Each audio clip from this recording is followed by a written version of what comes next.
Macmillan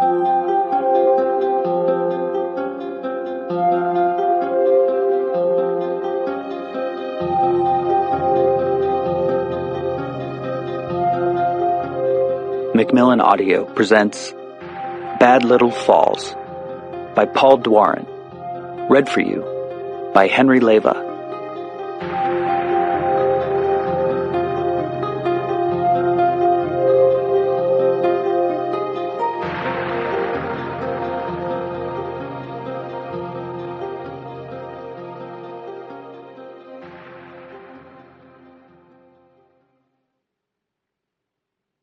Chapter 1.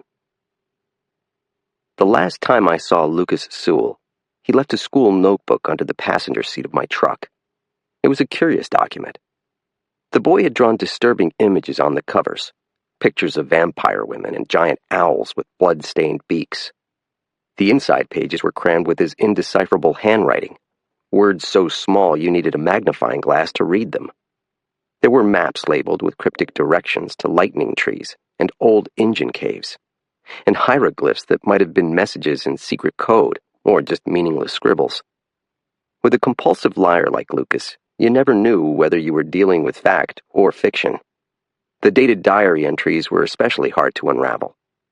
Between his other weird jottings, the kid had seemingly kept a careful record of the tragic events in Township 19, as if he had anticipated that his eyewitness account might one day prove useful in a court of law.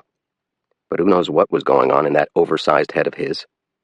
In my short acquaintance with him, I learned Lucas Sewell was a deeply damaged child who believed in manipulating adults, settling scores, and tying up loose ends.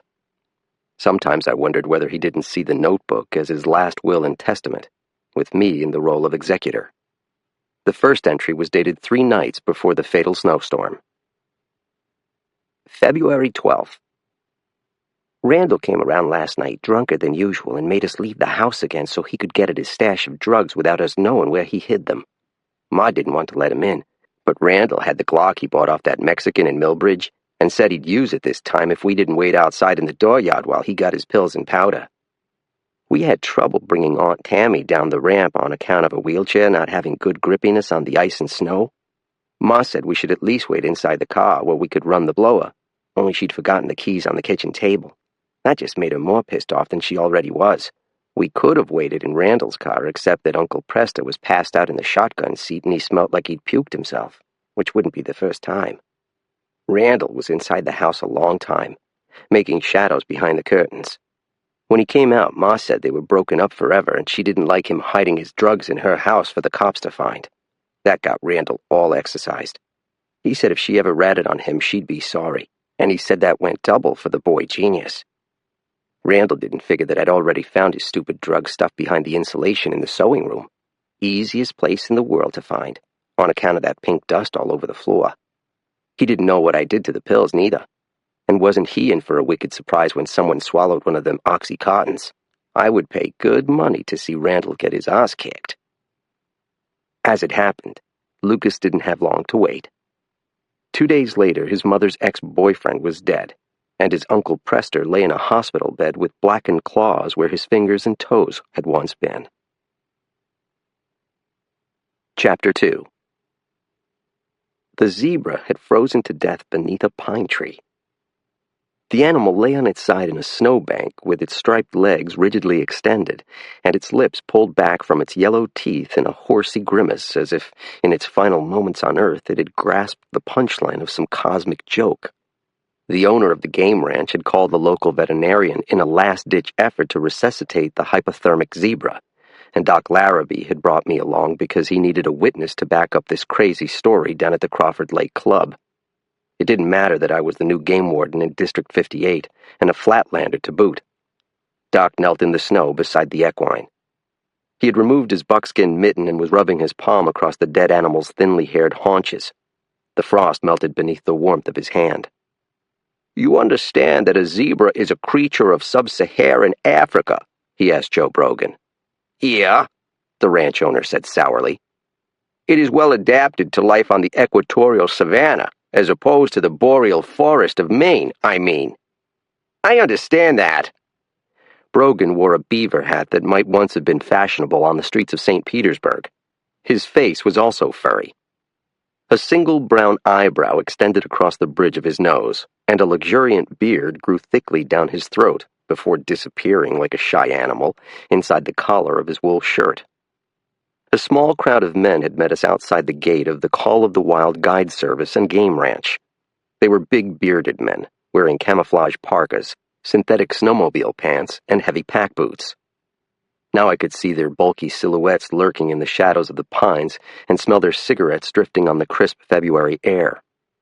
The ill will carrying downwind in my direction was as pungent as tobacco smoke.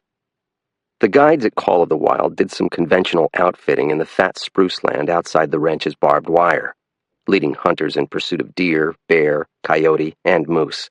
But Brogan had built his business on a practice that animal rights activists termed canned hunting. He owned miles of fenced timber, which he had stocked with the oddest menagerie of animals imaginable. The sign outside his gate advertised the services offered: Russian boar, buffalo hunts, red stag, elk hunts, and fallow deer hunts. The zebra hadn't survived long enough to make it onto the sign. At Call of the Wild, hunters paid thousands of dollars to sit on thermal fanny warmers in protected tree stands and take pot shots at exotic creatures. According to a strange loophole in Maine law, what happened on game ranches was generally not the concern of the Department of Inland Fisheries and Wildlife, for which I worked. Rather, it was under the jurisdiction of the Department of Agriculture. The state basically viewed these places as farms, and the foreign animals as livestock. In my mind, the entire setup was a disgrace and an embarrassment to sportsmen. The warden service had just transferred me from mid-coast Maine to the unpeopled hinterlands of Washington County. I'd gotten into some administrative trouble down south the previous spring and summer. Not the first time for such things, and unlikely to be the last. My commanding officer never came right out and said I was being exiled to Siberia. But when you are reassigned to the easternmost county in the United States, a place known for its epidemic drug abuse, multi-generational unemployment, and long tradition of violent poaching, it's pretty clear your career isn't on the rise. While Doc Larrabee examined the carcass, I documented the travesty with my Nikon.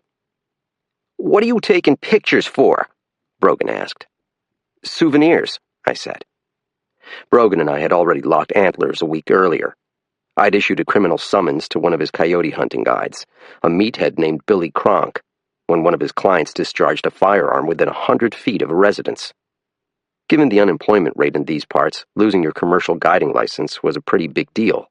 On the other hand, Cronk's customer could have killed the old woman who lived in that house, and in my book, that was an even bigger deal. I glanced around at the cigarette-lit faces. "Where's Billy tonight?" Brogan spat a brown stream of tobacco juice at my feet. "None of your fucking business." My former supervisor had given me some advice before I was transferred to the boondocks. "Play it tough," Sergeant Kathy Frost had said. "When you're assigned to a new district, you need to come on strong or people will think you're a pussy, especially way down east, where they eat wardens for breakfast." Everywhere I'd gone for the past 3 weeks, people treated me like a leper. Doc Larrabee was one of the lonely exceptions. Maybe he felt sorry for me. Or maybe, as a recent widower living alone in an isolated farmhouse, he thought that hanging around with the hated new game warden would be the cure for midwinter boredom. "Well, obviously the animal has expired," said Doc. "Obviously," said Brogan. "I would attribute the official cause of death to freezing its ass off." Larrabee was a slope-shouldered man in his early 60s. He wore round eyeglasses which were constantly fogging over, requiring him to wipe away the moisture with a handkerchief. For reasons I couldn't fathom, he wore an Amish-style beard, a fringe of hair along the jawbone with no mustache to match. He was dressed in green coveralls and tall rubber boots fit for wading through all kinds of manure. His work as a large animal veterinarian kept him busy in the outdoors, delivering breached foals and tending to sick cows, and he had the healthy glow of a person who breathes a lot of fresh air. On the drive over, he told me he was working on a book of his misadventures titled All Creatures Sick and Smelly. "So that's it, then?" the ranch owner said. "Unless you have a musk ox or a greater kudu you'd like me to examine." Brogan moved the wad of tobacco in his mouth from one cheek to the other. "You're one hell of a comedian, Doc. The veterinarian rose stiff-kneed to his feet. "I'm going to have to report this incident to the Animal Welfare Department, Joe," he said, no longer grinning. Brogan narrowed his eyes beneath his hairy brow. "What for?" "Aggravated cruelty to animals is a Class C crime," I said. "I didn't know it was going to freeze to death." "It's a zebra, Brogan," I said. "We've got all kinds of animals here, African ones too," he said. "They all handle the cold fine." "Brogan," I said, "it's a zebra." "The guy who sold it to me said it was hardy. He misrepresented the animal. He's the one you should be harassing." "I'm sure the district attorney will agree," I said. "Fuck you and your attitude," Brogan said. I heard murmuring and snow crunching in the shadows around me. My right hand drifted toward the grip of my holstered .357 Sig Sauer. 2 years earlier, when I'd been a rookie fresh from the Maine Criminal Justice Academy and full of self-righteousness, I would have welcomed a confrontation with this jerkwad. But I had made strides in managing my anger, and besides, there was no urgency here. The zebra was dead. I would hand over my notes and photos to the Animal Welfare Department, and that would be the end of my involvement in Brogan's bad business. Doc glanced at me and gestured in the direction of the gate, hundreds of yards away through thick snow and dense pines. "I'd say it's time for us to go, Warden." Gladly. Brogan, of course, had to have the last word. "Hey, Bowditch," he said. "You're not going to last long around here if you don't cut people some slack." "I'll take it under advisement," I said.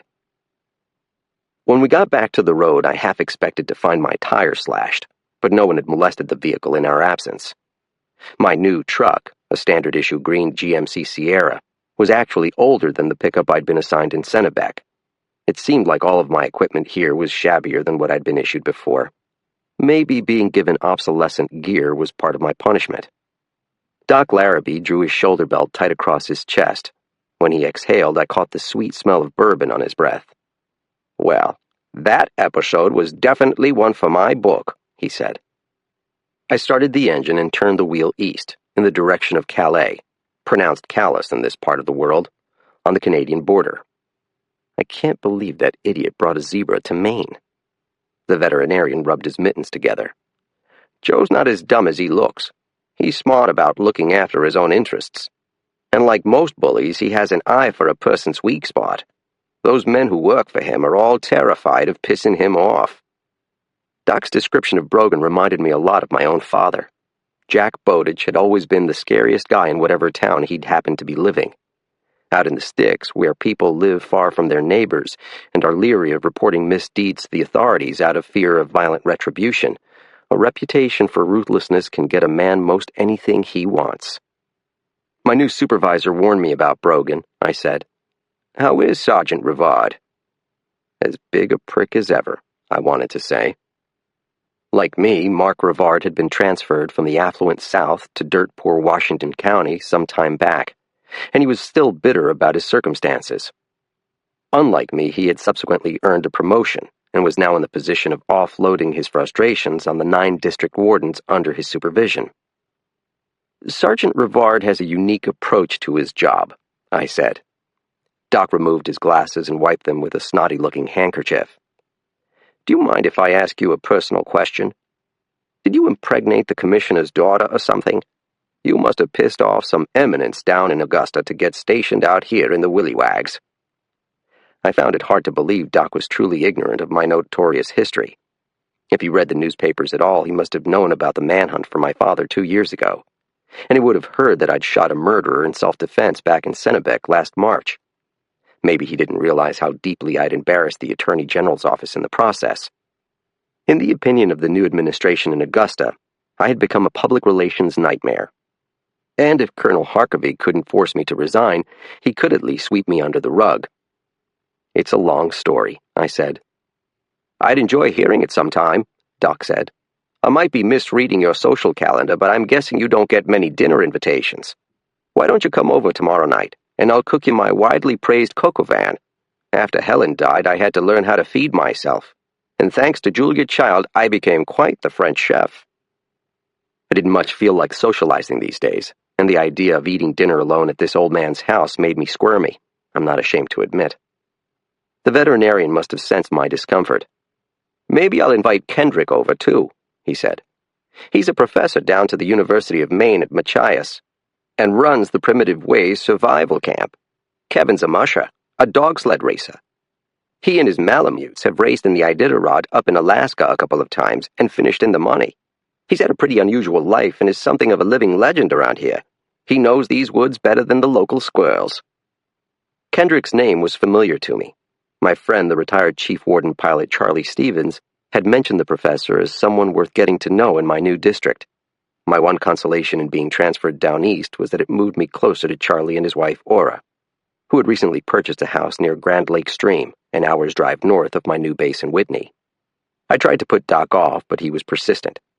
By the time I dropped the veterinarian at his doorstep, we had agreed that I would join him for dinner the following evening. I took my time driving home. It wasn't like I had anyone waiting for me in bed.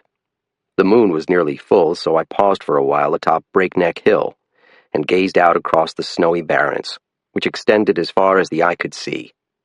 Washington County is the wild blueberry capital of the world. During the never-ending winter, the rolling hills become covered with deep drifts of snow. In places, boulders jut up through the crust. At night, the slopes look almost like a lunar landscape, if you can imagine twisted pines on the moon and a looming cell tower blinking red above the sea of tranquility. I switched on the dome light and reached for the birthday card I'd tucked between the front seats. It had arrived in my mail that morning, just a week late. The picture showed a cartoon cat hugging a cartoon dog. "To a perfect friend," it read. Sarah had always given me ironic cards, the sappier the better, so why should it be any different now that our relationship was over? She'd handwritten a note in purple ink inside. "Dear Mike, I hope things are well and that you're enjoying the winter down east. Do you have any time to ski or ice fish? How are Charlie and Aura doing? I know it's not your way to do something special for yourself, but it would make me happy to think of you having some fun with friends today. Life is busy here in D.C., but it's stimulating work and I'm meeting lots of fascinating people. One of these days we should catch up. It's been so long since we talked. XOXOS." I didn't really want to speak with my ex-girlfriend. Sarah and I were finished forever as a couple, and probably finished as friends, no matter what her birthday card said. A year earlier, she had become pregnant with my child, a condition she had hidden from me until she miscarried. The fact that she had concealed her pregnancy proved that she would never overcome her doubts about my fitness to be a husband and a father. We had broken up by mutual agreement over the summer, before I'd received my transfer to the North Pole. She was now living in Washington, D.C., working for the National Office of the Head Start program. Sometimes I pictured her going out for drinks with people our own age, with men our own age, while I was stuck in the wilds of eastern Maine, fielding dinner invitations from elderly veterinarians. I'd been struggling to find meaning in the sequence of events that had led me to this wasteland, but my prayers always seemed to disappear into the black void that stretched from horizon to horizon, and I never got any answers. All that was left to me was to accept my fate and do my job with as much dignity as I could muster. Tonight, however, I found myself yearning to hear Sarah's voice, even though I knew that speaking with her would make me feel more lonely and not less. 2 years earlier, when we were weathering a rough patch, I had convinced myself that I was a lone wolf by nature. It was the reason why I had chosen the profession of game warden, because I secretly wanted a solitary life. Now, I knew better. The moon was high and bright overhead when I arrived at my trailer on the outskirts of Whitney. I'd lived in my share of mobile homes as a child, and this one was better than most. The roof barely leaked, all but 2 of the electrical sockets worked, and a rolled towel pressed against the base of the door was enough to stop the snow from blowing in through the crack. My rented trailer was located down a dead-end road far enough from the main drag that I could park my patrol truck out of sight, although every poacher, pill addict, and petty criminal within 100 miles knew where I lived. As I turned the truck into the plowed drive, the bright halogen bulbs swept across the front of the building. Something long and dark seemed to be affixed to the door. I couldn't tell for sure what the black thing was until I climbed the steps with my flashlight in hand. The object was a coyote pelt. Whoever had killed the animal had done a poor job of skinning it, because the fur stank to the heavens. A 10-penny nail had been driven through the head into the hollow metal door. There was a note written in block letters, large enough for me to read in the moonlight. Welcome to the neighborhood. It was signed, George Magoon.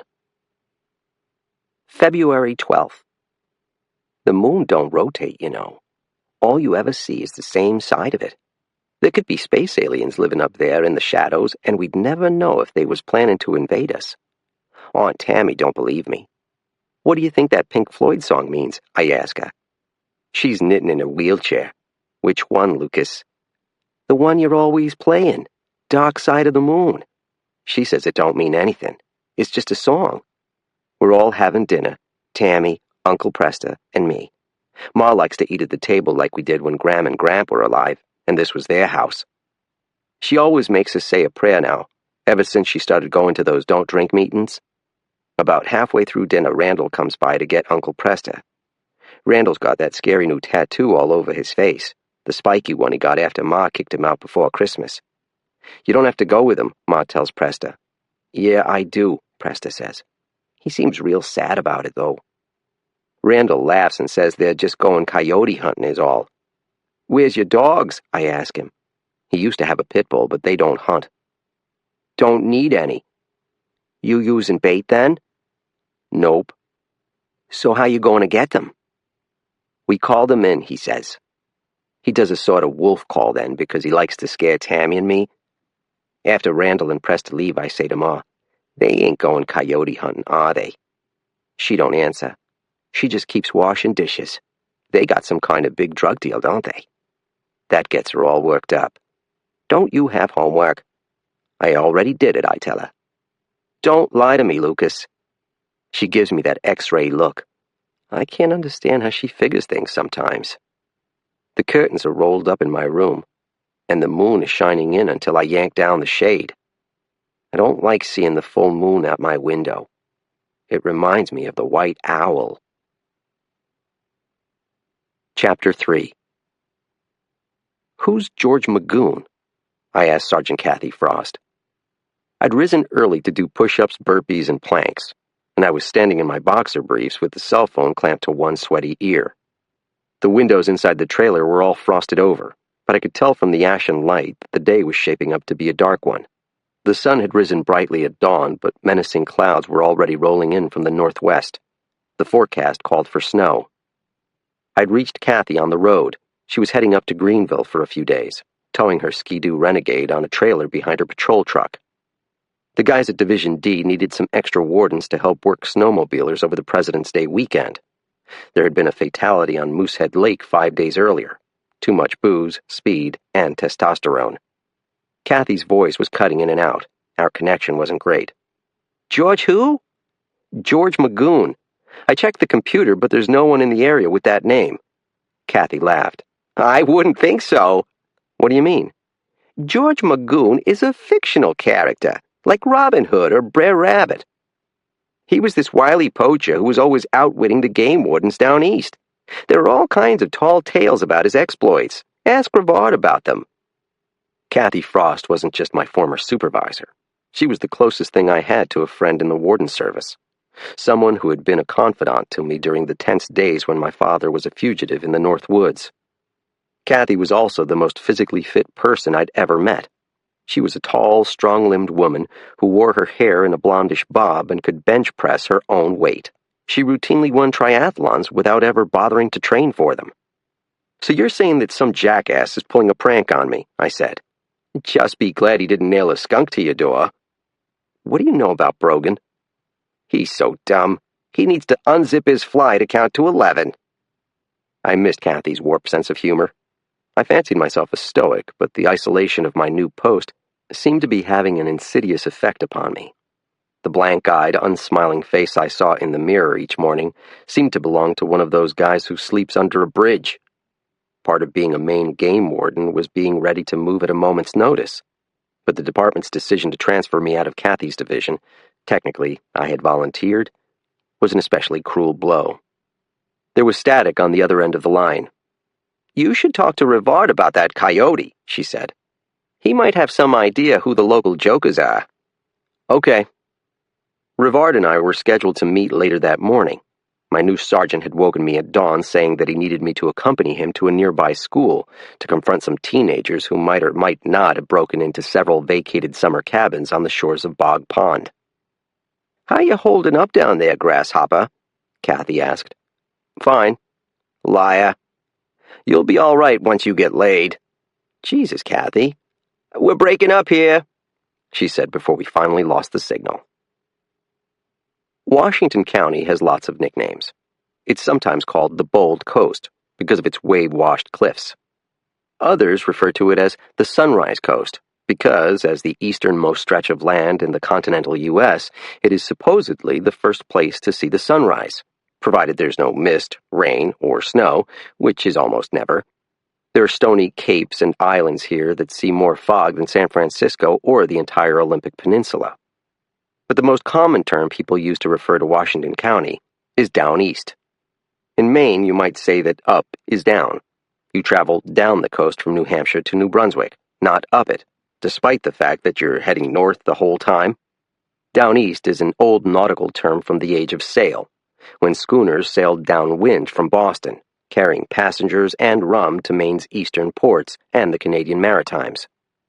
The windjammer trade might have blown south, but the contraband was still flowing freely in Washington County.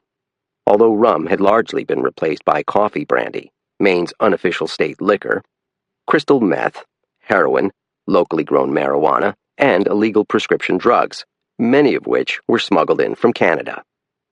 After the terrorist attacks of September 11, 2001, the border with New Brunswick had hardened. There were more checkpoints, more Immigration and Customs Enforcement, ICE agents, more unmanned surveillance of the boundary woods and waters. Certainly there were more hassles for anyone who wished to drive from one nation to the other. None of these impediments seemed to thwart smugglers. By most measures, the state of Maine has the worst prescription drug abuse rates in America. The Maine Drug Enforcement Agency had given wardens a list of commonly abused medications, which included Dilaudid, Lorcet, Lortab, OxyContin, Percocet, Percodan, Tylox, Librium, Valium, Xanax, Adderall, Concerta, Vicodin, and Ritalin. Cross-border smuggling was only part of the problem. Addicts also forged prescriptions and conned multiple doctors into writing multiple scripts. They stole pills from the medicine cabinets of sick friends and relatives. Occasionally, some drugstore cowboy would even hold up an actual pharmacy. Painkillers were easy to obtain in down East Maine, provided you had the money. The problem was, nobody had any money. The street price for an Oxy 80, an 80-milligram tablet of oxycodone, was $80. Very few jobs in depressed Washington County paid half that much for a day's work. As a result, burglaries and home invasions were epidemic. Aside from the drug dealers themselves, the only entrepreneurs thriving in my district were the backwoods fences who dealt in stolen electronics and grandma's heirloom jewelry. After I showered and shaved, I buttoned my uniform up over the thin ballistic vest I was required to wear each day.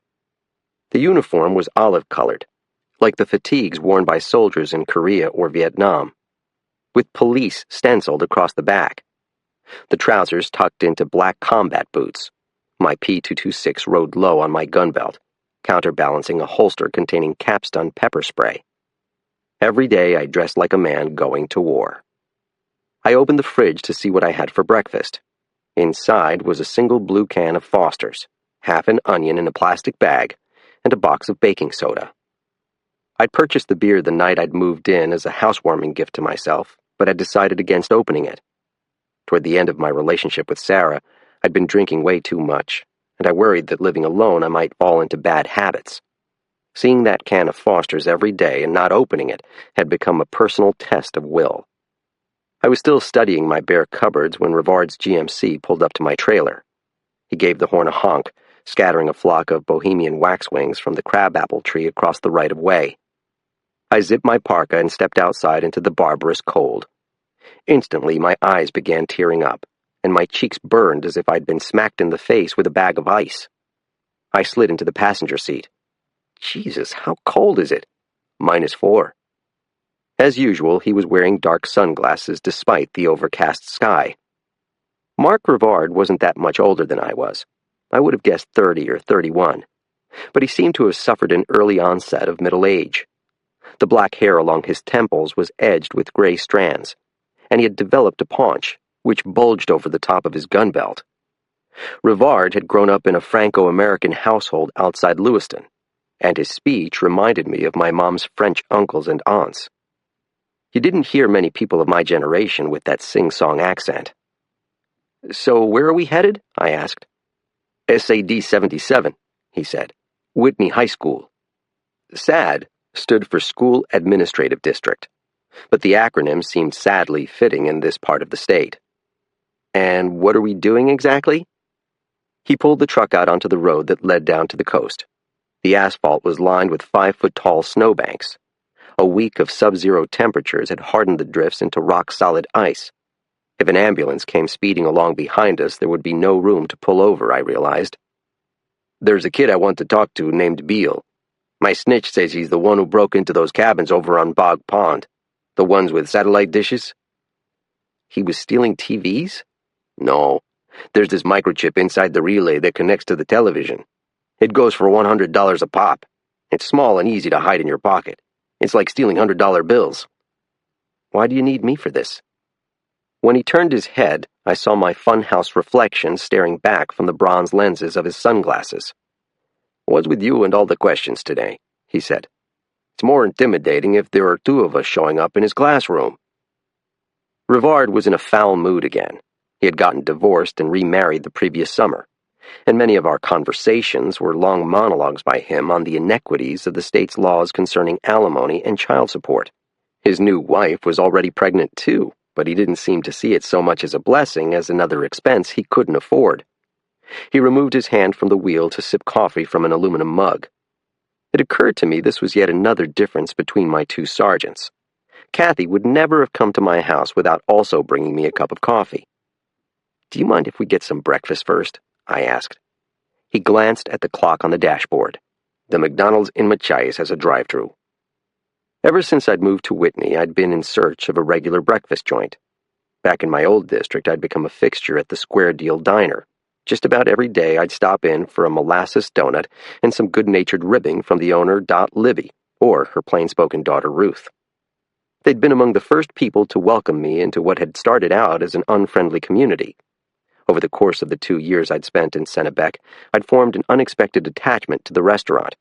It surprised me, thinking about the Libbys, to feel such intense homesickness.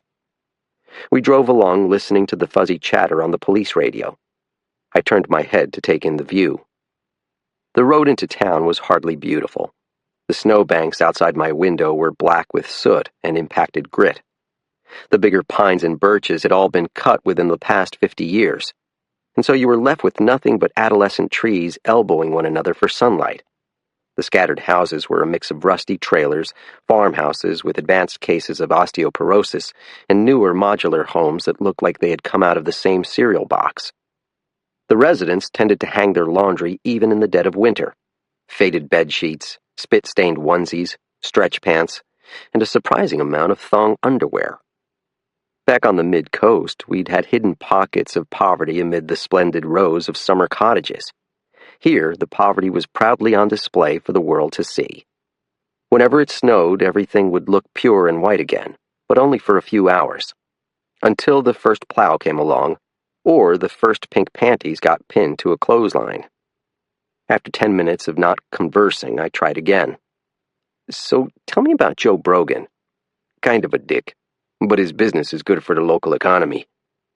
"I'm not a fan of game ranches." "Yeah, well, they're legal, so you'd better get over it." "What sorts of problems have you had with him and his guides?" "One of his buffaloes got loose a year ago, and we spent a month looking for it in the woods. Freaked out people kept calling us after it ran through their yards, asking us if there were bison in Maine. A guy finally shot it the first week of moose season, thinking it was an obese moose or something." "What about Billy Cronk?" I asked. "Good guide. Grew up in the woods. Are you still going to send that night hunting charge against him to the DA?" Rivard had never told me to let the matter drop, but I could decode his sentiments easily enough. And the truth was that I was conflicted about the matter myself. Brogan might have been a jerk, but Cronk seemed like a decent guy, and the thought of ruining his life rubbed my ethics the wrong way. But Kathy had warned me against seeming soft. "I haven't decided yet." Well, it's your call. My sergeant took another sip of coffee. That zebra thing is pretty crazy shit. It gets crazier, I said. When I got home from Brogan's last night, there was a coyote skin nailed to my front door. He didn't turn his head, but his mouth twitched. No shit. There was a note on it saying, "Welcome to the neighborhood." It was signed George Magoon. Probably kids, he said. When we get to school, I'll show you the kind of punks you're dealing with around here. We rode the rest of the way in silence. Obviously, Rivard would be no help in my search for this George Magoon character. Kathy had called it a prank, but the pelt had struck me more as a warning than a joke. Impaling it on my door was the kind of thing I could imagine Billy Cronk or one of Brogan's other disgruntled guides doing. It didn't seem like the stunt a random teenager would pull. Then again, Rivard knew the area better than I did. Still, I had my doubts. February 13. Uncle Presta didn't come home last night. It ain't the first time. Once, we found him curled up asleep under the mailbox drunk. Ma's worried on account of how friggin' cold it's been. She don't like him hanging around with Randall, neither. If he tried sleeping outside again, he'd turn into one of them cavemen scientists dig out of glaciers. Ma's late for work because she's worrying about Presta. Ma's a shift leader over to McDonald's. I tell her I'm sick because I want to stay home and read that Ranger book Mrs. Greenlaw gave me, but Ma ain't buying it. Once I pressed my head to the radiator to get it all hot and then told her I had a fever, and she could feel my head to prove it. She still didn't let me stay home. Ma makes sure Tammy's all set in a wheelchair with the TV remote and everything. Sometimes I think she's lucky because she don't have to work or go to school or nothing. Then I think how much it must suck not being able to walk. Outside it's real cold. I'm worried it's going to snow again. Mrs. Greenlaw says Maine was buried under a mile of ice during the last ice age. She says the glaciers crept down from Canada, and nobody knows why. It just snowed and kept snowing for thousands and thousands of years. I bet there were abnormal snowmen all over the place back then. I seen one of their tracks one time in the woods behind the house. I told Ma what I seen, but she didn't believe me about that one neither. Maybe the Yeti got Presta. Chapter 4. After 20 minutes of frost heaves and potholes, Rivard and I found ourselves on the outskirts of Machias, the county seat and what passed for a metropolis in this part of the world, if you could even use the word metropolis to describe a place with a population that barely nudged 2,000. Unlike many of my fellow wardens, I studied history rather than conservation law, and while the degree served no useful purpose in my current job, it made me see shadows of the past everywhere.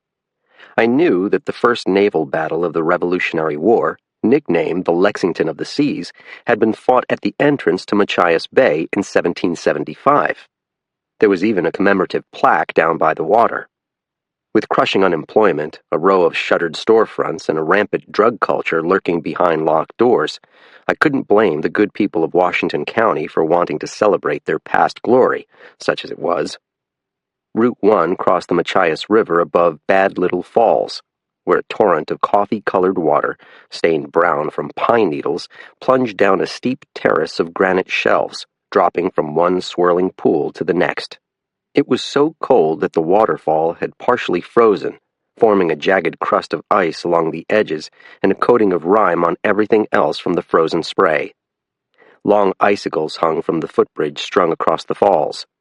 We passed the little university, a huddle of brick dorms and classrooms, on its lovely hillside heading south along the Machias Strip. The McDonald's was located in a mall across from the one and only grocery store.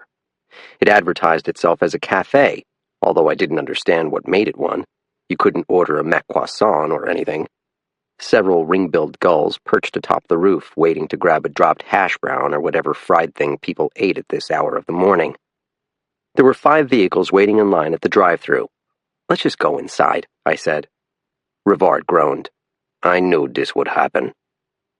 Inside, a group of old men sat around a series of adjacent tables. Across the room, a group of old women sat similarly. In Machias, as in so many Maine towns, the neighborhood McDonald's doubled as the local senior center. I waited for my turn to order and stepped to the counter. "Good morning," said a young woman with an incandescent smile. She was wearing the standard uniform, striped black smock, loose black pants, and a visor with the golden arches emblazoned on it, perhaps the least sexy outfit a woman could possibly wear. And yet she was undeniably attractive. She was short, scarcely 5 feet tall, maybe a few years older than me. Her hair was chestnut-colored, although there were streaks of blonde and red in there, too. She had cheekbones fit for a fashion model, and a slight cleft in her chin.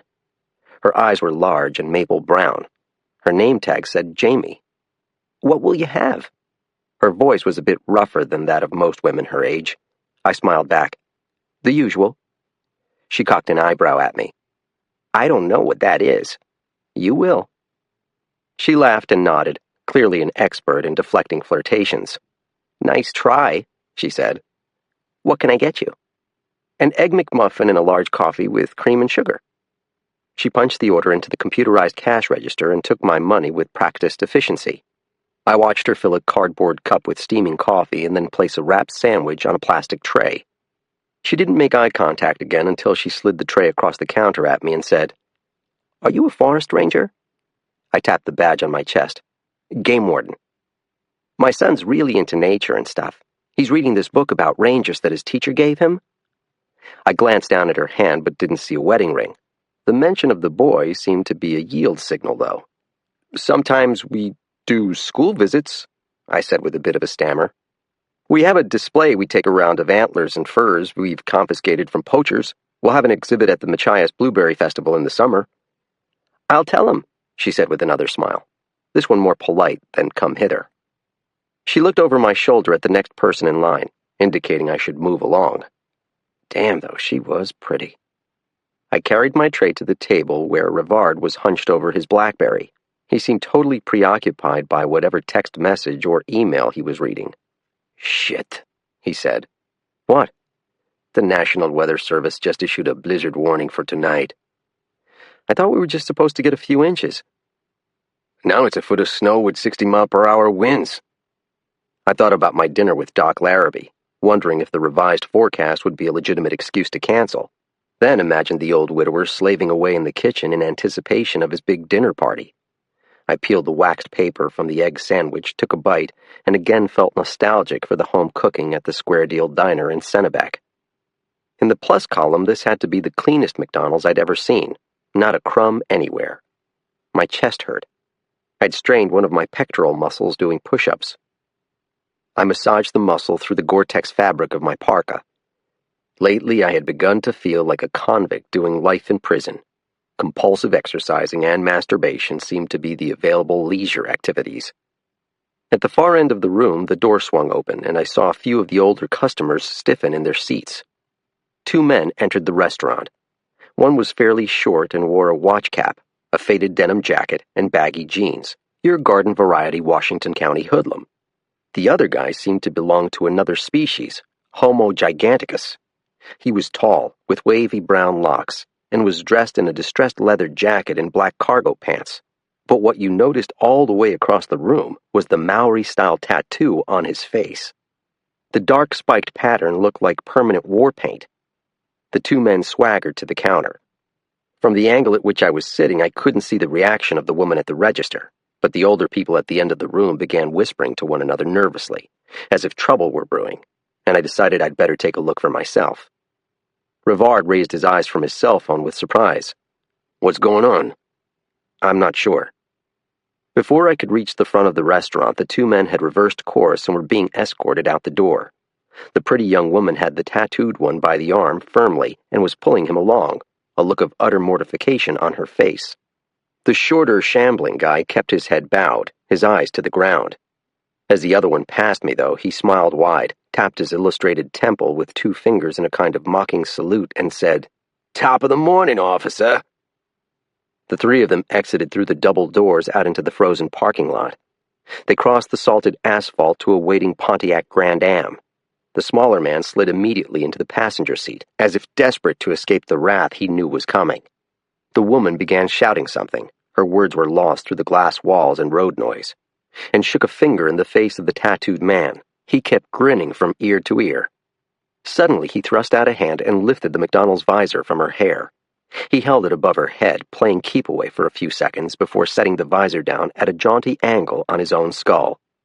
The woman snatched it away and stormed toward the restaurant's entrance, her hands balled into small fists at her sides. Stepping aside as she came through the doors, I said, "Is everything okay, ma'am?" But she refused to meet my eyes. "No, but I've got it under control."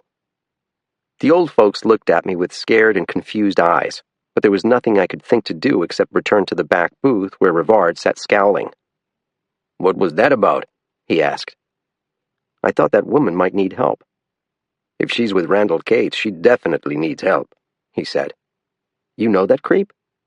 "Everyone knows everyone around here," my sergeant said. "But that tattoo was kind of hard to mistake." "What's his story?" "Dealer," Rivard said. "Oxycodone, heroin, crack, meth, anything and everything. The Maine Drug Enforcement Agency thinks he has somebody working for him across the border in New Brunswick. There's another rumor he's paying off someone inside the sheriff's office, which is total bullshit if you ask me. Last year a girl died, a student here at the university. It's no secret who sold her the poison that killed her, but the DA couldn't connect the dots." Looking through the frosted window, I could see the Grand Dam still parked in its space, blue smoke rising from the tailpipe. I memorized the license plate, 766 AKG. I was wondering what the men were waiting for when I saw Jamie emerge from behind the counter again, this time carrying a big paper bag and a tray with 2 coffees. She walked purposefully out through the door and straight to the driver's side window.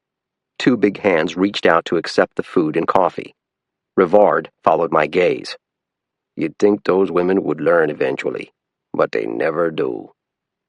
So my sergeant believed. But my own mother had escaped a youthful first marriage to a violent and abusive alcoholic, even if her later life in the suburbs didn't turn out to be the dream she'd imagined. I'd also seen Jamie's expression up close, and the look on her face hadn't been one of submission, but of defiance and rage. On the way out the door, I noticed her smiling picture posted on the wall. Jamie Sewell, Employee of the Month. February 13th. Mrs. Greenlaw gave me this book to read, Northwest Passage. It's pretty cool. Ranger orders. Have your musket clean as a whistle, hatchet scoured, 60 rounds powder and ball, and be ready to march at a minute's warning. When you're on the march, act the way you would if you were sneaking up on a deer. Don't sleep beyond dawn. Dawn is when the French and Indians attack. If somebody's trailing you, make a circle, come back onto your own tracks, and ambush the folks that aim to ambush you. Don't stand up when the enemy's coming against you. Kneel down. Hide behind a tree. Let the enemy come till he's almost close enough to touch. Then let him have it and jump out and finish him up with your hatchet. For my birthday, I'm going to ask Ma for a hatchet. Chapter 5. A sign loomed ahead. Whitney High School, home of the Warriors. It was a boxy 2-story brick structure indistinguishable from 100 school buildings around the state, except that the cars and trucks in the parking lot looked harder used than the vehicles kids drove in southern Maine. There were also a dozen or so snowmobiles parked in a line on the banked wall of ice. No teenagers had ever ridden Arctic cats to my alma mater. It was yet another sign of the cultural rift between the suburban and rural parts of the state. Schools always reminded me of Sarah, who'd been a teacher before she moved to D.C. If she had carried our baby to term, he or she would be 2 months old now, I realized. After Sarah miscarried, the doctor offered to tell us the sex of the fetus, but Sarah said she didn't want to know. She'd said it would make her too sad. I'd wanted to know. Rivard turned off the engine and hopped out of the truck without waiting for me. I followed him inside down the greenly lit hall to the vice principal's office. From my best guess, Whitney High School must have received its last renovation during the Eisenhower administration. The tan lockers and scuffed linoleum floors would have looked at home on the set of the movie Grease. The vice principal was a wiry young guy with a ponytail and round little glasses. His outfit, tweed jacket, blue jeans, open-throated hem shirt, reminded me of a hippie teacher I'd had in elementary school in the backwoods of western Maine. Rivard introduced him to me as Mr. Mandelbaum. "I have to tell you I am very uncomfortable with this situation," he said. His forehead was furrowed, his eyes wary. Rivard had turned his sunglasses around so they faced the back of his head, the way baseball players do. "We just want to ask him a few questions." "If this is some sort of interrogation, I need to call Barney's parents. I won't allow you to question him without their consent. The children here have rights." "You're blowing this way out of proportion," said Rivard. "We just think Beale can help us out with some information about a case we're investigating. It's a routine inquiry. All we want is 5 minutes." I was fairly certain that my sergeant was misleading the vice principal. He'd told me he suspected Barney Beale of theft and drug dealing. The earlier discomfort I'd felt about this school visit returned as an itchy sensation along my torso.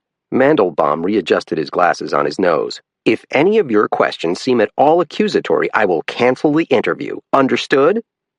Rivard curled his lips like someone attempting a smile for a portrait photographer. "So where's Mr. Beale at the moment?"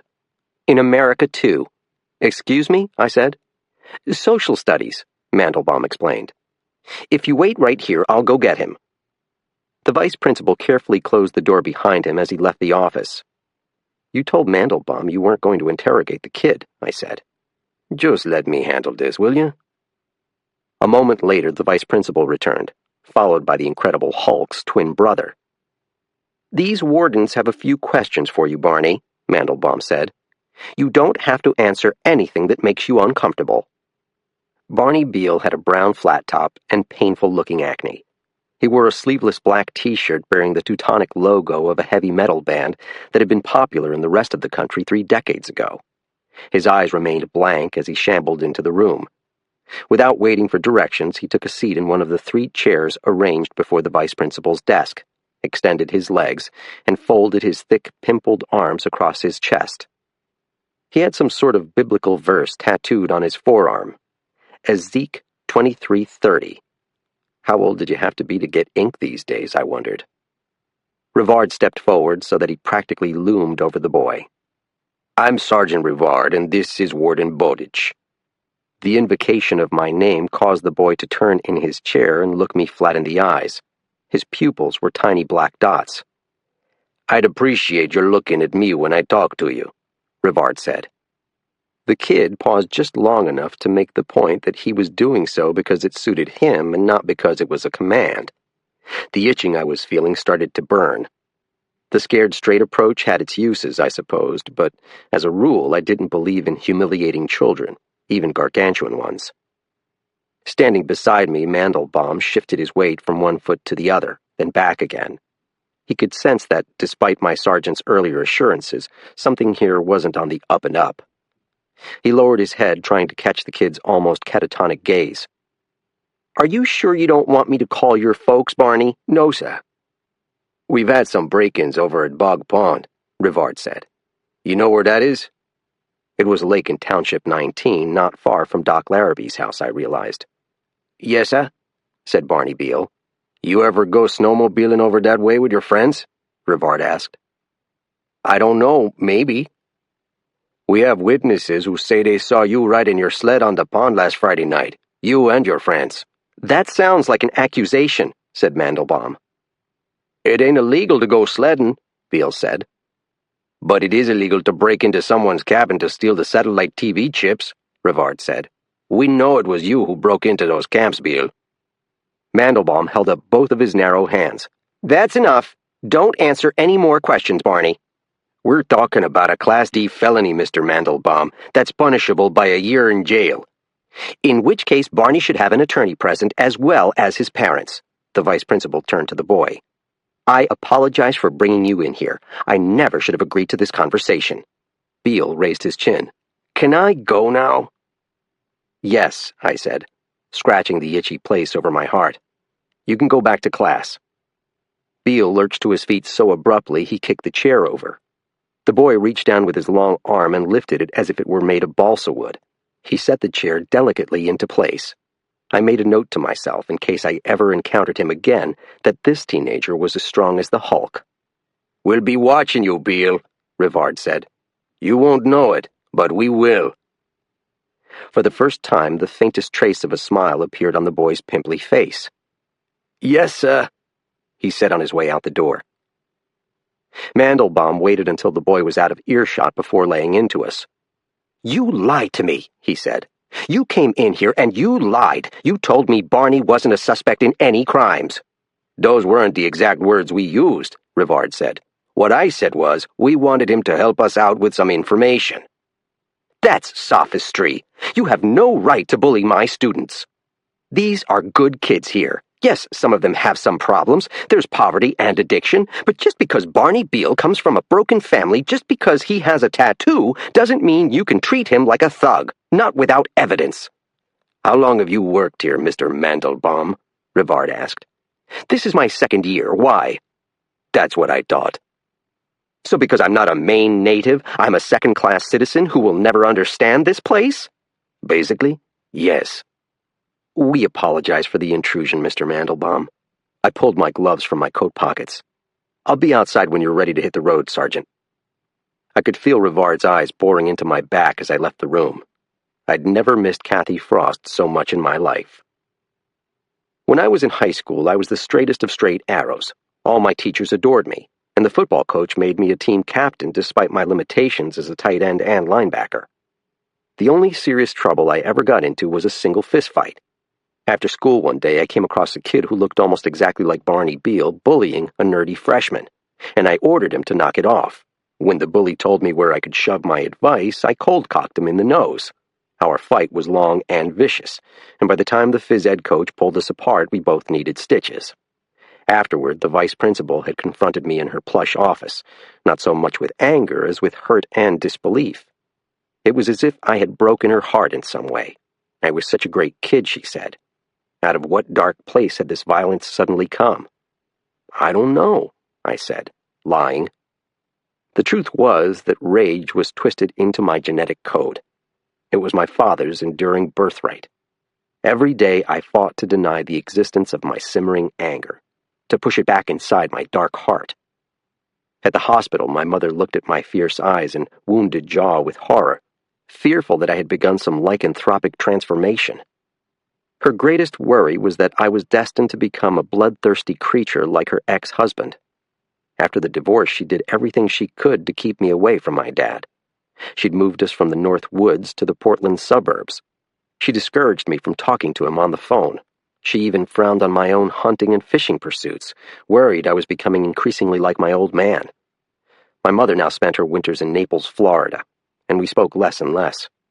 My choice of dangerous profession had seemingly confirmed her worst fears, and I think she fully expected that some night the telephone would ring, and it would be Colonel Harkavy telling her that I had been shot in the head by a Down East poacher. It was better not to think of me in that case, to pretend her doomed son no longer existed, to protect herself from future grief. I waited for Rivard in the frigid parking lot, literally blowing off steam. Every shimmer of breath was visible in the air for several seconds before being swept away on the breeze. If anything, the sky looked even more ominous than when we'd arrived, but perhaps it was just my miserable mood. My sergeant didn't speak until we were on the road again. "You could have backed me up in there." "Mandelbaum was right. You lied to him." "The guy's living in a dream world. Beale is the one who robbed those cabins, him and his buddies. Did you see his pupils? They were microscopic. The kid was high on oxy or God knows what." "If you're so sure he's robbing cabins to buy drugs," I said, "you should turn your evidence over to the sheriff's office or the Maine Drug Enforcement Agency. It's their job to investigate that shit, not ours." Rivard kept his eyes on the road, but he rolled his head around on his neck as if it were crimped. "I was trying to send that punk a message. I think you failed, Mark." He turned his head, and once again I was confronted by my distorted reflection in his sunglasses. The anger I saw in my features stopped me cold. I felt like Henry Jekyll looking into the face of his other self. "You've got a lot to learn," Rivard said. "So you keep telling me." He flicked on the windshield wipers. I'd been so consumed with my grievances that I hadn't noticed it was beginning to snow. February 13th. They sent us home early on account of the snow. Eric says there's a big blizzard coming. The storm of the century, he says. On the bus I kept thinking about the white owl. wondering if she'd come to my window like she did the last time it snowed. The bus came around the corner, and I saw Randall's new car in front of the house, and I got a sick feeling in my stomach like I ate too much peanut brittle. Ma's van was there, too. But she don't usually get home till after 2. That's when her shift ends. Randall's always got some new car. This one's a black Grand Am. After the bus left, I wondered if Randall and Presta shot a coyote like they said they was going to. I wondered if they had it in the back seat. All I did was look in the window. Suddenly, Randall came out of the door, yelling F this and F that, and telling me to get away from the car.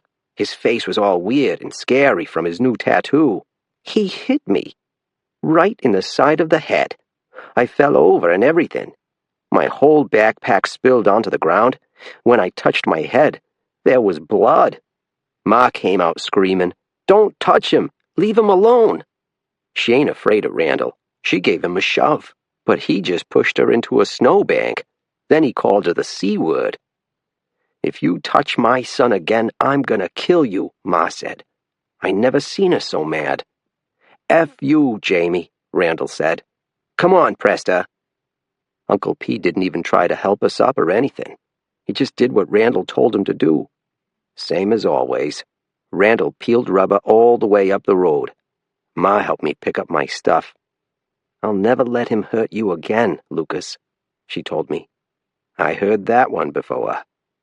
She knew what I was thinking. "I mean it this time," she said.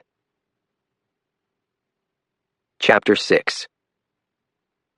It scarcely seemed possible, but my day went downhill from there. After Rivard dropped me at my trailer, I discovered that the baseboard heating had gone on the fritz. I checked the fuse box, but there were no spare fuses. That meant I would have to drive down to the hardware store in Machias before my pipes froze and burst. Either that or try heating the entire building with my propane stove. I was lacing up my wet boots again when I remembered a dusty metal box under the kitchen sink. Inside were all sorts of orphan screws and random washers, along with a handful of new electrical fuses. I had to wait half an hour for the trailer to warm up again before I dared leave. Out on the road, the visibility was already going to hell, and it wasn't even midday. I decided to visit a gun shop. People in these parts tended to run them as home businesses. To ask the owner about George Magoon, but I found the door padlocked and the barred windows dark. Instead, I drove over to Snake Lake to check ice fishing licenses. As cold as it was, I expected a few fishermen to be sitting in the warmth of their brazier-heated shacks, enjoying hot coffee or more adult beverages. But all I found out on the ice was another ghost town. Everyone but me had the good sense to hunker down inside and wait out the storm. On the drive home to Whitney, I passed a convoy of ancient school buses inching along in the snow. The local kids were being sent home for the day. I decided to take a hint and do the same. I finished the paperwork I owed the warden's service and watched the snowflakes fall from the tepid comfort of my trailer. When I ventured out again for dinner, I found my personal vehicle, a 2005 Jeep Wrangler, hiding under a new white blanket. The storm had been gathering force all afternoon, and now with darkness descending, snow was both falling from the sky and being blown upward from the thickening drifts. I had outfitted my Jeep with new snow tires, but even with the studs digging into the snowpack, I was reluctant to push my luck. Creeping along at 25 miles per hour made me feel like a daredevil. After I crossed into Township 19, it occurred to me that I should have brought a gift of some sort. I had always relied on Sarah to take care of my manners. At 26, I still had no feeling for even the most basic social graces. Even going slowly, I almost drove past Doc's farm. His mailbox, already knocked off kilter by a plow, sprang up like a ghostly apparition out of the frozen mist. I pressed the brake and felt the Jeep shudder and fishtail before it slid safely to a halt. When I looked again, the mailbox had disappeared into the gathering night. Peering through the flurries, I detected a fuzzy yellow glow on the hillside above me. It was Doc's porch light. I turned the wheel and headed up what I hoped was the driveway. The paved way was indistinguishable beneath the drifts, toward the beacon. I didn't hear the dogs until I opened the door. Their cries were carried along on the howling wind, so that they seemed part of the storm itself. Larrabee had mentioned that he was also inviting his musher friend Kendrick to dinner, but I never imagined that the man would drive his sled here on a crappy night like this. I squinted into the side yard where a few snow-laden fir trees were huddled against the cold, but I saw neither dogs nor sled. There was something eerie about that disembodied baying in the night. I rapped hard on Doc's side door and waited, shivering, for my host to let me in. After an eternity, he appeared. "I thought we might need to send a St. Bernard looking for you with a cask of brandy," he said. "Sorry I'm late. The snow's supposed to stop later, so you should have a safer drive home. Not if it keeps blowing like this." I stepped into the mudroom and stamped my boots to clean off the clumped snow. Doc had so many coats hanging from the hooks there was no place for mine. After a moment, he realized my distress and said, "Let me take your parka. You can put on those moccasins if you don't mind removing your wet boots." I had never seen Doc without a coat, so this was my first gander at his spectacular belly. He looked as if he had swallowed a watermelon whole and it had lodged somewhere between his upper and lower intestines. I sat down on a hardwood bench and began untying my laces.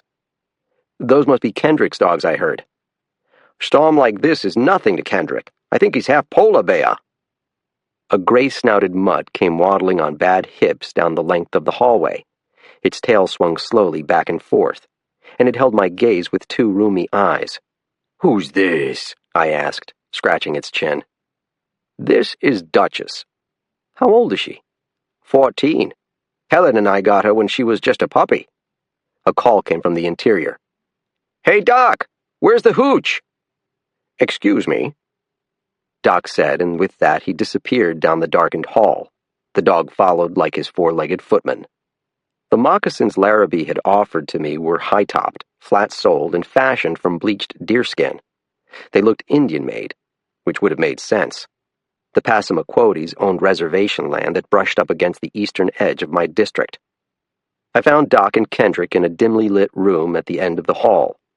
With its hooked rugs, birch rocking chairs, and horsehair sofa, it had more of the feel of an old-time sitting parlor than a modern living room. Doc had the wood stove cranking, but its efforts were in vain. The storm was pulling heat from the building through every crack and seam. I seemed to have caught Kendrick declaiming in mid-speech. "There are strange things done in the midnight sun by the men who moil for gold. The Arctic trails have their secret tales that would make your blood run cold. The northern lights have seen queer sights, but the queerest they ever did see was that night on the marge of Lake LaBarge I cremated Sam McGee." Kendrick paused and took a sip from a cocktail glass filled to the brim with amber liquid and ice. He was something to behold, a handsome brown-bearded man with wild curling locks, dressed in a buckskin vest over a flannel shirt and wool loggers' pants that were rolled up at the cuffs, exposing a pair of long, bare feet. How in the world were his toes not freezing? Doc was holding an empty bottle. With his free hand he gestured at his other guest. "Kevin can recite the cremation of Sam McGee, from front to back. That and the shooting of Dan McGrew." "That's because I'm from Alaska, where it's mandatory you learn those poems in kindergarten." He leaned forward on the couch and extended his strong, calloused hand. "Kevin Kendrick." "Mike Bowditch. Doc was just telling me about your frozen zebra. That's what prompted my little poetry recital. You might have tried defrosting it in a furnace, like they did with old Sam McGee." "I don't think it would have helped." Kendrick raised his glass and the ice clinked. "Maker's Mark? I'll have a cup of coffee." Larrabee left us alone while he went into the kitchen. I settled down in a rocker near enough to the fire to melt whatever ice had formed in my veins. The chair creaked alarmingly as I leaned back. Doc's elderly mutt plopped herself next to the wood stove with a heavy expulsion of breath. "That's one old dog," I said. "Doc's going to have to put her down one of these days, I'm afraid. She's riddled with tumors." "It's the humane thing to do, but he can't bear another loss after Helen." "I heard your dogs outside," I said. "They were really wailing." "Those wimps just need some toughening up." "How so?" "A night like this focuses their attention," he said. "I've got 50 pounds of bricks on that sled to build their endurance. That's what I like about canines. Their bad behavior is correctable." "Unlike people?" Charlie Stevens had told me that Kendrick was a professor at the University of Maine at Machias. He probably had his share of incorrigible students. "Doc told me you've raced in the Iditarod," I said. "Anchorage to Nome by dog sled twice. But that was a long time ago when I was young and foolish. Now I'm just middle-aged and foolish." I would have estimated Kendrick's age as being somewhere between mine and Doc's, but exactly where he fell along the spectrum was hard to guess. People who spend a lot of time outdoors develop sun wrinkles and burst capillaries in their faces, making them look older than they actually are. But the professor had piercing eyes and an aquiline nose I suspected women found appealing. As was my habit when I met a stranger, I let my gaze roam casually over him, looking for clues about his background and inner life. The buckskin vest looked handmade. I was guessing Kendrick had tanned it himself. Around his neck hung a necklace of 3 bear claws. When he leaned back on the sofa, I saw a big hunting knife in a sheath on his belt. His entire outfit seemed like a costume. He crunched down hard on an ice cube. "Did you hurt your hand?" "Excuse me?" "You're rubbing your right thumb like it's giving you trouble." I was unaware of doing this. "I broke a couple of bones last year, but they're mostly healed." Doc Larrabee reappeared, carrying a tray with 2 cups of coffee and a new bottle of whiskey. He spilled a little whiskey over the rim of Kendrick's glass. "You sure you don't want a shot in yours?" he asked me. I shook my head no, and held the cup in both hands, warming them. Then I rocked back in my chair, looking at Kendrick. "Doc tells me you're a professor at the University of Machias. What do you teach?" "Environmental studies," he said. "I call Kendrick the last of the mountain men," Doc said. "You wouldn't believe the crazy things he's done in his life. Hiked the entire Appalachian Trail barefoot. Paddled in a kayak he made himself out of sealskin from Nunavut to Greenland. Discovered 3 new bird species in the Amazon. Lived for 6 months with cannibals in Papua New Guinea." The Asmat aren't cannibals anymore. "The New York Times wrote a whole profile on him a few years back. Tell me, Kendrick, how many nights did that pretty reporter sleep in your wigwam?" Kendrick didn't take the bait. That story made me sound like some strange hermit or survivalist because I choose to live in the woods and practice primitive ways. "That's the name of the survival school he teaches in the summer," Doc interjected. "Primitive ways." "It's not a survival school. I teach basic wood skills. Friction fire techniques, wildcrafting, tracking." "You have to admit that you're something of a guru," said Doc. "I'm just a teacher who wants his students to question their assumptions about the so-called superiority of the modern world." I remembered the story Rivard had told me earlier that morning. "Someone was telling me today that you had a drug overdose at your university last year." Kendrick looked at me with a curious expression. There was something about his eyes that reminded me of a dog's, a copper color you rarely saw in human beings. "Trinity Ray." "Did you know her?" "Of course I did. It's a small school." The sharpness of his response caused me to let the matter drop. We sat silently for a few moments, listening to the wind shake the clapboards and shutters. Out in the dark, one of Kendrick's own dogs was wailing like a lost soul in purgatory. Then a buzzer sounded in the kitchen. "I believe dinner is ready to be served," said Doc. At the table, Doc brought up the recent break-ins at Bog Pond. "You can't see the lake in the snow," he said, "but it's right at the bottom of the hill. Those are my neighbors who got robbed." "Do you have any idea who might have done it?" I asked, remembering the contracted pupils of Barney Beale. "Drug addicts," said Kendrick. "Every crime around here is drug-related these days. I used to believe in legislation." He didn't elaborate. "If you want to make yourself useful, you'll stop harassing good people like Bill Cronk and go after the real scumbags around here." Something I'd said had darkened Kendrick's mood. I resolved to steer the conversation in what I hoped was a less controversial direction. "I forgot to tell you, Doc," I said. "After I dropped you off last night, guess what I found waiting for me at my house?" "A woman scorned?" "A coyote skin nailed to my front door. There was a note with it welcoming me to the neighborhood, signed by someone who called himself George Magoon." Doc raised his eyebrows. "Is that so?" "I understand that George Magoon is a character out of local folklore," I said. "Sort of like Robin Hood." "Oh, he was real enough," offered Kendrick. "Don't you know about the Down East game war of the 1880s? By outlawing meat hunting and rebranding it as poaching, the state of Maine consigned hundreds of poor people to near starvation. That's one interpretation of events, I said. But I also know that 2 game wardens were gunned down in this vicinity in 1886 when they tried to seize a poacher's dog. There's a book about it, said Doc, rising shakily to his feet. I'll loan you Helen's copy. Does this Magoon character have some connection to the murders of those wardens? I asked Kendrick. No, that was probably Calvin Graves, he said. Magoon never killed anyone. He preferred to use humor and embarrassment against his persecutors. Sort of like a 19th century version of the Monkey Wrench Gang. The veterinarian returned from his office with a dog-eared green paperback titled George Magoon and the Down East Game War. On the cover was a pen and ink illustration of a group of men with guns standing beside a dead moose, which was suspended from a tree. You are welcome to borrow this. Thanks, but I'm more concerned with the joker who nailed a coyote pelt to my door. I doubt he was joking, said Kendrick. Sounds more like a warning to me. I agree with Kendrick, said Doc Larrabee, stroking his beard. The game war might seem like ancient history, but people around here have long memories. If you don't believe me, pay a visit to the little cemetery over in Wesley after the snow melts. I stopped flipping through the book. Why? What's there? Doc leaned his sharp elbows on the table.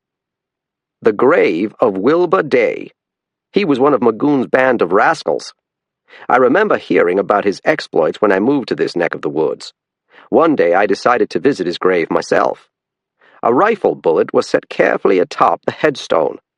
Every time I've been back, I found a new cartridge there, and every time it's made me thank God I'm not a Maine game warden. February 13. I have a big cut on my head where Randall hit me. Ma put ointment on it before she tucked me into bed. Do you think maybe someday Dad could teach me karate? I asked her. She gave me the funniest look, like I just read her mind or something. Maybe someday, she said. Dad is into mixed martial arts. He's an ultimate fighter. He's competed in octagons over in the Orient. I've seen him break a board with his fist, but it took a couple of tries. Dad gave me a Bruce Lee poster for my room. It says Dragon's Roar. I've never seen that DVD, but it looks pretty good from the poster. He works over at the Shogun Karate Studio. I asked him once if he would give me lessons so I could kick the shit out of kids at school. He said that the purpose of karate ain't attacking people. It should only be used in self-defense, he said. What a load. Who would want to be a mixed martial artist if you couldn't use your powers to beat people up? That's the whole point of karate. Try to forget about Randall, Ma said. She kissed my head before she closed the door. Outside, the wind is really howling.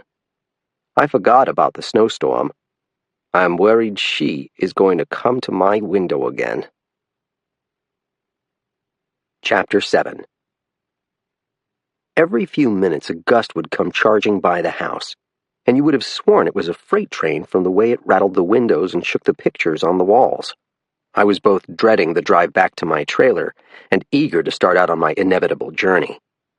If I had waited for Doc Larrabee to stop with the coffee and folklore, I would have been there all night. After a while, I gave a false yawn and stretched my arms over my head. I guess it's about time for me to head home. In this storm, it should only take 3 or 4 hours. You sure you don't want another cup for the road? My bladder will burst if I do. How about you, Kendrick? I've got a collection of Helen's cordials begging to be opened. Between them, the 2 men had already polished off the last of the Maker's Mark, as well as a bottle of Cabernet Sauvignon. Doc had increasingly come to resemble Rudolph the Red-Nosed Reindeer. But Kendrick displayed no visible signs of intoxication. Even if he was a bit impaired, I figured his dogs knew the way home. Good luck catching your prankster, he said in a not unfriendly tone of voice. Doc Larrabee followed me to the chilly mudroom and waited patiently while I laced up my boots. For the first time, I noticed that he was wearing thin little slippers, which made me think of Ebenezer Scrooge, waiting for his ghosts on the night before Christmas. Careful out there, he said. It's not a fit night out for man nor beast. I suspect the beasts know better than to venture out into a blizzard. He shook my gloved hand with drunken formality and opened the door for me.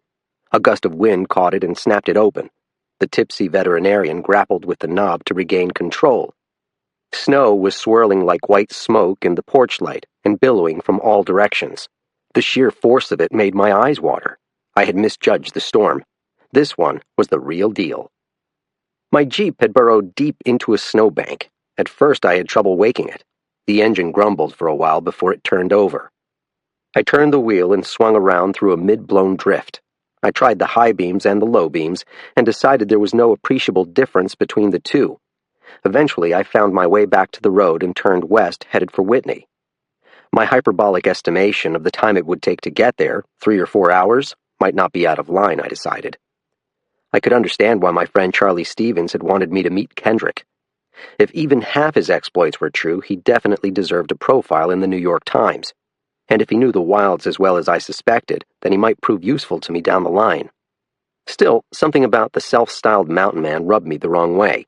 His confidence seemed to border on monomania. I hadn't seen much of Charlie and his wife, Aura, over the previous months. They'd been forced to leave their beloved cabin in western Maine when a real estate developer bought the land out from under them. Aura had written a lovely note to offer me consolation after Sarah moved to D.C., and she promised to invite me to dinner at their new home, but so far that hadn't happened. Every few weeks I'd get a call from Charlie, who wanted to chew over some gristle of news, but he often seemed preoccupied by issues he wouldn't discuss, and I had the good manners not to ask what was troubling him. I'd never made friends all that easily. After the evening at Doc's, it was safe to say that dinner parties with veterinarians and dog sledders would not become the basis of a satisfying new social life either. Everyone has heard the old saying that the Eskimos or Inuit have umpteen different words for snow.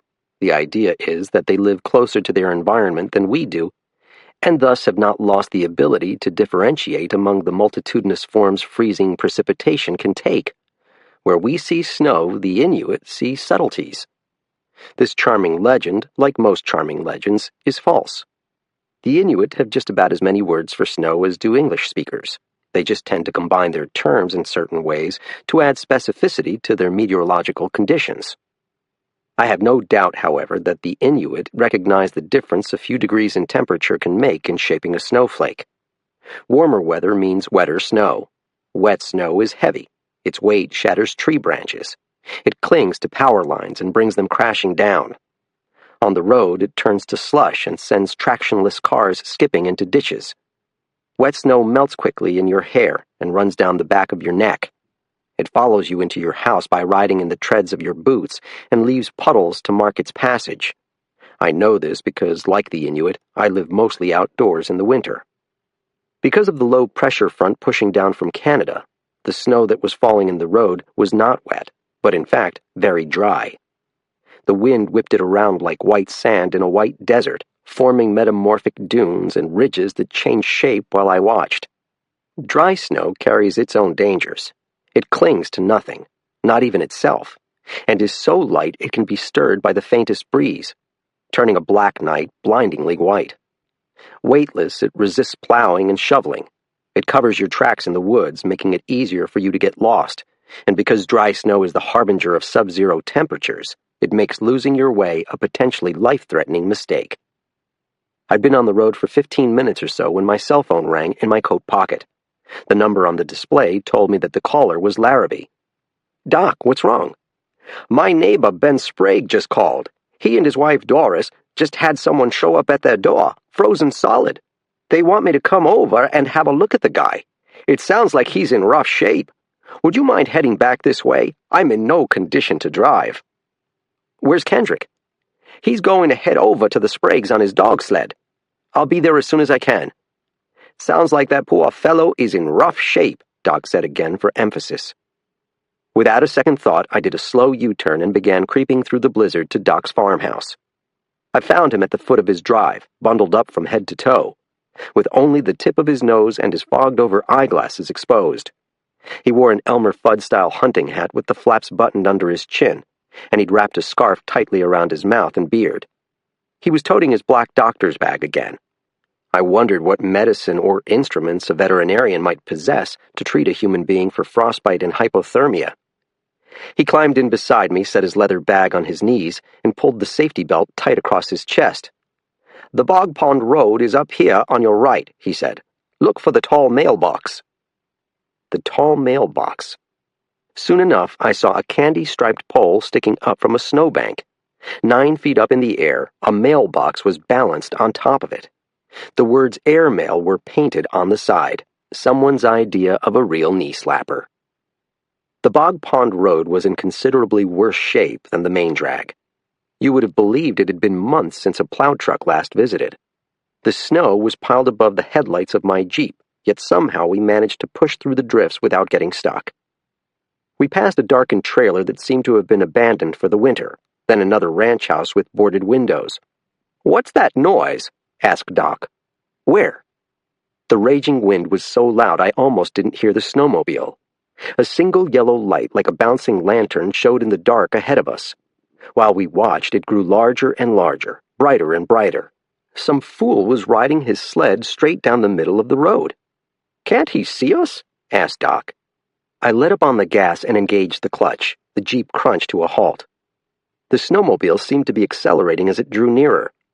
Larrabee pushed himself back against the seat and straightened his arms against the dash. "That idiot is playing chicken!"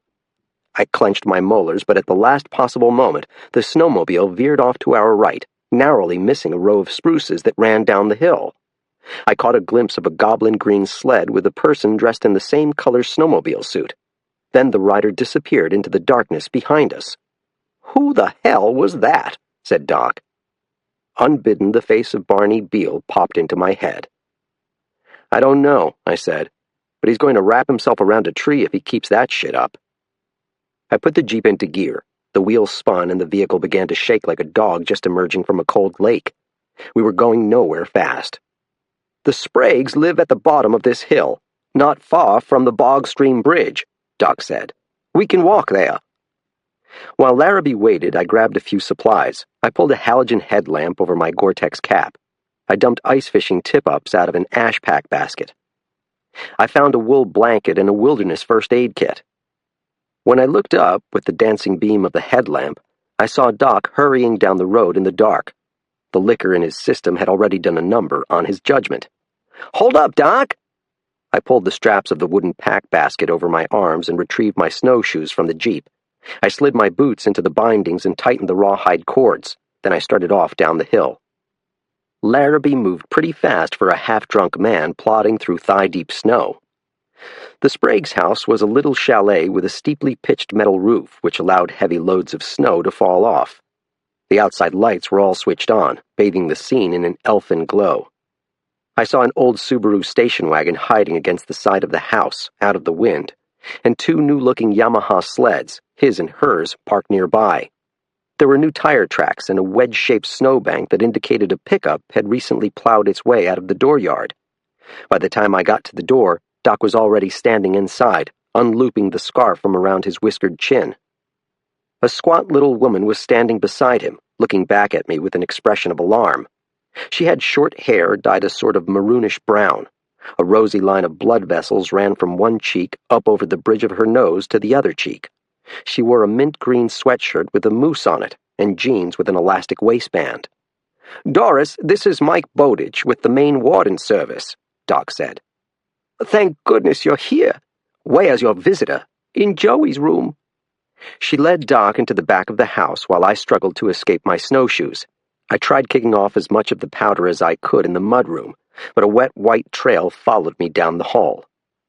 The house didn't seem dirty so much as unkempt. On the walls hung amateur oil paintings in the style promoted by those learn-to-paint television shows. But they were all crooked. The odor of an uncleaned litter box drifted from some hidden place. In a boy's bedroom, Doris Sprague leaned against one wall while Doc bent over a young man stretched on top of a narrow bed. He wore a faded denim jacket with a shearling collar, an untucked flannel shirt, baggy jeans, and motorcycle boots with silver buckles.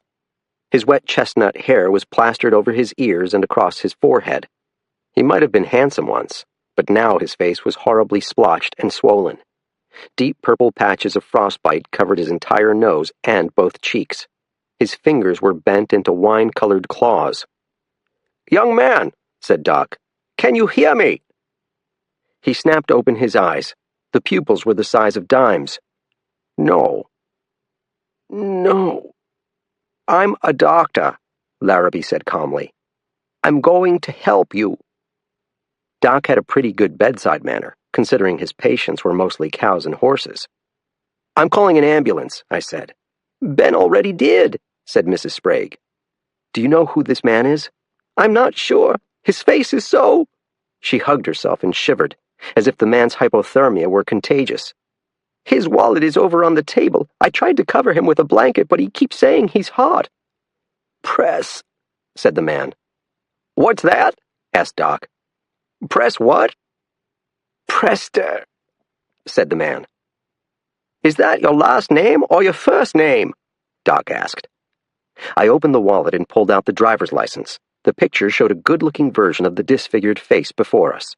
He had high cheekbones and feathered chestnut haircut like a disco dancer's from the 1970s. "His name is John Sewell," I said. February 14th. It's snowing wicked hard out tonight. I'm writing this under the covers with the headlamp Aunt Tammy gave me for my birthday. This is my last will and testament. I bequeath everything to Ma except my Bruce Lee poster. Give that back to Dad. And Tammy should get my headlamp, I guess. I want to be buried at sea, or burned like a Viking. Either way is fine. On my tombstone, it should read, R.I.P. Lucas Paul Sewell, Ranger, Detective, Loyal Son. I hear something. Whispering. It ain't the wind. That's a voice speaking. A woman's voice. She's here. Chapter 8. Should I have made the connection between the face on the driver's license and the incident I'd witnessed at McDonald's? It's easy now to say yes. In my defense, I hadn't focused on the smaller of the two men. My attention had been fixated first on the jaw-droppingly beautiful woman behind the counter, and later on the tattooed thug. I'd barely noticed the big one's sidekick. And the name Sewell, like Beale, Cates, or Sprague, is common in eastern Maine. From his knees beside the bed, Doc looked up at Mrs. Sprague. "Doris, I need you to bring me all the blankets and sleeping bags you have in the house." The solid little woman embraced herself tightly. Her eyes had a glassy sheen. She seemed to be in a trance. "What did you say?" "We need to wrap this man up in as many warm layers as possible. I'm barely getting a radial pulse." "Should I run a hot bath?" she asked. "Christ, no. He could have a heart attack from the shock." She began blinking rapidly. "I'm sorry, I didn't know." "It's all right, Mrs. Sprague," I said. "Let me help you." Hypothermia is a decrease in the body's core temperature to the degree where the entire cardiovascular and nervous systems collapse. The only way to treat it is to warm the afflicted person up gradually. Hospitals pump humidified air into the lungs and irrigate body cavities with warm liquids, but these methods were beyond our capabilities in the little Swiss chalet. The best we could do was wrap up Sewell like a burrito in as many layers of insulation as we could find. I followed the woman from room to room, gathering up every Navajo blanket, down sleeping bag, and cotton sheet in the place. Doris Sprague found a hot water bottle for me and began to fill it with water from the kitchen tap. We would apply it to Sewell's armpits or his groin, above the femoral artery. I brought the accumulated bedclothes into the room with the frozen man. It was obviously a teenage boy's bedroom. A bureau held various sports trophies, baseball and basketball, and assorted animal teeth and skulls. There was a picture of the pop singer Katy Perry on one wood-paneled wall. On another was a poster of an airbrush-looking wolf, which was staring out at the room with the same intensely blue eyes as Ms. Perry's. The poster bore the slogan, "In wildness is the preservation of the world." "How's our patient?" "Not good. He needs to get to a hospital. I don't know how long the EMTs will take to get here, if they can get here. But we have our work cut out for us. At best, he's going to lose some fingers and toes from the frostbite." "It's the worst case I've seen," I said. "Can you find some fluids for him?" I went into the kitchen and found Doris Sprague standing beside the still-running kitchen tap. She wasn't making a sound, but tears were sliding down her cheeks. I turned the faucet off and gently set my hand on the woman's shaking shoulder. "Do you have any Jell-O?" I asked. She gazed up at me, and her mouth opened. "Are you hungry?" "No, ma'am, it's for our patient. If we can get him to drink some hot liquid Jell-O, it would help." "Is raspberry okay?" "Any flavor is fine." I looked around the kitchen.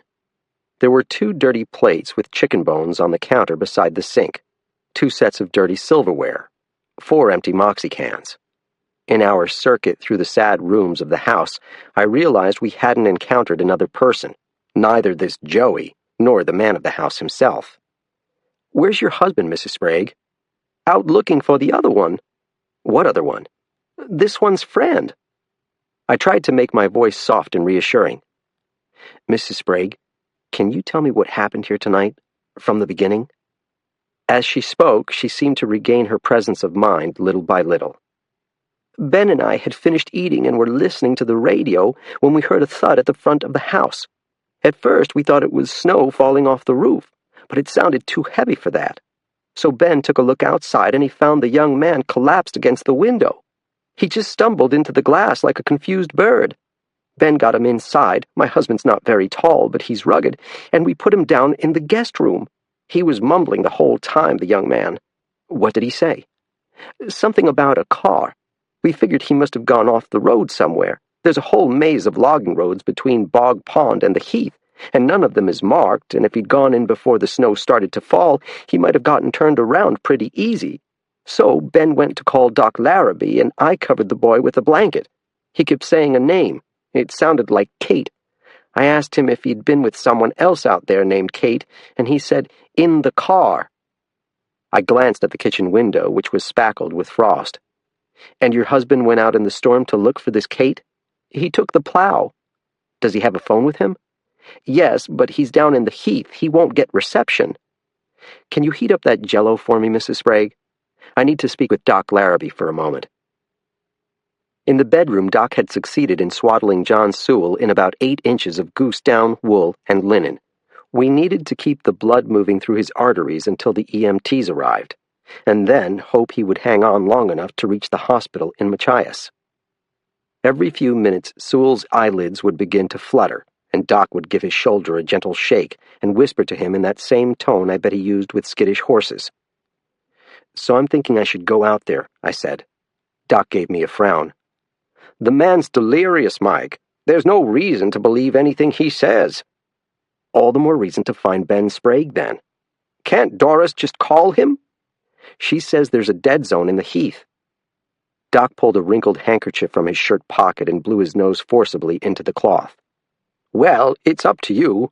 There's not much you can do here except spell me on bathroom breaks, and I guess you're right to worry about Ben. But I seem to remember that your Jeep's stuck in a snowbank about 100 yards up the road." I was thinking of borrowing one of the Sprague sleds. Doc called my bluff. "So who's going to rescue the rescuer?" "I'll be all right." "I'm sure that's what Ben told Doris." "Didn't you say that Kendrick was headed over this way with his dog team?" I said. "Your house is just up the hill and across Bog Pond. He should have beaten us here by nearly half an hour, and Doris hasn't mentioned seeing him." "Maybe he ran into Sprague out there," said Doc. "I wouldn't worry about Kendrick. This kind of weather is his natural element." "It's my job to worry, Doc." I stepped into the TV room to call the state police. "The EMTs are never going to make it down this hill unless they're driving a military half-track," I told the dispatcher in Augusta. "Can you arrange for DOT to send a plow over this way to help out the ambulance? Anything else? Contact Sergeant Rivard and tell him I need assistance searching for a lost person."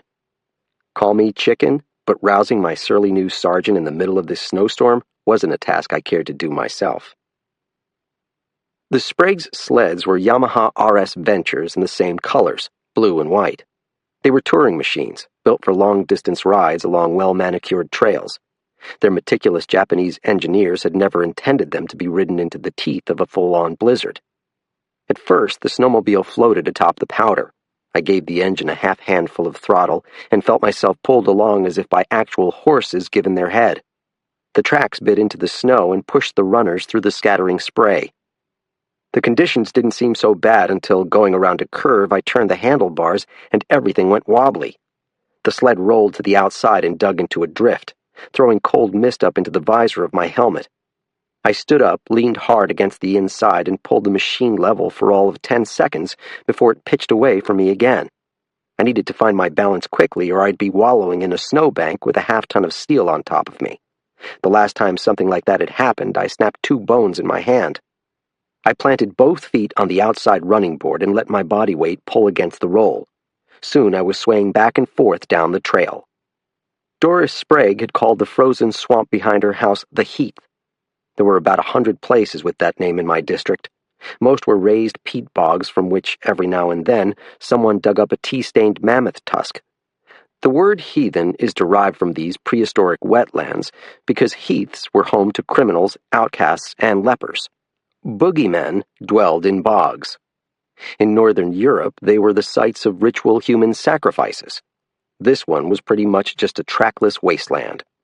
No virgins had ever been sacrificed here except by accident. Beneath the blowing snowdrifts, the sphagnum moss was hardened into permafrost. Stunted pines and swamp maples clustered together on islands of rock. Along the edges of the heath, loggers had carved a rat's maze through the laden evergreens. Every way you turned, there was another trail that dead-ended against a white wall of trees. Why had John Sewell been lurking in this swamp on a sub-zero day? And how had he found his way out? A lost person usually behaves in certain specific ways. Deprived of his bearings, he travels downhill or downstream under the mistaken impression that water always leads to a road. Often it only leads to more water. Once he finds a trail, he will typically keep walking in one direction. A lost person moves with conviction and rarely reverses course, which is why wardens find so many of them headed 180 degrees from their intended destinations. The worst ones start bushwhacking and get themselves thoroughly turned around. Without clear visual clues, humans really do wander in circles. To make matters worse, John Sewell was hypothermic. In addition to the normal panic one experiences upon being lost, he was freezing to death, and his behavior had likely been irrational. The worst-case scenario was that he'd never been in the heath to begin with. Perhaps his car had slid off Route 277, and maybe Kate was the name of his girlfriend back home. But my gut told me the young man really had come from the bog and that someone else was lost out here. Snow sparkled in my headlights. It was often easier to see the outline of the road overhead than the road itself. The jagged treetops showed dark gray against the lighter gray of the sky. Where the hell was Kendrick, or Ben Sprague for that matter? I saw no evidence in the shapes of the drifts of a plow truck having come this way. The wind was blowing so hard that the snowbanks were moving around me like slow-motion waves. I realized Sprague might have pushed his way down this very road 15 minutes earlier, and I'd never know it. I decided to mark a waypoint. I fumbled in my coat pocket and removed my Delorme GPS unit. The satellite showed my location as a green arrow near the intersection of 2 branching tote roads. There were low hills on either side of me, steep enough to have presented a barrier to anyone traveling through deep snow on foot. Farther to the west was Bog Pond. I toggled north and south. If Sewell had come from this direction, the hills would have funneled him to this same spot. The road divided south of me. I needed to pick a direction. East, I decided. Out of the brute force of the blizzard, the wind wasn't quite as loud, and I became aware of a distant sound. It was the barking of dogs. Kendrick. I twisted the throttle, and a noxious cloud of gasoline fumes rose up beneath my visor. Very quickly, the sound of the engine drowned out the yapping of the Malamutes. I prayed my sense of direction wouldn't fail me, or I would shoot right past them. In a few minutes, as I moved east along the trail, my headlights found the phosphorescent eyes of a dog. It stood, legs planted far apart, barking at me with a curled lip. Behind it were others. Kendrick had lashed his team to a tree. I cut the engine but left the light shining and tilted up the visor on my helmet. Moving at 45 miles per hour, the wind-blown snow felt like shards of glass being driven into my face. "Kendrick!" I shouted. A shadow staggered out of the darkness. Because he hadn't bothered to put on the snowshoes he kept strapped to his dog sled, he was floundering knee-deep in the drifts. "Have you seen Sprague?" I asked. His fur-lined hood and the shoulders of his buckskin parka were crusted with snow. "I met him on the road outside his house. He said there was a car lost out here with a girl in it. I sent him north across Route 277 to search. Did you find anything?" He smiled, cracking the ice on his mustache. "Yep." I jumped off the snowmobile into a deep drift. It was like trying to walk in wet cement. The light from Kendrick's headlamp bounced along, leading the way. A huge snowbank rose across the trail. The handle of an entrenching tool protruded from the top of it. I watched Kendrick drop to his hands and knees and begin jabbing at the snow with the pointed shovel. I saw that he had already excavated a deep hole, exposing a black car. The door had been ajar when the storm began refilling the crater. Someone had entered or exited the buried vehicle in the past hours, and it was logical to think that person had been John Sewell. Kendrick burrowed deeper into the car. Snow had piled up behind the steering wheel and spilled over into the passenger side. From my perspective, standing behind Kendrick, I couldn't see any farther into the darkened interior. I dropped to one knee and squinted into the face-lacerating wind. "Is there anyone inside?" Kendrick stopped digging. He propped himself on his elbow and turned to face me. "Not a soul," he said. February 14th. Ma shakes my shoulder in the middle of the night. "Get up, Lucas. Get up," she says. It's pitch black. I'm all groggy. "Prester is on his way to the hospital," she says. "He got caught in the snowstorm." "Is he froze to death?" "Put your clothes on," she says. The first time I went to the hospital was when I tripped on the stairs that time. I was so tired I fell asleep walking up to my bedroom and my bottom teeth bit straight through my lip. The tops of them got stuck on the skin. Ma had to peel them apart, and there was blood everywhere. They gave me 9 stitches. I still have this scar along my bottom lip. That was when I was 4 years old. Aunt Tam is downstairs in a chair. She has a coat in her lap. "I want to go with you," she tells Ma. "Tammy, there's a blizzard," Ma says. "What if the van gets stuck? I don't know how we would deal with your chair if we had to walk through the snow." Tammy starts to cry. Ma bends over her chair and gives her a hug. "It's important that you be here in case the hospital calls with news," Ma tells her. "You can call me on my cell if there's an update. I'm relying on you, lil' sis." Tammy smiles, but she's still kinda crying too. She used to be a basketball star in high school. In her room, Tammy keeps a picture of her team, with her standing next to the other girls. One of them is holding a gold trophy ball. Chapter 9. "Let me have a look," I told Kendrick. The musher backed out of the hole on his hands and knees. I grabbed the car door and tried to force it open, but it was stuck fast in the snow. I wriggled my way through the narrow gap. It took me a moment to realize that everything was pitched at a slight angle. The car had slid halfway off the road before the storm buried it. The halogen glow of my light turned the scene in front of me a bluish white. When I exhaled, my breath sparkled. I felt like I was deep inside the cold heart of a glacier. Turning my head slowly from side to side, I swept the beam of my headlamp around the inside of the vehicle. A thin layer of hoarfrost, like a dusting of baker's flour, covered the interior. The car was a Pontiac. I saw the Arrowhead logo on the steering wheel. Someone had used pieces of duct tape to stitch up a gash in the seat. There was the odor of old cigarettes badly masked by a pine-shaped air freshener suspended from the rearview mirror. There were empty Budweiser cans, some crushed, scattered across the back seat. There was a handful of 12-gauge shotgun shells in the console, but no shotgun. I found the auto registration tucked above the driver's sun visor. The car was a 2004 Grand Am, registered to one Randall Scott Cates. "Holy shit," I said aloud. The image of a sneering, tattooed face hovered in front of my eyes, and suddenly I realized who the hypothermic, frostbitten man was back at the Sprague house, and why his face had seemed vaguely familiar. "What's the story in there?" Kendrick said over my shoulder. I braced myself against the steering wheel and climbed awkwardly out into the open air. A blast of icy wind nearly pushed me back. Several of the dogs were yowling. "I know the person who owns this car. It's not a girl named Kate. It's a man named Cates. Randall Scott Cates. I saw him this morning at the McDonald's in Machias." Kendrick didn't speak. I couldn't make out his expression through the blowing snow. So where is he? I don't know. I don't suppose any of your dogs can run a track. Kendrick gave me a look. They're sled dogs? If Randall Cates was wandering around in this blizzard, the odds were heavily stacked against our finding him before he froze to death. If he was already passed out inside a snowbank, we wouldn't find his body until the April thaw. Almost a year earlier, I had found a deserted car on a darkened road.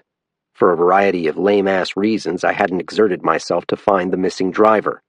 A woman ended up dead. Maybe she would have died anyway. But I didn't need another what-if question hanging over my pillow. I found my cell phone and tried to get a signal, but the screen showed only a single bar. I tried the GPS instead. Our location came up as a logging road that dead-ended at Bog Stream. I marked a waypoint and handed Kendrick the receiver. "What's this for?" "Go back to the Sprague's house and call the state police," I said. "Tell them where I am and that I need assistance locating a lost person. Give them these coordinates. Make sure they notify Warden Mark Rivard. We need a search dog here." I reached into my shirt pocket and found the auto registration. "The state police should also make sure Randall Cates isn't asleep in his bed back in Machias." The wind tore Kendrick's breath from his open mouth when he laughed. "I don't need GPS coordinates. I know exactly where we are." He tucked the registration in his parka. "What are you going to do?" "I'm going to look for him. No offense, Bowditch, but I guarantee you that I am better at it than you are. I know this bog like the back of my hand. Go back to the house. I'll search the heath. No offense, Kendrick, but this is my job." I zipped up my parka and raised the hood over my ears. "See if you can find Ben Sprague while you're at it. Tell him to clear the Bog Pond Road with his plow so the ambulance can get to his house." Kendrick pulled his goggles down over his eyes. "Suit yourself." I watched him check his team's harnesses, his body illuminated in the shaky beam of my headlamp. The animals' coats were matted with clumps of snow. They looked at their master with bright, enthusiastic eyes. The dogs were eager to run. Kendrick stepped onto the runners of his sled. Then he gave a single sharp whistle. The lead dogs barked and took off. There was a pause, and then the sled was yanked forward into the night. In no time at all, Kendrick had disappeared through gauzy curtains of snow. After the last barks of the dogs had faded, and all that was left was the howling of the wind in the tops of the cedars, I sat down on the seat of the snowmobile and strapped my snowshoes to the bottoms of my boots. My bare fingers smarted as I secured the buckles. Kendrick was right about the absurdity of my plan. I was alone, at night, in a blizzard in a pathless forest. I was trying to find a lost, perhaps already dead and buried man. And somehow I was going to accomplish this feat without succumbing to hypothermia myself. Where to even begin? With a spiral search, I decided. Starting at the driver's door, I began walking in an expanding circle around the car. If Randall Cates was indeed dead, my best chance of finding him was somewhere near his encased vehicle. I could imagine the tattooed man lurching off into the dark in his panic or confusion and very quickly collapsing from the cold, especially if he had been dressed as inadequately as his companion was. Perhaps I was reading too much into his incoherent mutterings, but John Sewell had told us that his friend was in the car, which suggested that Cates had remained in the vehicle while his passenger went for help. Maybe the two men had gotten stuck and then tried to wait out the storm until finally the sub-zero temperature drove them to take action. I could understand the desperation. Waves of powder washed like lines of surf along the frozen road. After 15 minutes of tromping around, I paused in the shelter of a big hemlock until a sudden gust knocked an enormous clump of snow off the heavy boughs and down onto my head. I decided to expand my search. Back at the Sprague's snowmobile, I struggled to remove my snowshoes. I could barely see through the ice-painted visor of my helmet. More and more, my fingers were feeling like they'd been carved from sticks of fat wood. Fortunately, the sled's engine sprang to life with the first turn of the key. Half standing, with one knee resting on the seat, I rode for maybe 100 yards into the swamp, calling for the lost man the entire time. The headlights showed no footprints or vehicle tracks. The snow was as pure as a newly washed sheet. After a while, I gave it up and reversed course. By the time I passed the Grand Am again, the storm had nearly filled the hole that Kendrick had shoveled. If Sewell and Cates had been stuck inside their car for hours, they might have run the engine to keep warm until the gas tank was empty. People who try this maneuver often forget to crack their windows and so expire from carbon monoxide poisoning. Or their tailpipe gets plugged with snow and they die that way from the odorless and colorless gas. Had Sewell gone for help after his friend lapsed into unconsciousness? I was convinced that Cates must have been incapacitated in some way when Sewell had set off on his snow-blind journey into the void. Why else stay behind? I was traveling through a landscape as sharp as a black-and-white photograph. The greens of the pines looked black. The shadows beyond my headlights were gray. The only brightness was the white of the blowing snow. I had entered a world of ghosts. Along that spectral road, I met no living thing. Around 2:30 a.m., I decided to return to the car. It had been 2 hours, give or take, since I had sent Kendrick off on his mission, 4 since I had arrived at the Sprague's house. With any luck, Ben Sprague had cleared a passage for the ambulance, and John Sewell was en route to the hospital in Machias. With any luck, Sergeant Rivard was on his way to my location, and searchers were assembling from across the snowbound country to help scour the woods. With any luck, Randall Cates was still alive. I wasn't feeling all that lucky. My lungs hurt from shouting and breathing sub-zero air. My fingers had begun to throb and cramp. There was no sensation in the tip of my nose. Back in the glade, there was no sign of Randall Cates, no sign of help. I parked the Yamaha beside the car's open door to block the wind and then crawled inside the vehicle. Once again, I snapped on my headlamp and inspected the inside of the four-wheeled igloo. If I could figure out what Cates and Sewell had been doing in this isolated place, I might have a better chance of finding my missing person. Under the seat, my stiff fingers encountered something that felt like a magazine, but turned out to be a battered copy of the Maine Atlas, a staple-bound gazetteer that just about everyone I knew kept stashed in their cars or trucks. Maine was a big state, or at least a largely empty one with too many unmarked roads. It was easy to lose your way. On a hunch, I turned to the page that corresponded to my present location. The topographical map showed vast white expanses that indicated wetlands. Logging roads and jeep trails zigzagged through these empty places. I followed a curving line down from the Sprague's house about 2 miles away. A pencil scratch marked the spot where I was sitting. So Sewell and Cates had come to this specific place for a reason. Was it a drug deal? They'd done something here and then gotten stuck trying to drive out on the snowy road. I tried the glove compartment again, but it was locked. What about the trunk? I loosened the latch. Behind me came a click, but the lid was weighted down with snow. I slid out into the biting night and grabbed Kendrick's shovel. It took me 5 minutes to clear off enough snow to get the trunk open. I found the shotgun inside. It was a Remington 870 pump. Someone had recently cleaned the barrel. The metal gleamed blue under my headlamp, and carefully rubbed linseed oil into the hardwood stock. The trunk also contained a spare tire, a jack, a few ice fishing tip-ups, and a blue school gym bag emblazoned with the Whitney High mascot, a stern-faced and politically questionable Indian chief. I unzipped the bag. There must have been $5,000 in cash rolled up in rubber bands. Someone had thrown in a loaded Glock 9 for good measure. February 14th. There wasn't another car on the road. The trees were all thrashing around like those evil trees that almost ate the hobbits. The electric wires kept swinging like jump ropes. I thought maybe one of them would snap. You can't get electrocuted in a car on account of the rubber wheels, Mr. Mason told us. I kept expecting to see the white owl around every corner, perched on a fence post. Ma had to lean over the steering wheel to see anything. What happened to Prester, I asked. The police say he showed up at somebody's house in the middle of the storm. Whose house? I don't know. Somebody who lives in Township 19, way out in the boondocks. Where does the word boondock come from? I have no clue. Is there a real place called East Gish? Lucas, she said. Will you please stop asking questions? I'm trying to concentrate on the road. Where's Randall, though? He and Presta said they was going coyote hunting. Not last night, but the night before. Lucas, I'm freaking out here. Before she started going to her don't-drink meetings, back when she was with Randall, she used to get all weird and dopey, but now she's nervous or angry all the time. We drove over the causeway in the dark. Usually there are cars parked along it, people hanging out, but not during the storm of the century. We passed Helen's and the Bluebird Ranch, and they were both closed. Even the gas station was closed.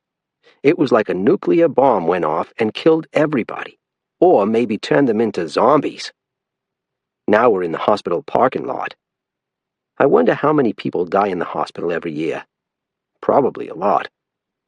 All hospitals must be haunted. Chapter 10. I was inside the Grand Dam, shivering, my teeth clenched to keep from chattering. The gym bag key opened beside me on the seat.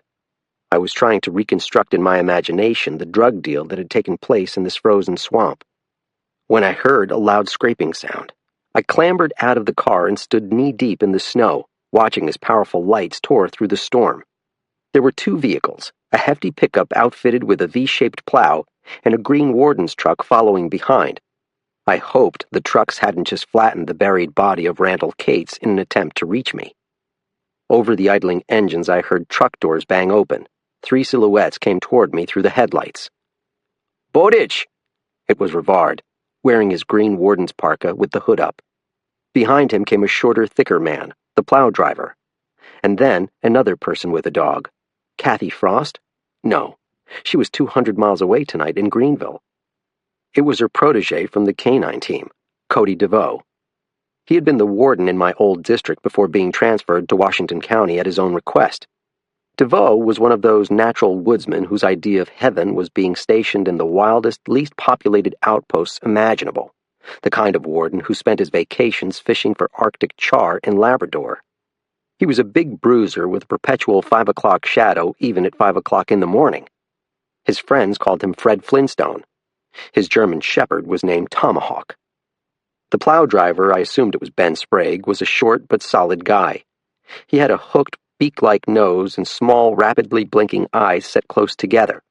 He wore a blue snowmobile suit covered with iron-on patches from various clubs and a New England Patriots cap with a fuzzy pom-pom on top. "So what's going on?" Rivard asked. "We've got a lost man out here," I said. "It's Randall Cates." "That's what Kendrick told me. I didn't believe it until I saw Prester Sewell lying in that bed. I thought his name was John. Everyone calls him Prester. I think Cates and Sewell were out here on a drug deal. Is that a hunch, or do you have more specific reasons for saying that?" I showed them the gym bag full of money and the gun. I told them about the map inside the car with our location marked in pencil. My lips were so numb I sounded like I had a speech impediment. "I think Cates is lost out here somewhere, wandering around in the dark or collapsed in a snowbank." "I'm not sure how we're going to find him in this storm," Rivard said. "I'd like to try running a track." DeVoe squatted down beside his dog and adjusted the little orange vest she was wearing. "Tomahawk's pretty good in the snow. We did some avalanche training last winter up at Baxter State Park." "Christ, it's cold out here." Rivard rubbed his gloved hands together and stamped his feet, first one and then the other. The Grand Dam had almost disappeared again inside the white mound of snow. "How's Sewell doing?" I asked. "The paramedics were putting him in the ambulance when DeVoe and I showed up," said Rivard. "He looked pretty bad to me, but maybe he'll pull through. They won't be able to get him to Bangor in the storm, so they're taking him to Machias to stabilize his condition." "Where's Kendrick?" I asked. "I left him at the house," said Rivard. "I told him to direct assistance to our location, and I thought someone should stay with Mrs. Sprague." Ben Sprague stared hard at me with a trembling lip and a knitted brow, as if I'd just insulted his mother. "My wife's had a terrible shock." What was up with this guy? Maybe he was just mad that his pleasant evening at home with the missus had been ruined by this freak occurrence. I couldn't blame him. Doris Sprague had seemed genuinely upset. "What about Larrabee?" I asked. "Doc went to the hospital with the EMTs. "So who else is coming?" "I wanted to scope things out before calling in the cavalry," said Rivard. "I woke up Bill Day over in Aurora, but he's going to be all night getting here. The Passamaquoddies are sending a dog handler from Princeton along with one of their tribal wardens." He stomped his feet again in that same methodical manner he'd used before, first the right, then the left. "We might as well let Tomahawk give it a try, but who knows if that dirtbag Cates is even out here." I understood Rivard's skepticism.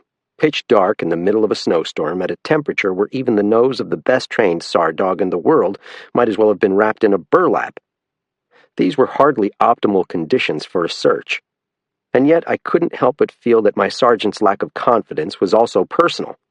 We hadn't worked together long enough for him to appreciate my abilities, so all he had to go on was my reputation in the service: impulsive, hot-headed, too impressed with my own intelligence, book-smart rather than wood-smart, a discipline problem, not a team player. In other words, a very, very bad bet. DeVoe found a dime store bandana in the Grand Am and let his dog have a good whiff of it. Then he let her begin pulling him around on a leash through the snow. Tomahawk made a circle around the car and began working her way outward in a fan-shaped pattern. Over the past 2 years, while on stakeouts and patrols, Kathy Frost had given me endless tutorials on the training and use of canines in search and rescue and human remains recovery. I knew that Tomahawk was searching for a pool of human scent, wafting through the snowpack. If she found one, she would begin to dig, and maybe, just maybe, she would discover the frozen solid corpse of Randall Cates. I also knew that Rivard was right when he said chances of her finding him in these conditions were slim to none. Rivard wanted to do his own search of the Grand Am. Ben Sprague said he was returning to his truck to warm up and wait. I decided to be neighborly and join him. I opened the passenger door and peered up at him. "Do you mind if I get out of the cold for a few minutes?" "Be my guest." I slammed the door behind me and instantly felt embraced in warmth. My night in the blizzard had frozen my bones to the marrow. "The snow seems to be letting up." "Does it?" He fiddled with the radio and brought up a fuzzy station playing rock and roll from across the New Brunswick border. So much for conversation. I removed my gloves and warmed my hands over the air vents. At first, my fingers were numb. Then they began to throb. I rubbed the palms against my cheeks and nose. I made funny faces to loosen the tight skin. Hotel California was playing on the radio. Sprague tapped a beat to the music with his hands on the steering wheel, but more out of impatience than from a sense of rhythm. "How long have you and Doris lived out here?" I asked. "What do you mean? In the sticks?" "In Township 19. "Too long." I wasn't sure what he meant, but he didn't seem inclined to clarify the statement. "You two saved that man's life." He made a snorting sound. "I wouldn't bet on it." "Had you ever seen him before?" His face had a lime green cast from the dashboard lights.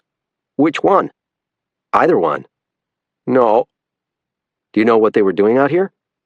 "Selling drugs. You saw that bag of money." "But why were they out here in the heat of all places?" I asked. "I'm not a drug dealer. I don't know why they do anything." DeVoe and Tomahawk moved past our vehicles, heading down the logging road. We turned our heads to follow them. I couldn't tell if the dog had found a scent trail or was just ecstatic to be doing what she'd been bred and trained to do. "A dog can't find someone in weather like this," Sprague said confidently. "You won't find his body until springtime." "They find people buried by avalanches. Not in weather like this." We heard a garbled shout outside. I saw Rivard stick his head up from the car. He began walking quickly through the snow toward DeVoe's position. I grabbed the door handle and hopped out. At the edge of Rivard's dancing flashlight beam, Cody DeVoe crouched in front of a roadside tree. He was down on his knees holding Tomahawk around the neck. The German shepherd was straining toward a snowdrift piled against a leafless hardwood. "What have you got?" Rivard asked. "Something dead." Rivard knelt over the drift and began sweeping snow away with his gloved hands. Soon we saw matted brown hair, a human head nodding forward, as if a man had fallen asleep against the ash trunk. Rivard brushed the impacted snow off the forehead and shoulders. He gripped the head by the forelock and tilted the tattooed face up at us. The young man's mouth was open, and a blue tongue was thrust between the teeth.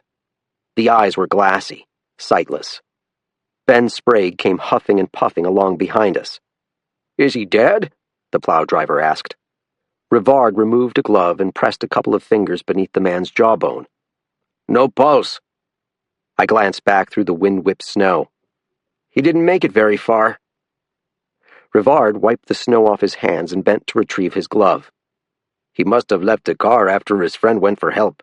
He sat down under the tree to get out of the wind, and that was all she wrote." "Do you need a shovel to dig him out?" asked Sprague. "I have one in the truck." "We don't know what went down here," I said. For all we know, there's a bullet hole in the middle of Kate's chest." "Mike's right," said DeVoe. "I know he is," said Rivard sourly. "Use my radio to call dispatch. Tell them to wake up the medical examiner. Make sure he brings his snowshoes." February 14th. I was in the hospital last year. We was having a barbecue in the backyard, and Presta was drinking beer. Ma had wheeled Tammy down the ramp and around the side of the house up onto the little hill. Tammy was wearing a cowboy hat Dad brought her from Texas, because he was still trying to get back together with Ma, even though they are divorced. There were no mosquitoes and the sun was warm before it went down behind the roof. Ma hadn't met Randall yet, so everybody was happy. We was eating hamburgers and hot dogs. Presta had an apron that said on it, "Mr. Good-Looking is cooking." I remember he called himself the Iron Chef and did some kung fu moves with the grill fork and the paddle thing you use to flip a burger. Ki-ya! Ma said something about how I needed to go out for a sport at school because she wanted me to be a student athlete. The reason I needed glasses, she said, was because I was always reading comic books and Stephen King and writing in my notebook. "You'll develop more if you use your muscles," said Ma. "You're too scrawny, Lucas." I'm the littlest kid in my class. I could maybe be a jockey if someone would teach me how to ride a horse. Presta said, "What about wrestling? That's a sport for little fellas." "What do you say, Luke Skywalker? You want me to teach you how to wrestle?" "Wrestling is gay," I said. "I don't want to touch some kid's boner." "Lucas," Ma said. Presta got down on all fours and said, "Come on, kneel down beside me and grab my arm." I didn't have no choice. Presta got me all arranged. I didn't really want to squeeze his belly, but that's part of wrestling, I guess. He had a weird sour smell leaking through his skin from the beer. "Who's going to count to 3? Presta asked. "I will," said Tammy. Then she went, 1, 2, 3, wicked quick. Next thing I knew, Presta was sitting on top of me, belching beer breath in my face. I was gulping for air because he'd knocked the wind out of me. 2 out of 3, he said. This time he made me get down on all fours. "Don't hurt him, Presta," Ma said. I didn't want to wrestle, so I figured I would just go limp. When Tammy said 1, 2, 3, Presta just picked me up like I was a doll and flopped me completely over.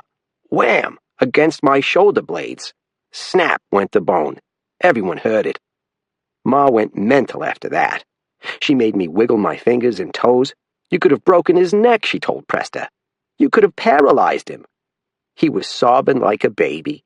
He cupped his hand and held it up to his face because he was embarrassed to be crying. Ma made us all pile into the van and drive into Machias. Presta held my hand and slobbered all over it. "Will you forgive me, Lucas? Please, please, please forgive me?" Later, I got my revenge. I sprinkled Tammy's laxative all over his cold pizza. Presta had the runs for a week. Ha! Chapter 11. Shortly before dawn, Rivard sent me back to the house on the snowmobile because my cheeks were turning white. The wind had begun to die and the snow was lightening to flurries, but even so I had trouble finding my way. In the minutes since Ben Sprague's plow had cleared a passage for the trucks, the drifts had thoroughly reclaimed the logging road. In the east there was a wash of color against the jagged horizon, a brush stroke of gray along the bottom of a black canvas. I'd expected to find Kendrick's dog team tied up outside the Sprague house. Instead, I discovered a white Ford Interceptor. On its door was a silver star against a black badge. On its fenders were the words Washington County Sheriff Patrol. The rockers were spackled with salt brine. Because of Maine's perpetually corrosive weather, our abundant potholes and frost heaves, the life expectancy of most new cars was little more than a decade, less than that for police vehicles. A balding blond man with broad shoulders and wind-burned cheeks greeted me at the door. His name was Corbett, and he was the chief deputy at the Washington County Sheriff's Department. We'd met several times over the previous weeks as part of my orientation. He wore blue jeans tucked into LL Bean boots, and a black fleece emblazoned with the Sheriff's Department logo on the breast. "You look like a popsicle." Corbett had a resonant baritone that made me think he'd missed out on having a lucrative career in radio. "I feel like a popsicle." "I can't believe you spent the night out there. I live just up the road and it took me forever to get out of my driveway." I heard a door open and slam shut down the hall. Is Kendrick here?" Corbett offered me a quizzical look. "You mean Professor Kendrick from the university?" Rivard told him to wait here and direct search units to our location in the Heath. "He wasn't here when I arrived, and Doris never mentioned him." That seems strange. Why would Kendrick have taken off before the first police cruiser arrived? "How's Mrs. Sprague doing? She seemed in a bad way before." "She's had a rough time of things since her son's accident. The Spragues are good people. Ben and I are in Rotary. But what happened to Joey has really tested their faith." "Is Ben on his way back here?" "He's plowing the road again. Rivard wants to keep it clear so the medical examiner can get down into the Heath." I was curious to learn more about the Sprague's son and his obscure accident, but my brain felt as numb as the rest of me. "So let me get this straight. You weren't here when the EMTs left?" "No, but I passed them on the road. I asked if they needed an escort to Machias, but they said no." He glanced at his watch, which he wore with the face on the inside of his wrist. "They should be at the Down East Community Hospital by now. I haven't heard how Prester's doing. I hope he wakes up just so we can get the story of what really happened." "I'm not sure it's such a mystery," said Corbett. "Ben and Doris were always reporting seeing suspicious vehicles going by here, heading into the woods. Ben'd get really worked up. I even did some of my own patrols down there, but I only scared up a young couple having sex." "So you think maybe Kate's had a regular place he was doing deals out in the Heath?" Corbett shrugged his wide shoulders. "It's certainly off the beaten trail. I go deer hunting down there every November and always get turned around a few times before I find my way out. It's a scary place. I'm surprised you guys found the body at all." "We figured he wouldn't be far from the car, and we had a well-trained dog helping us." I described the scene to him, the car, the bag of money, the loaded Glock, and then the startled expression on the corpse's rhymed face. "Kate's didn't look to me like a guy who had passed out in a snowbank. I'll be curious to hear the coroner's report." "The sheriff will want to speak with you about it. Randall Cates was on her personal most wanted list." The longtime Washington County sheriff was a woman. One of only a handful of female sheriffs in the state of Maine. Her name was Roberta Rhine. My professional experience working with sheriffs had thus far been hit and miss. The chief law enforcement officer of Somerset County, where my father had committed his crimes, hated my guts, but back on the mid-coast I'd established a cordial relationship with Dudley Baker, the Knox County sheriff. "Well, she can cross him off her list now," I said, rubbing my tired eyes. "What about the other one, Sewell?" "Prester?" Corbett grinned and shook his head. "He's one of our favorite people over to the jail. We've had him in for just about everything. Drunk and disorderly, B&E, check kiting, receiving stolen property. Nothing violent, though. A lot of these guys like Cates enjoy having a sidekick to tell them what big-time gangsters they are. Prester's actually a nice guy when he sobers up, which is almost never. It's probably all the antifreeze in his system that kept him alive out there." I remembered how Sewell had skulked around the McDonald's, a small guy trying not to draw attention to himself. "Does his sister work at the McDonald's in Machias?" "Jamie? Yeah. I was actually in there this morning and noticed her. She's easy to notice," Corbett said with the sort of smile that didn't belong on the face of a married man. "Prester and Randall were there, too. They were giving her some grief, and she ended up taking food out to their car." "You'll want to put that in your report." Standing in the Sprague's entryway, I found myself leaning against a wall for support. I had been awake for nearly 24 hours, and I still had to shovel out my Jeep and drive back to my trailer. "I should say something to Mrs. Sprague," I said. "You're probably better off just hitting the road," said Corbett. "The poor woman seems pretty shaken up. When I told her I needed to get an official statement from her, she asked if she could clean Joey's room first. I need to give her back her snowmobile keys." "You can leave them with me." I shrugged and handed him the keys. Ben Sprague had plowed a lane past my Jeep, pushing snow up against the tops of the windows. I had to use my cupped hands to scoop out a hole deep enough to get the tailgate open. From there, it was all shovel work. Beneath my layers of polypro wool and Gore-Tex, I began to perspire heavily. Every once in a while, I took a break from my labors, leaned on the shovel, and looked around me at the dawning world. The last clouds that made up the rear guard of the storm were marching away to the northeast. The blizzard was off to punish Nova Scotia next. The wind came up and rustled the loose strips of paper hanging from the birches. Two silent crows bounced along on gusts overhead. I'd wondered if my tires had sharp enough studs to claw their way up that hill, but I had no problem getting back on the road. As I crested the hill, I thought about the snowmobiler who'd played chicken with my Jeep the night before. Who was he? A neighbor of the Spragues out for a midnight ride? Or the man Cates and Sewell had met down in the swamp?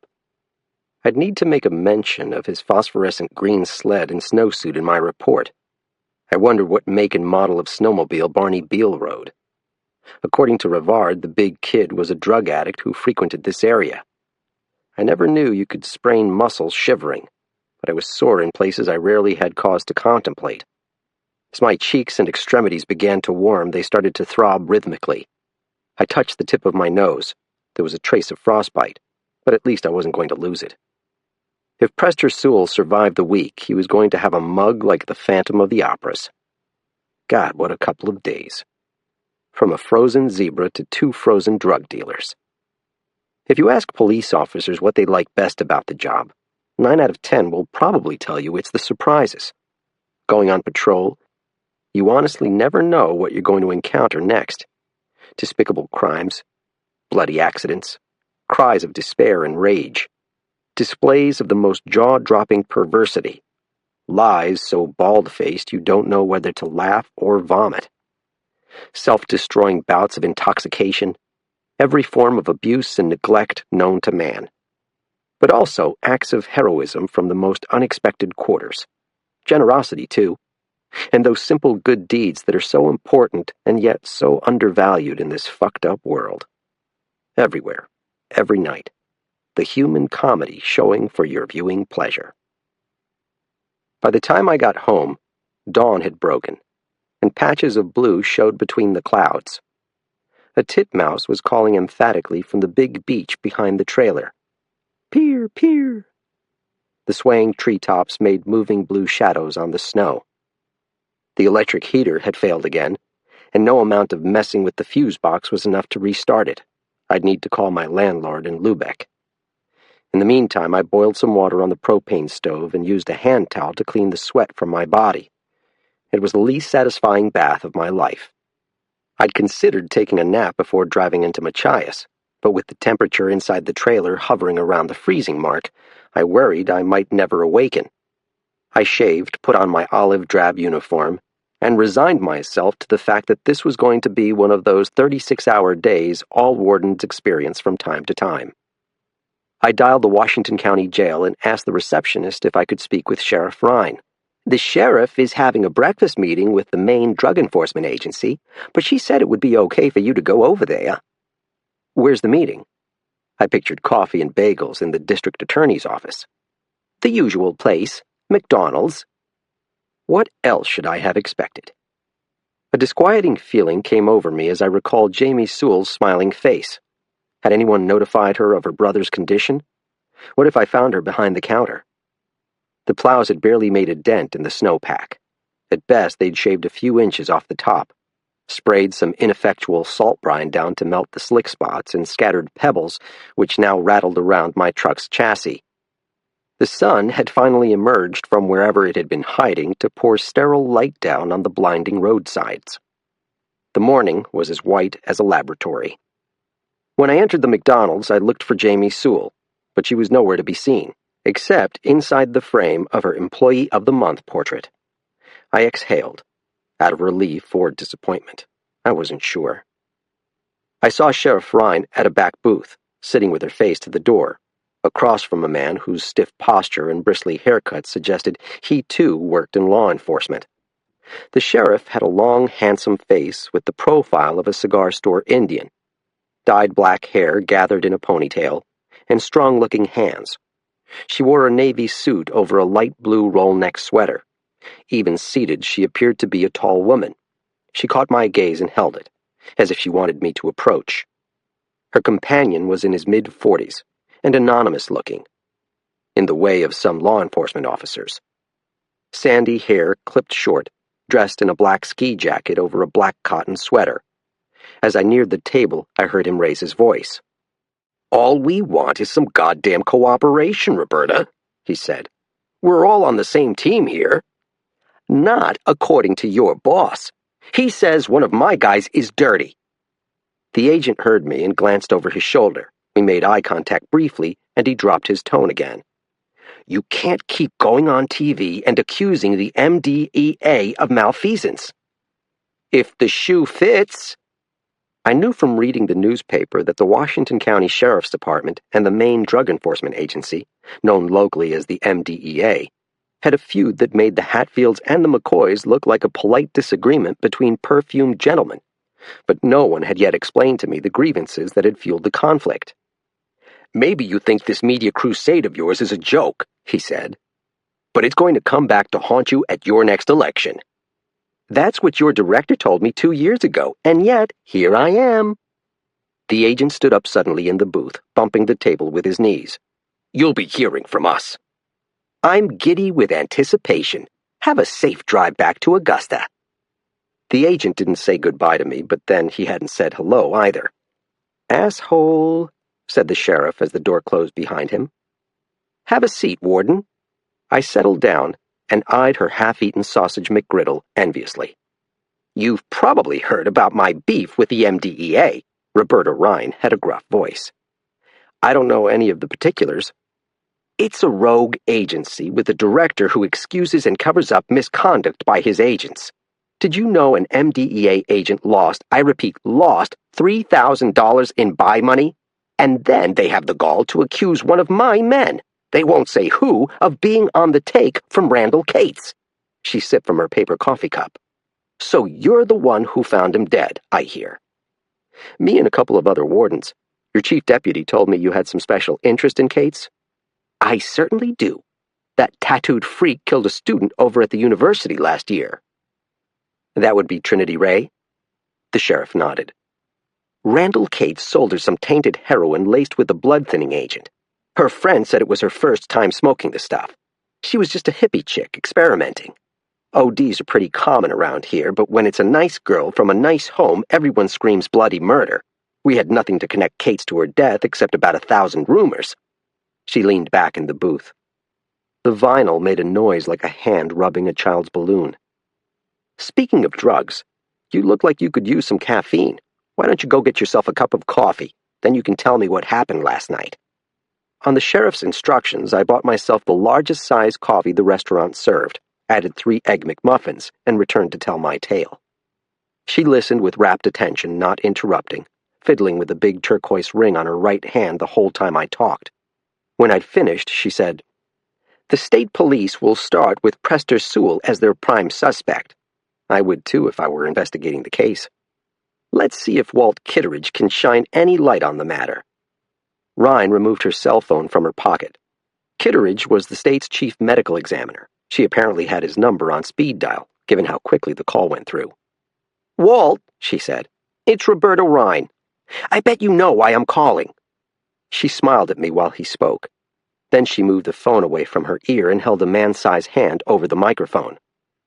"He just got out of the woods and he sounds wicked pissed about being called out in a storm." She moved the phone back to her ear.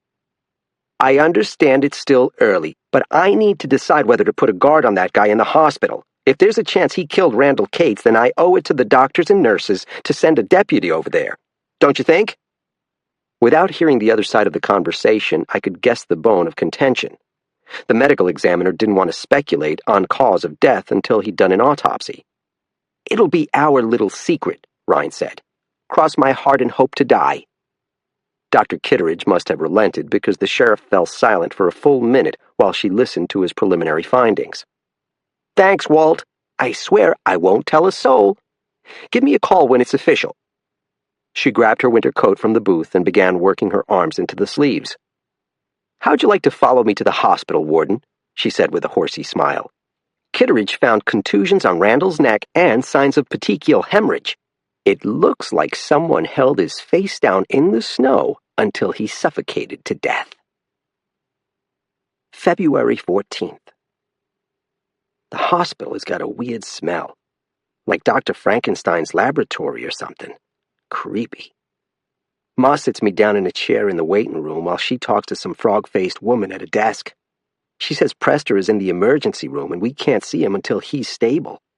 Prester has never been stable, Ma says. I think it's supposed to be a joke, but she don't laugh. She smiles and pats my hand. "What do you know, Edgar Allan Poe?" she asks me. "Nothing," I say. That's what I always say. "Do you think you'll be all right here on your own for a few minutes? I need to get something out of the van." "A cigarette?" "You know I don't smoke anymore, Lucas. It's just something I need right now." She smiles and opens my notebook on my lap. "Just stay here and write some more stories for a while," she says. "No one's going to bother you." "Can I have a Coke? I need $1.25. "Lucas, don't think you can trick me just because I'm upset." When she goes out the automatic door, a cold wind blows in behind her, and the mean lady behind the desk shivers hard. If Prester is frozen solid, that must mean his Willie is frozen too. What if the doctor accidentally snaps it off, like an icicle? Ouch. Ma comes back, and she has something in her hand. I can't tell what. She's got her eyes closed, and she's moving her lips like she's praying, but no words are coming out. She sits down next to me again. "What did you forget, Ma?" She holds out her hand, and there's a little green plastic chip. It says Unity Service Recovery, in a triangle around the words 3 months. "What's that?" I ask. "My good luck charm," she says. Chapter 12. You can tell a lot about a town from its hospital. The one in Machias was located on a piney stretch of road, not near anything in particular except an abandoned horse racing track festooned with no trespassing signs. Most people would have driven past the building without realizing it was the local medical center. The low-slung brick structure was smaller than my old junior high in Scarborough. Whoever decorated the interior had gone for a casual down-home effect, sort of like a country inn.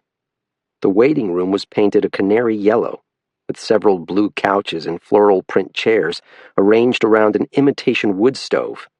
A totally bald man who looked like he might have fought in the Battle of the Bulge sat in a robe and slippers, watching old newsreels play in his head. The only other person in the room was an odd-looking boy who had his legs drawn up beneath him in his chair and was scribbling violently in a notebook. We met a male nurse, a whip-thin guy in green scrubs, coming down the checkerboard hallway that led to the emergency room. "Hey, Sheriff," the nurse said. "What's up?" "Who's on duty in the ER this morning, Tommy?" "Dr. Chatterjee." "Can I speak with him?" "He's with a patient. It's a severe hypothermia case." "Yes, I know," said the sheriff. "The patient's name is Prester Sewell. We have reason to believe he might be dangerous." The nurse nodded as if he understood, although he clearly didn't, and disappeared down the hall in the direction of the ER. The last time I'd set foot in a hospital had been a year earlier, when I'd had my skull fractured by the scariest man I'd ever met. He'd beaten me to within an inch of my life, and it was a miracle I'd survived. It was a different hospital, different emergency room, but the memories of that day made the hairs on my neck prickle. After a few minutes, a doctor in a white coat and scrubs came hurrying along from the ER. He had the darkest skin of anyone I'd met in Washington County, and jet-black hair swept up from his forehead. His plastic-framed glasses didn't hide the shadows under his eyes. "Is that a problem?" There was a trace of Bangalore in his inflections. "Not yet," said Ryan. "I've been up since last night, Sheriff, so I'm in no shape for badinage." When he spoke, his Adam's apple bobbed up and down like a walnut caught in his throat. "I'm stationing one of my deputies in a chair beside Prester Sewell's bed." Young Dr. Chatterjee gave a high-pitched laugh. "Tell him to bring a good book." "Now you're the one not being cleared, Doc." The doctor crooked his finger at us. "Follow me." He led us to the intensive care unit, or med-surg unit as they called it at this hospital. It was an open area, loud due to the beeping machines, buzzing phones, and snatches of conversation among passing people, where a nurse sat at a central desk facing a row of glass-walled rooms. In one of these rooms lay Prester Sewell. If anything, he looked even worse than the last time I'd seen him.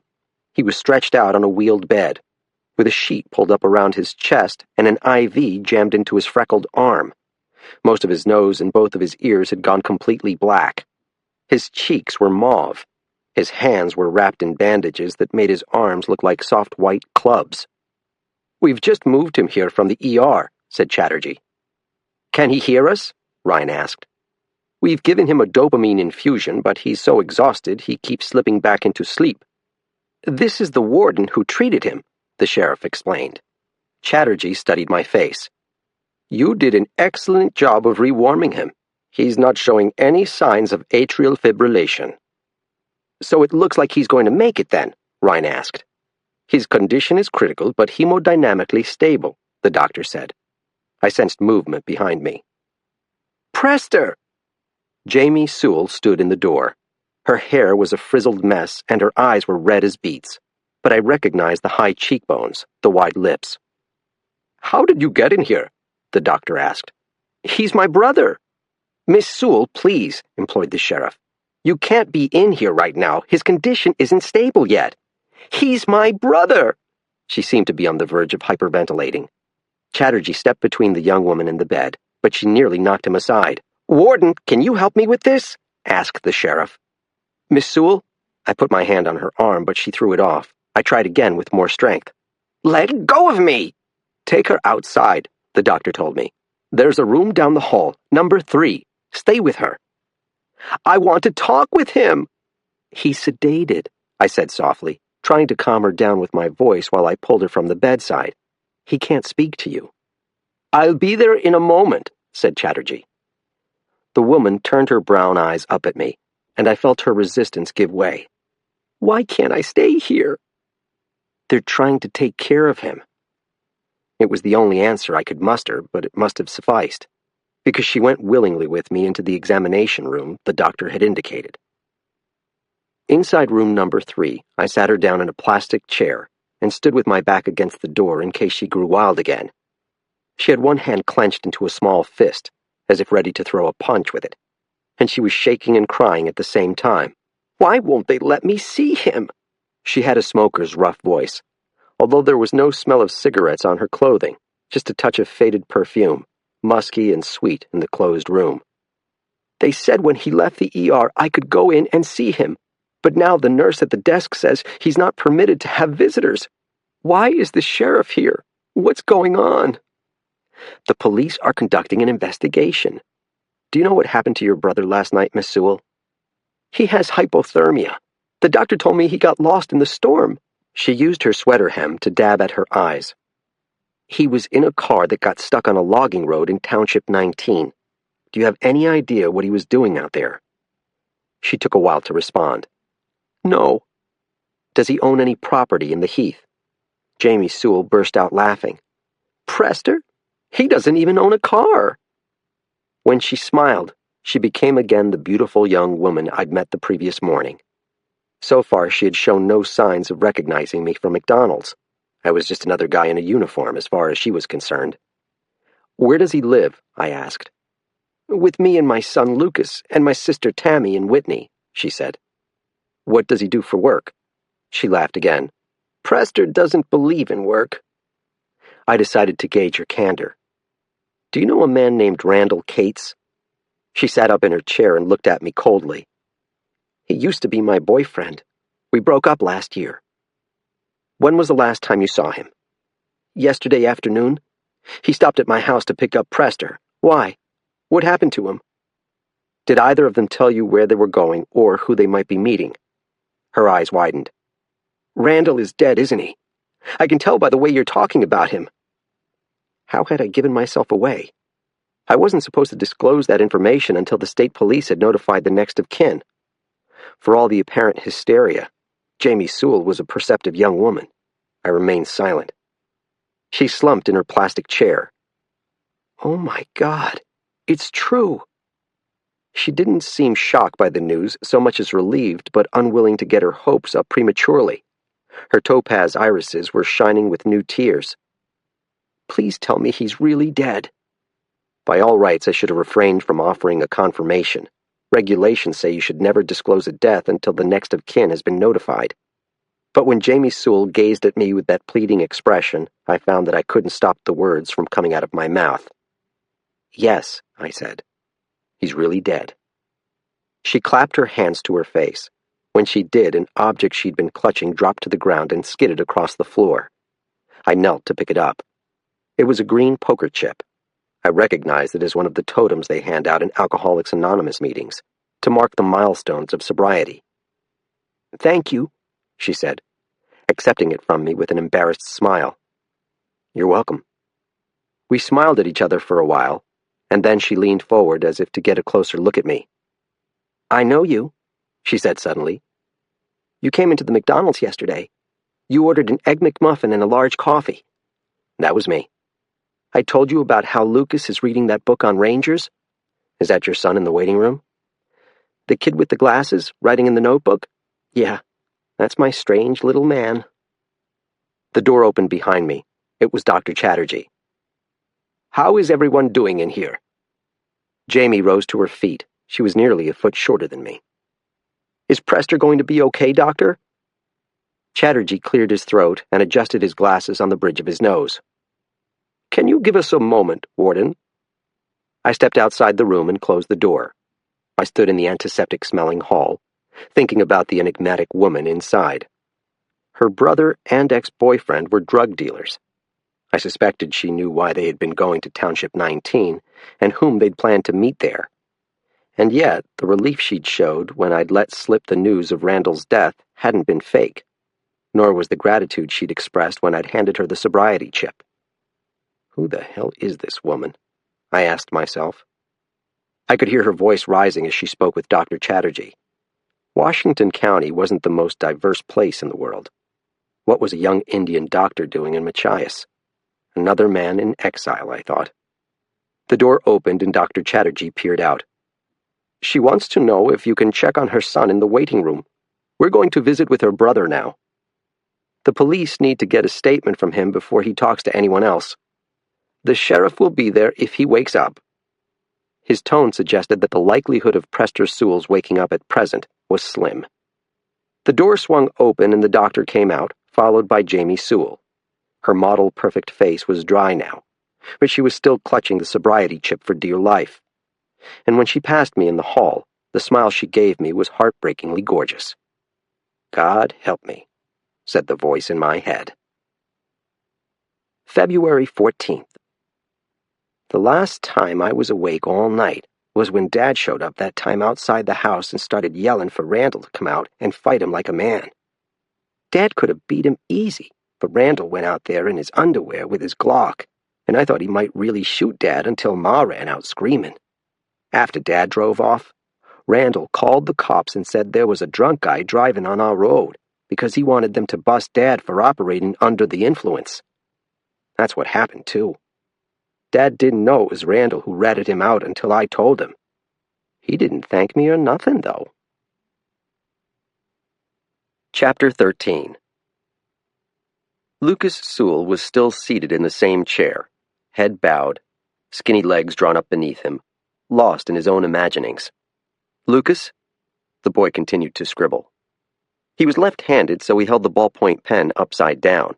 His pale little hand was stained with blue ink. "Lucas?" The boy stopped and jerked his head up as if I'd tossed a bucket of cold water on his head. His hair was thin and chestnut-colored like his mom's, and he had the same cleft in his chin. His head seemed 2 sizes too large for his scrawny body. He was wearing a hooded gray sweatshirt with abundant ink stains, and blue dickies tucked into snow boots. A puffy orange vest was slung across the next seat. I had no clue whatsoever how old he was.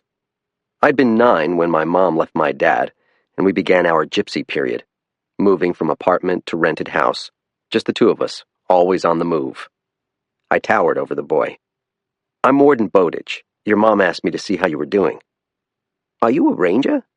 "No, I'm a game warden. Rangers work in parks, helping people camp or watching for forest fires. Wardens are like police officers in the woods." "Is Presta dead?" "No," I said, "but he's very sick. Your mom is visiting with him now." His eyes darted to my holster. "What kind of gun is that?" "It's a semi-automatic pistol." "Can I see it?" "I don't think that would be a good idea. Guns are very dangerous. You should never play with them." "Did you ever shoot anybody?" "Unfortunately, yes," I wanted to say. 2 people, in fact. And both occurrences haunted me in the pre-dawn hours. But I kept my mouth shut. "What are you writing?" He closed the front cover and tucked the pen over his outsize ear. There was blue ink on his earlobe. "Stories." "What kind of stories?"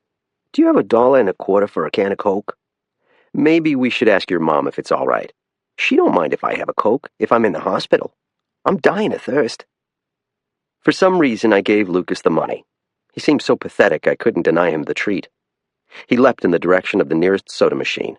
There was something toad-like about the boy. Kids had always scared the hell out of me. I had grown up as an only child, more or less. My stepfather had a daughter who was 10 years older than I was. She'd been in college when my mom and I went to live in their McMansion, and she treated me like an unwelcome interloper until she finally moved away to California after graduation. So young children had never been part of my experience growing up, and the only ones I seemed to encounter these days were those who got lost in the woods and needed rescuing.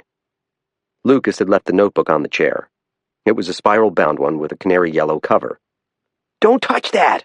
The boy jumped past me, doing another of his froggish leaps, and grabbed the notebook. He tucked it to his chest. I had a brief mental image of Gollum clutching the ring of power. I wasn't going to read anything, I said. He eyed me with mistrust as he settled back in the chair. What happened to Prester, anyhow? He got lost in the blizzard. He was very lucky to find help when he did. What about Randall? Randall Cates? Him and Presta said they was going to hunt coyotes. Not last night, but the night before. Then they didn't come home. Ma was pissed. Did they say where they were going hunting? Nah, but that was just a lie anyhow. Randall was going to sell drugs, like usual. I'd begun to wonder if Lucas was older than I'd first guessed. He stared at me through those thick glasses of his with such obvious intelligence. How do you know that Randall Cates was dealing drugs, Lucas? He gave me a broad smile. I'm a detective. The automatic door opened across the room. It was Jamie Sewell and the anorexic male nurse we'd met earlier. She shuffled along uneasily until she caught sight of her son. Then she stopped, took a deep breath as if trying to collect herself for the boy's sake. But her smile wasn't fooling anybody. What do you know, Edgar Allan Poe? She said to Lucas. I see you met the warden. We were just getting acquainted, I said. Without a word of reply, the boy flipped open his notebook and began writing again. Jamie looked at me. He does that all the time. Lucas is going to be a best-selling writer like Stephen King. Isn't that true, Lucas? He raised his eyes at us and clenched his lips together, then returned to his scribbling. So how you doing? I asked. I need a cigarette. The confession disappointed me for some reason. I was in no position to judge her bad habits. There's no smoking here, I said. She shook her head. I don't smoke anymore. I just meant that I'm a wreck and am having a craving like you wouldn't believe. She ran both hands through her hair, pushing it back from her face. This place gives me the heebie-jeebies. If I sit around here, I'm going to go crazy. Maybe I should just go home. They've got Prester pumped full of so many chemicals he's not waking up till next week. Did you speak with the sheriff? I asked. Yeah, I spoke with that sheriff, she said sharply. I don't understand what the problem is. Prester's the one who's injured, and you're all acting like he's some sort of dangerous criminal. I realized that the boy was watching us closely. The police are just trying to determine what happened in the woods. I guess that makes sense. She was fidgeting, swaying back and forth. She reached for her son's orange vest. This place is going to make me crazy. Come on, Lucas. Tammy's probably worried sick. Are you sure you're going to be okay? I asked. She looked hard into my eyes. I can take care of myself. That was my signal to give them some distance, so I did. I stepped back and watched them bundle up against the cold. As they left the room, the boy looked back at me over his shoulder. Then his mother gave his arm a gentle pull, and they were gone. It had been ages since I thought of that period in my own childhood, between the time my mom left my dad and the time she married Neil. We'd been so poor. My mother had waitressed in a rough bar down on the Portland waterfront and worked as a temp in offices, hoping to meet a rich lawyer. And what do you know? She actually did. I decided to return to the med-surg unit. When I got there, Sheriff Rhine was on her way out. Where's little Miss Hot Pants? She asked. She took her son and went home. That one is a piece of work. She knows exactly what her brother and boyfriend were up to in the heat, but she'll never cop to it. She told me that she and Cates broke up last year. Really? What kind of conversation did you two have anyway? Somehow she seemed to sense that Randall was no longer among the living. I tried to keep the guilt from showing on my face.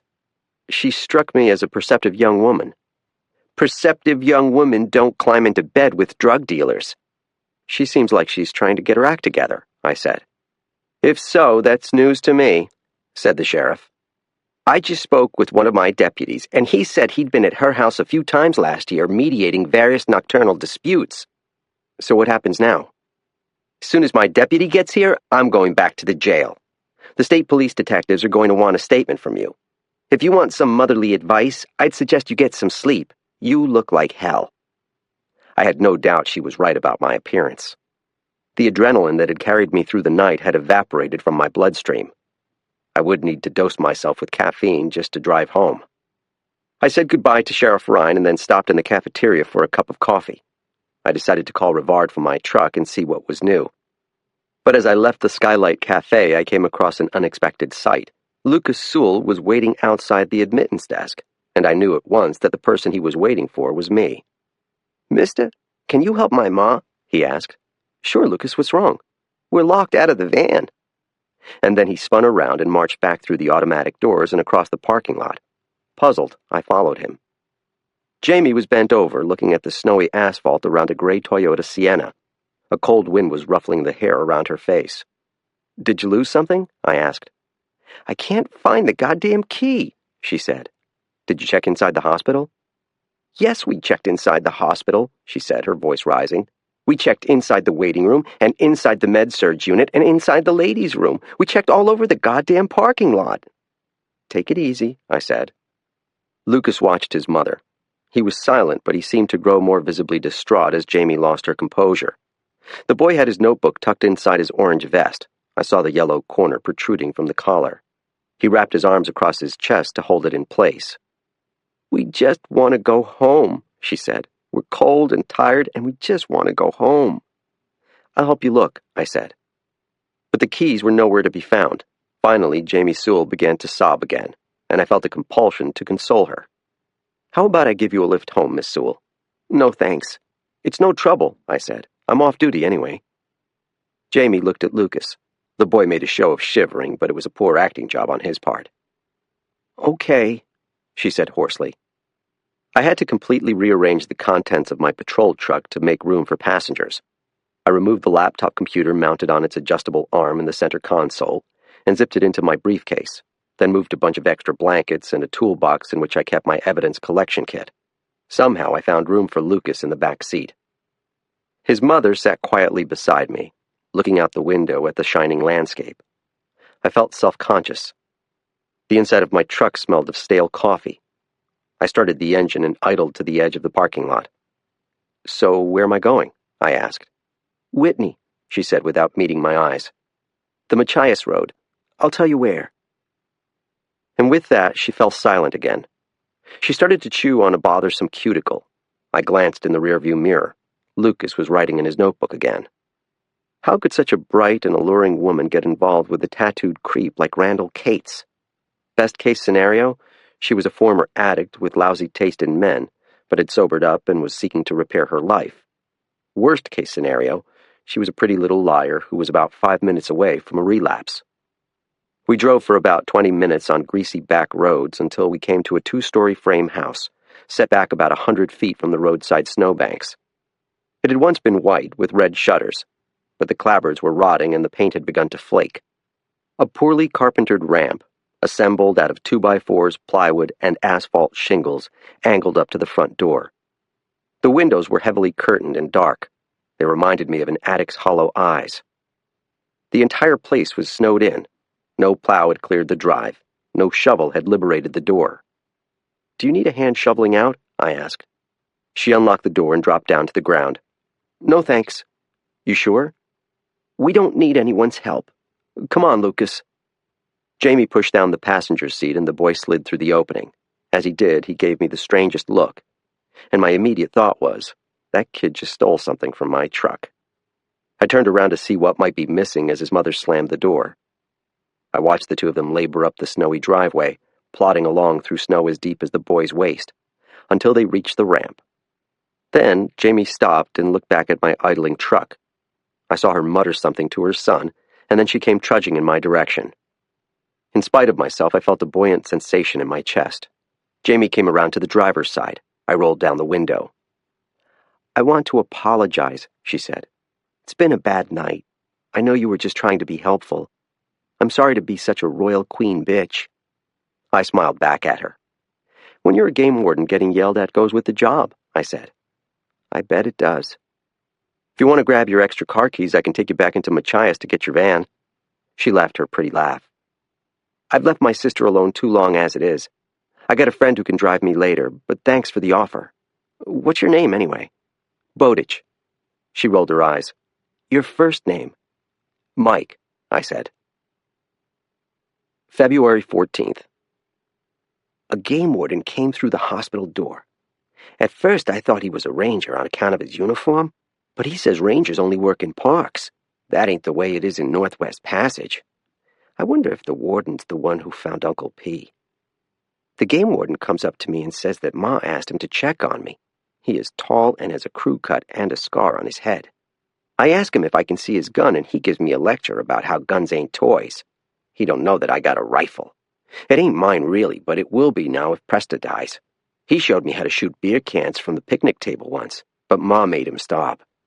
I asked the warden for money for a Coke, and he gives me the money. Ha! Then he starts asking me all these questions about Randall, which means Randall's dead, because he ain't here in the hospital. If he was in jail, they could interrogate him themselves. Yes! He asks me how I know Randall is a drug lord, but I don't tell him about the secret stash in the sewing room. Instead, I tell him, I'm a detective.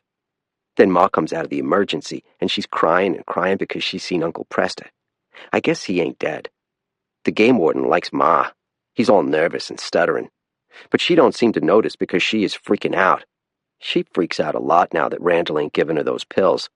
She used to get all dopey before, and would fall asleep all over the house. Now she's like a different person. The warden has given us a ride home because Ma lost the keys. She used to lose shit all the time. You can see the warden has a crush on Ma, which is why he offered to give us a ride. He keeps looking over at her when he's looking out the window. Ma says she and Dad ain't never getting back together. Never, ever. Maybe the warden will become her new boyfriend now that Randall's dead. That would be kind of cool, I guess. He could show me how to shoot a pistol and solve crimes and stuff. I could be like his deputy. His truck is really cool. It's got a shotgun rack and GPS and police radio and everything. There's some binoculars on the floor. They'd be good for spying and stuff. I bet I could hide them under my vest if I zip it up good. Chapter 14. Lucas didn't realize he'd dropped his notebook when he stole my binoculars, and it took me days to notice they were missing. It took me even longer to unlock the secrets that he kept in his weird journal, although I understood from the start that he was a child used to keeping secrets. Lucas didn't exactly remind me of myself at that age. I'd always been athletic and big enough to scare away bullies. But there was something in his obsessive scribbling and the intensity of his stare that seemed disconcertingly familiar. My parents' violent marriage had also forced me inward in certain ways. Perhaps it was my own sad dreaminess that I saw reflected in Lucas Sewell's eyeglasses. Or maybe it was just his miserable circumstances. After leaving my dad, my mother had dated a couple of hardened assholes, a bartender named Rick, and a builder, also unfortunately, named Mike. Handsome, confident guys who couldn't disguise their disdain for my existence. I was my mother's baggage, and not necessarily worth the high cost of bedding her. Fortunately, my mom chose loneliness over the false comfort of a strong man's arms. But that choice never seemed preordained at the time. Instead of marrying an affluent tax attorney, she might easily have ended up with her own Randall Cates. And what would have become of us then? I drove down the road a ways until I came to a Department of Transportation maintenance lot. Plow trucks had been exiting and entering the facility during the blizzard, reloading with sand and salt brine to spray on the roads. But at the moment, all was quiet. I parked beside a snowbank and let my engine idle. "You'll be all right once you get laid," Kathy Frost had said. If I closed my eyes, I could picture Jamie Sewell's full lips, and I felt an all-too-familiar stirring. Sarah had been the last woman I'd slept with. There were nights, after we'd broken up, when I'd thought about going out to bars with some of the other single wardens and cops, but I'd become worried about my growing thirst for alcohol. Then the Maine Warden Service had seen fit to transfer me to the wilds of Washington County, where the term nightlife referred to the sorts of creatures that got into your garbage cans at 3 a.m. A couple of years earlier, I had been so reckless, so driven by self-destructive impulses, that I might have called Jamie's house that very instant to ask her on a date. but I had been working hard to keep my emotions under control. Avoiding a romantic entanglement with the ex-girlfriend of the local drug dealer seemed like a good first step in that direction. Feeling both virtuous and blue-balled, I telephoned Sergeant Rivard and got his voicemail. I left a long-winded message, telling him about my conversation with the sheriff and our visit to the hospital, and asking him to call me with news. Then I started off in the direction of my unheated little trailer. There was a hardware store along the way where I could buy some new fuses for the electrical box, and I needed to get some milk and frozen burritos, too. I glanced at my wristwatch. It wasn't even 10 o'clock yet. I'd been awake and on the go for more than 30 hours. No wonder my brain felt like Muhammad Ali's punching bag. The date, I noticed, was February 14th, Valentine's Day. There was a 4-door pickup, a silver Chevy Avalanche emblazoned with the logo of the Call of the Wild Guide Service and Game Ranch parked in my dooryard. Now what? 2 men were seated inside the cab. I recognized Brogan's fur hat through the window, but the other guy was just a shadow. I put on my sunglasses and stepped outside into the bright and freezing morning. The passenger door opened and a blonde-bearded man unfolded himself from inside the Avalanche. He was about 6'5", maybe 230, my age more or less, and he glowed like a fallen god out of Norse mythology. His skin was deeply tanned, and he had gathered his blonde hair up in a braid, which was draped over one shoulder like a pet snake. He wore a camouflage jacket over a heavy duck-hunting sweater, loose-fitting wool loggers pants, and tall lacrosse boots. I spotted a big knife in a leather sheath on his belt. "Hey, Warden," said Billy Cronk. "What are you guys doing here, Billy?" A week earlier, I'd busted Cronk for guiding a party of coyote hunters through an old lady's front yard. They'd been running dogs at night with GPS units fastened to their collars, chasing coyotes over hill and dale until the dogs finally cornered a pup in a stream bed, 70 feet from a woman's bedroom. Then one of Cronk's sports had recklessly opened fire. I'd watched the whole episode unfold through night vision goggles. A week later, the sheer stupidity of the act still left me speechless. "I just want to apologize again." For all his physical grandeur, though, his body language was completely lacking in confidence. His head was hanging, his shoulders were slumped, and he couldn't meet my eyes. He reminded me of a little boy whose father had just introduced him to the business side of a belt. "We've already been through this." "I'm not trying to make excuses," he said, which meant that he was about to make an excuse.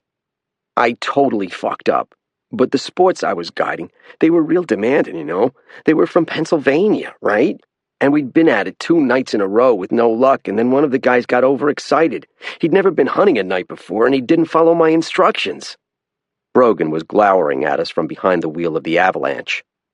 "You were his guide," I said. "It was your job to make sure everyone followed state law about shooting near a residence. You know how some of those out-of-staters are." He raised his head. His eyes were like pale crystals set into a bronze war mask. "These guys were big-time businessmen, insurance agents, and they kept busting my balls about every little thing. The point is that you put that man in a position to take a shot at that animal." I know, but I told him not to shoot. I saw the house through the trees. If you was watching, you saw me yell at him to stop." I had indeed seen Cronk shout at the man before he raised his rifle, but that scarcely excused his negligence as a guide. "I'm sorry, Billy, but I've got to put the summons through. My hands are tied." In reality, I had all sorts of latitude. No law enforcement officer is ever compelled to report every petty illegality he happens across. But hardcore coyote hunters had never been my favorite people. Back in Kennebec, I'd busted a father and his 3 sons for terrorizing the entire town, running their baying dogs through the woods at night like the Wild Hunt. "Come on, man," he said, looking down at me from his considerable height. "I've got 4 little kids at home. My wife don't work because she's got to take care of them. I should have been more forceful with those assholes. I shouldn't have let them boss me around that way, but this one mistake is going to fuck up my entire life. The punishment doesn't fit the crime here." Unlike some of the officers I worked with, I'd never enjoyed the power trip that came with being a cop. Billy Cronk seemed like a good guide who'd had a bad night.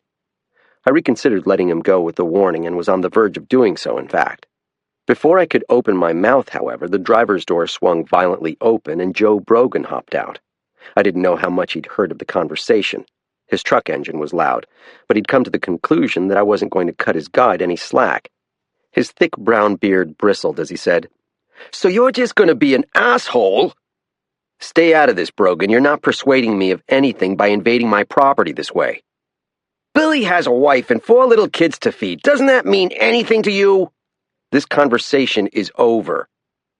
I opened my passenger door and grabbed the plastic bag of overpriced groceries I'd purchased at the variety store. On the floor mat in the back seat, a yellow notebook was peeking out, I noticed. I leaned in to retrieve Lucas Sewell's forgotten journal. When I tried to walk to my door, Brogan stepped in front of me and crossed his arms. "We know all about you," he said. "Your superiors think you're a fuck-up, which is why they transferred you here. Everyone in Augusta is just waiting for you to make a mistake so they can fire your ass." Brogan spoke as if he were sharing a secret he'd learned from an informant deep inside the warden service. My reputation was fairly public, but it wouldn't have surprised me if the ranch owner had had a few buddies in the department as well. I realized he was trying to goad me into doing something stupid. A voice spoke to me from my days at the Maine Criminal Justice Academy. If you lose control of yourself, you lose control of the situation. "Get out of my way," I said. "You're going to wish you had a few friends real soon." "What does that mean?"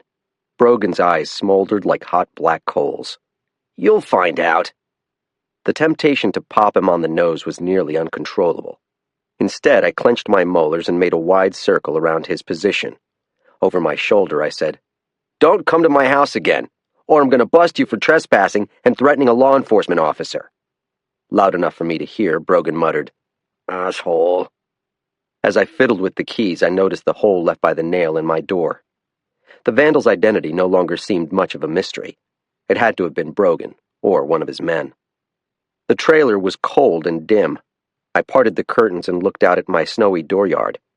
I watched as Brogan snarled something and then spat his entire wad of tobacco against the side of my patrol truck. He raised his collar and climbed behind the wheel of the Avalanche. Kronk remained where he'd been standing, his blond head in his hands. Chapter 15. After I heard Brogan and Kronk drive away, I put in another call to Sergeant Rivard. "Were you ever going to call me back?" I asked him. "What are you all worked up about?" "Nothing."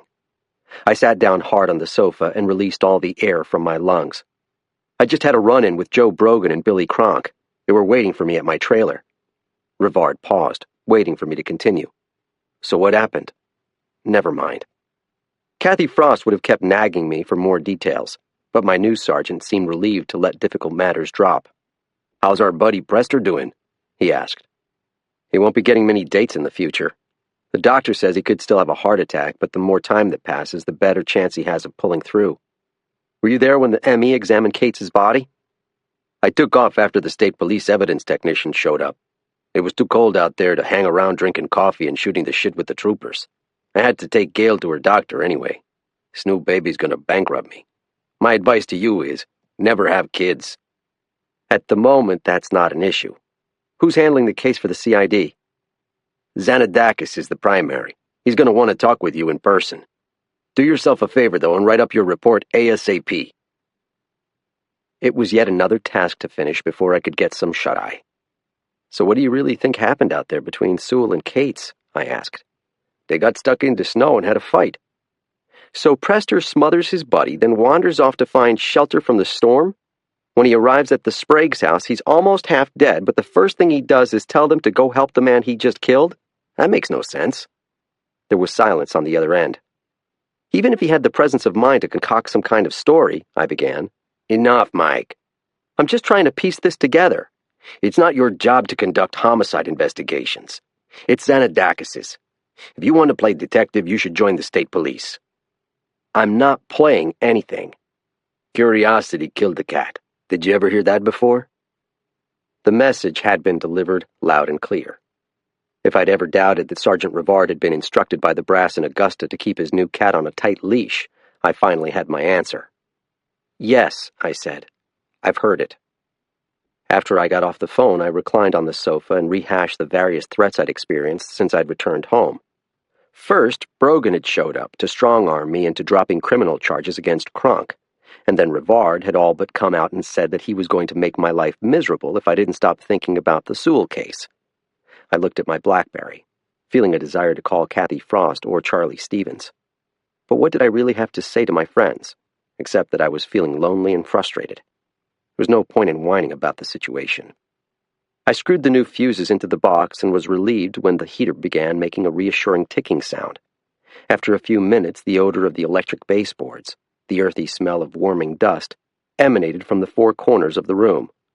I removed my parka and sat down at my laptop with a glass of milk. I wrote up my report in the short sentences and strict chronology that the criminal justice system demands. On 2/13, I attended an off-duty social event at the residence of James Larrabee on Route 277 in number 19 Township. I left the residence at approximately 22:15. At approximately 22:30, I was driving west on Route 277 when I received a call on my personal cell phone from Larrabee, asking me to return to his residence. He advised me that his neighbors, Ben and Doris Sprague, of Bog Road, had called him requesting his emergency medical assistance. Larrabee is a veterinarian. He said that a man, whom I later identified as John Sewell of Whitney, had appeared at their door in a state of extreme hypothermia and frostbite. Larrabee asked that I accompany him to the Sprague's house and assist him in assessing Sewell's condition and performing medical assistance as needed. I debated whether our game of chicken with the unknown snowmobiler merited inclusion, but decided to make note of everything. Detective Zanadakis could decide which incidents warranted further discussion and which did not. It took me half an hour to finish the report. I reread it twice for omissions, but the words kept blurring on the screen. Eventually, I gave up worrying about errors and pressed send. Lucas Sewell's yellow notebook lay in front of me on the table, where I'd first put it down. The kid's drawings were positively grotesque. One picture showed an owl with its wings extended and blood dripping from its parted beak.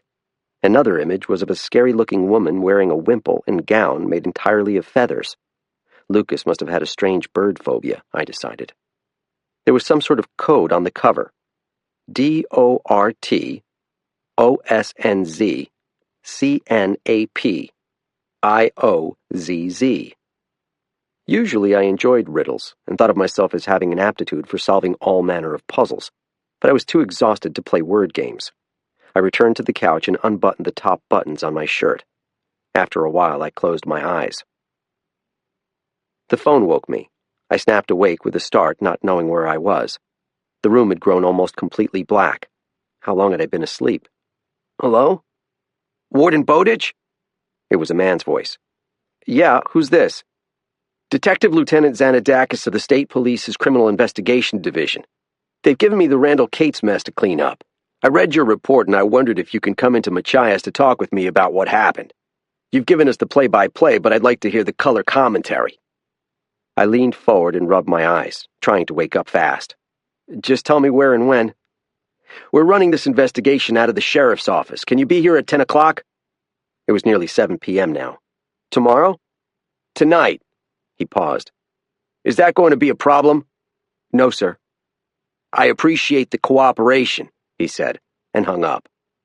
At least I had a few hours to take a shower and guzzle coffee. I yawned and stretched my arms above my head, experiencing once more all my exertions of the previous day in my aching joints and sore muscles. The phone rang again. I thought it might be the detective calling back, but this time it was a woman. Mike, this is Jamie Sewell. You gave me and my son a ride home from the hospital? How had she found me? Had I given her my business card? I couldn't recall. Hi, Jamie. How are you doing? Is everything okay? This is going to sound funny, but you know how you offered to drive me back to the hospital? My friend said he can't do it, and it would be like $60 for a taxi from Machias, and I really need my car to go to work in the morning. I hate to ask and all because you were so nice before, and I feel embarrassed for losing my keys, but can you possibly give me a lift?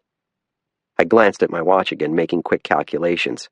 If I left in 10 minutes, that would give me 15 minutes to get to her house, half an hour for us to ride into town, some time together at the hospital. Yes, it was totally doable. It's no trouble, I said. I'll be right over. You're my hero. I took the fastest shower of my life and put on the last clean uniform in my closet. It was a crystal clear night, the kind you only get far from the light pollution of the big cities. The sky was as hard as an obsidian desert. The Milky Way flowed across it like a river of light. Someone had done a half-assed job of shoveling a parking spot in the Sewell's driveway. A narrow path wound through the snow to the house. Above the wheelchair ramp, a weak porch light glowed like a dying star. I stayed in the truck with the engine going until it became clear that Jamie wasn't waiting in the window for me to arrive. I needed to knock, in other words. The sub-zero air was bracing as I pulled it into my lungs. I never felt more alive than when I was outdoors on a Maine winter night. The cold made me hyper-aware of my existence as a hot-blooded animal, part of and yet apart from the natural world. I pushed the glowing orange doorbell and waited with excitement for an answer. There was no response. I tried the bell again, this time with more persistence. Finally, the doorknob turned, and I found myself looking down at a haggard woman in a wheelchair. She had shoulder-length brown hair that looked freshly washed, brown eyes that seemed to have trouble focusing, and a cleft chin I recognized as a Sewell family trait. She wore a faded gray and red flannel shirt, stonewashed jeans, and white tennis shoes. "Hello," I said. "Wow," she said, giving me a lopsided smile. "Jamie didn't tell me you were a hunk. I'm Tammy. Come on inside." She wheeled herself in reverse away from the door. I stepped over the threshold. I knew another woman who lived in a wheelchair. Ora Stevens, the wife of my friend Charlie, had broken her spine in a plane crash, but although she could no longer walk, she radiated good health and good cheer. I didn't know Tammy's affliction, multiple sclerosis or cerebral palsy, but she seemed broken in a way that went beyond malfunctioning nerves and muscles. Outside, the house looked to be a wreck, but inside there wasn't a hint of dust or disrepair to be seen. The hardwood floors gleamed beneath the overhead light fixture. The air had a pleasant floral smell, as of a scented candle flickering in some distant bathroom. Framed family photos hung neatly on the walls. "You want a Moxie or something?" Tammy asked me. "We don't have any beer in the house anymore." "I'm on duty anyway, but no thank you." "Jamie says you're the one who found Prester." She twitched her nose like a rabbit.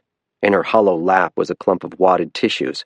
She dabbed the corner of an eye with one. "I just helped get him to the hospital," I said. "Jamie says Randall is dead too."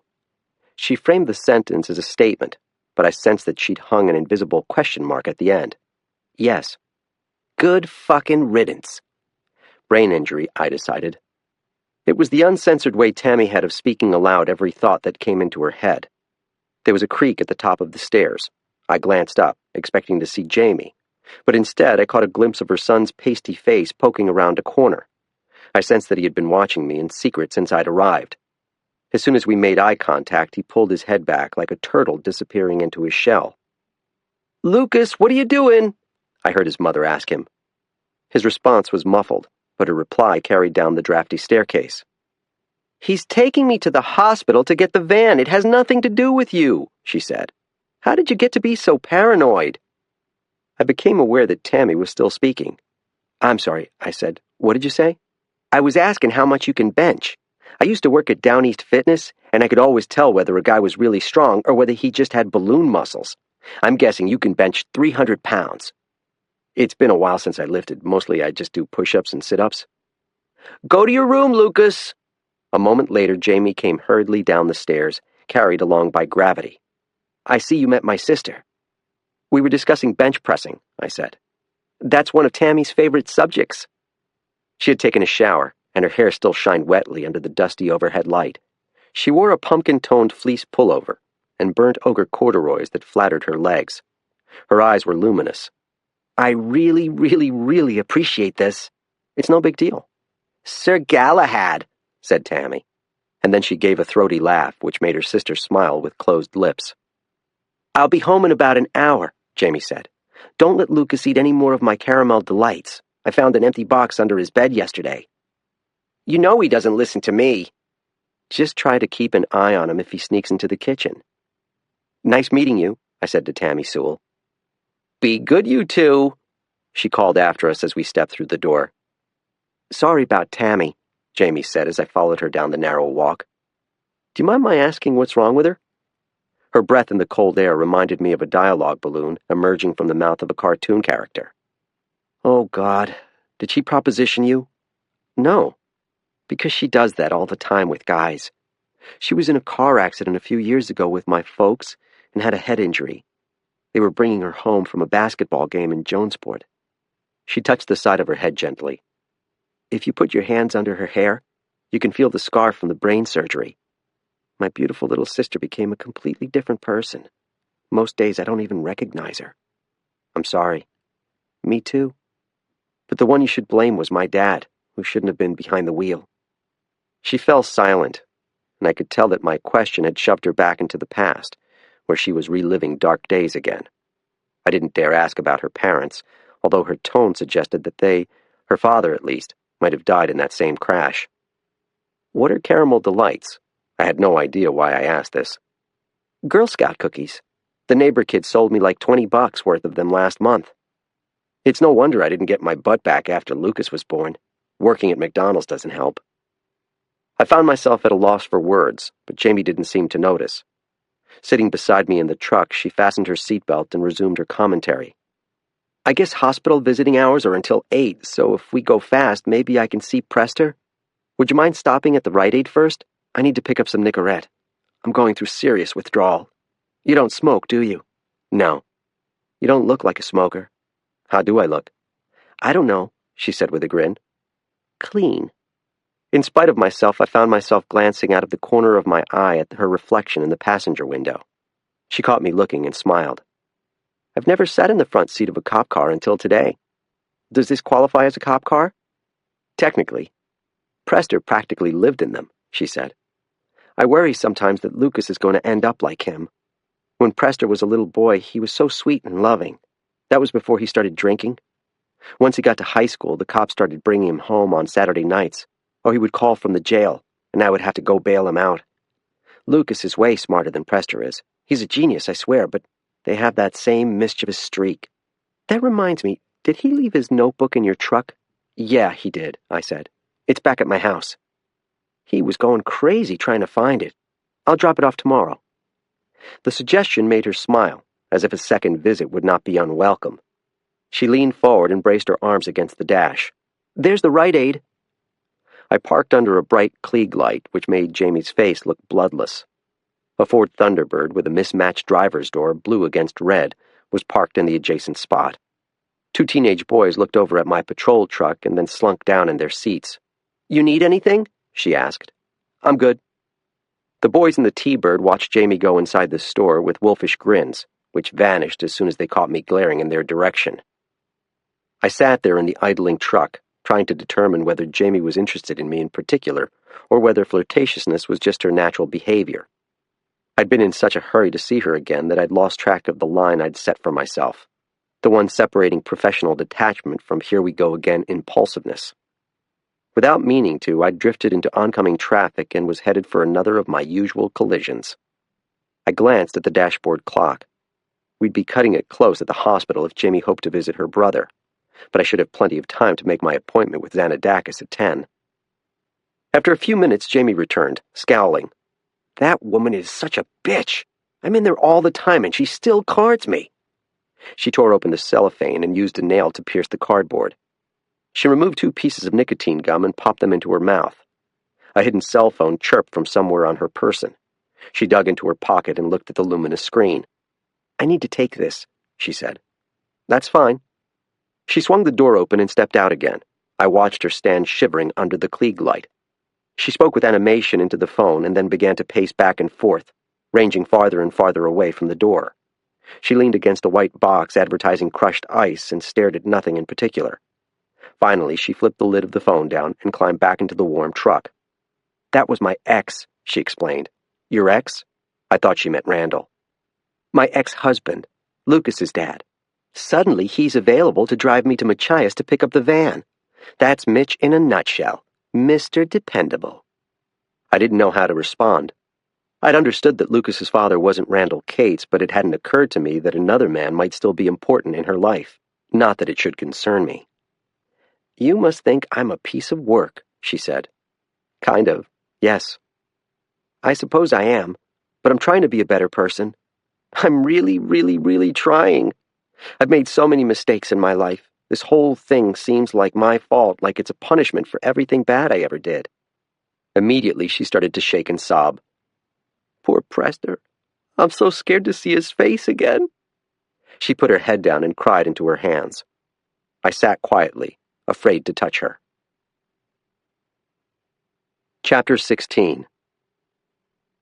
We arrived at the hospital 10 minutes before the end of visiting hours, which meant that Jamie felt obliged to venture into the medical surgery unit to look upon her brother's ghoulish face, and because she was in such a state of wild grief, I felt obliged to join her. I thought that she might refuse my offer of help. Instead, she looked up at me and said, "Please." And I realized I was deeper into dangerous territory than I'd previously understood. We found a sheriff's deputy sitting inside the door to Prester's room, reading a dog-eared copy of American Snowmobiler. He must have pilfered from the waiting room. He was a fresh-faced guy with the neat mustache some rookie cops grow after joining the fraternity, finely boned hands that would be useless breaking up a bar brawl, and an officious tone that started down around his larynx. "No visitors," he said, barring our way. "This woman is his sister," I explained. "The sheriff doesn't want him talking to anyone until we get a statement from him." "Has he been charged with anything?" "No." "Then you can't stop her from visiting his bedside." "Look, man, I'm just following orders." "Is he even conscious yet?" I asked. "Every once in a while he starts yammering, but then he passes out again." "I need to see him," Jamie said. "Please." "What is it with this guy?" he said. "How many times do I have to tell people he can't be disturbed?" The deputy's nameplate said, Dunbar. "Jamie, can you just wait outside for a second?" I said. She removed her ski jacket and folded it over her arm. Dunbar watched her hips jiggle as she paced across the room, past the nurse's desk at the center, hugging herself tightly. "Why don't you let her look in on her brother for a few minutes?" I said to Dunbar. "If the guy's asleep, there's no harm in her holding his hand." He gnawed on the edge of his mustache. "Is she your girlfriend or something?" "I just gave her a ride to the hospital." His eyes followed her ass closely. "She's the one banging Randall Cates?" In the interest of helping Jamie see her brother, I resisted the urge to smack him across the chops. Not anymore. He rolled the magazine into a tight tube and thwacked it like a nightstick against his open palm a few times. "I need to be in the room." I motioned to Jamie. Prester Sewell lay prone on the wheeled bed.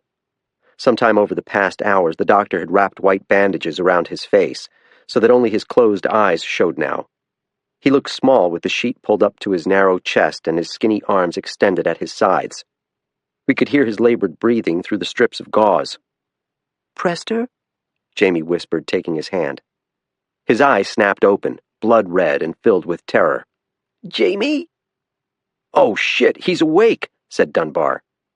"I'm so happy to see you," she said, but her voice cracked. "What have they done to me, Jamie?" His sister started to sob and shudder. Reflexively, I set my hand on her shoulder. "You're okay," she said. "Prester, you're okay." "I'm not okay. They're going to cut off my fingers." "Prester." Her folded coat slid off her arm onto the floor. "They're going to cut off my nose." "Prester." He tried to sit up but didn't have the strength and dropped his head against the pillow. "They won't show me my face. I keep asking for a mirror, but they won't bring me one." He waved his bandaged arms. "What do I look like, Jamie? I look like a freak, don't I?" She put a hand to her mouth to hide her sobs. "Maybe they can do plastic surgery. Doctors in France gave a woman a new face." "I don't want a new face. I want my normal face. I'm never going to have sex again in my life." "The doctors can repair your face." She looked at me with pleading eyes. "Can't they, Mike?" "Doctors can do some amazing things," I replied, fully aware of the lameness of this as a response. "Who's he? What's he doing here?" His crimson gaze turned on the deputy standing behind me. "Why are the cops here, Jamie?" "This is my friend Mike. He's the warden who found you. He said you and Randall got lost in the snow." Again the injured man tried sitting up, and again he flopped back against the pillow, as if attached to it by a string. "Where's Randall?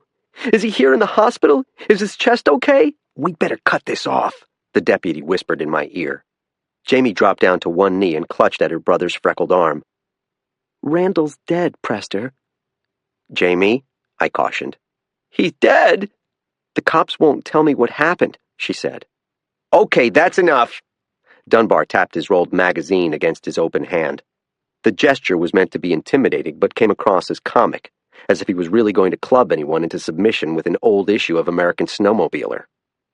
Prester's voice rose to the level of a wail. "Randall's dead?" If Sewell really did kill his friend, I thought, he's a terrific actor. "Give me a fucking break," Dunbar muttered. Prester was breathing heavily through his bandages. His bloody eyes were locked on mine. "What happened to him? Did he freeze to death?" The deputy had forgotten his own orders to prevent the injured man from having any conversations. "You know exactly what happened." "Leave him alone," said Jamie. "My brother's an injured person." "Your brother's a murder suspect." "Dunbar," I said, my voice heavy with warning. Prester Sewell had begun to flail his arms and kick his legs. "The cops think I killed Randall? Hey, hey!" a woman said, stepping into the fray. She wore an unbuttoned sweater over surgical scrubs.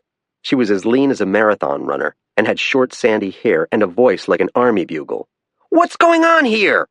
"I'm sorry, doctor," I said. "I'm not a doctor. I'm the charge nurse." "This is Mr. Sewell's sister," I explained. "I don't care who she is. The man is in serious condition. He's recovering from hypothermia and he's detoxing off alcohol and opiates. Are you officers trying to give him a heart attack?" "Everything is under control," Dunbar said. "The hell it is!" She thrust her finger in the direction of the nearest door. "I want you out of here right now!" Prester seemed to be hyperventilating now. "The cops think I killed Randall, Jamie?" "No, they don't," she said. "It's got to be some kind of mistake, isn't it, Mike?" My silence must not have reassured her, because a look came into her widening eyes as if she'd just guessed the answer to a riddle. "You all need to leave this instant," said the nurse. "You heard the nurse," said Dunbar in his move-along voice. "Including you, deputy," said the nurse. "I want to wake up now," Prester sobbed. "I'm having a nightmare." Jamie grabbed her coat from the floor and said, "I'll be back tomorrow. I'll bring Tammy and Lucas." "I want to wake up," wailed the injured man. "If you don't leave this instant, I'm calling the sheriff," said the nurse. "We're leaving," I said. The nurse yanked the drape shut across the glass windows. It was like a curtain closing at the end of a play. "You need to calm down, Mr. Sewell," I heard her say. "Take deep breaths." Jamie stormed down the hall to the admittance desk, as if she'd forgotten I was in her company. I glared one last time at Deputy Dunbar, who looked like a kid who'd just broken a window with a baseball, and followed her out into the stark light of the parking lot. By the time I caught up with her, she'd beeped open the van and was rummaging around the passenger side for something. "Jamie?" She spun around with an ice scraper in her hand and went to work on the layer of frost that had built up across the windshield. Her motions were quick, compact, and violent. "So when were you planning to tell me?" "Tell you what?" She stopped scraping but kept her back to me. "The cops think my brother killed Randall?" "I'm not part of the investigation," I explained. Jamie turned around. In the cold light of the parking lot, I became aware of the bones beneath her skin. I could easily imagine the shape of her skull. "What does that mean?" "It means I don't know what theories the state police are pursuing." "Prester wouldn't hurt anyone," she said. "Not even if he was provoked?" The question seemed to catch her off balance because she took her time answering. "My brother loved Randall. Don't ask me why. And you have no idea what they were doing in the heath." "You asked me that before." "Look, I know this has been a horrible shock." I dug my bare hands into my parka pockets. "But if you want to help your brother, you need to tell me what you know." "You just said you weren't part of the investigation." "I'm not, but maybe I can help you." She let out a sharp laugh. "Because you care so much for my well-being?" "I know we just met," I said, "but I understand what you're going through." "Oh, you do you?"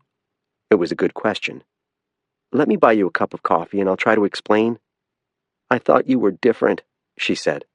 "I am different." "No, you're not. You're just a guy with a stiff dick like all the rest."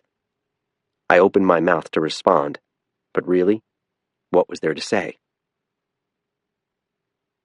Chapter 17. After Jamie screamed off into the night, I decided to grab a late, lonely dinner and reflect on the absurdity of my day. I made a circuit of the mom-and-pop restaurants that constituted the Machias dining scene and found that all of them had ceased serving for the night. Eventually, I put aside my scruples and returned to the McDonald's on Route 1. I paused in front of Jamie's portrait on the wall and felt my pulse speed up. Her golden brown eyes looked so clear in the photograph, and her smile seemed so genuine, as if being named Employee of the Month were truly an honor.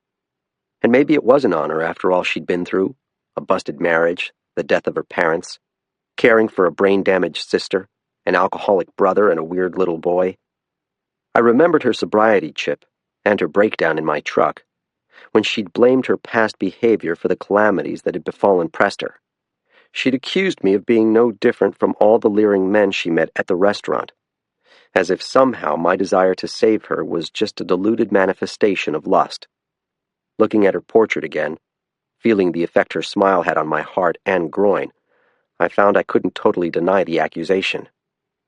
My dinner consisted of a rubbery Big Mac served with some wilted lettuce, too much special sauce, and a side order of oversalted fries. To compensate for the empty calories, I ordered a Diet Coke, as if that would make any difference. I settled down in a corner booth and watched a party of intoxicated young people nervously watching me. A hulking kid with his back to me was wearing a T-shirt with the slogan, "You ain't having fun till they dial 911. Was it Barney Beale? I contemplated going over to speak with him. But then one of the giggling girls leaned over to kiss him, and I saw that it was just another pimple-faced lunk. Poor Prester. I wasn't sure how often he'd been getting laid before. He looked handsome enough on his driver's license. But having a nose was usually the minimum requirement to lure a woman into bed. I needed to remind myself what the sheriff had told me. As pathetic as he now seemed, he and Randall Cates had been dealers in deadly narcotics. At least one person, a young woman, had died from ingesting the poison they'd peddled. Wasn't there poetic justice in the idea of a man who traded in snortable drugs losing his nose? The sheriff, I was certain, would say yes. My brief encounter with Roberta Rhine led me to believe that Dunbar might be headed for an extended stay in the doghouse if the sheriff got wind of what had happened at the hospital. For the first time, I began to wonder how my own sergeant would react when he learned I'd showed up in the med-surg unit with the sister of a murder suspect. And here I'd been so pleased with my professional development as a law enforcement officer. My old reckless self was still lurking in the shadows, ready to jump out and say, "Boo," soon as I earned my head. When we'd first arrived, Dunbar had made a cryptic remark, but in the ensuing chaos I'd forgotten to pursue the matter with him. What is it with this guy? How many times do I have to tell people he can't be disturbed? The comment suggested that someone else had shown up, asking after Prester. What the hell had happened out in the heath? It seemed impossible for someone so distraught, so emotionally naked, to lie about his innocence with such skill. Unless he'd killed his friend in some sort of irrational state brought on by severe hypothermia and could no longer remember his actions, it meant that someone else had suffocated Cates. When I was bussing my plastic tray, I realized that the drunken teenagers had slipped out without my seeing them. What are the odds, I wondered, of my being summoned in a few short hours to scrape their dead bodies off the road? Instead, I received a call from Detective Xanadakis. I glanced at the automated clock on the BlackBerry screen. It was 10:30. I was half an hour late for my interview. "Is there a problem?" I apologized and told him I was on my way. The Washington County Sheriff's Department occupied one wing of a sprawling brick building in a neighborhood of handsome houses and venerable maples in downtown Machias. On one side was the county courthouse, on the other was the jail. Yard-long icicles hung from the eaves above the concrete front steps.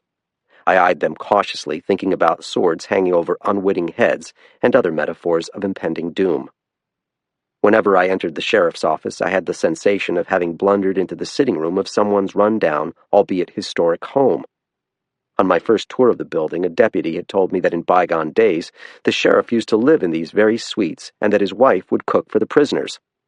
The current sheriff lived with her female partner in a fancy house on the water in Machiasport, and the guy who cooked for the prisoners was a taciturn fellow who went by the nickname Chef, and tended to reduce all solid food to mush because he himself was missing most of his teeth. Rhine and Xanadakis were waiting for me in a parlor with a bricked-up fireplace and tall windows that dated from Edith Wharton's girlhood. On either side of the mantel stood flags and stands, the Stars and Stripes to the left and the Maine state flag to the right. The sheriff's Nike gym bag was wedged into the bookcase, below a shelf full of heavy legal tomes. A white-muzzled golden retriever sprawled on the hooked rug. The dog snored soundly, drawing deep and even breaths. It reminded me of Doc's old mutt, Duchess. A man was seated in a black leatherette chair across the desk from the sheriff. He wore a pigeon-gray sport coat over a black button-down shirt and a knotted wool tie. Faded black jeans and scuffed wingtips completed his outfit. His dark hair was tacky from some sort of hair product, and his skin had a bronze glow that in this season was either the residue of a Caribbean vacation or a tanning booth. "We were just talking about you," the sheriff said. "Have you met Lieutenant Xanadakis?" No, ma'am," I said. The detective and I shook hands. He made a point of making steady eye contact the whole time, as if testing whether I would look away. I didn't. "Thanks for coming in," he said. "Glad to help." "Have a seat," said the sheriff. She was wearing an unflattering khaki uniform shirt, which was tucked into black polyester pants. She had clipped her star-shaped badge to her belt. Aside from her signature turquoise ring, the badge was her only fashion accessory. "We were discussing your report just now," said Xanadakis. "Sounds like you had quite a night." It was certainly a long one. There was a knock at the door behind me. Chief Deputy Corbett, the balding blonde officer I'd met at the Sprague house, leaned against the lintel. His jowls were red, and he wore his familiar black fleece vest with the star on the breast. "Mind if I sit in?" he asked the sheriff. Rhine turned to the detective for his assent. Xanadakis' shrug indicated he didn't have a problem. Corbett took a step into the room and leaned against the wall. I couldn't see him there when I turned to face the sheriff and the detective, but I felt his presence the way you do in the forest when a crow is watching you from a tree. "I'm going to take some notes." Xanadakis removed a reporter's notebook and pen from his blazer. "These are just for my own reference." "Where do you want me to begin?" I asked. "At the vet's house," said the detective. "You were there for some sort of dinner party, is that correct?" "Yes," I said. Dr. Larrabee had invited me to his house for dinner. We were joined by Professor Kevin Kendrick from the University of Maine. "I need to ask if you consumed any alcoholic beverages while you were there." "No," I said. "Just coffee." The detective made a note of this. "Did Larrabee or Kendrick?" "Yes. I don't know how much they had before I arrived, but while I was there they split a bottle of wine and had a couple of glasses of whiskey. They were talking about having cordials when I left. That was one of the reasons Xanadakis looked up. "You mean Larrabee?" "Sorry, yes. One of the reasons Dr. Larrabee asked me to drive him to the Sprague house was that he felt unfit to operate a motor vehicle." "Was he impaired?" "In my judgment, yes." "What about Kendrick?" "Possibly. He showed no outward signs of intoxication, but he consumed quite a lot of alcohol in my presence." "This was the first time you and Kendrick ever met?" "Yes." "What was your impression of him?" Even though Xanadakis was conducting this conversation in the most informal way possible, I was aware that his notes would be entered into evidence at a trial. We could all pretend that this was just a bunch of fellow cops collegially sharing information on a case, but anything I said now might haunt me at cross-examination. "I found him to be highly intelligent and interesting. It sounds like he has led an adventurous life. When we were together in the Heath, he impressed me as a highly skilled outdoorsman." I decided to stop there and let the detective tease out the rest. "Did either Kendrick or Larrabee mention Randall Cates or John Sewell at the dinner?" "No. However, we did discuss Trinity Ray." The sheriff couldn't stop herself from leaning forward across the desk. "In what context?" Sergeant Rivard had been telling me earlier that day about a student who had overdosed. When I learned that Kendrick taught at the university, I asked him if he knew her. He said, "It's a small school." "Were those his exact words?" Xanadakis asked. "As I recall them." "And that was all he said?" The sheriff turned her ring around 360 degrees on her finger. "Yes," I said. It made me wonder if she was a student of his. "She wasn't," the sheriff said flatly. "So you can stop speculating." That dispensed with one of my theories. "I just realized that there's something else that's not in my report that you should know." They all waited for me to continue.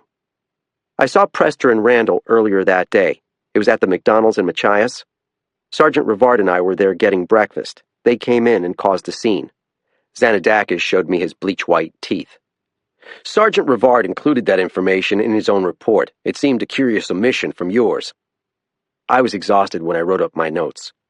The truth was that I'd been distracted by my confrontation with Brogan and my lingering thoughts of Jamie Sewell. "You also neglected to mention it to me when we met at the same McDonald's yesterday." Rhine's tone was as sharp as a butcher's knife. I was exhausted, as I said. Xanadakis glanced down at his notebook before re-establishing eye contact. "Describe the scene Cates and Sewell caused." In my mind's eye, I saw Randall snatch the visor from Jamie's head, and the look of pure anger on her face when I asked if she needed help. I worried that if I described her expression, it might sound incriminating in a way I didn't intend. Once again, I felt inexplicable protectiveness toward her. "They came into the restaurant and hassled Prester's sister, Jamie Sewell," I said. "She works there as a shift manager.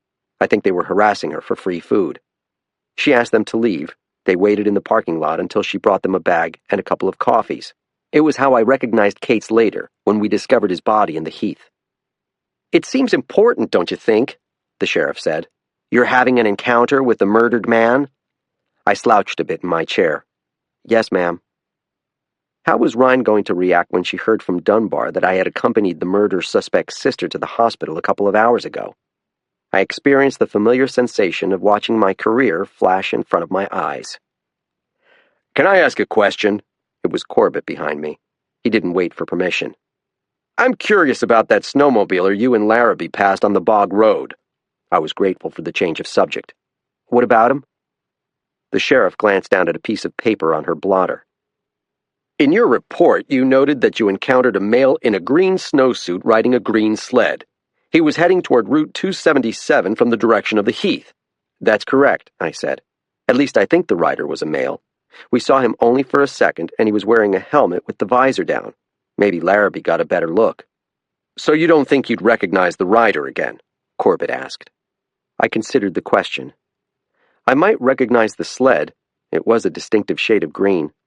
Larrabee and I were in a rush to reach the Sprague residence. At that time, all we knew was that an injured man had appeared at their door, suffering from frostbite and hypothermia. We didn't realize a homicide might have taken place. "Had you met the Spragues before?" Ryan asked. "Not before last night." Xanadakis coughed. "I think we're getting off track here. I'd prefer to ask my own questions in my own manner." In their eagerness, Ryan and Corbett had hijacked his interview. "How would you like me to proceed?" I asked. "I want to know everything you did yesterday," the detective said. "Sheriff, can we use your interview room? I'd like to get this on tape." Chapter 18. The interview lasted 2 hours. Now that Xanadakis had learned I was prone to omitting relevant details from my reports, he wanted to cover all the bases again. He made me run through the events of my day from the moment I awoke until the discovery of Randall Cates's body. From the encyclopedic scope of his questions, I couldn't determine what theories the detective might be pursuing. He seemed interested in everything at once and in nothing in particular. The more I heard myself talk, the more certain I became that the key to the whole mystery was the identity of the person or persons Randall and Prester had met in the heath. If, as Jamie insisted, Prester would never have harmed his friend, then the next suspect had to be the man they'd sold drugs to that snowy day. My suspicion was reinforced by Corbett, who followed me out of the sheriff's office and down the heavily salted front steps. "Hey, Bowditch," he called. "Hold up." I waited for him to descend the stairs behind me. A cold wind was howling down the street, and he hadn't even bothered to grab a coat. "I need to talk with you," he said, already shivering. "You mentioned Barney Beale in there. What about him?" "I'm fixated on that snowmobiler you saw." "Any chance it was Beale? I'm wondering if he was the one they were meeting." I remembered Corbett saying he lived up the road from the Spragues, and that he had staked out the heath a few times after they'd reported suspicious activity. Was his interest personal or professional? "Rivard says he's been busting into camps around Bog Pond to get money to buy drugs. Find out if his sled is green." Corbett wrapped his arm around his broad shoulders for warmth. The breeze was lifting the individual blonde hairs from his head and making them dance. I hadn't noticed before, but his neck was suffering from the worst case of razor burn I'd ever seen. "Whoever it was did a number on Cates," he said. "What do you mean?" "Haven't you heard what the ME found during the autopsy? Randall's sternum was cracked. That's why he must have stayed behind when Prester went for help. The guy was probably in pain every time he took a breath. I'm surprised he made it even 10 steps from his car." I watched the chief deputy ascend the steps to the sheriff's office, wondering about the significance of that detail and why Corbett had chosen to share it with me. I was still wondering when my cell phone rang. The number that showed on the screen belonged to Rivard. "What's going on?" I asked. "I'm back at your house." "My house?" "Yeah. I was passing by and decided to stop in." That was unlike Rivard. "You'd better get back here," he said. "What for?" "Your place has been trashed." By mid-February, Maine's back roads are as battered and bruised as an old boxer's face. Potholes form yawning craters deep enough to swallow a tractor wheel. Frost heaves create sharp ridges in the asphalt which, taken at speed, will launch a vehicle clear off the ground. Factor in patches of black ice, slick spots invisible in your headlights, and towering snowbanks that hide driveways from view, and you have the perfect formula for a wrecked car. I drove home with the gas pedal pressed flat against the floor. The road bounced me up into the air until the shoulder belt drew tight across my chest, then pulled me hard against the seat. Later, I would discover a strap-shaped bruise on my shoulder, but at the time I didn't feel anything but mindless fury. Rivard's truck was pulled up in the dooryard beside my snow-covered Jeep. He had the engine running and the headlights blazing, and I saw his darkened profile behind the wheel as I drove up. From the outside, my trailer looked intact. No windows had been broken, no new animals had been crucified on my front door. So why did Rivard think the place had been vandalized? I got my answer as soon as I opened the truck door. The night air was cold and crisp. In my lungs it felt as thin as the atmosphere atop Mount Denali. Then the night breeze pushed a sour but unmistakable smell in my direction. Skunk. Sergeant Rivard climbed out of his vehicle. He was wearing a black baseball cap with the embroidered Maine Warden Service logo, a green pine tree with red letters on it. Despite the hour and the darkness, he had his sunglasses propped atop the bill of the cap, as if he might require their protection from some sudden glare. "There's a skunk loose in your trailer," he said. "I can smell it." "How did it get inside?" "I don't know. I didn't put it in there." My eyes were adjusting to the darkness, and I could see that Rivard was having a hard time containing his amusement. The corners of his mouth kept sneaking up. "This isn't funny," I said. "You know how hard it is to get skunk spray out of things?" "I own 2 dogs, remember? I reckon you'll need about 1,000 gallons of tomato juice to start." "Do you think it's still in there?" "Only one way to find out." I fetched my flashlight from the truck and approached the front door as quietly as I could, which wasn't very quietly considering how loud the crunching snow was beneath my boots. Rivard leaned against the hood of his truck. "I'll wait out here." I turned the key in the lock and eased the door open. In an instant, I was enveloped by a vomitous miasma. My eyes began to gush as if they'd been smeared with raw onions, and I had to press my tongue against my teeth to keep from gagging. I shined the light slowly around the living room, knowing that a skunk's retinas are reflective. The stench was overpowering. I could feel it seeping through my pores. "Do you see it?" I glared at Rivard for him to be quiet. Except for the nauseating odor, all my possessions looked exactly the way I'd left them a few hours earlier. I shined the light under the coffee table and sofa. No green eyes flashed back at me. The room was stuffy from the electric baseboards, but when I straightened up, a draft brushed my face. It seemed to be coming from the kitchenette. I crept in that direction until I could get a good look at the countertops and appliances. The window over the sink was broken. Someone had shattered the glass in order to undo the lock, then raised the window until the gap was large enough to let in a skunk. George Magoon had paid me another visit in the night. The skin along the back of my neck grew hot as I recalled my confrontation with Brogan and Kronk. I would make them pay for this. First, I needed to find the skunk. My next stop was the bathroom. Nothing there but mildew. The bedroom door was ajar. Gently, I pushed it open and swept the flashlight beam around the walls. The skunk was curled up on my unmade bed. Its fluffy black tail was draped like a sleep mask across its eyes. I saw the fur ripple as it breathed. What to do? If I shot it, I feared the worst, a total dying release of stench. I edged into the room, feeling my heart pause when the floor creaked, and slid the closet door open on its cheap plastic wheels. On the closet shelf was a gray wool blanket. I spread it open in my arms, extending my wingspan to the widest possible extent. It would be like throwing a minnow net. A skunk wouldn't typically spray if it can't see. I'd caught many of them over the years in box traps. The trick was to creep up on the trap from the direction of the steel door and then quickly cover the cage with a sheet or blanket. A skunk can still empty its anal scent glands even when it cannot raise its tail, but is unlikely to do so if it is blind. I reminded myself of these facts as I stepped toward the bed. I came within a yard of the animal before it opened its eyes. The skunk cocked its tail as if an electric shock had shot through the hair fibers, and it let out a sharp, almost reptilian hiss. I dropped the blanket on top of it. As fast as I could, I gathered the animal into a ball. With the skunk hissing in my arms, I rushed out the front door, nearly tripping over my welcome mat, and threw the bundle from the top of the steps into a snowbank. "Fire in the hole!" Rivard called, and ducked comically behind his truck.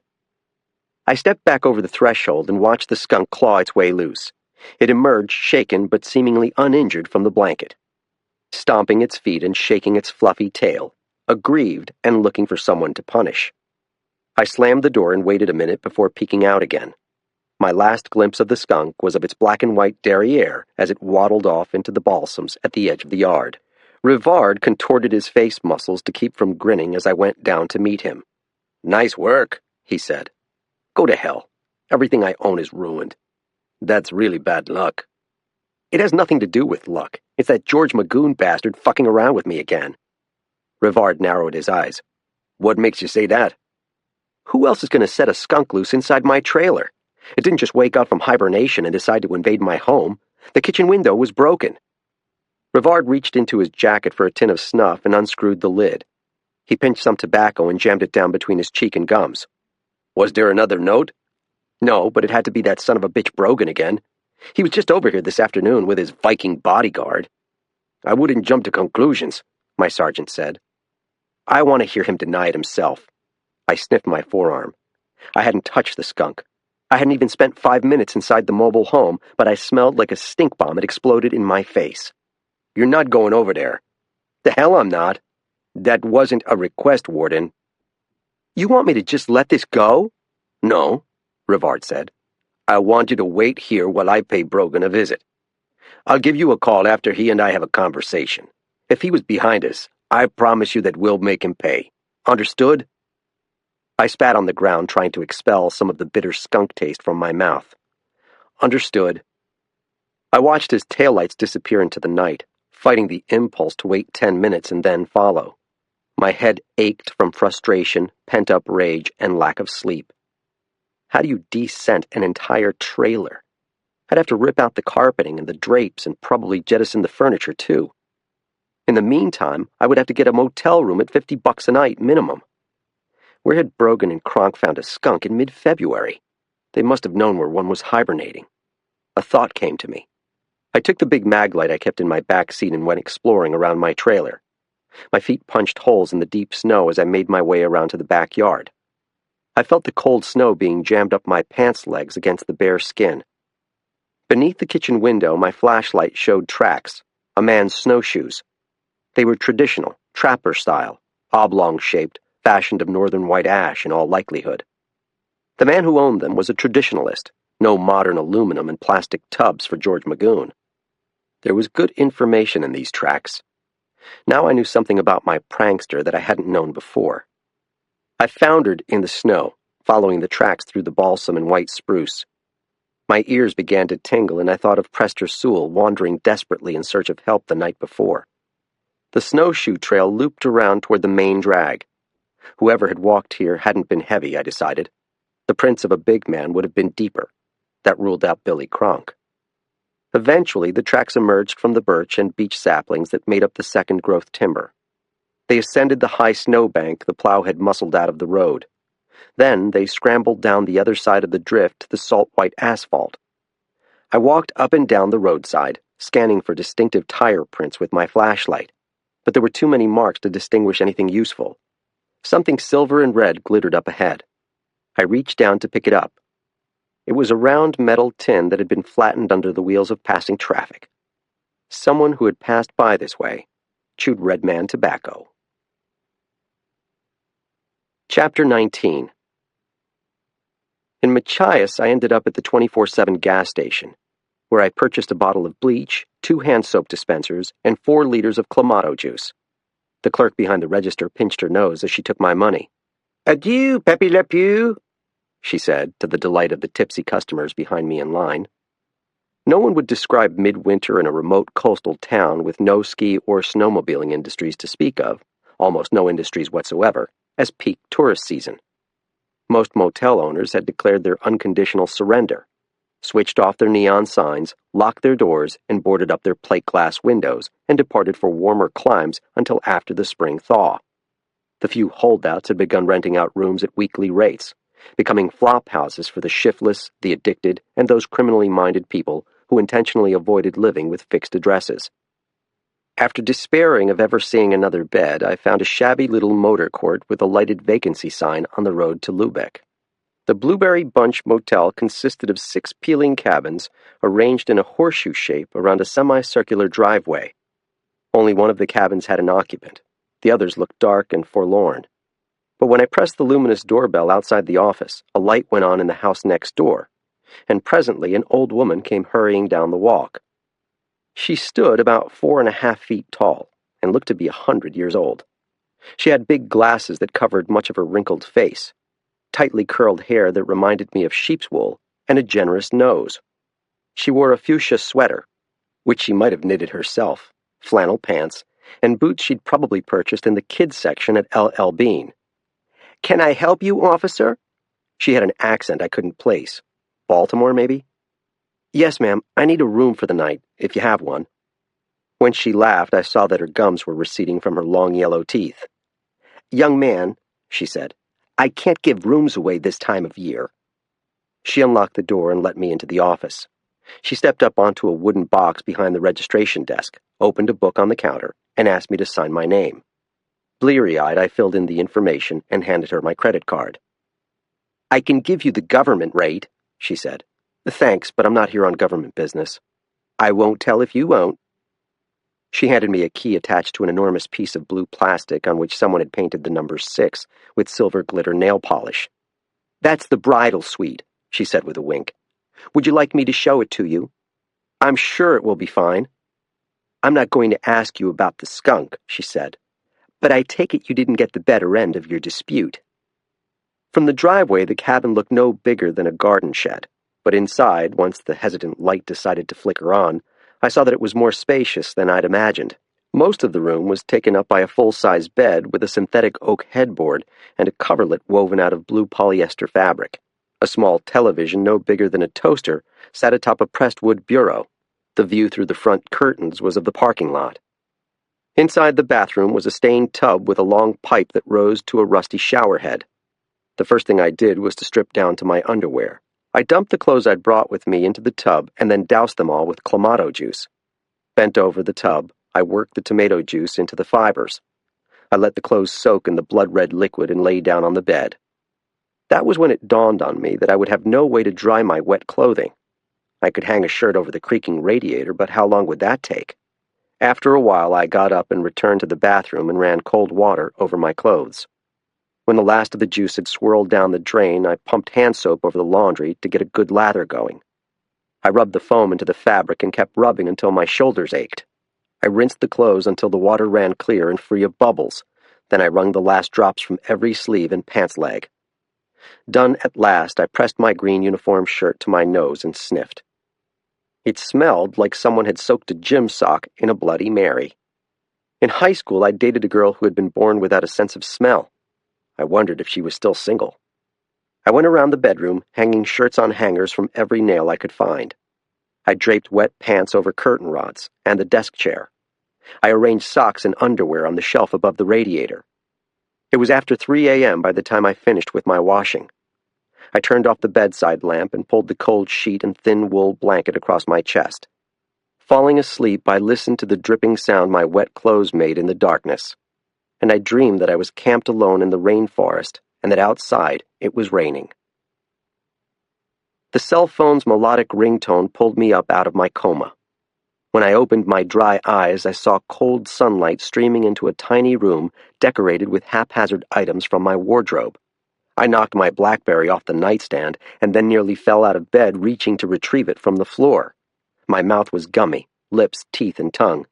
"Hello? Warden Bowditch, I think you've got some splaining to do." "Sheriff Rhine? My deputy has been telling me how you showed up at the hospital last night on the arm of Jamie Sewell." That prick Dunbar.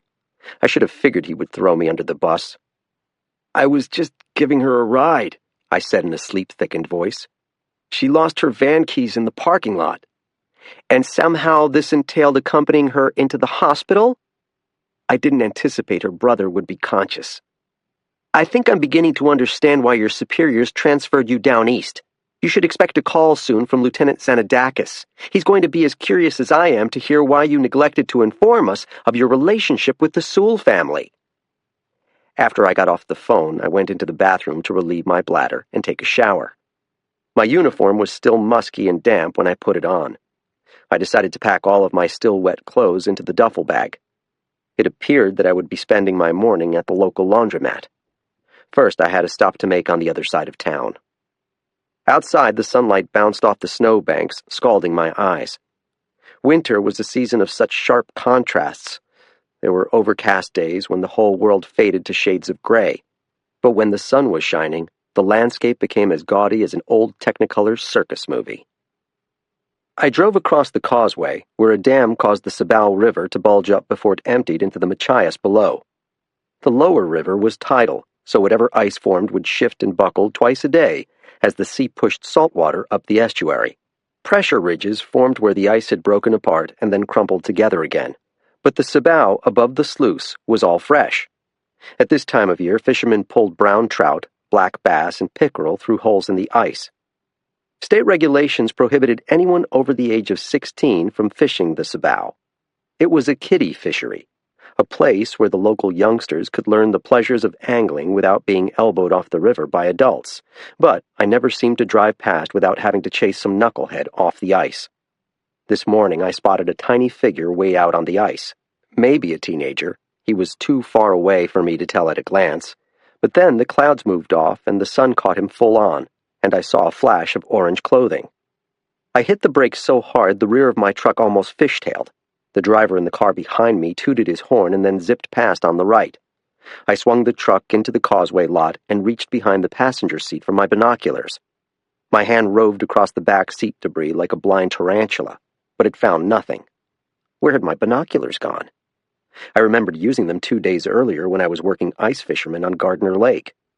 I leaned forward, shaded my eyes, and squinted into the middle distance, uncertain that I was seeing what I thought I was seeing. That numbskull out on the ice was wearing an orange life jacket. If you have to wear a personal flotation device out on the ice, then maybe, just maybe, the conditions are unsafe for fishing. Did that joker really think a PFD would prevent the river current from pulling him under the ice? The rule of thumb with ice thickness is, it takes a foot of ice to support a medium truck, 8 to 12 inches to support a car, 5 inches to support a snowmobile, and 4 inches to bear the weight of a person. But those guidelines don't take into account moving water, not just actual rivers like the Sabal, but also inlets and outlets of larger bodies. Most people assume lakes and ponds are still waters. They don't realize that strong currents can move beneath their placid surfaces. And wherever the water is flowing, the ice tends to be thin, even when the temperatures collapse in the middle of February. Uncounted vehicles and people fall through the ice because they have no appreciation for Mother Nature's treacherous side. On some other morning, I probably would have ventured across that unsafe surface to box that idiot's ears. Not that he was violating any laws by being out there. Kathy Frost had always reminded me that taking stupid chances isn't illegal. A good thing, too, or else I would have already been serving a life sentence. Chapter 20. I felt self-conscious entering a public space smelling even faintly of skunk. As I pushed through the double doors of the McDonald's, I passed an old geezer on his way out. He gave a noticeable wince, which made me even more nervous than I already was about speaking to Jamie. It took her a while to notice me in line. She was busy assembling orders, salting hash browns and bagging breakfast sandwiches. She was dressed in that ridiculous referee uniform with its indoor sun visor, using a radio headset to converse with someone in the drive-thru. When she finally spotted me, she paused briefly and then let the teenage boy at the register take my order. "What can I get you?" The kid had a cowlick that stuck up like the stem on a pumpkin. "I'd like to speak with the shift leader, please." "Is there something wrong?" "Tell her I'll be seated around the corner." I stepped out of line and made my way to the rear of the narrow restaurant, settling down in one of the booths to wait. The satellite radio broadcasting through the restaurant speakers was playing Lowrider by War. After about 5 minutes, she appeared, carrying a plastic tray. She had removed the headset, but not the visor. It gave her a vaguely sporty look. I noticed the puffy circles beneath her eyes from 10 paces away. "What's this?" I asked as she set the tray down in front of me. "The usual," she said. It was an Egg McMuffin and a large cup of coffee with cream and sugar. "Please sit down," I said. "I'm working. Just for a minute so I can apologize." As she slid part way into the seat across the table from me, her nose twitched. "Did you get sprayed by a skunk?" "Sort of." "Shouldn't they all be hibernating?" I didn't want to get into the whole sordid George Magoon story with her. "They should be. One got into my house and polluted the place." "That's horrible." "I had to get a room at the Blueberry Bunch Motel until I can clean everything." I took a breath. "Look, I owe you an apology." She crossed her arms and glanced toward the frosted window. "As a warden, I'm not allowed to share information about ongoing police investigations. In the eyes of the Attorney General, we're both material witnesses to a homicide. Technically, we shouldn't even be talking." She started to stand up, but I put my hand on her arm and eased her back down. "I should never have agreed to take you to the hospital." "Why did you do it then?" "Because I wanted to get to know you. I still do." "Why? So you can get me to say something that will incriminate Prester? Thanks, but no thanks." "That's not it. You're right that I am attracted to you. Who wouldn't be? But there's more to it than that." She sensed a truckload of bullshit headed her way. "Like what?" "My mom was a single mom. She and my dad split up when I was 9. My father was a son of a bitch, worse than Randall. For a few years it was just the two of us, bouncing around from apartment to apartment in Portland. My mom never worked at McDonald's, but she waited tables at a pub." "What are you saying, that I remind you of your mother?"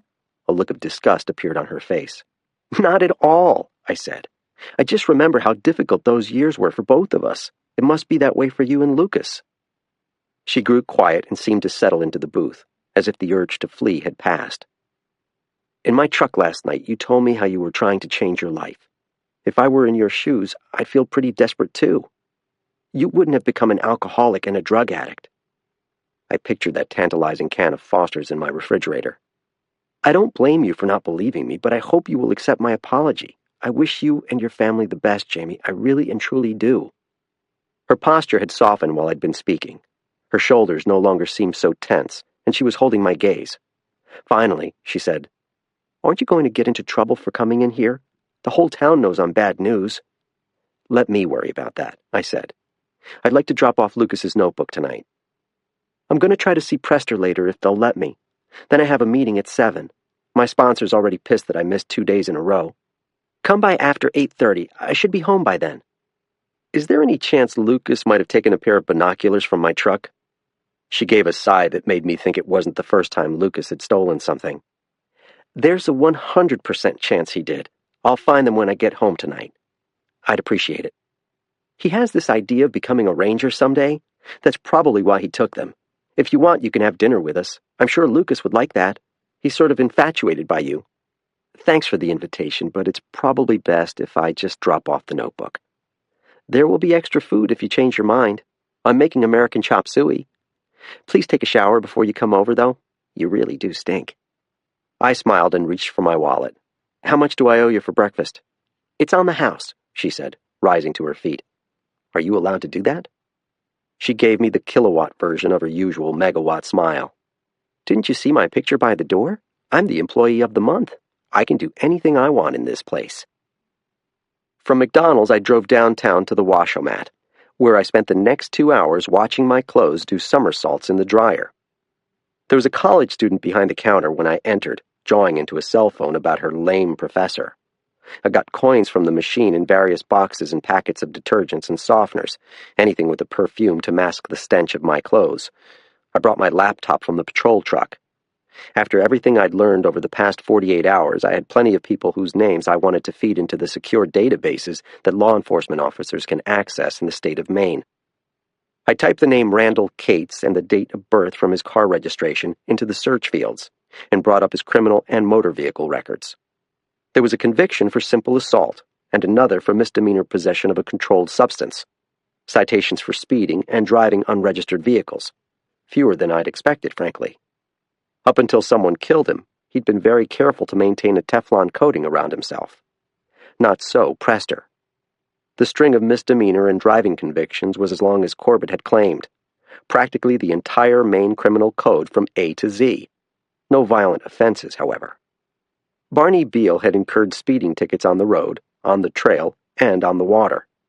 I couldn't access his criminal records, but the kid was definitely a speed demon, if nothing else. Who else? I'd need a date of birth or license number to check Kendrick's records in the database. I did locate the article about him in the New York Times Magazine. And as Doc Larrabee had suggested, the tone was as breathless as a teenage girl posting on her Facebook page about her favorite pop singer. Man Out of Time by Ariel Evans. Kevin Kendrick is a teacher, an environmental activist, and he'll tell you, the best woodsman left in America. He believes that the nation's survival depends on relearning forgotten skills, from building a fire with nothing but sticks of wood to making a boat out of sealskins.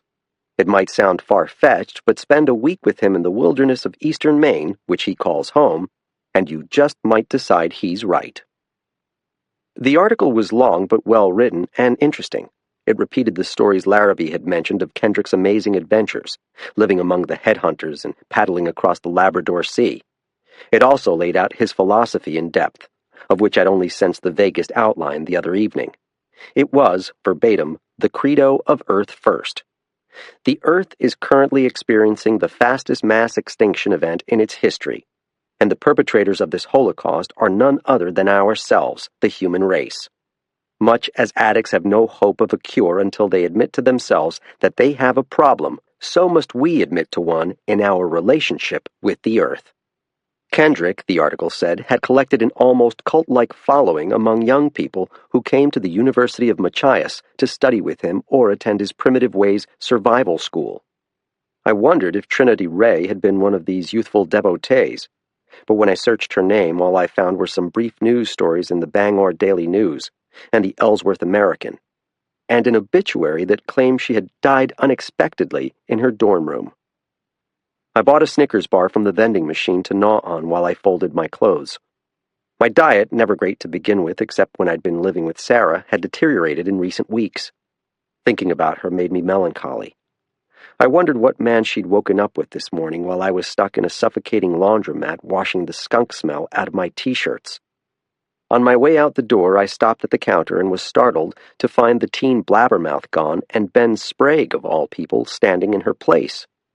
He wore a starched white shirt, which showed the undershirt beneath it, blue dickies held up by red suspenders, and an expression of inexplicable hostility. "What are you doing here?" he asked. I tried to project good fellowship. "Laundry. I was in town and had an emergency load to do. Is this your laundromat?" "We own one in Machias and another in Calais." "I didn't know." "Why would you?" I continued the charm offensive. "That was quite a night we had, wasn't it?" "Yes." "How's Doris doing?" "The same. We heard the other one survived." "He's still in the medical surgery ward at the Down East Community Hospital, but the doctors expect him to pull through." Sprague blinked at me a few more times. "What can I do for you?"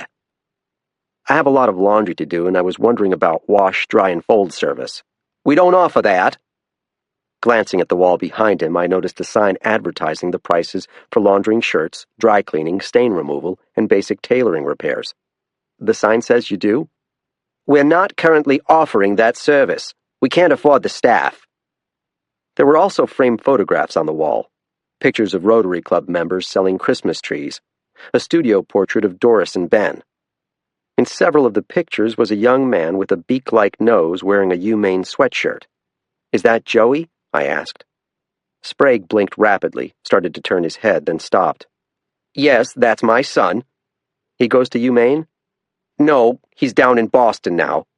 Is there anything else I can do for you? Because I'm fairly busy here." The two of us were the only ones in the laundromat. I was pushing my duffel bag into the back seat of my patrol truck when I spotted a familiar figure heading in the direction of the washomat. He was wearing a wool sports jacket instead of a buckskin parka, and he was carrying a battered leather briefcase instead of a shovel, but the dashing bearded man was unmistakably someone I knew. "Hey, Kendrick!" The dog racer stopped in mid-stride and peered down the street, shading his eyes with his hand. It seemed strange to see him suddenly, having just read at length about his adventures. It was as if I had conjured him up somehow. In his tweedy professorial garb, he looked like a person wearing a costume, He didn't seem to belong in the outfit he had on. He reminded me of one of those old paintings of a Carib Indian who, having been snatched from the New World, was being presented in pantaloons and a doublet at the court of Queen Elizabeth I. I slammed the truck door and slid the keys into my still damp pants pocket. I needed to find a bathroom where I could change into my newly dried clothes. The cold, wet fabric made me shiver now that I was out in the polar air again. "Laundry day?" Kendrick asked as he came toward me. "I didn't realize the Spraggs owned this place." "Ben and Doris have another one in Calais," he said. "That's what he was just telling me." I lowered my voice, although there was no one around to hear. "Do you know what the story is with their son? I keep hearing he had an accident, but no one will tell me what happened." Kendrick straightened up and gave me a piercing look. "Have you considered the possibility that the family is embarrassed that their son tried to kill himself?" His intention had been to shock me into silence, and he achieved the effect he was after. "That's tragic," I said at last. "And none of your business, wouldn't you agree?" I nodded, feeling genuinely ashamed at my own curiosity. "You haven't spoken with Doc lately, have you?" "No. Why?" "I haven't heard from him since that night at the Spraggs. I wondered how he was doing." "He falls into funks these days. Helen's death hit him hard." "I expected he'd call me or something," I said. "By the time I got back to the Sprague house, you two had taken off." He waited, unsure if this was supposed to be a question. "Doc caught a ride out with the ambulance. I had my dogs. There wasn't any reason to stay. Rivard was expecting you to direct help to our location. There was no point. Ben told me you found the other man, Cates, buried inside a snowbank." "That's right." "I also heard Sewell is under guard at the hospital. From that I can infer that the police are regarding the death as suspicious." "Now you're the one asking inappropriate questions."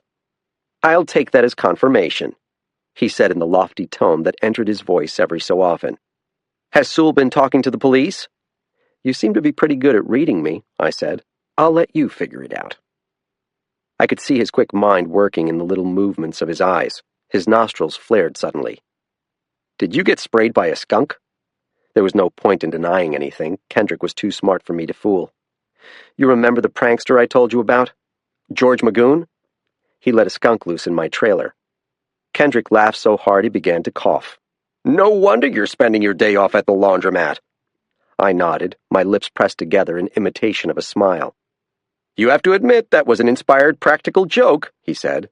"No, I don't." "Well, I think it's pretty hilarious." Without looking at his watch, he said, "I need to get to class. I'll be curious to hear how the Prester Sewell case develops. Those two bastards deserve their miserable fates. If it had been up to me, I would have let them freeze to death out there." And with that, he walked away. No handshake, no goodbye. I watched him climb into a burgundy 4x4 pickup with a kennel set up in the bed, a stack of cages for his Malamutes. He started the engine but didn't pull into traffic immediately. I had the strong sensation he was studying me in his side mirror. For a man with a class to teach, he was in no particular hurry to get to campus. After a minute of this ridiculousness, Kendrick watching me watching him, I returned to my vehicle. Next stop, the hardware store. I wondered how much it would cost to rent a carpet steamer. More money than I had in my checking account, probably, but what choice did I have? Short of moving out and forfeiting my security deposit. I needed to call Rivard, too. It was obvious my sergeant was avoiding me, since he hadn't contacted me yet on the Brogan matter. When I glanced up the street again, I noticed that Kendrick had disappeared while I wasn't paying attention. Chapter 21. I had the day off, which meant I could apply myself to the task of cleaning my trailer. How do you remove skunk spray from window curtains, I wondered. I doubted that the guys at the local hardware store had encountered that particular problem before, but as a matter of fact, they had. The kindly white-haired man behind the counter recommended I try a special skunk-off spray, a compound I never knew existed. I rented a carpet cleaner with an upholstery attachment and bought a gallon of the cleaning solution. My shopping list included bleach, agricultural lime, contractor-grade trash bags, and 12 rolls of paper towels. By the time I left Machias, I'd pretty well disposed of all my disposable income for the month. 7 hours later, after I was done with my labors for the day, I wasn't sure my trailer smelled a whole lot better. By then, my nose was useless. I could no longer discriminate between the actual skunk odor and my suspicion of its lingering presence. I'd worked up a sweat scrubbing the floors and walls, washing countless loads of laundry, and stuffing irrecoverable bedclothes into trash bags. I took a shower and changed into a t-shirt and jeans. Before I left, I decided to prop the windows open to air the place out overnight, which meant packing all my firearms and other valuables into the patrol truck. Fortunately, I owned almost nothing of value. I found Lucas Sewell's notebook lying open on the kitchen table. Like everything else, the paper had absorbed a musky aroma. I flipped through the lined pages, but the boy's cramped handwriting discouraged me from actually reading any of the dated diary entries. I glanced at my watch. Jamie should be home from her AA meeting, I realized. The thought of seeing her made me feel like a love-struck teenager. I laughed out loud in embarrassment. There was an enormous pickup truck, an emerald green Toyota Tundra parked beside Jamie's van in the Sewell's driveway. I nosed my truck in behind its bumper and prayed that I wouldn't get clipped by a passing car. I tucked Lucas's notebook under my arm and started up the shoveled walk. As I reached out to press the buzzer, the door sprang open. I found myself looking down at a remarkably small man. His features were fine-boned and his eyes overly large and heavily lashed. He had sandy blonde hair parted in a heavy bang on one side. He stood no more than 5'2". He wore black snowmobile pants and boots and a t-shirt bearing the dragon logo of a karate school. My first thought was that he must be a boy, because he reminded me of those baby-faced kids in junior high school all the girls had crushes on. It took me a moment to realize that I was staring down at a man older than I was. "What do you want?" His voice was adenoidal, as if he had ceased the aging process when he turned 14. "Is Jamie here?" "Who are you?" Another realization came winging into my head. This man was Lucas's father. The resemblance was uncanny. "Mike Bowditch, Maine Warden Service?" One small hand tightened into a fist. "Why do you want to see Jamie?" "Mitch, who's at the door?" It was Jamie's smoke-strained voice. "Some game warden!" Looking over the man's blonde head, I saw her emerge from the kitchen. She had changed out of her zebra uniform and was wearing an apron over a chambray shirt and faded jeans. The overhead light brought out the golden strands in her hair. "Mike?" "Hey, Jamie," I said. The boyish man flashed his eyes back and forth from her to me. "You know this guy?" "He's a friend." She took a step to place her body between us. "Please come in, Mike." "Thanks," I said. The house smelled warmly of an apple pie baking in the oven. "This is my ex-husband, Mitch Monroe," she said. "He dropped in unexpectedly." The emphasis she placed on the last word wasn't lost on Monroe. "Why shouldn't I drop in?" he asked. "This is still my house." "This is my parents' house? You only lived here once, a long time ago. We're divorced, Mitch, or have you forgotten?" This statement seemed to be for my benefit because she rolled her eyes at me when she was done. The look said, "Can you believe this guy?" For his part, Monroe looked dumbstruck. He started to open his mouth and shut it fast when he caught me staring. "I haven't forgotten," he said under his breath. "Are you joining us for dinner?" she asked me. It was true that I had considered staying, but the appearance of her ex-husband seemed like an ill omen. "I'm afraid I can't. I just wanted to drop off Lucas's notebook." She frowned and took the dog-eared journal from my hand. "He's been going crazy trying to find this thing. His notebook is like his security blanket. I told him I'd buy him another one, but he said this one has all sorts of important stuff in it." She turned toward the living room from which canned laughter and music from television advertisements was drifting at intervals. "Lucas, get your butt out here and thank Warden Bowditch for finding your notebook." "I'm also hoping he has my binoculars," I said. "Oh, shoot," she said. "I forgot all about them." "What binoculars?" Monroe asked. "Lucas took them from the back seat of Mike's truck when he was giving us a ride home the other night." "My son isn't a thief." "You don't know the first thing about your son," Jamie said. The muscles twitched along Monroe's jawline. "I'm telling you, Lucas didn't take his binoculars." I knew better than to get involved in a domestic dispute, but I didn't like the lip this homunculus was giving Jamie. "I'm pretty sure he did," I said. "Prove it," he said, puffing up his chest. His breath stank of cigarettes. "Does he have a place in the house where he hides things?" I asked Jamie. "I'll go look under his bed." "I'll do it," said Monroe. Jamie rolled her eyes again. "Mitch," she said. "I'm his father, goddammit!" Before his ex-wife could stop him, the miniature man left the room. "I'm really sorry about Mitch," Jamie said. shaking her head in a way that suggested she'd apologized for him many times in the past. Before I started dating Randall, he always took Lucas for granted. But as soon as there was another man in my life, he started acting like he was a loving father with all these legal rights. Is that why Lucas has your last name? Instead of answering me, she decided to change the subject. This is the first time I've seen you out of uniform. Disappointed? Not at all. Neither of us knew where to take this conversation, so we both fell quiet again. I heard Monroe stomping around upstairs. Were you able to see Prester? I asked. Yes, but the cop there had to frisk me first. Can you believe that? Was it Dunbar? No, some bald guy with a red face. She began to blink away tears. Prester kept ranting about how they're going to cut off his fingers and toes. Those were the least of his worries if the state pressed a murder charge against him. The nurse said he's going through alcohol and opiate withdrawal. He'll be better once it's out of his system. Her wet eyes glowed in the overhead light. He keeps saying he wants to die. I'm afraid he'll try to kill himself. He's safe in the hospital. Heavy footsteps came tumbling down the stairs, 2 sets. A moment later, Monroe stepped into the room, tugging Lucas by one scrawny arm.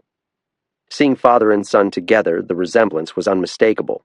Both were undersized, delicate, and blonde. But whereas Monroe was as good-looking as a teen idol, Lucas looked like a poorly done caricature of his old man. "Where's my notebook?" he said.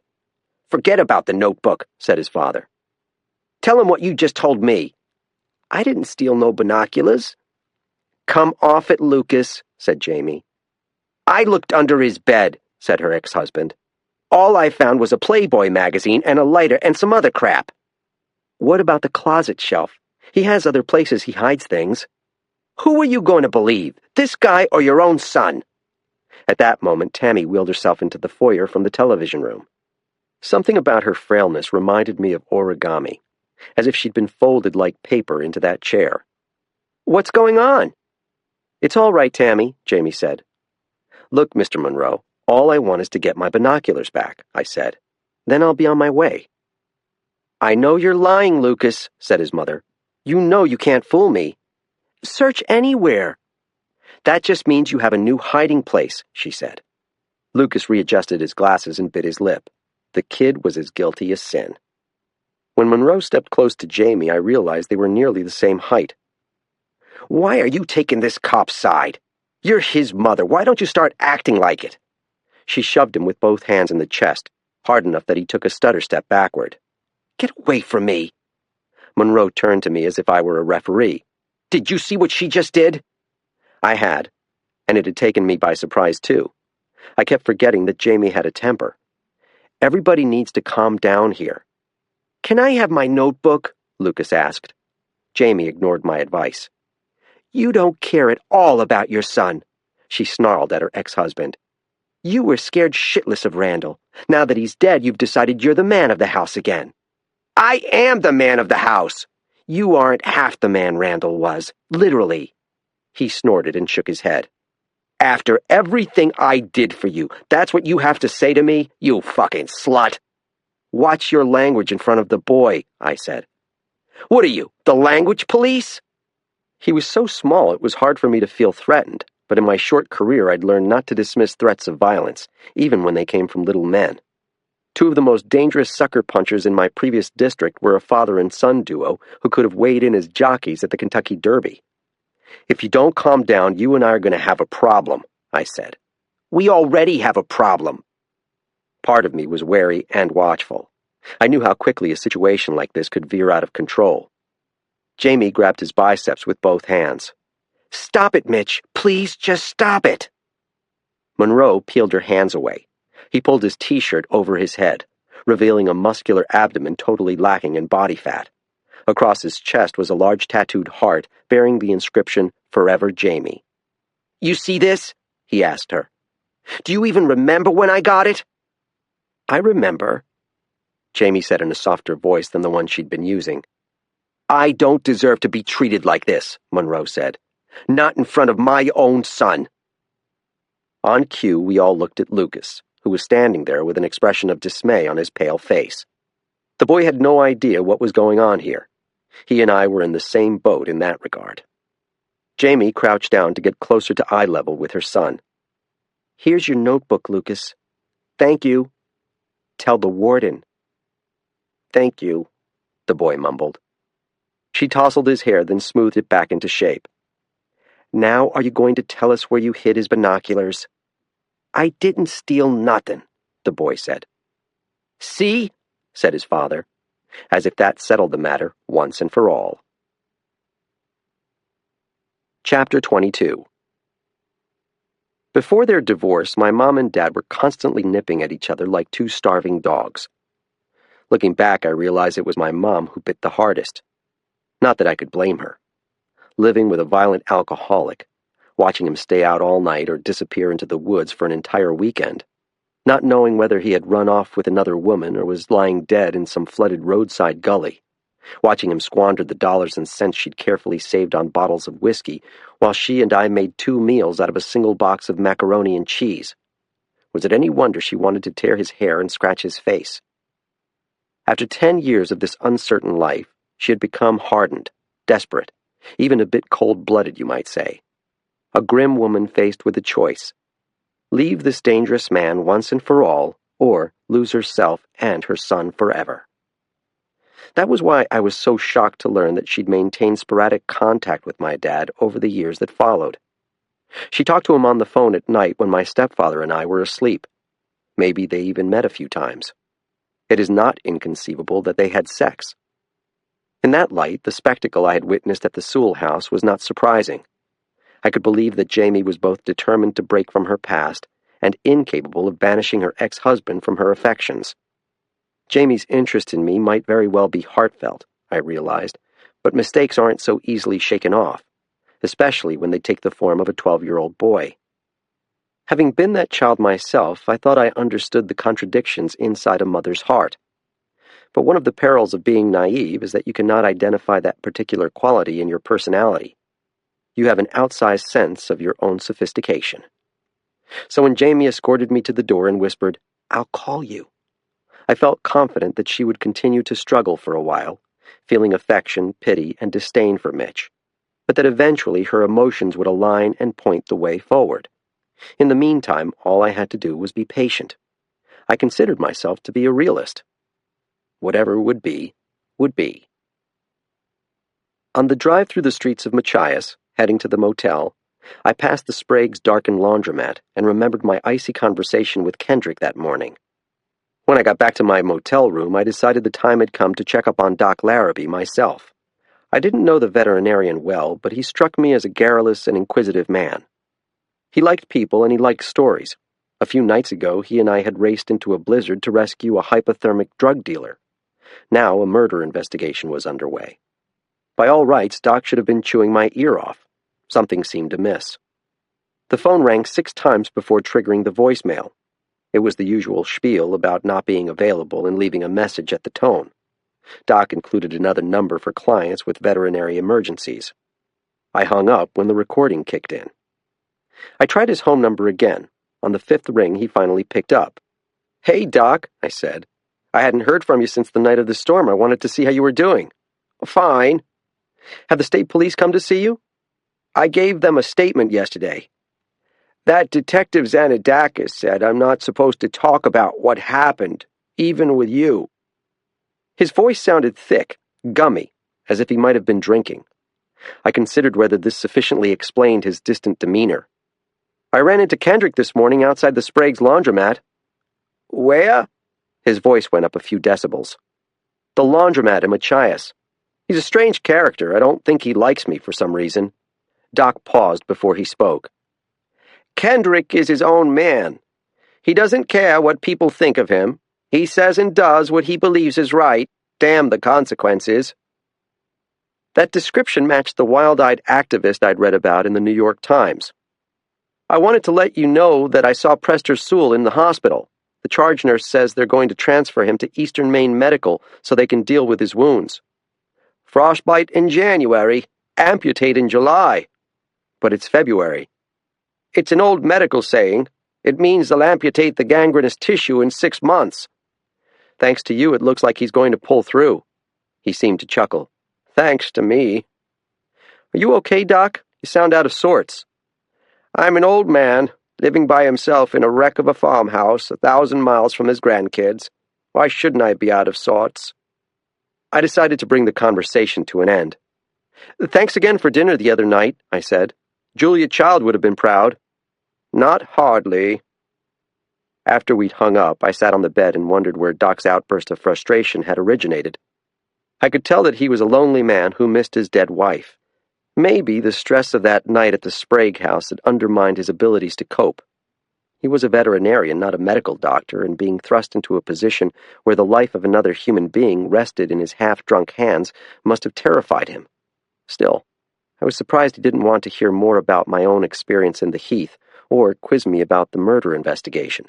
Doc didn't seem like the sort of straight arrow who would obey a detective's order to refrain from discussing a criminal investigation. But maybe I was projecting Charlie Stevens' rebelliousness on the veterinarian, trying to make the two old men more similar than they actually were.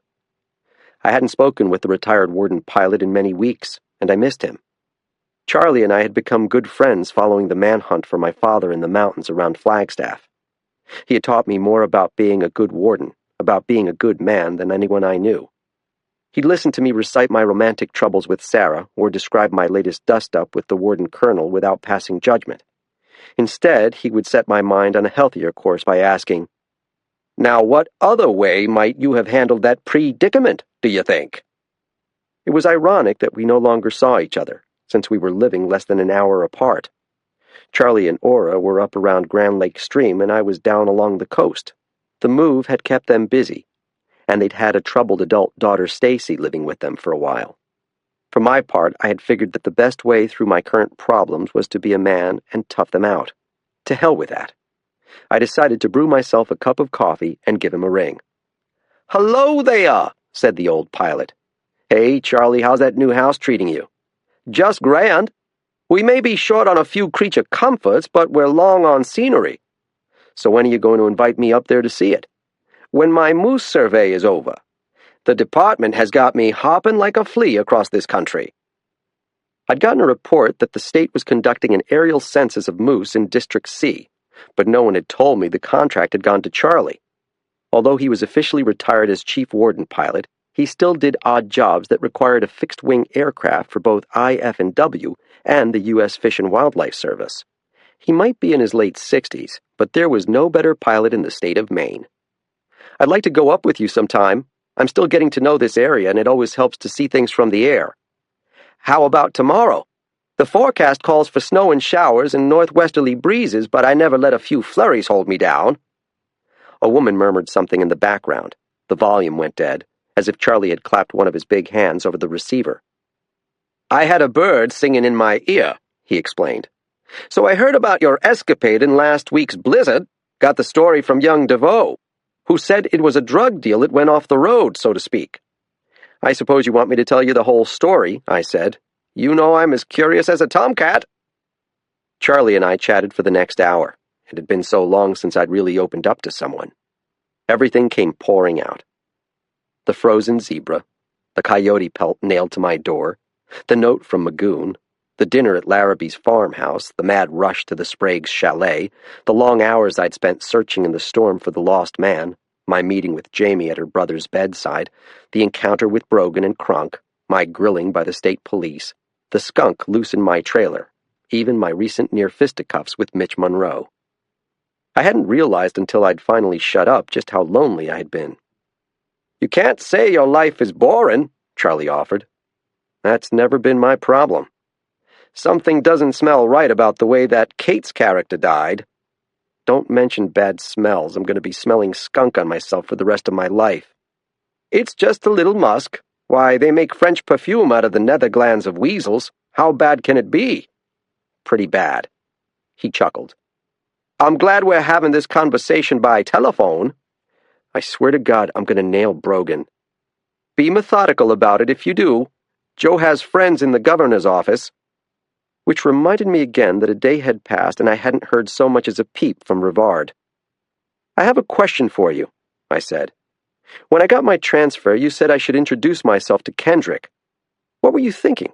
That guy is a world-class egomaniac." I didn't mean you should bring him a coffee cake. I meant that he was someone for you to keep an eye on. Kendrick is one of the best woodsmen I ever met, and I've known a few, but he's got some odd notions about right and wrong. Someone vandalized the logging equipment over on that old international paper timberland last year. I'll bet you $1 it was Kendrick, or one of his young apprentices. In that case, I'd say your instincts were correct, I said. As usual. Where and when should I pick you up in the morning? I've got skis on the Cessna. We agreed to meet at 9 o'clock at the Gardner Lake boat launch in East Machias.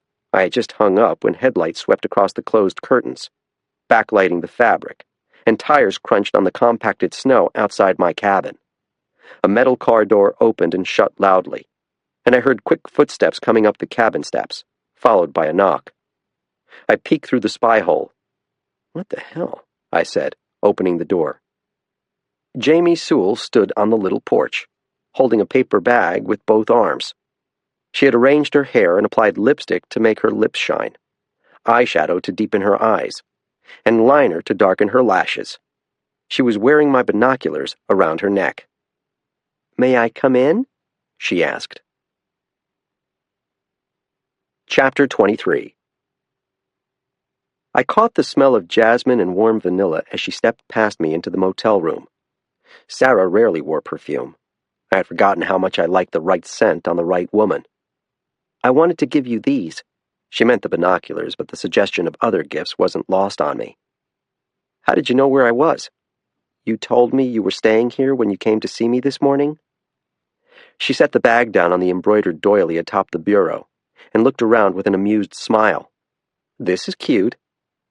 I had a dozen good reasons to send her packing, starting with her being the sister of a murder suspect, and ending with the irrefutable fact that I needed no more trouble in my life, however beguiling the package it came wrapped inside. "I appreciate you bringing me my binoculars. The room was so small and the bed took up so much of the available space. But I think you should probably leave." "Guess where he hid them?" She didn't wait for me to respond. "My dad's old wood shop in the basement. Lucas is terrified of that room for some reason. He never goes down there. After I searched all the usual places, I tried to imagine where the last place he might go would be. Lucas is crafty. He likes codes and puzzles and things. His favorite writer is Edgar Allan Poe. That's why he keeps that notebook with him all the time. He wants to write books and movies when he grows up. You and Lucas have a lot in common." I couldn't stop myself from smiling. "I'm not so sure about that." "You're both big thinkers." She removed a 6-pack of beer and a 20-ounce bottle of Diet Coke from the paper bag. "Does this room have a refrigerator?" "There's an ice machine outside the office." "I guess it's cold enough." She offered me one of the Budweisers. "I thought you could use a beer after the day you had." I accepted the bottle from her. I hadn't expressly stopped drinking or even announced to myself that I might be developing the alcohol problem that had bedeviled my father.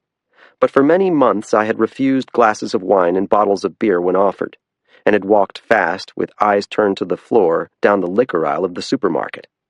And there was that lonely can of Foster's back in the refrigerator in my trailer. "And this is for me." She unscrewed the top from the soda bottle and filled a glass to the brim with the fizzing liquid. "I had to wait for Lucas to fall asleep before I could come over," she said. "Tammy's not much help with him. She forgets things. She almost burned the house down a couple of times because she forgot to turn off the coffee maker." "That must be difficult." I felt my hand growing numb from the unopened bottle of beer. "It's weird, mostly," she said. "According to the state of Maine, she's one of my dependents. I'm her legal guardian." She raised the glass of soda to make a toast. "Here's to family." She waited for me to open my beer and take a sip. She made eye contact with me the whole time. I felt my heart speeding up. "Thanks for the beer," I said, "but I don't think your being here is a good idea." "Why was it a good idea when you came to my house, but I can't come to yours?" It was a question for which I didn't have an immediate answer. We were standing in the narrow space beside the bed, hyper-aware of its presence and everything it implied. "Can we just have a drink together?" she asked with exasperation. "I just want to have a real conversation with an adult person for once. Sometimes I get coffee with Gloria. She's my sponsor. But all she ever wants to talk about is booze and pills. Are you using again, Jamie? You're not using, are you? Keep the plug in the jug. I'll tell her where to put her plug. She hadn't meant it as a joke, but when I laughed, she laughed. The beer, I had to admit, tasted very good. Okay, but just one drink. She smiled and unzipped her ski parka. I want to apologize for Mitch. He's got that Napoleon syndrome. That's why he learned karate. He works at the Shogun Studio out on Route 1 in East Machias. When we were married, we couldn't go to the beach or the lake, anywhere with me in a bikini, without him challenging some dude to a fight. I asked if he wanted me to cover up, but he always said no because he wanted to show off what a man he was despite being so little. I tried to avoid looking at the bed. When did you get divorced? A few years back, after the accident. But he's had second thoughts ever since and keeps coming around like a begging dog. He seems like the total opposite of Randall. On the outside, maybe. But I'm glad you didn't get in a fight with him. Mitch is tougher than he looks. Randall underestimated him, too. Can I ask you a question about Randall? She narrowed her eyes with playful mock suspicion. Is this a police question or a friendly question? A friendly question. I'm wondering about that tattoo on his face. He got it after I kicked him out. I felt a sense of relief for some reason. I couldn't imagine you're being attracted to someone who went around looking like Mike Tyson. Yeah, he showed up at my door with it one night. It was all red still and bloody. I think he wanted to scare me into getting back together or something. It made me realize how fucked up I'd been to ever hook up with him. Why did you? Because I was an addict, and Randall had all the pills. He was handsome before he got that tattoo, and he could be pretty charming and funny, but really it was the oxy I fell in love with. That's the thing about drugs. Once you start using, you'll do anything to stay high. Even convince yourself you love the man who's giving the drugs to you. I wouldn't know, I said. That's why I'm here. She removed her parka and spread it across the coverlet. She wore a tobacco-colored turtleneck, which clung to her in all the right places. She sat down on the bed. What do you mean? You're the first good man I've met in a long time. I thought about the violence inside me. The people who were dead in Rum Pond and Sennebec because of me. I'm not a good man, I said. You pretend to be all tough on the outside, but you're just lying to yourself about who you really are. So who am I? Someone who could be a role model for Lucas, she said, nodding as if in agreement with herself. He needs a real man in his life, someone he can look up to. They say you're not supposed to start a new relationship your first year of sobriety, but I don't see how being lonely and miserable helps you stay clean. For the past few days, I had fantasized about this moment, but now I felt like things were moving too fast, and I needed to slow them down. Instead of sitting down beside her, I perched myself on the rickety wooden chair at the desk. What made you stop using? I asked. Randall did. I used to think I liked bad boys, but there's a difference between bad and evil. Randall was evil. My bottle was empty. What do you mean? Did you hear about that girl who died last year? Trinity Ray, I said. Randall sold her the heroin that killed her. She was just 17 years old. Presta kept crying and crying when he told me she died. You don't know him, but he's wicked soft-hearted. Jamie got up and poured herself another Diet Coke. She brought me a second bud.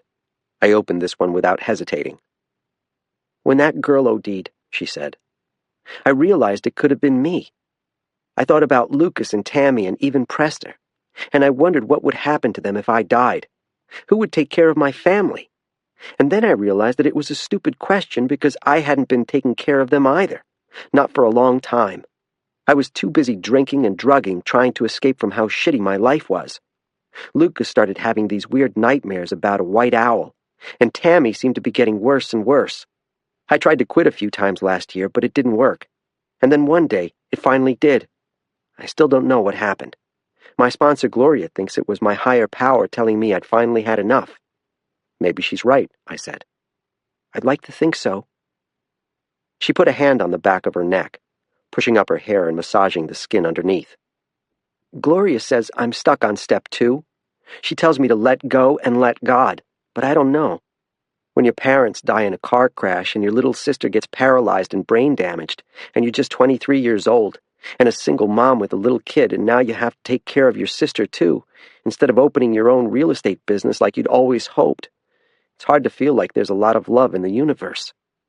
Having your brother get all deformed and accused of murder doesn't help any either. I felt the familiar urge to help her. Prester hasn't been arrested yet. That means the state police are still considering other suspects. You're sure you don't know who they met on the heath? Randall had a lot of enemies. Her eyes glittered. Maybe I can talk with Prester and get him to tell me who they met. He'll confide in me, but not if there's a cop in that room. Maybe you can help get that deputy out of there so I can have a private conversation. I can't do that, I said. But in my imagination, I was plotting how I might be able to make it happen. Her cheeks flushed. Didn't you hear what I said before? Prester wouldn't hurt another person, especially Randall. We don't know what happened out there, I said. Prester himself might not even remember. What do you mean? The symptoms of hypothermia include confusion and altered judgment. It's possible Prester held Randall's face in the snow without being aware of what he was doing. In his incoherent state, he might have even thought he was helping him breathe. That's not what happened. Her eyes had grown wet again. I'm sure that's not what happened. You're a cop. Can't you convince them that Prester is innocent? Jamie, it's not that simple, I said. Can't you do something? Can't you do anything? I'm just a game warden. The words didn't come out the way I'd intended. It sounded shameful, as if I were apologizing for my job instead of making a point about where my authority ended. What I'd meant was that I had no business involving myself in another homicide investigation, as both Rivard and the sheriff had reminded me.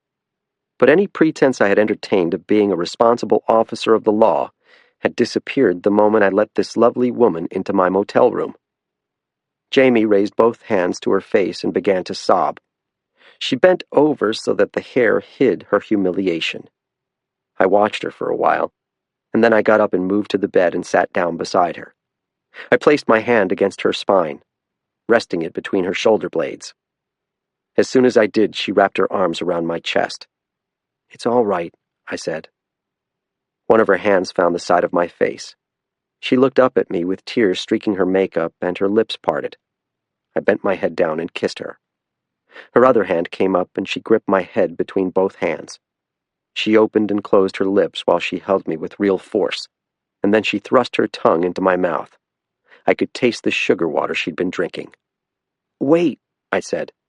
It doesn't have to mean anything. Yes, it does. I need to be with someone. Everything's so fucked up and I'm so lonely. You're lonely too. I know you are. I nodded my head, unable to say the word.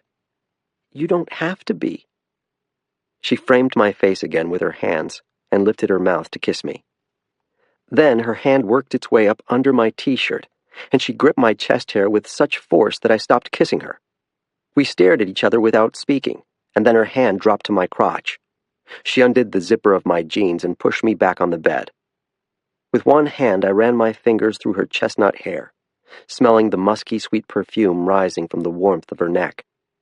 I found myself whispering her name, the sound of it adding to my arousal, until I was afraid I might lose all control in her mouth. Before I could let go, she stopped and rose to her feet. She unbuttoned her jeans and dropped them to the floor. She had a tattoo on her hip, a butterfly with blue wings. I don't have a condom, I said. She laughed and went to the bureau and removed a foil packet from inside her purse. She planned for this to happen, I thought. She straddled me on the bed, leaning forward. She guided me inside her. With her turtleneck still on, she began moving back and forth, rocking her hips with a rhythm that suggested she was hearing a sensuous song in her head, and was keeping time with the music. We went on like that for a long time, and then she reached over her shoulders and pulled her top off. She unhooked her bra and lifted my hands to her round breasts. She bent forward to mash her lips against mine, her tongue darting. And that was how we both came the first time. Hours later, as we lay side by side on the damp sheet, she guided my hand to her hip and used my index finger to trace the outline of her tattoo. I got this butterfly the day my divorce came through, she said. To celebrate? No. It was more like, screw you, Mitch. Here's something you're never going to see. It was like a new beginning for me. That's why I got a butterfly. She had other tattoos, a ring of thorns around her ankle, a Chinese symbol at the base of one wrist. She said she'd gotten them to mark important events in her life. which was what Sarah had also said when she surprised me after graduation with a delicate bird wing design spreading across the small of her back. I had pretended to be pleased, but in secret I was heartbroken because something that I had loved in its natural state now had an unnatural mark on it. With Jamie, these images were part of who she was. Even though I didn't find them attractive, her tattoos told stories of personal significance, about which I was curious. I got this when my folks died. She pressed a red nail against the Chinese character. It means wisdom, because what happened seemed pretty random, and I was going to need wisdom to handle everything that was coming to me. What happened to your parents? Their car hit black ice on the Machiasport Road, and they crashed into a telephone pole. They died at the scene. Mitch and I had to move into their house to take care of Tammy. Prester was still living at home because he wasn't working, as usual. I wish the tattoo had brought me wisdom, though I guess I finally did wise up to what a loser Mitch is. I rolled onto my side and propped myself against the pillow. Sounds like you've had a rough time. It wouldn't be so bad if I didn't have to take care of Tammy and Prester. All I dream about morning, noon, and night is escaping somewhere. Where would you go? Someplace warm. The jungle, maybe. Like Prester John. Who? Prester John. She peered up at the ceiling as if reaching for an elusive memory. He was like this white Christian king who lived in Africa with all these natives in a city of gold. My dad was a holy roller at the Church of the Living Spirit. He was into all those TV shows about finding Noah's Ark on top of mountains and stuff. It was my dad who gave Prester his nickname, because he acted like a little king. I never heard of that legend, I said. It's probably bullshit, like every other bullshit story, she said. But someday, I'm going to escape from this land of winter. I'm going to take off south, and I'm not going to stop until I find my own golden city in the sun. Chapter 24. The next morning I awoke to find myself lying naked across a bed that smelled of perfume, stale beer, and sex. A watery white light was leaking in through the window shades. I heard the toilet flush in the bathroom. I turned my head heavily on the pillow and saw fuzzy red numbers sharpen into focus on the clock face. It was 7:15. The events of the previous night returned to me in a rush of sounds and images. Jamie and I had slept together. I'd wanted so much for it to happen, but now that it had, my emotions were all tangled, and I couldn't pick them apart. I was undeniably happy. The thought of being at the start of a relationship with a stunning, surprising woman filled me with excitement, if not fear. And yet the heedlessness I'd shown troubled me too. Why couldn't we have waited at least until the murder investigation was behind us? I'd worked so hard to leave my impetuous self in the past, but here he was again.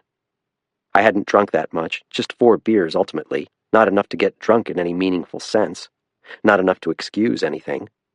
And Jamie hadn't touched a drop. She'd come to the motel with a 6-pack of beer and condoms in her purse. Whatever else she wasn't the emotionally fragile victim of circumstances I'd imagined her to be. This was a woman who made choices. We'd had sex because Jamie Sewell wanted it to happen. The bathroom door opened and she came out dressed in her turtleneck and jeans, looking hurried but radiant. Seeing her again in the morning light, with her hair mussed but gleaming, and her tattoos hidden, was like seeing her again for the first time, and all my second thoughts disappeared, replaced by powerful feelings of attraction and affection. "Oh my God, I am so late for work," she said. "Jim's going to fire me this time for sure, and I have to drive all the way home to get my uniform still." "I could tell him you hit a moose," I suggested. "Would you do that? If he gives me any grief, I might need you to give me an alibi." I clumped the sheet in my lap to cover myself. "You look great," I said. She smoothed the wrinkled front of her top without making eye contact. "How many beers did you have?"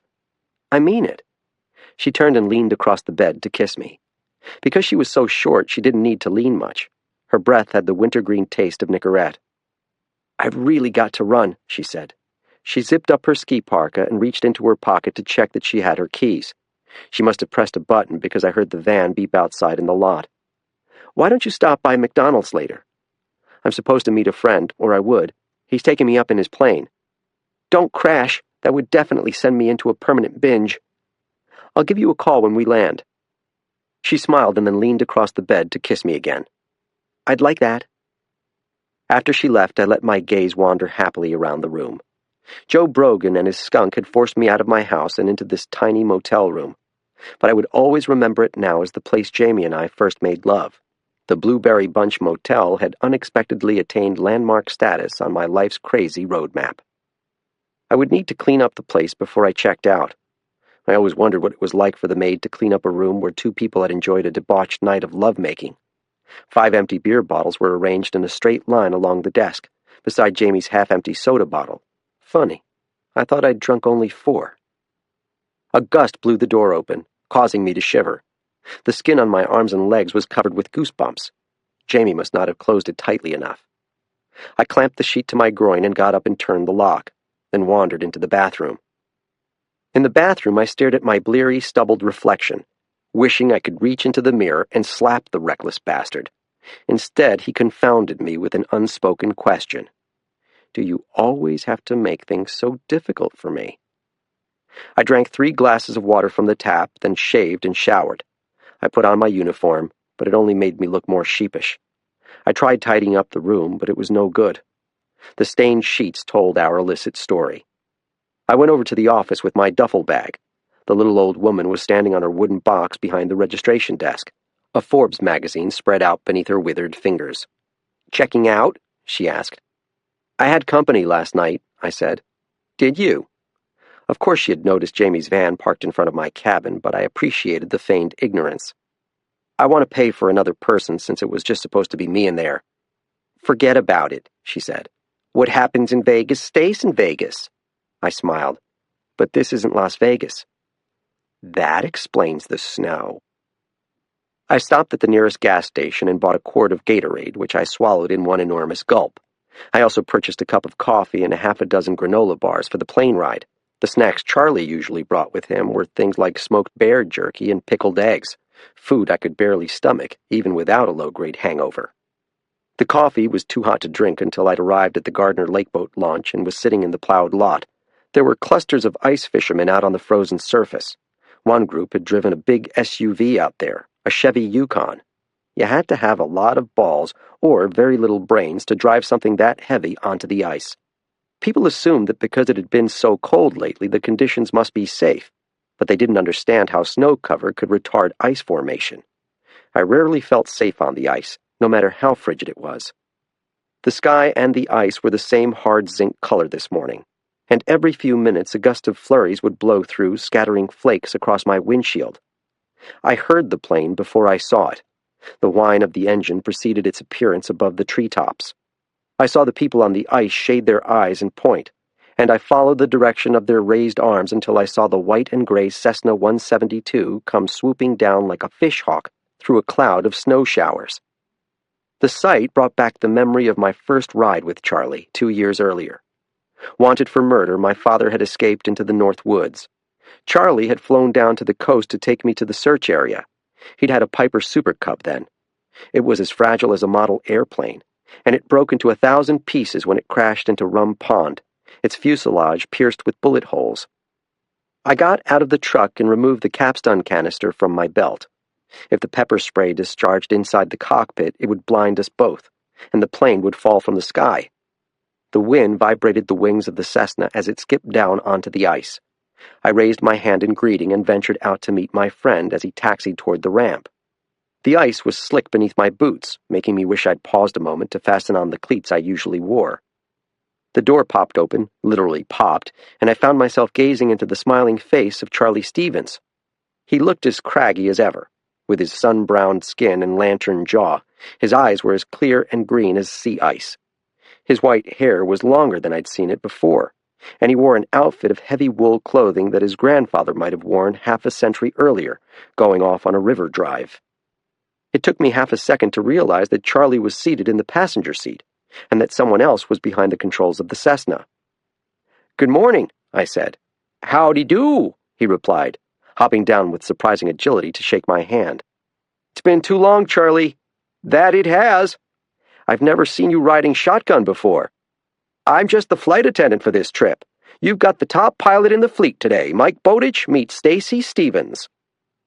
A young woman leaned toward the open door, but she remained seated behind the yoke, the belt drawn across her chest. Her mirrored sunglasses and the awkward headphones clamped down over her brown hair made it difficult for me to act a good look at her. I saw high cheekbones and a slightly pronounced chin. "Hello," I said. "You two need to stop gabbing and get inside before you frost up all our windows," she said. Charlie chuckled and clapped me hard on the collarbone. "You heard her. Captain's orders." He slid the passenger seat forward so that I could clamber onto the seat behind him. The Cessna, like the Piper before it, was packed with all sorts of odds and ends, making my patrol truck look neat by comparison. Snowshoes, ski poles, and axe, blankets, first aid and survival kits, extra parkas and boots, and God knows what else were stowed in various canvas bags and pack baskets.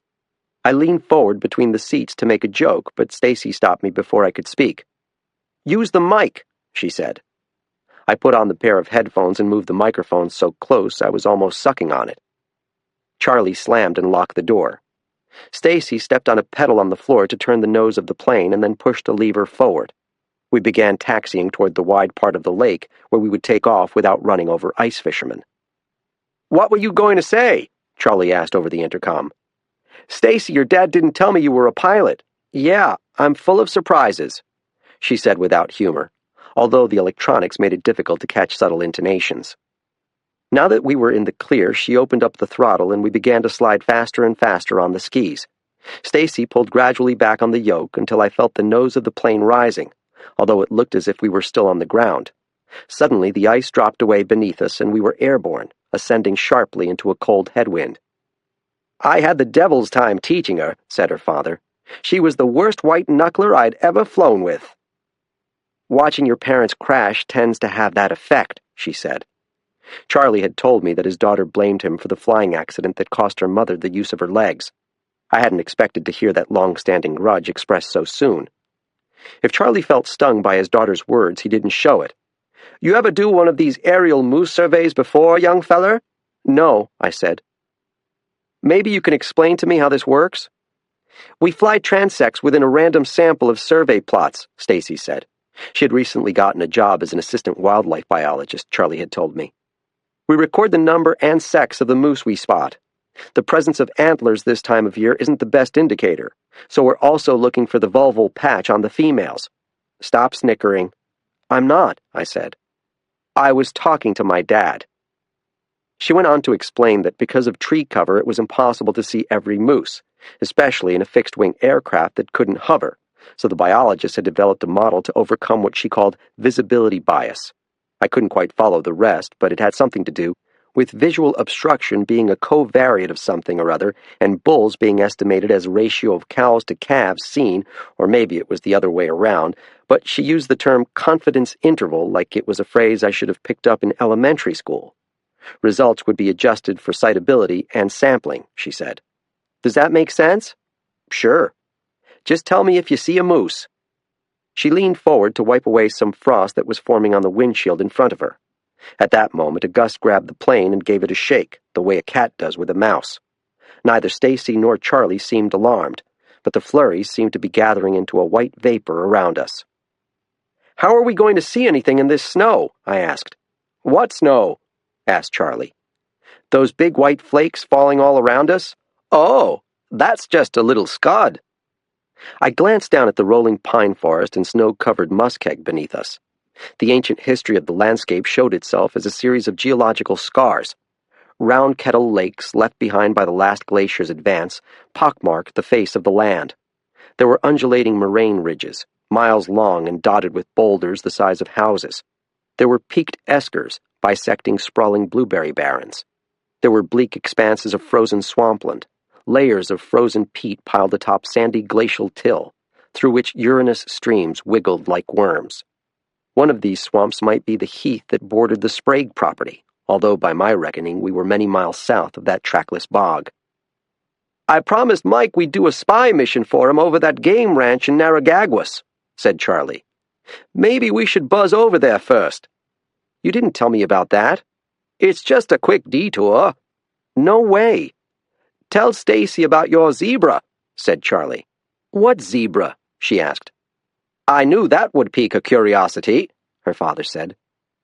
It was difficult telling the story over the intercom, above the drone of the engine, with the windows of the plane rattling and gusts buffeting us from every direction. But I described the poor animal with its frosted haunches and rictus smile, and that was all I needed to say. You mean some idiot imported a zebra to Maine and then released it onto his property in the middle of winter for hunters to shoot? Not just the zebra, I said. Brogan advertises other exotics. He keeps bison, red deer, and who knows what else. The plane swung around sharply and accelerated in the direction of Call of the Wild. Charlie turned in his seat and gave me the thumbs-up sign. "I think you got her attention," he said. Chapter 25. The longer I spent in the plane with Stacy, the more curious I became to see what she looked like beneath the headset and sunglasses.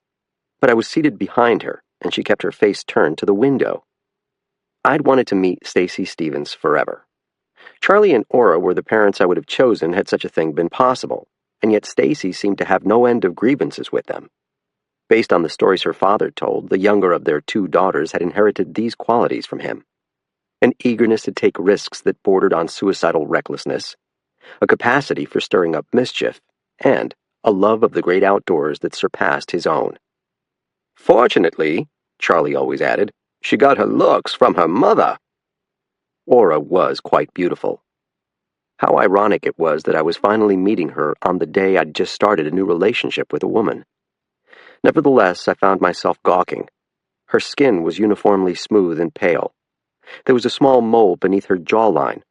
She wore her brown hair tied in a ponytail, exposing a long neck. Once or twice she may have caught me staring, because she turned her head sharply and I saw my goofy face reflected in her mirrored glasses. "How are these game ranches legal?" she asked. "Why come to Maine to kill an elk? Why not just go to Wyoming?" "Novelty, I guess." "People will pay to kill anything," said Charlie. "The money is part of the turn-on." We followed the road at an altitude of 300 feet to avoid the blinking cell phone towers that jutted periodically from the low hilltops. Traffic crawled along the highway beneath us, headed west to Bangor or east to St. Stephen. I couldn't see the speedometer, but I could mark our velocity by how quickly we outpaced the logging trucks below. After 15 minutes, I caught sight of the Call of the Wild sign, and I knew that all of the property to the north of the highway was fenced with barbed wire. I indicated for Stacy to take us down so that I could get a better look. Away from the truck route, the timberland was webbed with access roads to bring hunters into the backcountry. Brogan had logged portions of the ranch heavily. Most big herbivores dislike mature forests. They prefer clearings that have been heavily cut, where alders and striped maple are growing back in low bushes. I guess this forage appealed as much to Sitka elk as it did to Maine moose. "There goes a pig," said Charlie. Down one white road, a wild boar was jogging. It looked brown and shaggy and fairly well fed. As a creature of northern European forests, it didn't seem to find the temperature oppressively cold, nor did it spook when Stacy descended for a closer look. It glanced at us over one hairy shoulder, and then it set its head down and charged off into a line of spruces without breaking stride. Stacy turned the plane back toward Brogan's office and brought it about in a tight circle until we were spiraling over the building at an alarmingly low altitude. After a few minutes, a door swung open and a man stepped out, looking skyward. I saw a blonde beard and ponytail. "That's Billy Cronk," I said. "He's the one I was telling you about." "The one with the skunk?" asked Charlie. "What skunk?" asked Stacy. "That feller down there let a skunk loose in Mike's abode." "Why would he do that?" "He's mad because I pinched him for discharging a firearm too close to a house, so he's been pulling pranks on me," I said. "He calls himself George Magoon, after a famous poacher who liked to torment game wardens." "What kind of pranks?" "First he nailed a coyote pelt to my door, and then he broke into my trailer and released a skunk, which sprayed all over the place. I've been sleeping in a motel the past 2 nights." Other men emerged from the cabins to join Cronk. They watched us with generally perplexed expressions, their heads back. "Are you sure it was the same person both times?" Charlie asked. "Yeah, why?" "You don't want to leap to the wrong conclusion." It never occurred to me that the incidents might have been unrelated. Now that I thought about it, I realized the skunk had not been accompanied by a note from Magoon.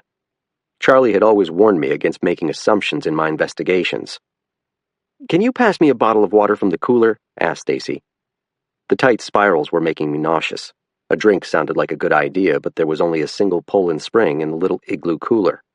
I wiped the moisture off with my sleeve and handed it to Stacy. She untwisted the cap, took a swig, and set it between her thighs. Then, very quickly, she lifted the window. A blast of Arctic air tore through the cockpit. "Stacy!" warned her father. Before I could ask what was going on, she hurled the nearly full bottle straight into the cluster of men beneath us. Kronk leapt nimbly backward, but one of the others, a tubby brown-bearded character, fell flat on his ass in the snow. The plastic bottle struck a patch of rock and exploded like a liquid bomb among them. "Assholes!" Stacy called out the window before she latched it shut again. "You could have beamed one of those guides." Charlie did his best to suppress a chuckle. "That was the idea?" "I appreciate the gesture," I said. "I didn't do it for you. I have no problem with hunting if the animal is taken fairly and doesn't suffer. But turning the Maine woods into a private shooting gallery for lazy jerks who just want to fire their guns and pose with a trophy steams me." Her feelings were almost exactly my own, although my job prohibited me from saying so too loudly, let alone dropping water bombs on the heads of hunting guides. "You're going to get Mike in trouble with his superiors," Charlie said. "He's a big boy," she said. "And it's not like it will be the first time, according to Mom." I wondered what stories Aura had told her daughter about me. I knew that Charlie's wife cared deeply for me, but I also suspected she worried that I brought out her husband's daredevil side. Aura didn't blame me for the violence I had brought into their life, but the same couldn't necessarily be said for Stacy. My cell phone rang on my belt. I barely heard the ringtone over the engine. The number on the display belonged to Sergeant Rivard. I removed the headset. "Yeah?" I said, holding the phone to one ear and covering the other with my hand. The noise inside the plane was deafening. "Where are you?" he asked. "In a plane." "What?" "In a plane with Charlie Stevens and his daughter. We're flying over Narragansett." "Can you head over to Machias? Prester Sewell just escaped from the hospital." "What?" "A school bus hit a snowplow. He escaped during the Code 66. Code 66 is hospital jargon for an all-hands-on-deck emergency, such as a natural disaster or a schoolyard shooting. In other words, it means any event requiring every staff member to drop what they're doing, even if they are off-duty, and assist with triage. A bus loaded with kids striking a plow definitely qualified. I thought of Jamie's son Lucas and felt a surge of worry. "Can Stevens help with the search?" Rivard shouted. I held the phone against my leg and rearranged the headset to explain to Charlie and Stacy what had happened. Before I could finish asking for help, Stacy had turned the nose of the Cessna in the direction of the coast and reached for the plunger that operated the throttle. The plane banked to the right until we caught sight of the Narragansett River itself, and then we turned southeast across a no-man's land of peat bogs and frozen beaver flowages without a house to be seen. Prester Sewell and Randall Cates had sought out one of these heaths for their drug deal. They wanted isolation and had found it in spades. Now Cates was dead, and Sewell was on the run. An escape attempt would be interpreted by the court as an admission of guilt. It surprised me that Prester had been capable of flight in his condition. Unless he'd found a ride, a difficult task to accomplish when you had a mug like that of the Walking Dead, he wouldn't get far. Snow streaked by the windows, and Charlie scraped off frozen condensation from the windshield with the heel of his hand. "So much for moose counting today," he said. "I should have figured something like this would happen," said Stacy. I raised my binoculars at an angle to the window. Peering through the scud, I could make out hills forested with leafless trees that made me think of thinning hair on a balding man. Every once in a while, a black rooftop would pop into view along a gray line of asphalt. Stacy picked up the half-frozen Machias River and followed it downstream through the impoverished little village of Whitneyville, where Route 1 crossed over the new bridge. I saw the conjoined roofs of the hospital, steam rushing up out of stacks from the power plant inside. The parking lot looked like pandemonium, cars everywhere, police cruisers arranged at checkpoints, blue lights flashing in the snowy morning. I called Rivard back and had another shouted conversation with him above the Cessna's engine. He wanted us to scout across the road in the wooded area between Sylvan Park and the riverbank. There was an oval harness racing track there, long abandoned, bordered by evergreens that bore a resemblance from above to a thick shag carpet. A man could hide from view handily in all that greenery. "Cody DeVoe is here with Tomahawk," Rivard said. "He's trying to find the scent. What should we do?" "Look for tracks." There were plenty of those, crisscrossing the snow-covered fields. The high school was just down the road, and kids no doubt sneaked into the woods to smoke pot and make out on a daily basis, no matter how cold it got. A deceptive coating of ice covered the slow water above the park. From the air you could see how wafer-thin it was and how the crust broke apart as the river approached the rapids. Eventually you came to a place where there was no ice at all. There were white streaks in the tea-stained water where the current tumbled over submerged boulders and dropped down hidden cascades before it picked up serious speed above Bad Little Falls. I wondered if anyone had contacted Jamie. The panic I knew she'd feel when she heard the news was like a punch to the heart. The phone rang again. "He's headed for the river," Rivard said. "Bowditch, do you see him?" Not on my side of the plane. I unstrapped myself and leaned across the cabin. In the open fields to the north, searchers were converging and moving en masse toward the water's edge. With my binoculars, I scanned the ragged tree line, trying to draw a bead. "There," said Stacy. Prester Sewell staggered out from beneath the cover of the evergreens. He lurched through the snow like a wounded soldier. Another man, this one in uniform, was 30 yards behind and closing fast. The pursuer had Prester trapped against the frozen river with nowhere left to run. The other man must have called something to him, causing Prester to pause for a moment along the stony riverbank. They seemed to be having a shouted conversation across the space between them. The police officer raised his hands in a gesture of peacefulness. Prester swayed uncertainly, hugging himself against the biting wind. And then, as we watched helplessly from above, he turned and took a tentative step onto the ice. Chapter 26. During the Code 66, when doctors, nurses, and techs had been scrambling to meet the bus carrying the injured children, and the deputy who was guarding the ward had slipped away to help, Prester Sewell had pulled the IV from his arm and stumbled on wounded feet out of the med-surg unit. How exactly he had escaped detection, no one could say. With his bandaged nose and wine-colored cheeks, he was hardly inconspicuous. Someone suggested he might have found a stray coat to pull on over his pajamas. Given that it was snowing at a rate of half an inch an hour, and the temperature was in the low 20s, Sergeant Rivard calculated that Prester couldn't have gotten far. To Rivard, who had conducted a fair share of searches for escaped prisoners in his time, this line of thought led irresistibly across Route 1A into the locked and abandoned grounds of the old Sylvan Park racetrack. The hospital staff had provided Warden DeVoe's canine assistant, Tomahawk, with a hearty whiff of Prester's bedclothes, and sure enough, it took only a few minutes of patrolling along the roadside snowbank before the dog indicated. She nearly pulled her handler over as she took off into the woods. The searchers found a trail staggering off into the trees. Rivard said the prints were unmistakably those of a man wearing small-size hospital slippers. All available units, wardens, troopers, and deputies, converged on the overgrown park. Prester had cut across the windy field where horses had once raced, making a beeline for the birch and pine forest to the south. The falling snow hadn't yet obscured his footprints, and the dog was hard on the scent. Excitement built as the wardens and police closed in on the fugitive.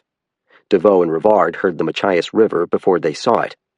The tracks made straight for the ice-clotted riverbank and then veered east, paralleling the channel as it rushed downstream into town. The searchers were amazed at Prester's endurance, having forgotten the tremendous survival instinct he had shown the night of the blizzard. The wardens radioed for police cruisers to cordon off Water Street, blocking Prester's escape into the small riverfront neighborhood above Bad Little Falls.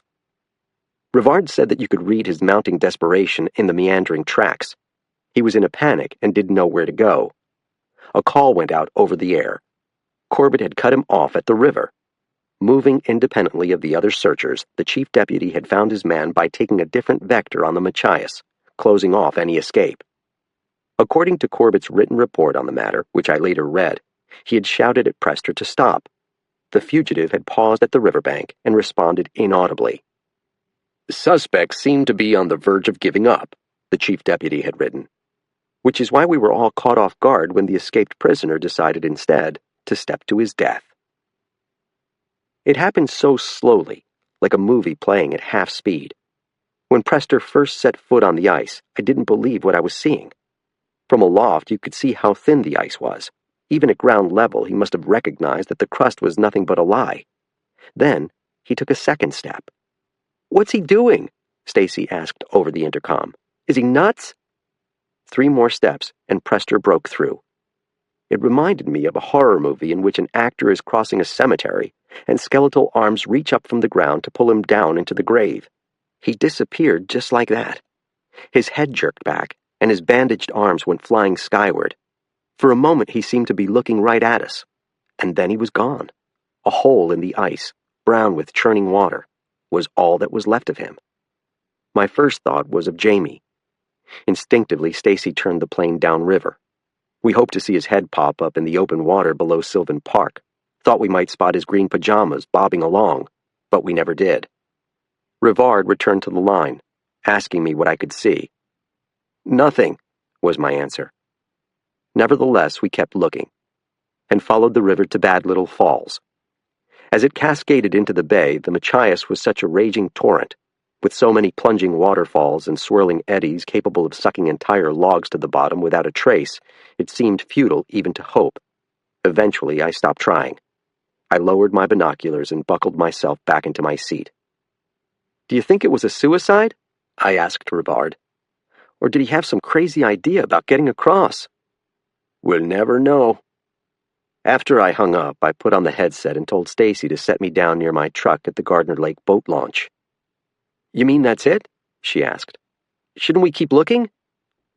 "If we haven't seen him now, it means he's probably stuck on something beneath the surface, or the hydrodynamics of the falls are keeping him submerged." "The wardens will recover the body," said Charlie. "You can't send divers anywhere near those falls, though, so that's going to complicate things. The river's tidal below the waterfall. They might have to look all the way down the bay before they find him." At least I knew what I would be doing for the near future, scouting the river for a corpse. "It seems anticlimactic," said Stacy. "Not everything has a neat ending," I replied. Where is Jamie at this moment? I wondered. Does she know? Has anyone told her? It felt very urgent and important for me to be the one to break the news. Stacy brought the plane around for an approach on Gardner Lake. Once again, the ice fishermen all paused in their chit-chatting to watch the Cessna drop down out of the white sky and skate across the frozen pond. The propeller roared as we slid to a stop just yards from the boat ramp. Both Charlie and Stacy got out of the plane to bid me goodbye. Stacy, I discovered, was taller than her father, nearly 6 feet, and slender. Her legs were long and her shoulders were broad for a woman. Physically, and I suspected in most other ways, she was the opposite of shapely little Jamie Sewell. Charlie clapped one hand on my shoulder and patted my chest with the other. "This was a sad day, so let's make plans for a happier one. Aura will be heartbroken if you don't join us for supper soon. We could go ice fishing for some of those big salmon we've got up at West Grand Lake." Stacy folded her arms above her breasts and studied us. She had propped her sunglasses atop her head. I finally had a good look at her face. Her eyes were almond-shaped and as green as Chinese jade. Those are the greenest eyes I've ever seen, I thought with some discomfort. "I'm sorry I dragged you into this," I said. "Just let me know when you recover his body." "Your father will hear about it first," I said. "Somehow he gets all the news before anyone else in the warden service. That's because he's the biggest gossip in the North Woods." Charlie lifted his chin and grunted. I don't think he cherished his daughter's relentless teasing. In preparation for takeoff, she lowered her glasses back to the bridge of her nose. Until that moment, I hadn't noticed the engagement ring on her finger. The diamond was the size of a pea. I extended my right hand to Stacy. "Thanks for the plane ride." She had her father's iron grip. "Good luck," she said. I saw my dopey reflection again in her mirrored sunglasses. In my truck, I tried to decide should I call her on my cell, and tell her what.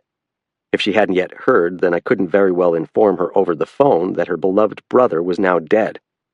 My sixth sense told me she had already rushed to the scene. Machias was such a small town. News of a dangerous prisoner escaping from the hospital was the sort of information that moved from person to person with the speed of electrical impulses flashing between neurons. My phone rang, settling the question. It was Rivard, asking me to meet him where Sylvan Street dead-ended. It was a little riverside neighborhood near the spot where Prester had disappeared. As I drove into town, it dawned on me that, in all likelihood, Xanadakis would be closing his case now. Prester's flight from the hospital seemed a self-incriminating act. Why run if he wasn't guilty of killing Randall Cates? Then there was the manner of Prester's death. Whether or not you could brand his actions as suicidal, at the very least, they suggested the mindset of a man who would prefer drowning over a lifetime spent behind bars. The whole episode flew in the face of everything Jamie believed. She had been so vehement about her brother's innocence. How would she process the information that he was, in fact, A, a murderer, and B, dead? I was having trouble accepting these realities myself, and I barely knew the guy. The twin bombshells would blow Jamie to pieces. By the time I arrived at the end of Sylvan Street, there were only a few police vehicles left: Rivard's patrol truck, the sheriff's Crown Vic, and 2 white cruisers with the Washington County Star on the door. Deputy Dunbar stood in the street with his hands raised, indicating I should stop. I rolled down my window. "Any news?"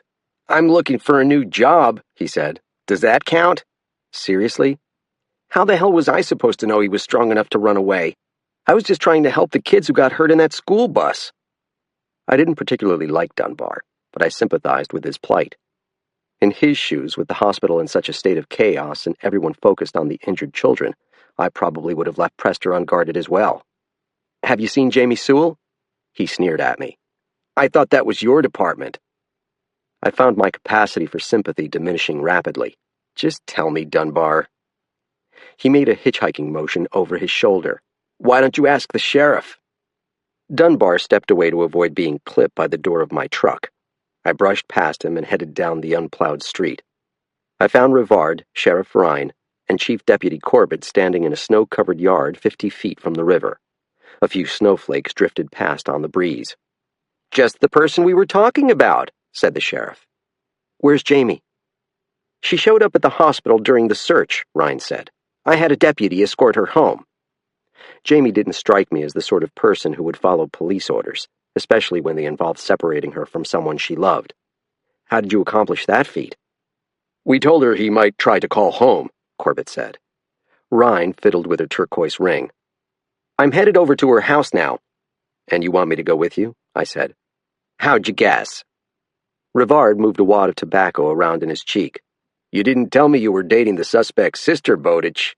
"I'm not dating her." Technically, this was not a lie. "Whatever you want to call it," said the sheriff. "I'd like you to come with me to break the news." "Thank you," I said.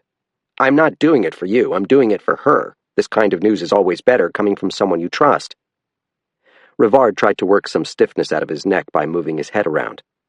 "When you're done with the sheriff, give me a call. And we'll talk about the recovery efforts. I need to talk with the dive team and airboat guys. I have no clue how they're going to tackle this one."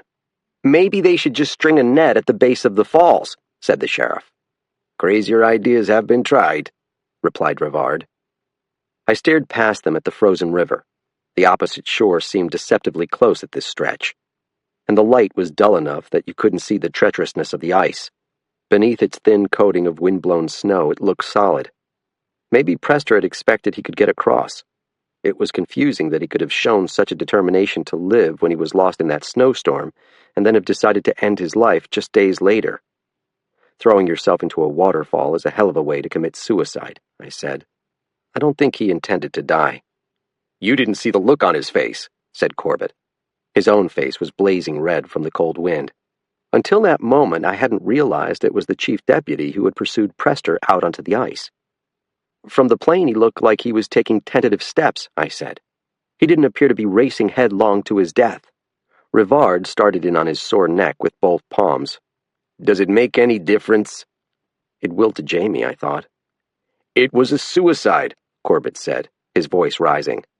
"I don't know why it's such a difficult concept to accept. The guy was maimed for life, he was in agony from the detox, and he was headed to jail on a murder rap. Those are 3 good reasons to end it all, if you ask me." I remained unconvinced, but Rhine pursed her lips as if she could see the logic. Rivard just didn't seem to give a shit. The sheriff motioned me to follow her to our vehicles. "Come on, Bowditch, let's get this over with." I gave one last look at the river and dug my hands into my parka pockets. Rhine didn't speak to Dunbar as she strode past, but she fixed him with a withering stare that caused the woeful deputy to examine his boots. I'd scarcely gotten behind the wheel before the sheriff took off at warp speed. It was fortunate Roberta Rhine was the chief law enforcement officer around, or she would have racked up more speeding tickets than anyone in Washington County. I started the engine and turned around in hot pursuit. Chapter 27. The sheriff arrived at the Sewell house before I did, and took the only parking space in the largely unshoveled driveway, pulling into the slot beside Jamie's van. I turned off the engine and studied the house. What a wreck it was on the outside. The asphalt shingles were flaking away from the rooftop like dead skin from a dry scalp. A rusted washing machine rose from a snowbank in the lawn like a weird garden sculpture. Jamie had attempted to hang some laundry to dry on a clothesline in the front yard, bed sheets and towels, but the Hyperborean temperatures had frozen them solid. I knew that she killed herself trying to keep everything spick and span inside. She mopped and vacuumed and dusted every surface. I had the sense it was a recovery thing, literally getting her house in order. But the face the house showed the street was drawn and haggard, a reflection of its owner's recent afflictions, and a reminder how tenuous a hold she had on sobriety. Jamie had shown up at my motel door with beer, which seemed unwise for someone in AA, even if she was drinking Diet Coke. And then there were the 5 empty bottles this morning, when I recalled consuming only 4. But maybe I was mistaken. And maybe the higher power she couldn't quite believe was real would assert itself now and stand between the sucker punch headed her way and the seemingly inevitable fall that would result. I joined Ryan at the foot of the walkway. Fat snowflakes drifted like falling cherry blossoms on the breeze. The beauty of it seemed jarring, given our morbid task. I'd only participated in one death notification so far, visiting the family of a young man who'd crashed his snowmobile into a tree, but it had with me the Reverend Deborah Davies, who served as one of the warden's service's 2 female chaplains. Her presence proved a great help when the mother collapsed to the floor, insensible from the shock. "I hate this part of the job," Ryan said. "I'm surprised you didn't bring a chaplain along. I wouldn't be much of a sheriff if I didn't do my own dirty work." The more time I spent with Ryan, the more I respected her. She was a notorious personality in law enforcement circles, known for her Pocahontas hairstyle, her public feud with state bureaucrats, and the landslide elections that kept returning her to office.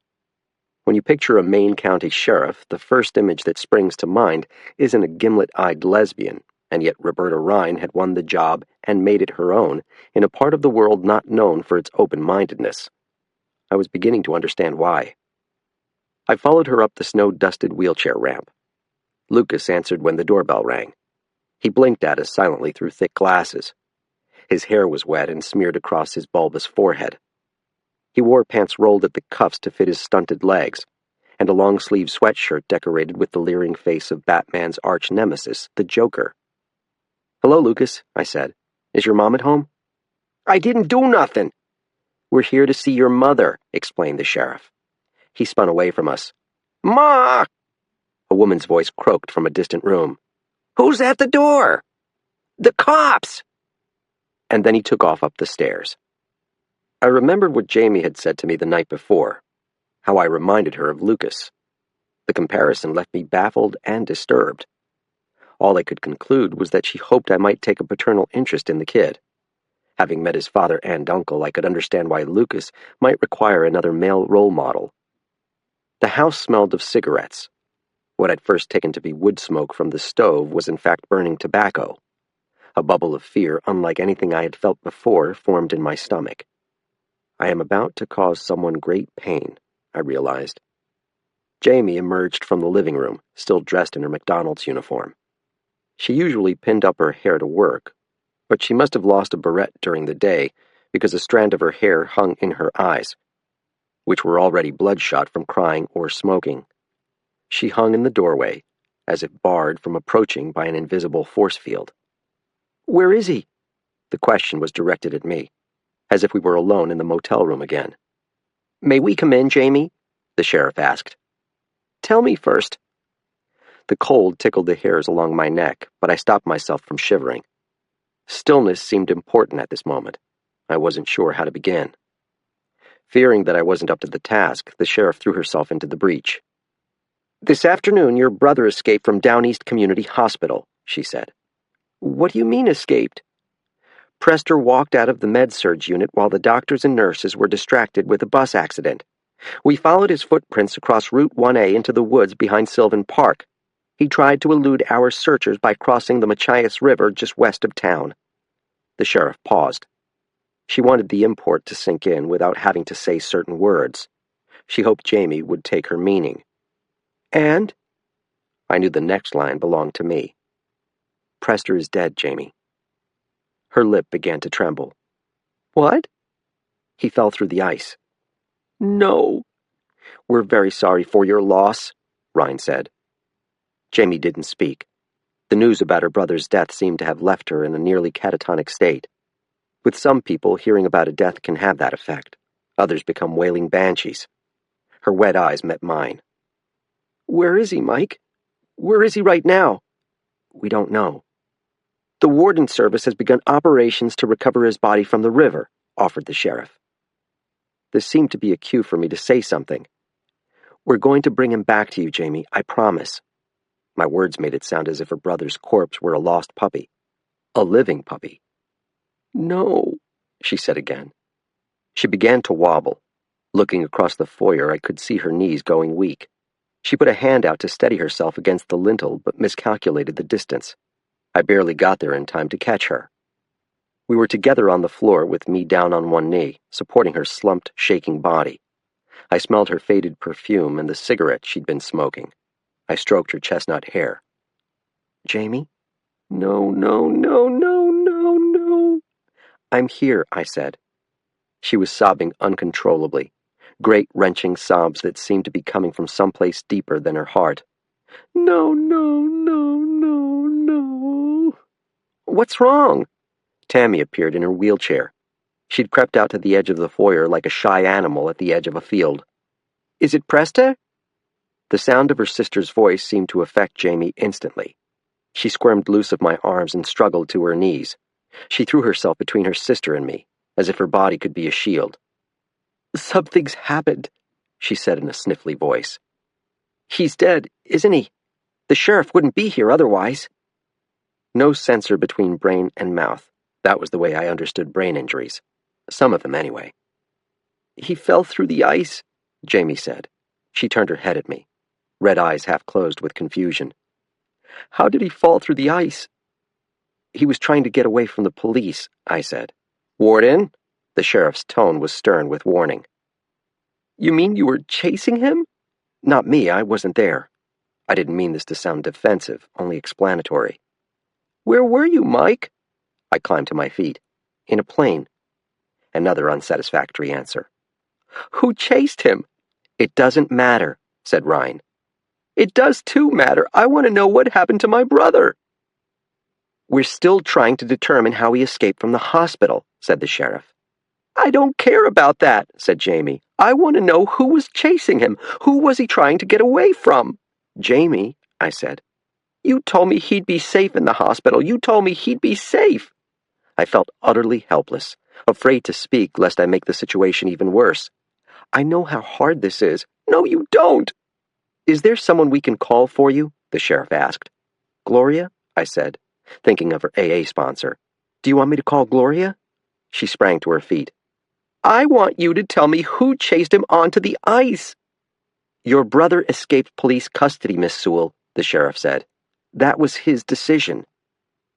"Get out of here," Jamie said with a snarl. "I want you to leave my house." "I think we should call your sponsor," I said softly. "Will you shut up about Gloria?" "We'll be on our way then," the sheriff said. "We'll be in touch when we have more information." "I'd like to stay," I told Ryan. "I don't think that's a good idea." I knew the sheriff was afraid that if I remained there, I would tell Jamie it was Corbett who had pursued her brother across the frozen river. It was a legitimate worry. "No," said Jamie. "I want you to go too." "What?" "I can't look at you right now." "I want to help you, Jamie," I said. "I don't want your help. I don't need your help." The words hit me like a slap across the face. Ryan put her hand on my shoulder. "Let's leave them in peace," she whispered in my ear. Then she looked at Jamie and said, "You have our condolences." I raised my eyes and saw a face peering out of the shadows from the upstairs landing. Lucas Sewell had been eavesdropping on our entire conversation. He made no effort to disappear this time. We stared at each other, and I was struck by the look of utter betrayal on his face. Like his mother, he blamed me for what had happened to Prester. Neither Ryan nor I spoke until we had returned to our vehicles. As darkness descended, the snow was falling more thickly in the cedars across the road. The scene was as quiet as a Japanese woodblock print. "People can't be held responsible for what they say in those situations," the sheriff said. "I guess not." Ryan gazed up at the house. "I'd forgotten the sister was in a wheelchair. That explains a lot." "How so?" "People with lots of prescriptions are real popular around here. For someone like Randall Cates, living in the same house with Tammy Sewell would have been like having his own in-house pharmacy. It might even have been why Cates cozied up to her sister in the first place." An image came to me of Jamie naked in my bed. I doubt that was the reason. "I guess you would know," Ryan said. "Should I even bother giving you advice, or are you just going to ignore it again?" The question was obviously rhetorical, so I let her continue. "Leave the Sewells alone for a while. Otherwise, you might find yourself named in the wrongful death lawsuit she'll probably bring against the hospital, the county, and God only knows who else. Jamie wouldn't do something like that. How sure are you of that?" Not very, I realized. Ryan climbed behind the wheel of the Crown Vic. "Call me if you hear anything." I backed my truck into the road so she could pull out.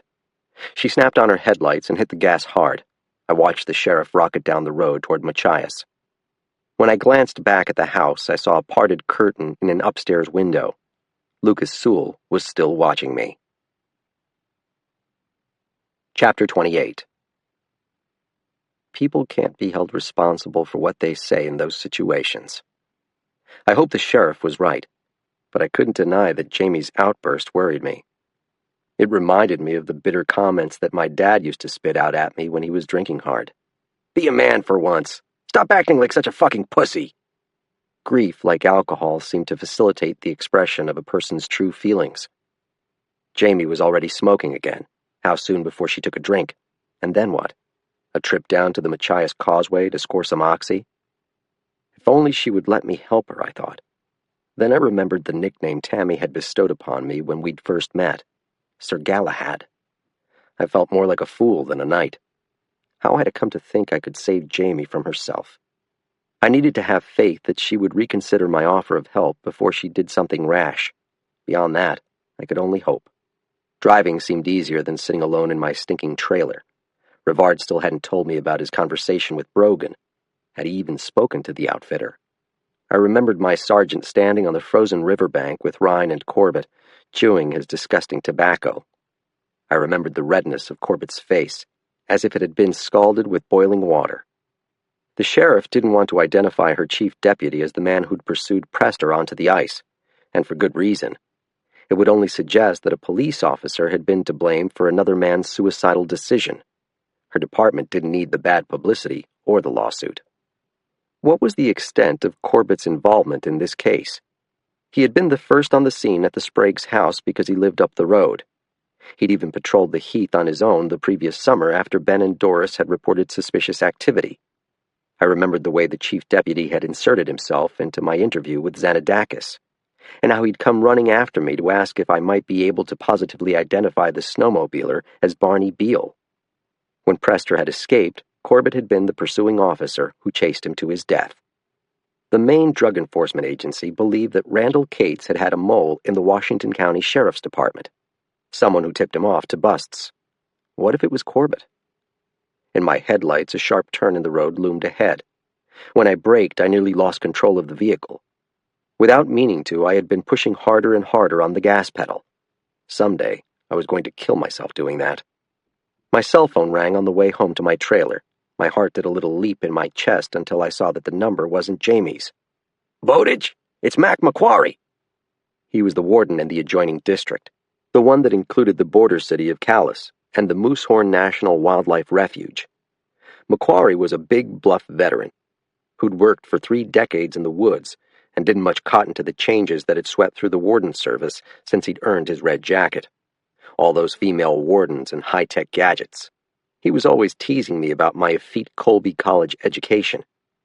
In McQuarrie's mind, the only school a Maine warden should have graduated from was the School of Hard Knocks. "Hey, Mac, what's up?" "Heard about your swimmer." His voice was raspy from a lifetime of chewing tobacco and sipping scotch. If he went into the river above the falls, he's probably halfway out to sea by now. One of those scallop draggers will probably pull him up in its nets. My windshield wiper smeared snowmelt across the glass. You never know. I just got off the phone with Charlie Stevens, Macquarie said, dispensing with the small talk. He told me you were looking for a sledder you saw out on the heath the night of that big blizzard. Guy in a green sled dressed all in green. Leave it to Charlie to stick that Roman nose of his into my business again. That sledder nearly ran me down on the bog road. Well, I busted a guy for playing chicken with other sledders last month over by Meddy Bemp's lake. He was this little asshole with a great big mouth. A real pint-sized piece of shit. Did he have a green sled? Yep. Green Arctic Cat Pro Cross Turbo. Macquarie coughed away from the receiver. Anyway, after I finished gabbing with Charlie, Jesus, that old bird likes to talk, I checked my laptop for his name and address. You on it? What do you think? Name's Mitchell Monroe. He lives over on Wyman Hill in Township 19. It's a wonder I didn't careen off the road into a telephone pole. Jamie's ex-husband, Lucas's father, had been the man we'd seen the night Randall Cates was murdered.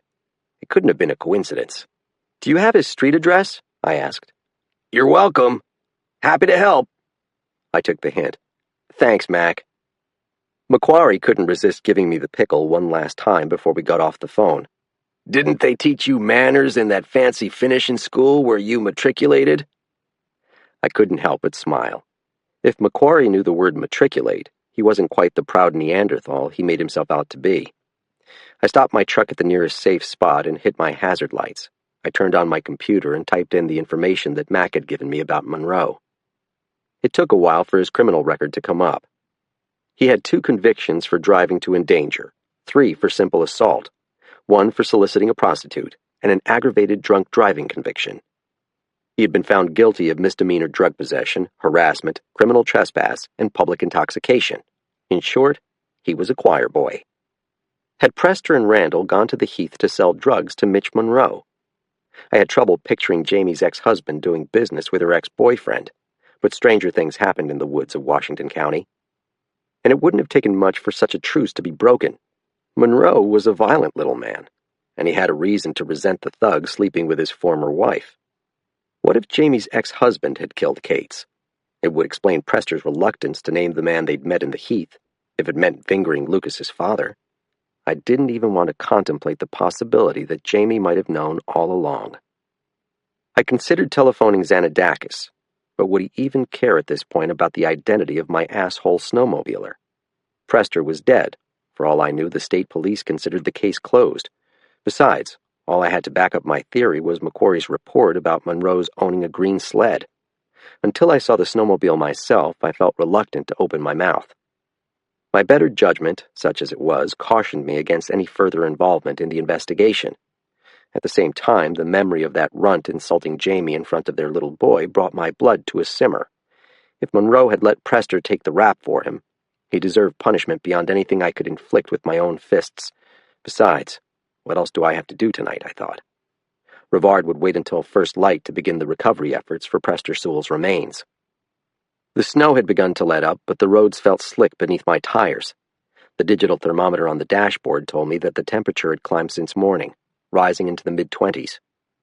By the standards of mid-February in down east Maine, that was close to balmy, especially after the extended stretch of sub-zero days we'd just endured.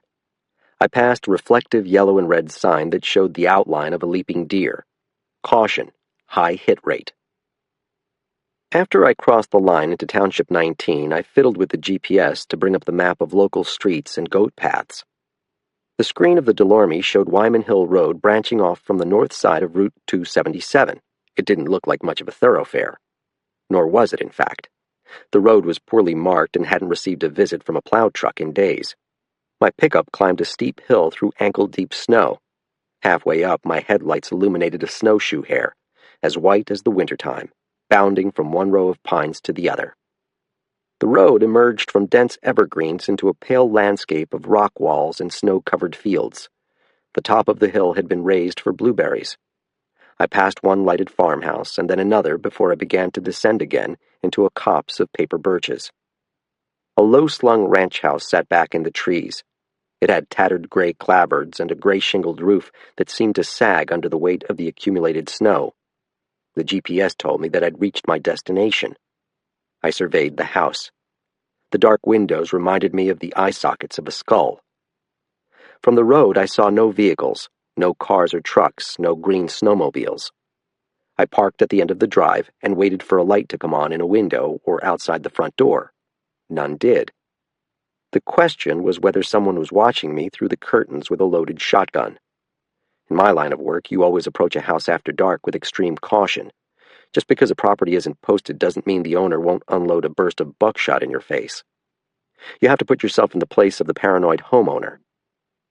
In a stretch of wild country plagued by poverty and infested with drug addicts, home invasions are all too frequent occurrences.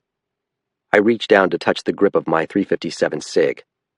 The holster came equipped with a self-locking hood that required me to release a special catch in order to draw my weapon. The gadget was designed to prevent someone from overpowering me, pulling my sidearm loose, and shooting me through the heart with it. An assailant might eventually succeed in getting my pistol away from me in a wrestling match, but it wouldn't be easy. Gray clouds billowed over the hilltop as the line of snow showers passed away into the Bay of Fundy. I blew out my breath and watched the vapor dissolve in the night air. The paper birches rustled in the darkness. I started up the drive. Immediately, a dog began barking. It sounded big. It sounded mean. I dropped my hand to my canister of Capstun pepper spray, but no hellhound came charging out of the shadows. The dog was locked inside the house, and the windows remained dark. I stopped at the side door and rapped my knuckles hard against the aluminum.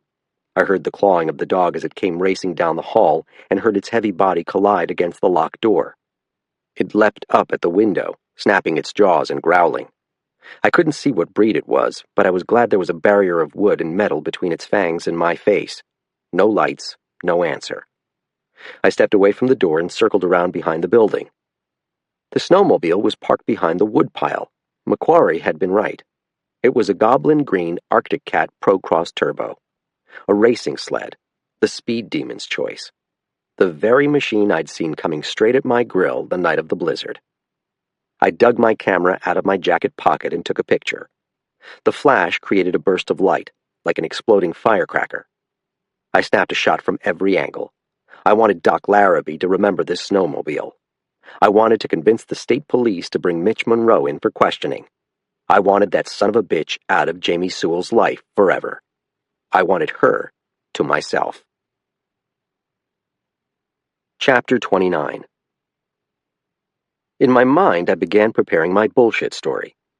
No, detective, I had no intention of meddling in the official investigation. I simply went to Township 19 to clear up some personal loose ends about the night of the blizzard. It was only after I positively identified Mitch Monroe's Arctic Cat Pro Cross Turbo that it occurred to me he'd had the means, motive, and opportunity to kill Randall Cates. No, sir, I'm not putting forth my own theory. I just wanted to provide you with information in case you chose to follow up. Given my reputation, would anyone believe this line of crap? It would definitely help to have Doc Larrabee corroborate that the snowmobile we'd seen belonged to Monroe. I decided to stop at his farmhouse and show him the photographs and then tell Xanadakis what I'd happened to find.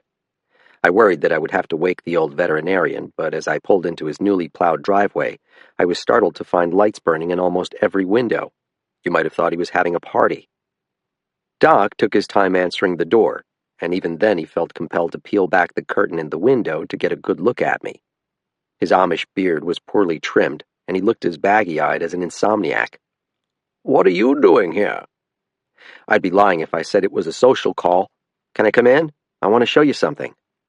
He squinted over my shoulder into the dark with what seemed like nervousness. "What is it?" I tried to put him at ease with a smile. "Some photos." "Does this have something to do with Prester Sewell? I heard he killed himself today." Despite my best efforts, Doc seemed intent on having this conversation on his freezing doorstep. "This morning, a plow truck hit a school bus, and a bunch of kids went to the hospital with minor injuries. During the confusion, Prester slipped out of the ambulance bay and took off into the woods. The police tracked him to the river. He tried to cross on the ice, but went through and was swept under by the current. I'm sorry, Doc. You worked so hard to save his life." "So it was definitely suicide." I pictured Corbett standing on the riverbank, staring down at the hole in the ice. I think it's premature to conclude anything one way or another. No one helped him to escape? What do you mean? I wondered if he'd had any visitors at the hospital. Just his sister and me. You visited him? I nodded and rubbed my hands together. You don't have any coffee, do you? It's kind of chilly out here. Doc took hold of the doorknob again, blocking my way. It was as if the jovial, wisecracking guy who had accompanied me to Brogan's ranch had been replaced with some sort of pod person. You'd better not come in. I've been sick with the flu. He certainly looked ill, but unless he was treating himself with Maker's Mark, I would have suspected first that he was intoxicated. I reached into my pocket for the digital camera. Do you remember on the night of the blizzard how a crazy snowmobiler almost rammed my Jeep as we were driving down to the Sprague house? I think I found out who it was, and I'm hoping you might recognize the sled. What does it matter now? He asked in a scratchy voice. If Prester murdered Cates and then killed himself, isn't that the end of the investigation? I'm just trying to tie up some loose ends. The state police were clear about my not discussing that night with anyone, especially you. I turned on the camera, and the picture of Monroe's sled showed on the stamp-sized screen. Come on, Doc, do me a favor. You won't get in trouble. Just tell me if this is the snowmobile you saw on the bog road. His watery eyes remained focused on mine. Whose sled is it? I don't want to prejudice you. His gaze darted to the screen. Sorry. What about these? I clicked through the series of pictures I had taken. No. I couldn't keep the frustration out of my voice. You're positive? I don't understand why this is important. Are you planning on charging the driver with reckless driving or something? It would help if you would corroborate that this was the sled that almost hit us. I'm sorry, Mike. His voice softened, and he seemed genuinely apologetic, more like the kindly old man who'd invited me to dinner. My eyes aren't any good anymore. Okay, thanks. He called after me. So what will happen now? I stopped short. With what? With the murder investigation. I guess it depends how interested the investigators are and what I have to show them. A gust kicked up, and he shivered noticeably. You're not going to tell me whose sled that is? As you said, I'm not sure it matters. Good night, Doc. Sorry to disturb you this late. He smiled sadly and seemed to be on the verge of offering a comment, but he caught himself and closed the door. As the porch light was snuffed out, I found myself standing again in darkness. Everyone I had gotten to know in recent weeks seemed to be a cipher, and I didn't know whether it was a characteristic of the people of Washington County or a reflection of my woeful inability to see clearly into the heart of another human being. I decided to email the photos of Monroe's Arctic cat to Detective Lieutenant Zanadakis and Sheriff Rhine, and leave it to them to follow up with me. Under most circumstances, the word of a game warden testifying that he recognized a vehicle was good enough for investigators to pursue, but my history of making imaginative leaps, as the sheriff might say, coupled with my ill-considered sexual involvement with Jamie Sewell, was likely to weigh against my credibility.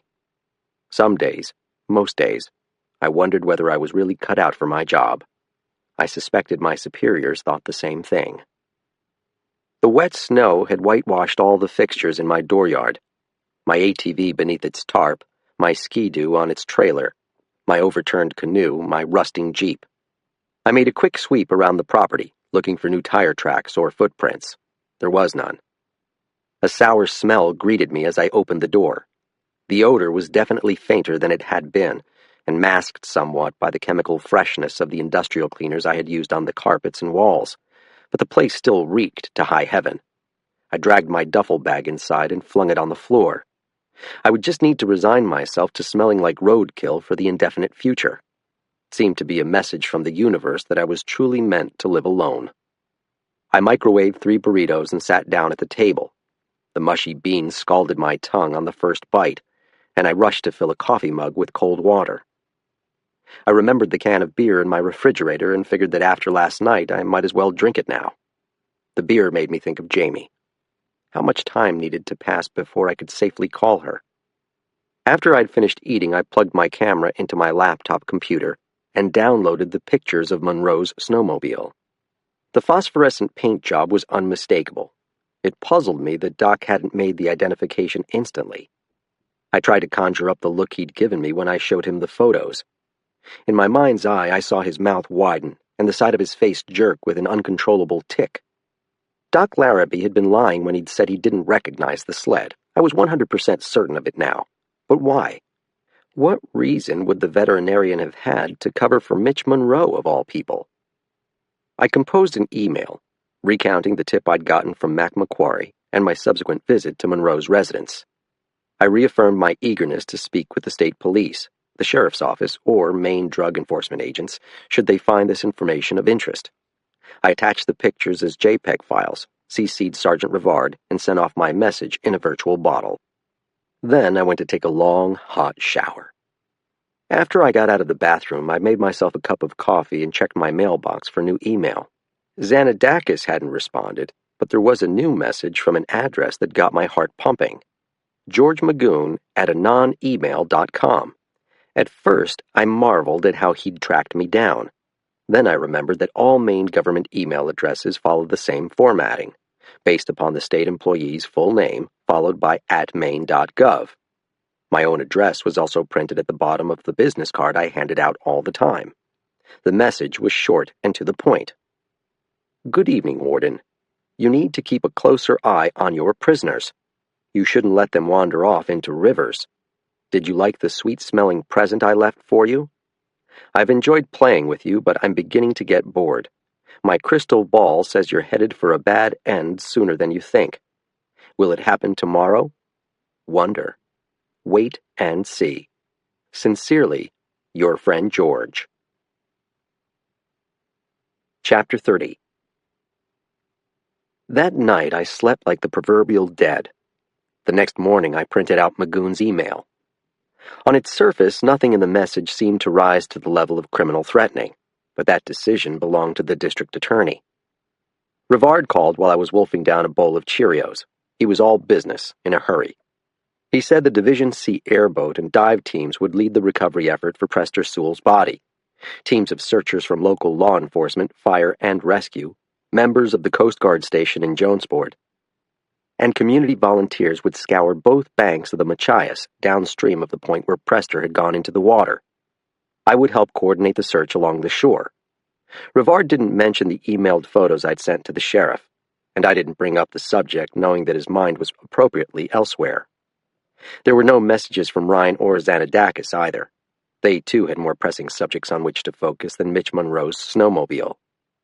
The sky was blue-black, almost indigo, and there was again the feeling of imminent snow in the air. Some early chickadees were whistling in the pines across the right-of-way as I backed out of the drive and headed toward Machias. Rivard had told me to meet him at the little park on the eastern side of Bad Little Falls. By the time I arrived, a cluster of patrol trucks was already jammed into the tiny lot. A woman in a bathrobe was standing on the doorstep of a clapboard house across the street, smoking a cigarette and watching the show. I spotted Sergeant Rivard, Cody DeVoe, and Mac Macquarie out on the pedestrian bridge that stretches across the waterfall. I made a beeline for my colleagues.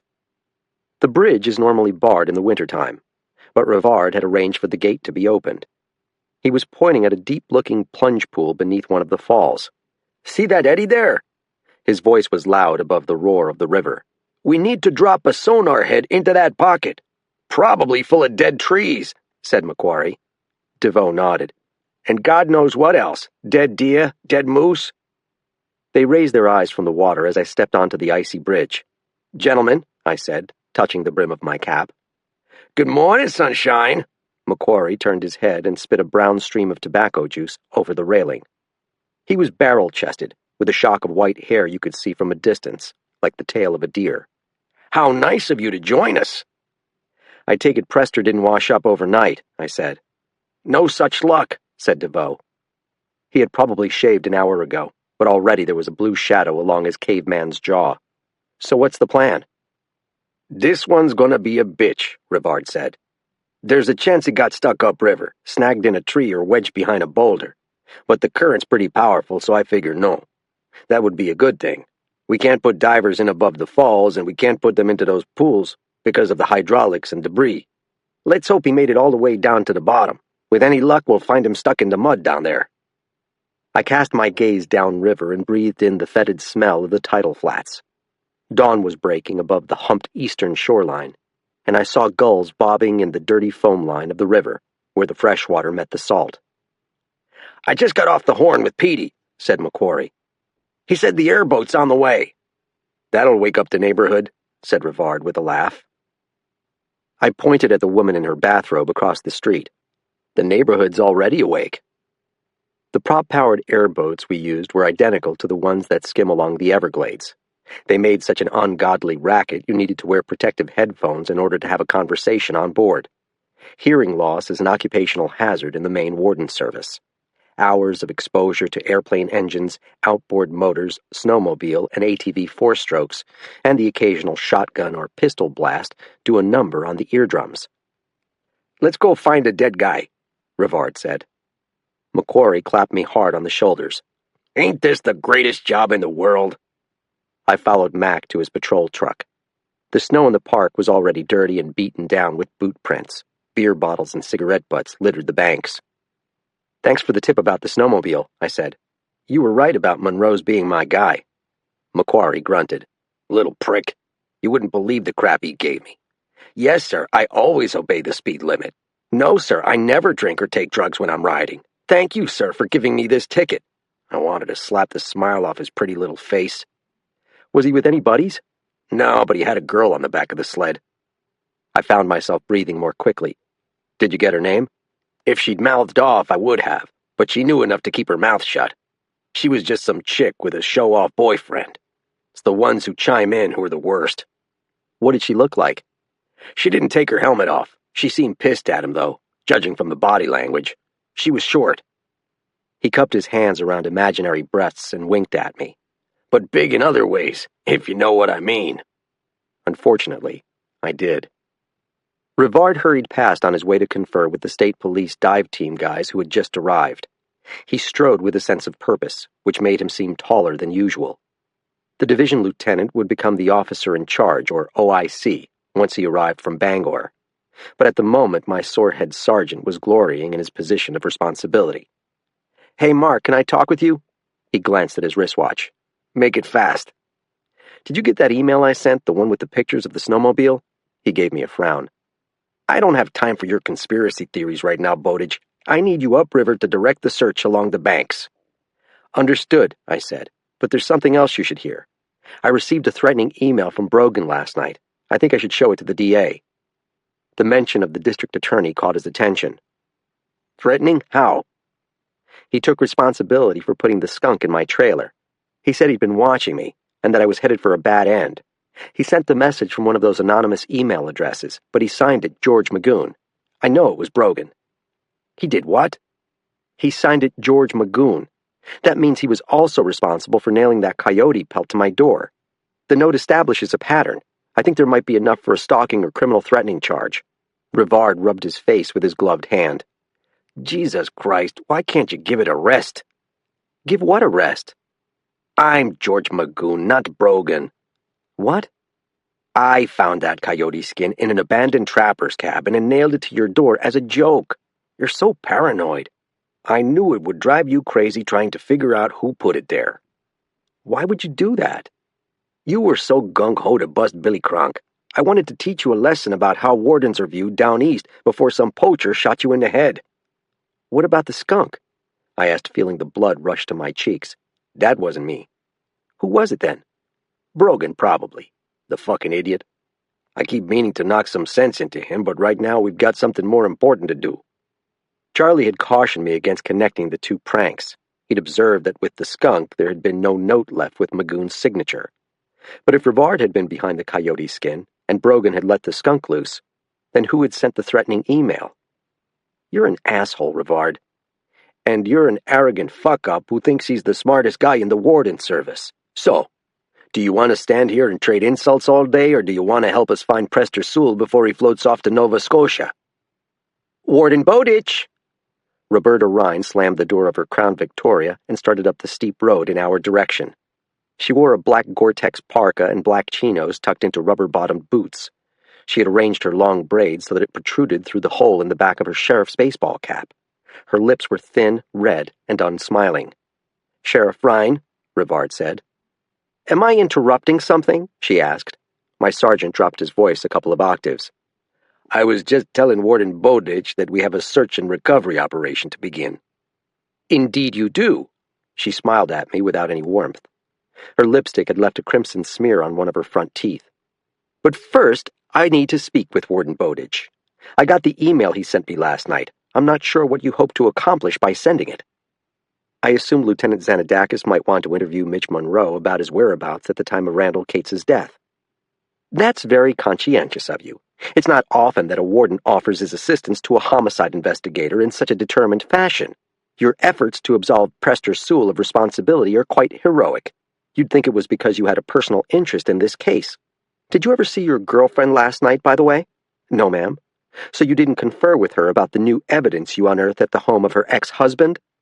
I couldn't guess what garden path Rhine was trying to lead me along. There was clearly some ulterior motive behind this line of questioning. I haven't talked with Jamie Sewell since you and I left her house last night. And you don't know how she spent the rest of the evening. Come off it, Sheriff, I said. What's going on? Did something happen to Jamie? As a matter of fact, yes. A lump in my throat made it hard to speak. Is she okay? That depends on your definition, Rhine said. Your girlfriend had quite a night after she kicked us out of her house. I just came from seeing her. She's my guest in the fishbowl over at the jail. Chapter 31.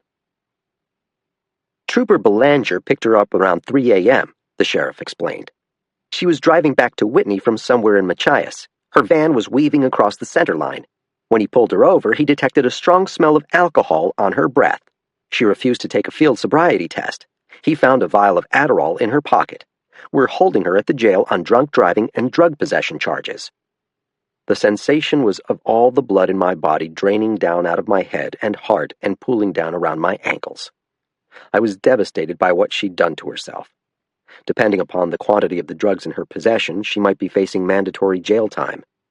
If Jamie went to prison now, who would care for Tammy? Who would look after Lucas? I felt heartsick and culpable, but the sheriff used another adjective to describe my bloodless expression. You look shell-shocked, she said. Disappointed is more like it, I said. Her brother just committed suicide, and I was worried she was going to fall off the wagon. I'd say she leapt off the wagon with both feet. She wasn't particularly coherent when Belanger brought her in. Still isn't, in fact. I wanted to rush over to the jail anyway, wanted to see her myself. I figured that even if she was totally wasted, the enormity of the crime she'd committed and the implications about what it might mean for her family must already be sinking in. If the Department of Health and Human Service removed Lucas from the house, Jamie would destroy herself for sure.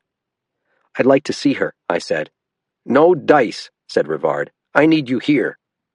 Prester will still be dead an hour from now. Rivard moved the tobacco wad around in his mouth, causing his cheek to bulge out as if he'd tucked a golf ball in there. Bowditch, I've had it up to here with you, okay? We've got a bunch of people ready to search. We need to find the stiff before it starts snowing again. You have a job to do, and I expect you to do it. I stared across Bad Little Falls at the road that curved around the corner storefronts in Machias, and climbed through a neighborhood of neat houses and yards to the courthouse and the jail. It was beyond my power to rescue Jamie from the fate she'd brought upon herself, but at least I could find her brother. What do you need me to do? I asked Rivard. Cody DeVoe and Tomahawk took the northern bank of the river with one group of searchers, while I led another team along the southern shore above the falls. DeVoe had brought along a cork lobster buoy. While we watched, he dropped it into the channel below the spot where Prester had fallen in, and we watched the buoy bob along in the current. It bounced off a couple of ice-crusted rocks and lingered amid foaming eddies.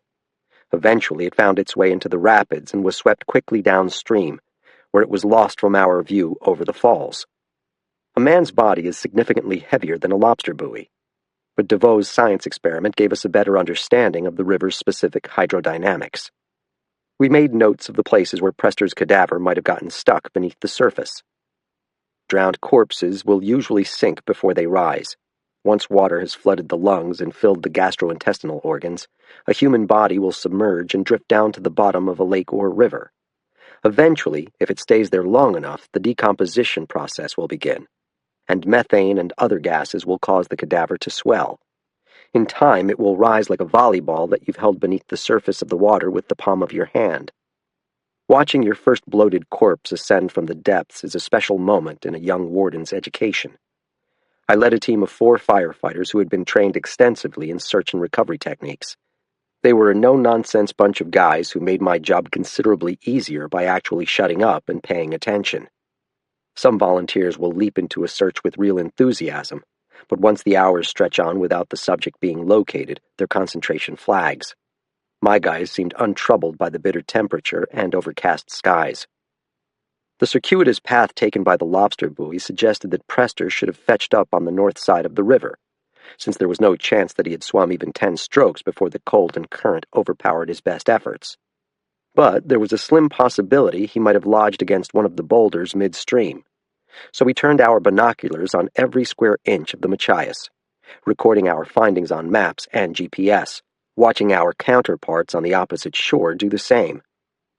I kept expecting to hear Tomahawk begin barking, indicating she'd found our drowned fugitive, but the only sound was the constant rush of water, and occasionally a shout when someone spotted some bright shard of plastic, or a flesh-colored branch. After a time, and despite all my willpower, my own mind began to wander. I couldn't keep out the distractions.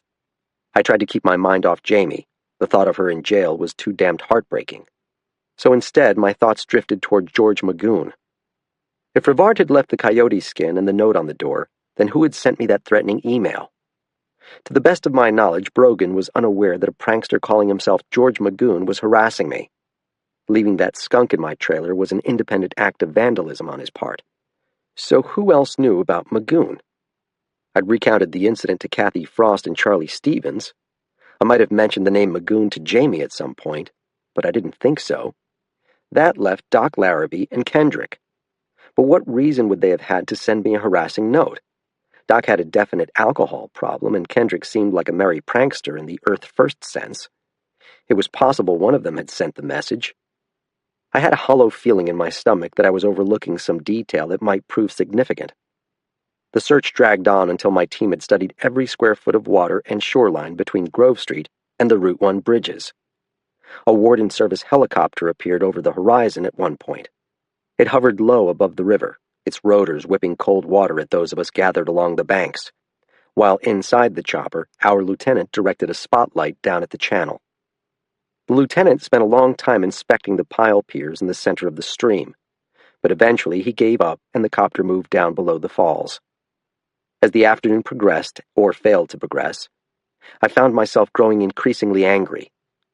I was mad at Prester for falling through the ice, mad at Corbett for chasing him there, mad at Monroe for whatever the hell he was doing on the heath, and mad at Rhine and Xanadakis for not taking the matter seriously, mad at Jamie for getting busted, mad at Rivard for being a dick, mad at Brogan and Kronk and Kendrick and even the sourpuss Ben Sprague for making my life so damn difficult when all I'd wanted was to do my job quietly for once. Mostly, I was mad at myself. Rivard was right. I really was an arrogant fuck-up who thought he was the smartest guy in the Warden Service. And look at all the good my attitude did me. This emotion no longer felt like self-pity, but rather an accurate assessment of my questionable fitness to do the job I'd been hired to do. I'd just emerged from the Salvation Army trailer that had showed up to feed the assembled searchers, balancing a bowl of chili in one hand and a styrofoam cup of coffee in the other, when my cell rang. For some reason, I knew it was the sheriff. Rhine had spent a couple of foot-stomping, hand-rubbing hours on the scene before she'd decided to seek warmth back at her office. "How's the search going?" she asked. "We haven't found him yet, if that's what you're asking. There's a line of snow squalls moving through Bangor. You probably have another hour before they get here." Even light snow would ground our chopper, meaning that unless the guys below the falls got lucky, we would be forced to suspend the search until conditions improved. Rhine hadn't called to give me the weather report. "What can I do for you, Sheriff? I'm kind of busy." "How well do you know Jamie Sewell's son?" "Not very well. He's a weird little kid, as you saw for yourself." I watched searchers in reflective vests milling in the parking lot. Steam rose from their open mouths and white coffee cups. "Well, it seems he's run away," said the sheriff. The sister, Tammy, called us saying she was scared because Jamie hadn't come home. Given her brain injury, I asked DHHS to send a social worker to break the news about Jamie's arrest and assess the situation. I know Tammy's not competent to care for a child, so I figured DHHS might need to find temporary placement for them both. If possible, the Department of Health and Human Services was even more widely disliked in Down East Maine than the Maine Warden Service. My fears about Jamie potentially forfeiting custody of both her sister and her son acquired a new intensity. Losing Lucas especially would be her worst nightmare. So what happened? The social worker, her name is Magda Mueller, and I've worked with her before, a real pro, shows up and the boy immediately freaks out. He won't listen to the aunt. Instead, he locks himself in the basement and won't come out. The aunt says there might be a gun down there, so Mueller does the smart thing and gets them both out of the building. I sent an officer out to have a look. Not Dunbar. No, she said. Corbett. If anything, that choice seemed worse to me, given my misgivings about the chief deputy. So what happened next? By the time Corbett got there, he found the bulkhead door open. He said there were new tracks leading from the basement off into the trees. He wanted to pursue, but I told him to stay put until I called you. You want me to go over there? I have more confidence in your finding him. My guys aren't trained to look for a kid in the woods. Besides, you already have a relationship with the boy. Just remember, he may be armed. I need to ask Rivard. With the snow coming, he's about ready to suspend the search. He thinks you would be better off looking for the boy. I felt like a prehistoric animal that had fallen into a tar pit. No matter how much I struggled, I couldn't extricate myself from the mess the Sewells had created. I need to stop by the jail first, I said. The suspicion in Ryan's voice came through the receiver. Why? To talk with Jamie. Something tells me that she might know where Lucas went. The opportunity to see her again was no small incentive either. Chapter 32. From the outside, you might have mistaken the Washington County Jail for a new building, but inside the ceilings hung low and the air had the stuffy chill of a mausoleum.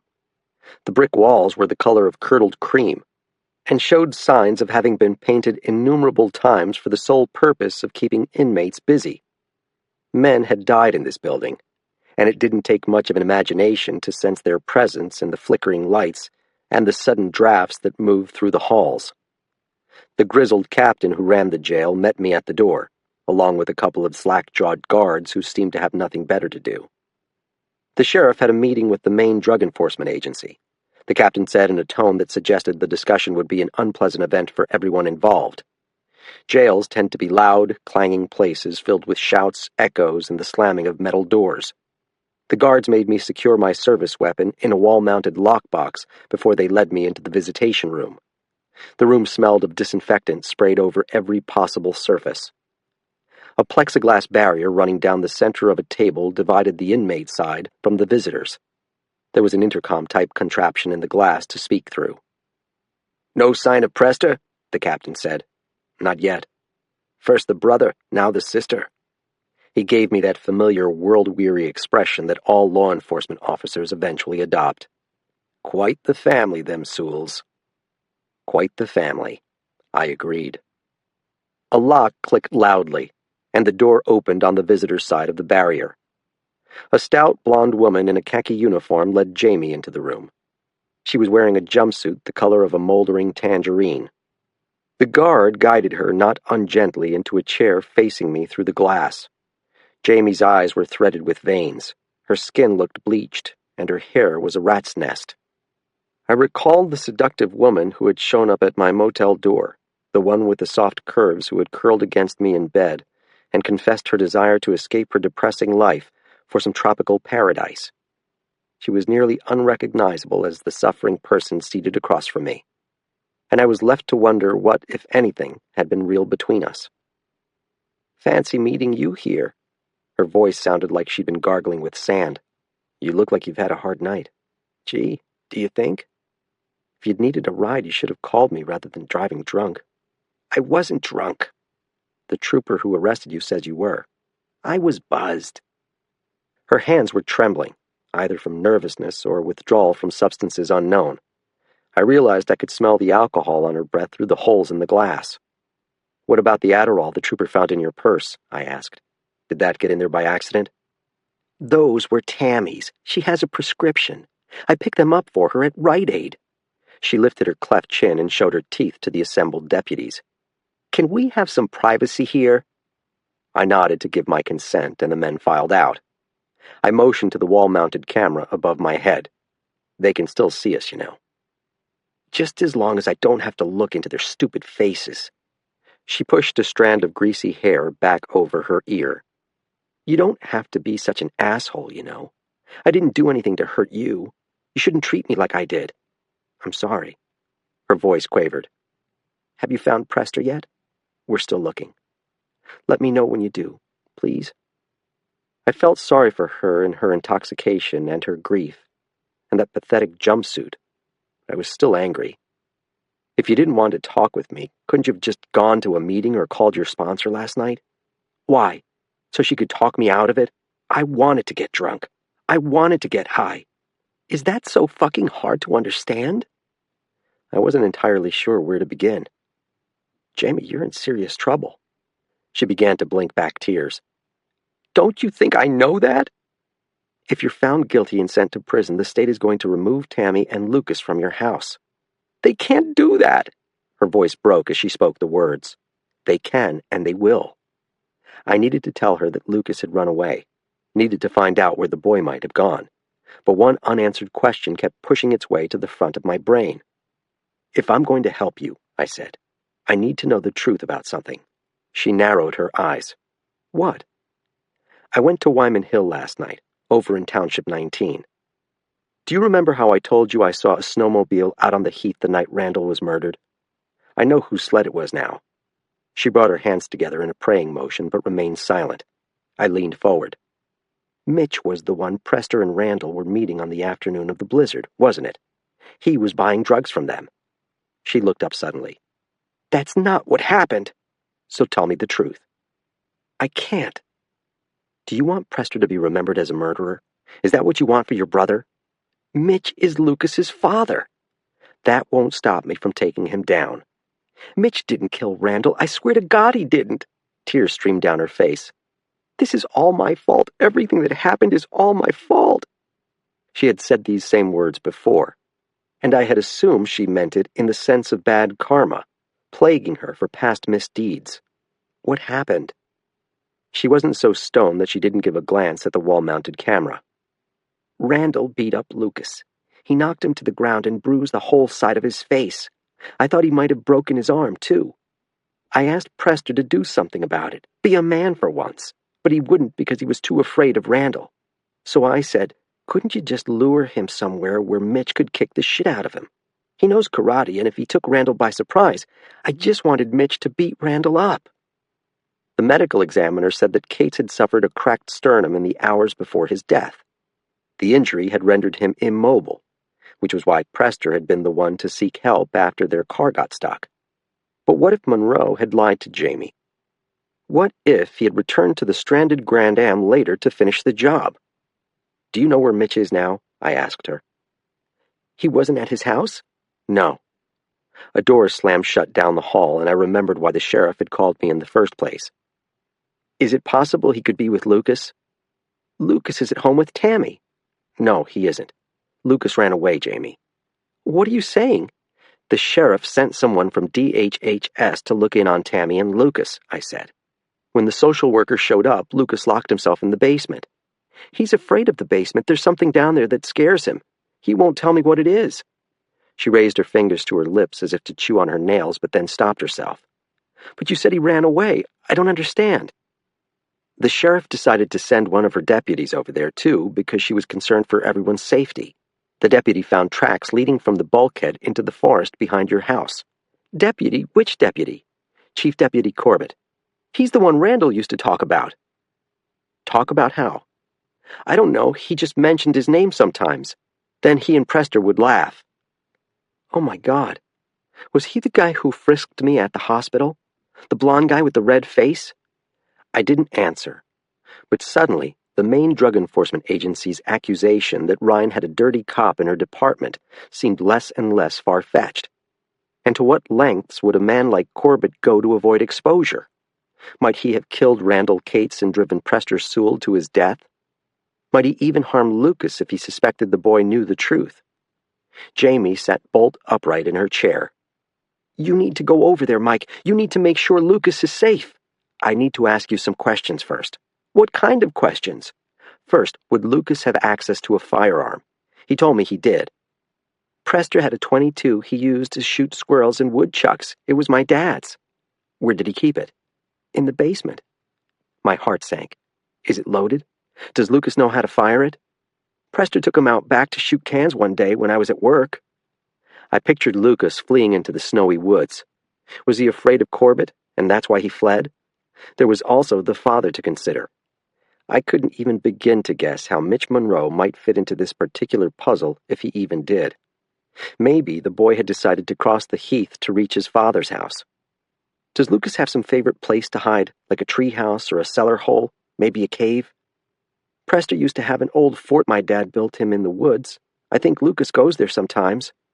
Can you tell me where it is? I've never been there. He draws maps of the woods in his notebooks. There's a stack of them under his bed. What about friends? My son doesn't have a friend in the world.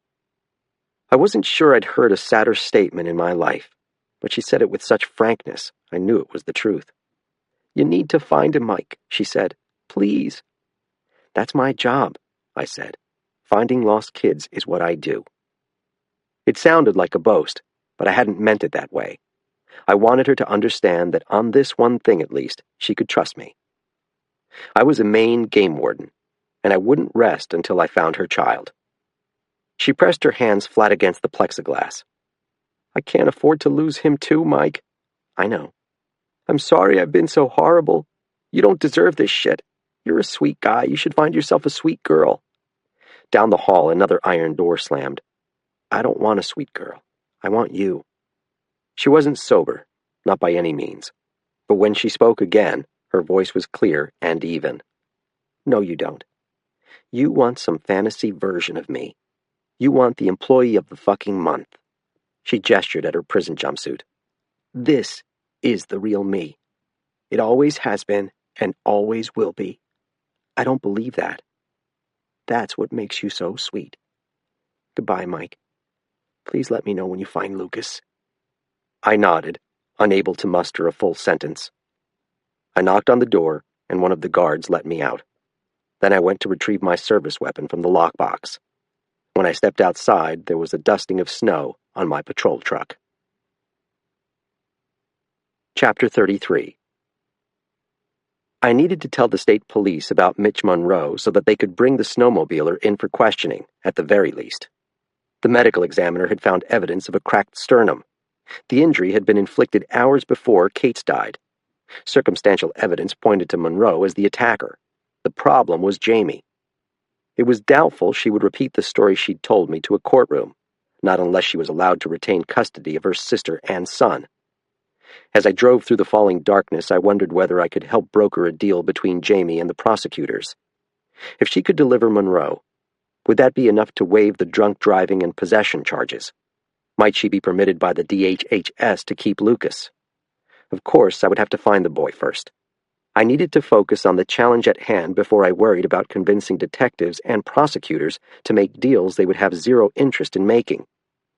When I arrived at the Sewell house, I found a Volvo V70 station wagon parked in the shoveled section of the dooryard. Beside it was the familiar Ford Interceptor I'd first seen outside the Sprague house so many nights ago. Chief Deputy Corbett's cruiser. A woman leapt out of the Volvo as if it had burst into flames. "What took you so long?" she said. The social worker, Magda Mueller, had a wide, flat face and tightly curled red hair that reminded me of the coats of certain exotic breeds of water dogs. Her charcoal-colored coat hung to her knees, and I saw that she was wearing faded blue jeans and no-nonsense snow boots. "I stopped by the jail to get some information from the mother." "Like what?" "Whether the boy has access to a loaded firearm." I spotted Tammy Sewell sitting meekly in the Volvo's passenger seat, listening to Inca music on the stereo. She gave me a broad smile and a friendly wave, as if she had no idea how dire her family's situation was. "Where's Chief Deputy Corbett?" I asked. "He said he was going to scope things out." He's inside the building? As far as I know, he might have gone out the basement door if he decided to pursue the boy into the woods. The last thing I needed was Corbett blundering around disturbing Lucas's footprints. The snow was drifting down at a steady clip. I was going to have a devil of a time tracking the boy as dusk fell. Can you tell me what happened? I arrived to check on the aunt and the boy. The aunt let us into the house, but when the boy found out I worked for DHHS, he became agitated. He ran down into the basement while I was trying to deal with a disabled woman. You didn't follow him? She crossed her arms. I have a policy of not chasing troubled kids into dark holes. I couldn't question her wisdom there. So you evacuated Tammy from the building and called the sheriff. The next thing I knew, Corbett showed up. He told me to wait outside here while he checked the premises.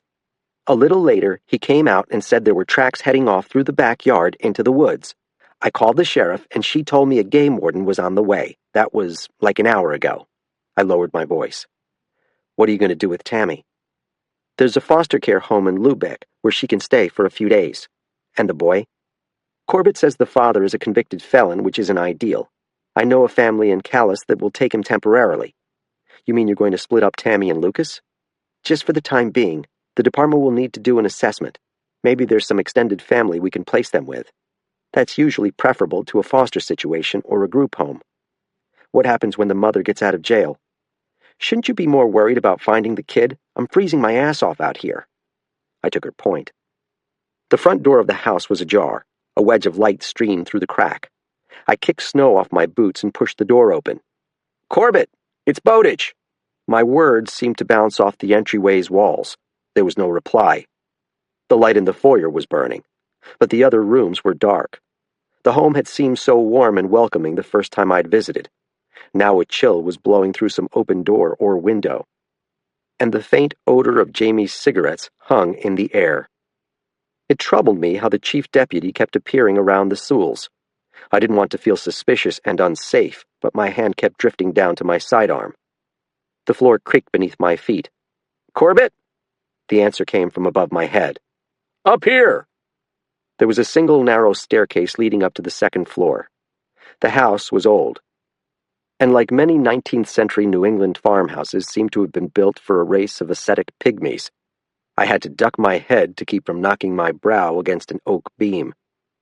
There were 3 small bedrooms and a single bath on the second floor. The first room was Jamie's. It had a queen-size mattress beneath a quilt that looked like a family heirloom. The walls had been freshly painted, a soothing lavender, and there was a vase of grocery store flowers on the bureau. But there were telltale signs of disarrangement if you looked closely. The carnations were beginning to wilt, and the bed was unmade. I hung in the doorway for a moment, breathing in the familiar smell of her perfume, and feeling a pang at the thought that I would never share this bed with her. I found Corbett in the next room, sitting on Prester Sewell's narrow bed. In his hands he was holding a quart-sized Ziploc bag filled with dried herbs. His high scarlet forehead was furrowed, but the turn of his lips suggested amusement. "What have you got there?" I asked. "It ain't oregano," said Corbett. Unlike Jamie's, this room was a mess.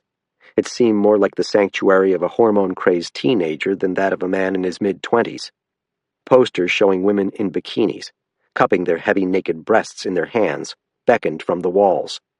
Empty cans of Milwaukee's Best, a plate with congealed grease in the shape of a pizza slice, a pile of dirty jeans and undershirts on a chair. These were the dead man's personal effects, all that he had left behind. "So you just found that lying in the open?" I asked, half wondering if he'd planted the pot for reasons I couldn't guess at the moment. "Exigent circumstances," he said. "I was looking for the boy." "In Prester's bureau?" "Kid could have been hiding anywhere." "Jesus, Corbett, the guy's already dead. What do you plan on doing? Busting his corpse for intent to distribute?" "No, but I'm sure the sheriff is going to have some pointed questions for the sister." "This is her brother's room." "But it's her house." I couldn't bring myself to argue with him. The entire situation was more than I could wrap my head around. "I take it you didn't find Lucas." Corbett tilted his razor-burned chin toward the window. "His footprints led off into the trees. Unless the snow picks up, you shouldn't have any trouble following them." I exhaled loudly, trying to dispel the depression from my soul. "I need to look in his room first." "Why? What for?" I didn't answer. Lucas's room was at the end of the hall. It was nearly as dirty as his uncle's, although not quite, thanks to the ministrations of his mother, no doubt. The poster on his wall showed Bruce Lee flexing every muscle in his fat-free body. Books were scattered everywhere, detective novels and comics, science fiction and strange histories of Stonehenge, and the Loch Ness Monster. I lifted the bedspread from the floor and discovered the stash of notebooks his mother had mentioned. There were at least a dozen of various colors and styles. Some were big and spiral-bound. Others reminded me of old college exam booklets. I recognized the most recent notebook immediately with its lemon cover and violent illustrations. Corbett stood in the doorway. "What are you looking for?" I didn't feel like explaining myself. Jamie had mentioned that her son wrote constantly in his notebooks, and that if he had a secret hideout, I might find evidence inside. Standing over his bed, I read the kid's most recent entry. It was dated that morning. "Mom never came home for the second night in a row. It's all my fault. I can't believe Uncle Prester is dead. What if they never find his body? What if Ma never comes home at all? What if the social lady takes Tammy to some mental home, and Dad decides he don't want me to come live with him? I will be all alone." I hadn't realized that the notebook contained Lucas's diary. When I had looked at it before, I'd focused only on the disturbing drawings and assumed the rest were imaginary stories or schoolwork. Now I understood that the odd little boy had been keeping a journal, and I wondered if some of the answers I was seeking, about Jamie and Mitch, Randall and Prester, might be found inside. I'd had this notebook in my possession for days without realizing what it was. "What is that?" Corbett asked, showing more interest than usual. "The kid's diary," I said. "I'm hoping it will lead me to him." I leafed through the pages and happened on a map that showed what looked like the forest behind the house. It was stylishly rendered. Lucas had a talent for drawing, and showed a few landmarks linked by a single dotted line that must have been a trail. The path crossed a stream labeled Injun Brook, and detoured around a tangle of fallen trees beside which he'd scrawled Widowmakers. It ended at a cartoonish-looking building he called Fort Knox. I wasn't certain if the map was purely fanciful or whether it would be of help locating the boy, but I decided to take the notebook with me, in case I wanted to refer to it again during the search. I spent a moment inspecting the strange images inked on the cover, the demonic owl, the feathered woman, and shook my head sadly. Lucas, I decided, was a deeply troubled kid, and why shouldn't he be? An intelligent and imaginative child growing up in a rancid drug den. "What kind of diary does a 12-year-old keep? Is it like a record of how many times he jerks off in a day?" Corbett's tone was light, but I could sense that he wanted to have a look for himself. I unbuttoned my shirt and tucked the notebook against my ballistic vest. It seemed the only way to carry it securely. I clicked off the light and went downstairs. Corbett took the hint and followed. In the entryway, I nearly had a heart attack when the social worker stepped through the front door. "I take it you haven't found him yet?" she said. "I thought you were going to wait outside. I got tired of sitting in the car." "It would be better if you did," said Corbett. Snow had accumulated atop her hair, as if someone had sprinkled her with powdered sugar. "Do you think the boy is dangerous?" "If he's scared, he might be dangerous," I said. "Look," she said, "I can't keep the engine running or I'm going to run out of gas. I'm going to run Tammy over to Lubeck, to that foster home I mentioned. I can't just wait around all evening for you to find the boy. Why are you looking in the house? I thought the kid ran off into the woods." "I want to have a look in the basement," I said. "Can't you just follow his tracks? I thought you game wardens were supposed to be expert trackers." "I'm just gathering some information." I didn't feel like explaining my search techniques to this woman, or to Corbett for that matter. "When I find Lucas, what would you like me to do?" "If he's been outside this whole time, take him to the hospital. The poor kid could have frostbite or hypothermia. Isn't a lost kid supposed to be like a super high-level priority?" "There's a difference between lost and hiding," I said. "Hiding from what?" Corbett asked. I focused on the social worker. "If you give me your phone number, I'll call you when I find him. To be on the safe side, I'll take him to the hospital. Please just take care of Tammy." Mueller gave me her cell number. Muttering to herself, she wandered outside. Standing at the mudroom door, I took a look at the backyard. In the twilight, the snow outside appeared a luminous blue. I could just make out the footprints staggering away into a hedge-like row of small pines that were about the size of Christmas trees. Beyond it were taller evergreens and birches. I would need my snowshoes, I decided. "I've got to agree with the lady," said Corbett. "You don't seem like you're in much of a hurry." "I know this kid," I said. "He's not the type to go running off in a panic.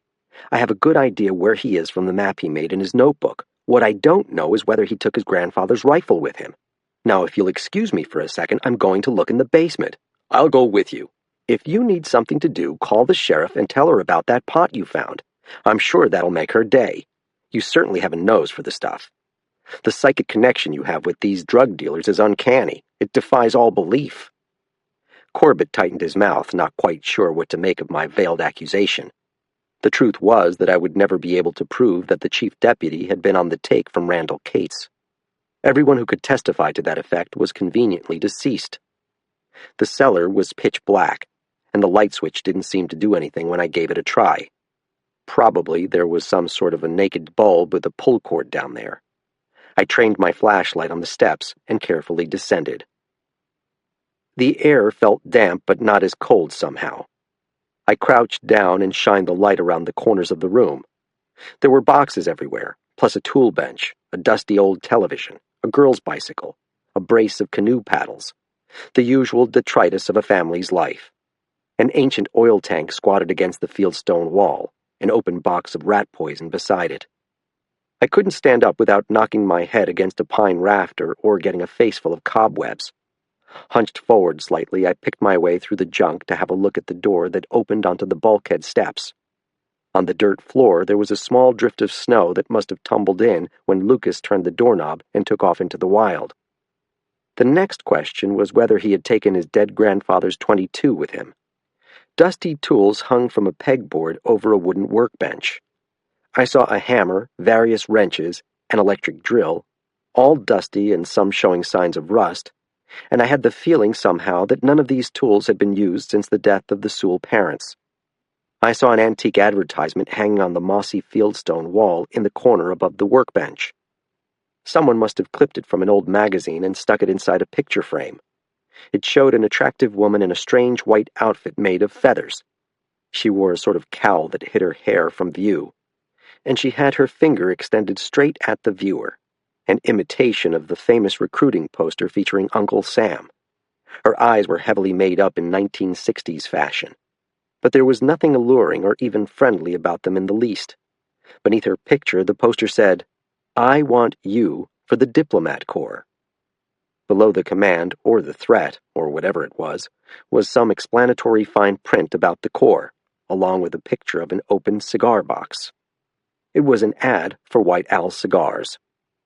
The scary drawings on the covers of Lucas's notebook made a certain sense now.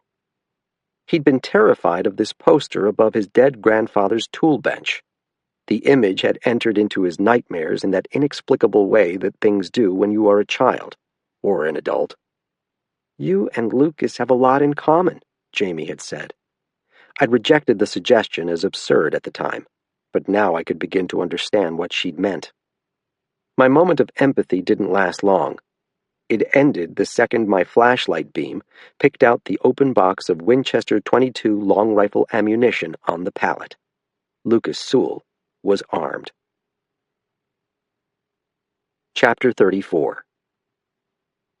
When a child disappears in the forest in the winter, especially after dark, you don't want to waste time, since hypothermia can take hold so quickly. But my sixth sense told me Lucas Sewell was in no immediate danger. As I'd said to the social worker, there is a difference between lost and hiding. "His mother said he has a tree fort about half a mile from here," I told Corbett as we returned to our vehicles. I needed a pair of snowshoes if I was going to wade out into that snowy forest. "There's a map of it in his diary. I think that's where he went." "What else is in that diary?" "Kid stuff," I said. The chief deputy raised the collar on his parka against the chill. "I want to go with you." The last thing I needed was a man I didn't trust trailing after me through snowdrifts and deepening shadows. "Do you have snowshoes in your vehicle?" "No." "Then you'll just slow me down." "The kid doesn't have them either." "Do me a favor," I said, "and just wait here until I get back. Call the sheriff for me and ask her if anyone's questioned Mitch Monroe about what he was doing on the heath the night Cates was murdered." Corbett gave me a sad shake of the head. "You won't let that one go, will you?" "Call it a character defect," I said. "Excuse me for a minute, I've got to call my sergeant." Rivard sounded dog-tired on the phone, but he would have mobilized the entire division if I had requested assistance. I had a hard time dissuading him from doing so, in fact. That's the standard operating procedure for a child who goes missing on a snowy evening. "I know where the kid is," I said with confidence I had no right to feel. "His mom told me he has a tree fort behind the house. That's where his trail goes. I just need to get in there and bring him back. It'll just take a few minutes." I withheld the tidbit that the kid I was chasing was armed with a .22 rifle. "I take it Prester never washed up?" I said. "I would have notified you if he had." His mouth sounded dry from the cold air and chewing tobacco. "What time are we getting started again with the search?" "That depends on the snow. The forecast calls for it to end just after dark." I flicked my wipers to push the accumulating snow off my windshield. "It's still snowing here." "It's still snowing everywhere." Then he hung up. I found a halogen headlamp in the glove compartment and snugged it down over my baseball cap so that the light would follow my eyes whenever I turned my head. I removed my snowshoes from the bed of my pickup and strapped the bindings to my boots. The shoes had been fashioned out of white ash and rawhide by a Penobscot Indian craftsman up in Old Town. The modified bear paw design was oblong in shape, not too long, which made the pair ideal for working in dense cover. Corbett inspected me from head to foot. "What do you plan on doing if you find him?" "Mueller wants me to take him into the hospital to get checked out for frostbite and hypothermia. After that, I don't know. I guess she'll hand him over to a foster family until his mom gets out of jail." "It can't be any worse than that house." I was in no mood to debate. For all of Jamie's problems, her addictions and self-loathing, I knew she tried to be a good mother. She was a good mother, albeit in ways the bureaucrats at the Department of Health and Human Services would never believe. Lucas was an odd little specimen, but she clearly doted on him and encouraged his preoccupation with writing. Jamie was right to worry that her son might slip from her grip now and tumble into the maw of the state. I knew people like Magda Mueller did important work. They rescued innocent children from nightmarish situations of abuse and neglect. I also knew that certain bureaucrats considered being poor to be a form of child abuse, no matter how desperately the parents wanted something better for their children. In my experience, multi-generational poverty was a kind of inheritance, impervious to state mandates or meddling, as impossible to change as the color of one's eyes. My mom had taken advantage of opportunities in the classroom to get her GED and associate's degree, although mostly she owed her salvation to being beautiful enough to eventually marry a rich man. Then again, she hadn't fallen into addiction the way Jamie Sewell had. "See you in a few," I told Corbett. "Happy trails," he replied. I made my way around the house to the open bulkhead. Snow had tumbled down the concrete steps leading to the basement door. In the blue-white light of my headlamp, I saw the boy's trail leading across the open yard, past a wood and tar-paper shed that was listing to the right, as if pushed that way by the wind. The light snow had begun to fill in the tracks, but I could see from the jagged treads that Lucas was wearing sneakers. I removed the notebook from inside my shirt and searched for the map I'd seen earlier. There were no distances marked, but if I remained still, I could hear moving water ahead, so I knew Injun Brook wasn't far. I tucked the notebook against my chest and followed the tracks. The trail led into a copse of second-growth birch trees that were about as thick around as baseball bats. Snowshoe hares had nibbled the low-hanging buds. Beyond the shed, the hill sloped steadily, and I could tell from Lucas's treads, deeper in the heels than in the toes, that he had descended at breakneck speed, nearly losing his balance a couple of times. He'd snapped a dead branch off a decaying tree at one point to keep from falling. I angled my snowshoes to sidestep my way down after him. The trees grew taller as I approached the hidden stream, a mixed grove of white pines, yellow birches, and northern white cedar. The evergreen boughs had blocked the snow, making it easier to read the trail. The brook at the bottom was about 10 feet wide at its narrowest point. It was a gurgling little creek, ice-crusted along the edges, with water that looked like flowing ink in the light of my headlamp and smelled very faintly, because cold dulls the sense of smell, of the rotting pine needles clumped along the stream bed. Lucas had tried hopping his way across from one rock to the next, but the dislodged snow on one of the boulders showed where he'd lost his footing. His feet would be wet now, which increased the likelihood of frostbite. I needed to find him quickly before his feet froze. My snowshoes weren't made for jumping, so I had to untie them and prop them over my shoulder as I waded across. My boots were waterproof, but the iciness of the creek pierced the leather uppers like repeated jabs from a needle. When I reached the far side, I shined the lamp along the stream, looking for the point where Lucas had continued on, but I found no other tracks. It took me a few seconds to understand what I was seeing, or rather, what I wasn't seeing, and then I laughed out loud. The boy had used the stream to disguise his passage. He had waded either up or downstream. Upstream, I guessed, and I was correct, although not in the way I'd expected. I rediscovered Lucas's trail, but it was now on the opposite side of the bank. It looped back toward his house, then stopped suddenly halfway up the hill. You might almost have concluded that a passing UFO had teleported him from the ground into space. I knelt down, and again I stared smiling at my own stupidity. I'd been in such a rush I hadn't noticed what should have been plainly obvious to even a rookie warden. Lucas had retraced his steps. The boy had walked backward in his own tracks down to the creek. This kid is really clever, I said to myself. I'd better read Northwest Passage again. I located the tracks again on the far side of the brook, even farther upstream. As I snowshoed my way up the bank, I came across a spectacular pine that had been blasted apart. The bark was deeply scarred, torn open to the heartwood down the length of the trunk. Lucas's map, I remembered, included a lightning tree. I expected this was it. According to the notebook, the boy's fort should have been nearby. I decided to remove my snowshoes to make myself more agile, even if it meant that I would flounder in the deep drifts. I tied the laces together and draped the knot across my left shoulder. My headlamp had a green lens that I could snap over the bulb. The green light had been designed to protect a hunter or fisherman's night vision, so that if you switched it off suddenly, you wouldn't be left completely blind. The lens gave a queasy, eerie cast to the trail in the snow. The footprints dived head first into a dense mass of deadfall. The boy was leading me through his own private obstacle course.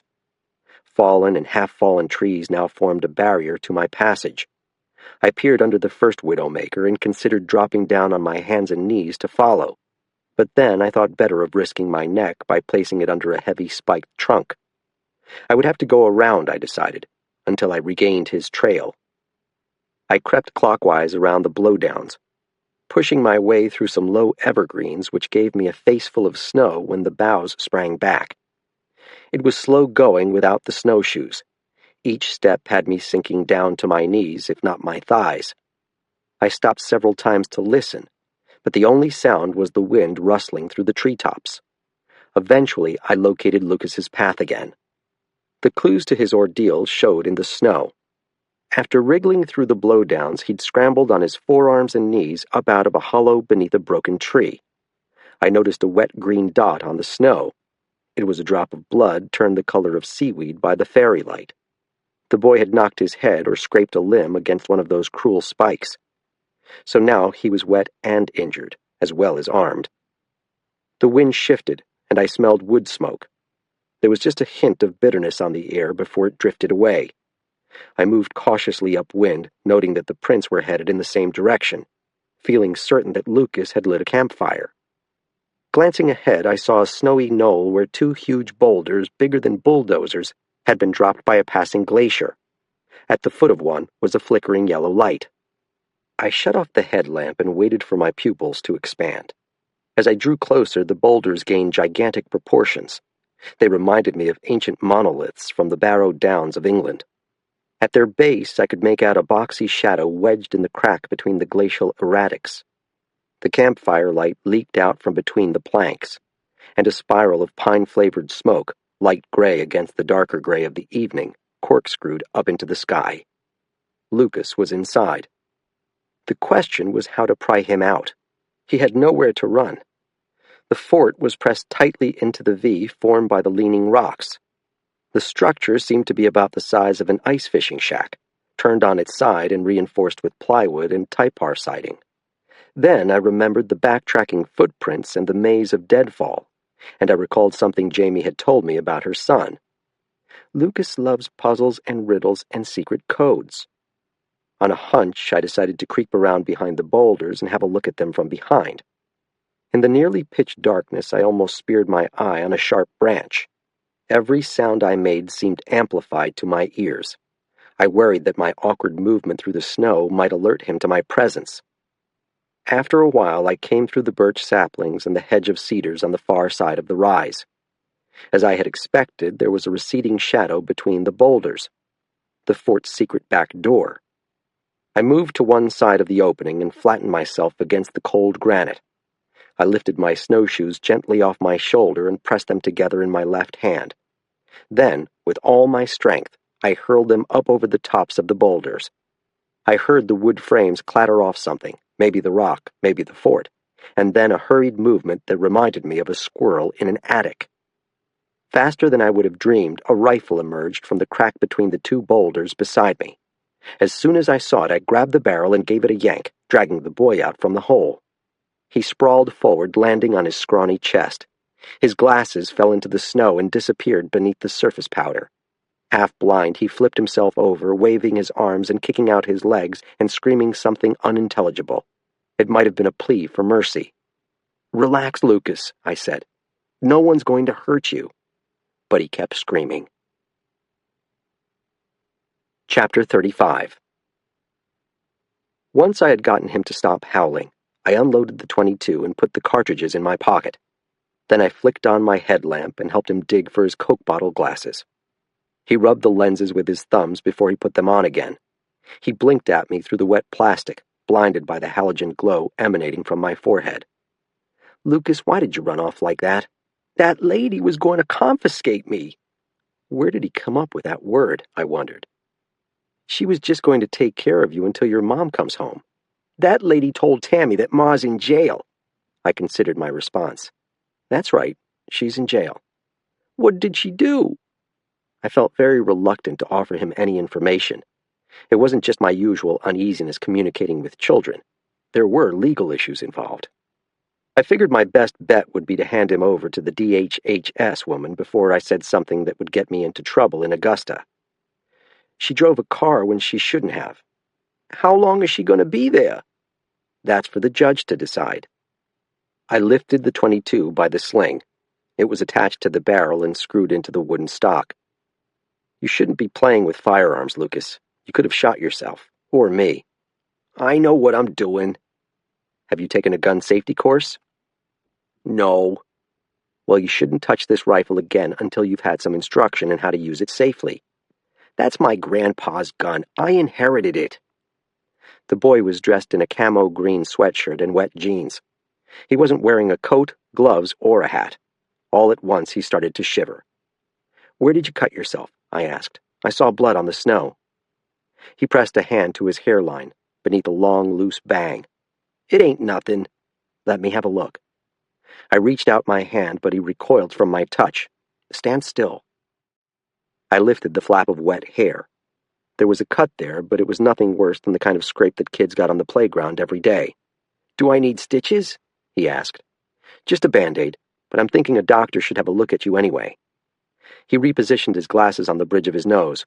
"What for?" "Well, your feet are wet, so you might be getting frostbite in your toes." "Are they going to amputate?"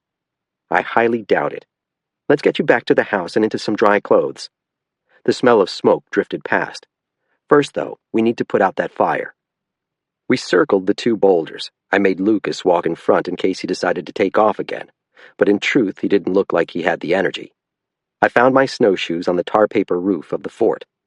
As I inspected the structure, I realized that it was indeed an old ice fishing shack that someone had remodeled into a boys' playhouse. Smoke billowed out through the plywood door when I gave it a tug. Inside, there was a hibachi grill under a piece of PVC piping that angled through the side wall.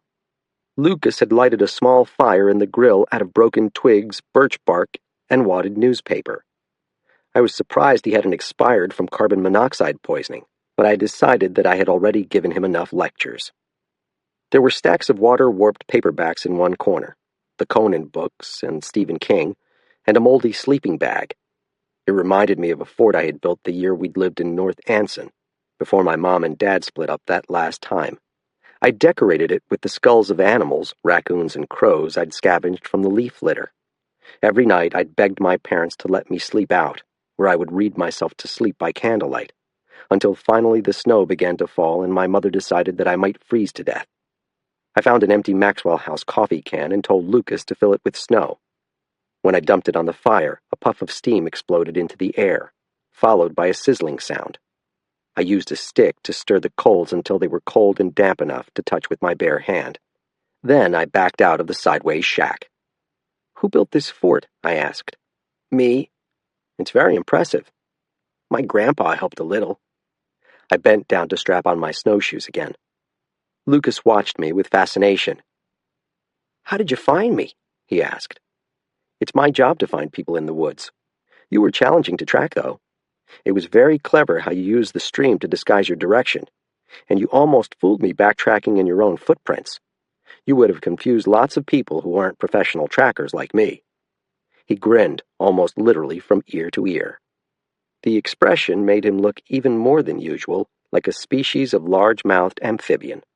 "Thanks." "You're welcome." I straightened up and repositioned the sling across my chest, the leather pressed against my hidden ballistic vest. "Are you sure you ain't a ranger?" he asked. As is usually the case, the return journey seemed shorter because I knew where I was going this time and didn't need to scout for tracks.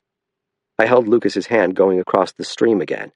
He pouted and told me he could do it on his own, but I distrusted the footing and grabbed his wrist to steady his balance on the snow-slick rocks. As soon as we were across, he shook me loose and started fiercely up the hill. Corbett's cruiser was gone. I checked my pager and cell phone, but there were no messages. His unexpected absence unnerved me. We entered the house through the basement. I wanted to return the rifle to its place above the tool bench, but Lucas hung back, shivering. It wasn't until I spotted the framed White Owl advertisement that I remembered his strange phobia about the feathered woman. He went leaping up the stairs as soon as I gave him leave to do so. I followed him up to the bathroom so I could have a look at the scrape on his forehead under the 100-watt light bulb. I soaked a wad of toilet tissue in hydrogen peroxide and blotted the wound. Lucas squirmed and moaned as if being tortured while the disinfectant bubbled down his brow. I sat him down on the edge of the bathtub and untied his wet sneakers. His feet were as pale as thin-skinned subterranean animals that lived in total darkness. None of his toes or fingers were blue, which was a healthy sign, but he complained of sharp pain when I tried to massage blood back into the epidermis. "Ouch! Ouch!" "I'm sorry," I said. "I don't like people touching me." This is not the highlight of my evening, either. I found dry clothes for him in his bureau and let him change in private. While he was getting dressed, I put a phone call into the Washington County Jail and asked to speak to the matron on duty. I waited a long time for one to be fetched, wondering whether Lucas might have something problematic hidden inside his bedroom, a bazooka or crossbow or God only knew what. "Yeah," said a woman with a deep voice. "This is Warden Bowditch," I said. "I was in there earlier tonight. The sheriff wanted me to speak with Jamie Sewell. Can you give her a message for me?" "I'm not supposed to do stuff like that." "Just tell her I found her son and that he's safe." "I'm not supposed to do stuff like that." "Her son ran away.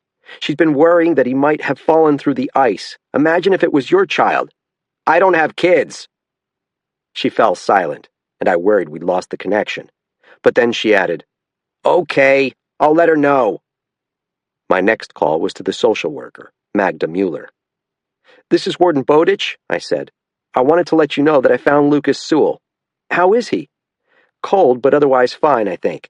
He got a cut on his forehead from running into a tree branch, and his feet showed signs of frostnip, but they seem better now that he's warmed up a bit. You should take him to the ER as a precautionary measure. How about I meet you at the Calais Regional Hospital?" The city of Calais on the Canadian border was nearly an hour's drive away. "Why not Machias? The Foster family lives in Calais." I heard the bedroom door open. When I spoke again into the phone, I dropped my voice. "What's going to happen to him now?" "I've been trying to reach the father all evening, but there's been no answer. I have questions about placing the boy with him even temporarily based on his criminal record, but I'm required to exercise due diligence. Unless I can track down a family member who isn't incarcerated, Lucas will stay with the Foster family until a judge can schedule a hearing. We have 72 hours. What if his mother is still in jail at the time of the hearing? Given the drugs charges against her, it didn't seem likely she'd get out in time. I'd rather not speculate on the outcome. Lucas emerged from his bedroom, shoulders sagging. He had made a clumsy attempt at combing his own hair. He looked tired and sad, and resigned to his unhappy fate. Should I pack a bag for him? I asked Mueller. That would be a good idea. After we hung up, I saw that I'd received 2 missed calls from Doc Larrabee. He'd tried to reach me while I'd been on the line with the jail matron, and then again while I was speaking with the DHHS caseworker. Neither time had he left a voicemail. Maybe he'd had a change of heart and could testify to having seen Mitch Monroe's sled on the heath. I thought about how curt and unhelpful he'd been the last time we'd spoken, letting me freeze on the doorstep, and decided to ignore him for the moment. "Where's Tammy?" Lucas asked. "That woman who was here before took her to stay at a guest house until your mom gets home." It felt like a lie to say the words aloud. "She got confiscated too?" "It's just temporary," I said. "Do you have a gym bag or a backpack?" "What for?" "We need to take along some socks and clean underwear for the trip." "Where we going?" "First, I'm going to take you to a hospital so a doctor can make sure your fingers and toes are okay, and then I'll take you someplace where you can spend the night." His eyes widened behind the plastic glasses. "Am I going to jail?" "Of course not," I said. "Why can't we just stay here? I thought you were Ma's new boyfriend." I was no longer sure what I was, but I was fairly certain it wasn't Jamie Sewell's boyfriend. Before I could formulate an answer suitable for a 12-year-old, my phone vibrated in its belt holster. It was Doc Larrabee calling for a 3rd time. I let it go to voicemail. Once again, he chose not to leave a message. Chapter 36. I waited until we were on the road to give Lucas his notebook. He snatched it out of my hand without so much as a thank you. "Did you read it?" I decided to tell a fib. "Why would I?" "You better not have." The plow hadn't passed along this stretch of winding country road in hours. As I crested hills and rounded curves heading toward Route 277, I felt the tires slide on the new coating of snow. I had a vision of my pickup bouncing like a pinball from one snowbank to another if I didn't watch my speed. Lucas began rummaging around the console between the front seats. "Do you got a pen?" The inside of my truck cab was as dimly lit as a dive bar. "We can't drive with the overhead light on." "Why not?" "It makes it harder for me to see the road, and besides, it's against the law." "That's a stupid law," he said. "Do you got a pen anyway?" I removed the ballpoint I kept in my uniform pocket. "What are you going to do, write in the dark?" He produced a child-size headlamp from his overstuffed backpack. He yanked it down over his stocking cap and switched on the beam. It needed new batteries, but the grayish illumination was enough for him to begin scribbling. His empty stomach made a liquid gurgling noise like water being pulled down a drain. "If you're hungry," I said, "there's a Ziploc bag with some beef jerky in that pack basket." "Is it made out of bear meat?" "No." "Moose meat?" "No, it's just regular meat. I bought it at a gas station." "I don't like regular jerky." "What do you think Roger's Rangers used to eat?" Lucas swung around toward me, and I was nearly blinded by his headlight. "You did read my notebook!" I raised my elbow to shield my eyes. "Just the part about the Ranger Code." "That's how you found my foot. You followed the map that I drawed."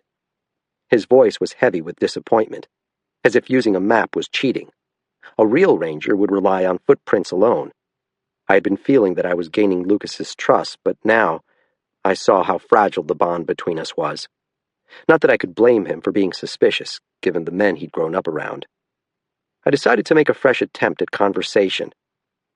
"My dad was a real-life Army Ranger, just like the men in Northwest Passage. He fought in the Vietnam War. That's near China." "I know where Vietnam is," he said.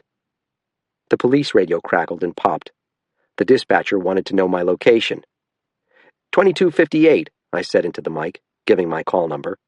"I'm 1020 on the New County Road." There was some additional chatter, and I heard Corbett identify himself. It sounded as if he was on the scene of a fender bender near Bog Pond. At least his whereabouts were accounted for. I waited for dispatch to come back. 2258? Disregard. A false alarm, evidently. It happened from time to time.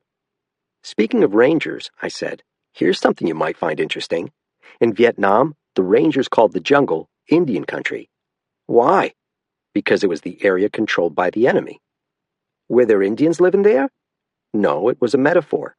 Do you know what a metaphor is? He crossed his scrawny arms over his chest and slumped as far away from me as he could into the shadows. It's a word that don't mean what you think it means. I decided not to quibble with his definition. Once I dropped Lucas with the social worker, there was a chance I might never see him again. If his mother was sentenced to prison and his father was denied custody, if the aunt vanished into some state custodial institution in Bangor or Augusta, this would be our last conversation, and I'd barely gotten to know him at all. It seemed one more sad thing dropped onto a mountainous pile of sad things. Lucas, why did you steal my binoculars before? I didn't mean to. You're telling me that you accidentally stole them? I was just looking at them. I put them on my neck and I forgot to take them off. That's what happened. If you don't believe me, too bad. I don't believe you, I said, and a judge wouldn't believe you either. He sat up abruptly. You said you weren't taking me to jail. The boy was certainly paranoid on that score. I'm just trying to explain that you shouldn't steal things. Right now you're just a kid, so you think the worst thing that will happen is that you'll have to apologize if you get caught. But if you steal something expensive, they send you to a detention facility until you turn 18. After I'd finished, I realized how much I'd sounded like Sergeant Rivard when he was trying to put the fear of God into Barney Beale, and I regretted bringing up the subject. I wasn't going to change Lucas Sewell's destiny in one interaction. What happens if a kid kills somebody? He asked. I tried to lighten my tone. Who exactly are you planning on knocking off? My cell phone vibrated. I didn't have to look at the screen to know it was Larrabee again. It's just a question, said the boy. Hold on a second, Lucas. I brought the cell to my ear. Hey, Doc. I've been trying to reach you all night. His words were slipping into one another in a way that suggested he'd been drinking. I've been on duty. I didn't feel I owed him any further explanation. What's the emergency? I have a dead animal here. What animal? Duchess, my dog. What happened to her? It's my fault. It's my fault. I should have... When you asked me, you need to get over here immediately. To do what? Bury the dog in a snowdrift? The veterinarian wasn't making any sense. Explain to me what's going on. He sounded exasperated. I can't explain, not over the phone. I did something I shouldn't have. I violated my oath. Do you understand? I could feel Lucas watching me through those heavy glasses. How much have you had to drink tonight? Not enough. He made a wet, throaty noise that might or might not have been laughter. How far away are you? When can you be here? A stop sign glowed red in my headlights. I'm coming into Township 19 now. Good. But I'm not going to be able to get to your house for at least a couple of hours. I'm taking a little boy to the hospital in Calais. Is he all right? He asked, slurring. He's fine. Then you can stop on the way. My house is right on the road to Calais. I can't just take the boy with me to your house. My dog is dead. Don't you understand what that means? Are you saying someone killed it? He must have dropped the phone. I heard a jarring, breaking noise that sure sounded like a receiver striking hard wood, and then the signal cut out. It didn't stutter or fizzle, it just ended. Doc? Doc? After a long interval of not hearing a response, I tucked the cell in the cup holder. Who was that? Lucas asked. A friend of mine. It seemed easier to characterize our problematic relationship in these terms than explain what a pain in my ass the old veterinarian had become. What got killed? His dog passed away. You said someone killed it. Despite his affected disinterest, the boy had been listening closely. I don't know what happened to the dog. You're going to his house? After I drop you off. Can I go with you? I want to see the dead dog. No way. But sure enough, as I left the shelter of the birches and white pines and came out into the windswept blueberry barrens, my conscience began to gnaw at me. I thought about the abrupt manner in which Doc's call to me had ended. He'd sounded pretty wasted before, and despite his generally good health, I needed to remember that he was an elderly man. He was definitely intoxicated. What if he had fallen and injured himself? I tried his number again and got no answer. I tried his cell and got voicemail. Doc Larrabee's farm was just a few miles up the road. What if the old man was bleeding to death from a head wound? I took my foot off the gas and hit my blinker. "Where we going?" asked Lucas. "To check on my friend." "The one with the dead dog?" "Yeah," I said. "That one." Chapter 37. A line of kids on snowmobiles crossed the road just before we reached the farmhouse. I counted 5 of them, all going too fast.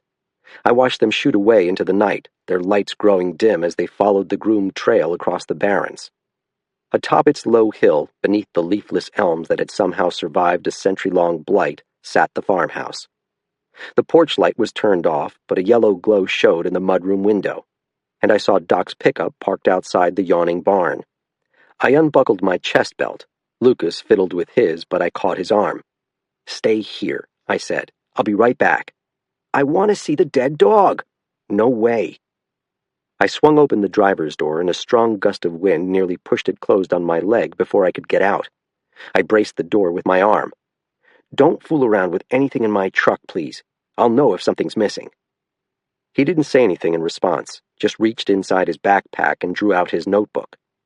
As I trudged through the snow up to the farmhouse, I felt the hairs in my nostrils begin to bristle from the cold.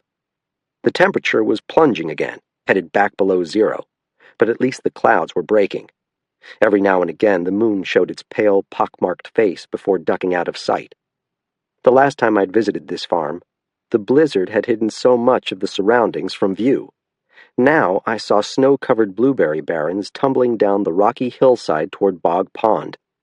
In the moonlight, I spotted a couple of shadowy shapes that must have been ice fishing shacks on the frozen lake. I rapped my knuckles on the old door, hearing the glass windows rattle in the wood frame, then resorted to my fist when no one answered. Maybe the old guy really had passed out. I gave a glance down the drive and saw Lucas's headlamp flickering inside my truck. The door opened when I twisted the knob. Given the near panic in Doc's voice earlier, I was surprised to find it unlocked. The house was cold, and it smelled bad. Not just the mustiness that I remembered from the night of the dinner party, but the reek of food scraps beginning to rot in the garbage, and a sharp vinegar odor that made me think of spilled wine. "Doc?" A moan came from the interior. I switched on the hall light and made my way down the cramped passage to the living room. Doc was slumped across the horsehair sofa in the dark. I flicked the switch. He squeezed his eyes shut and jerked his head away, as if he couldn't bear the brightness. There were several empty bottles on the side tables and the window seat.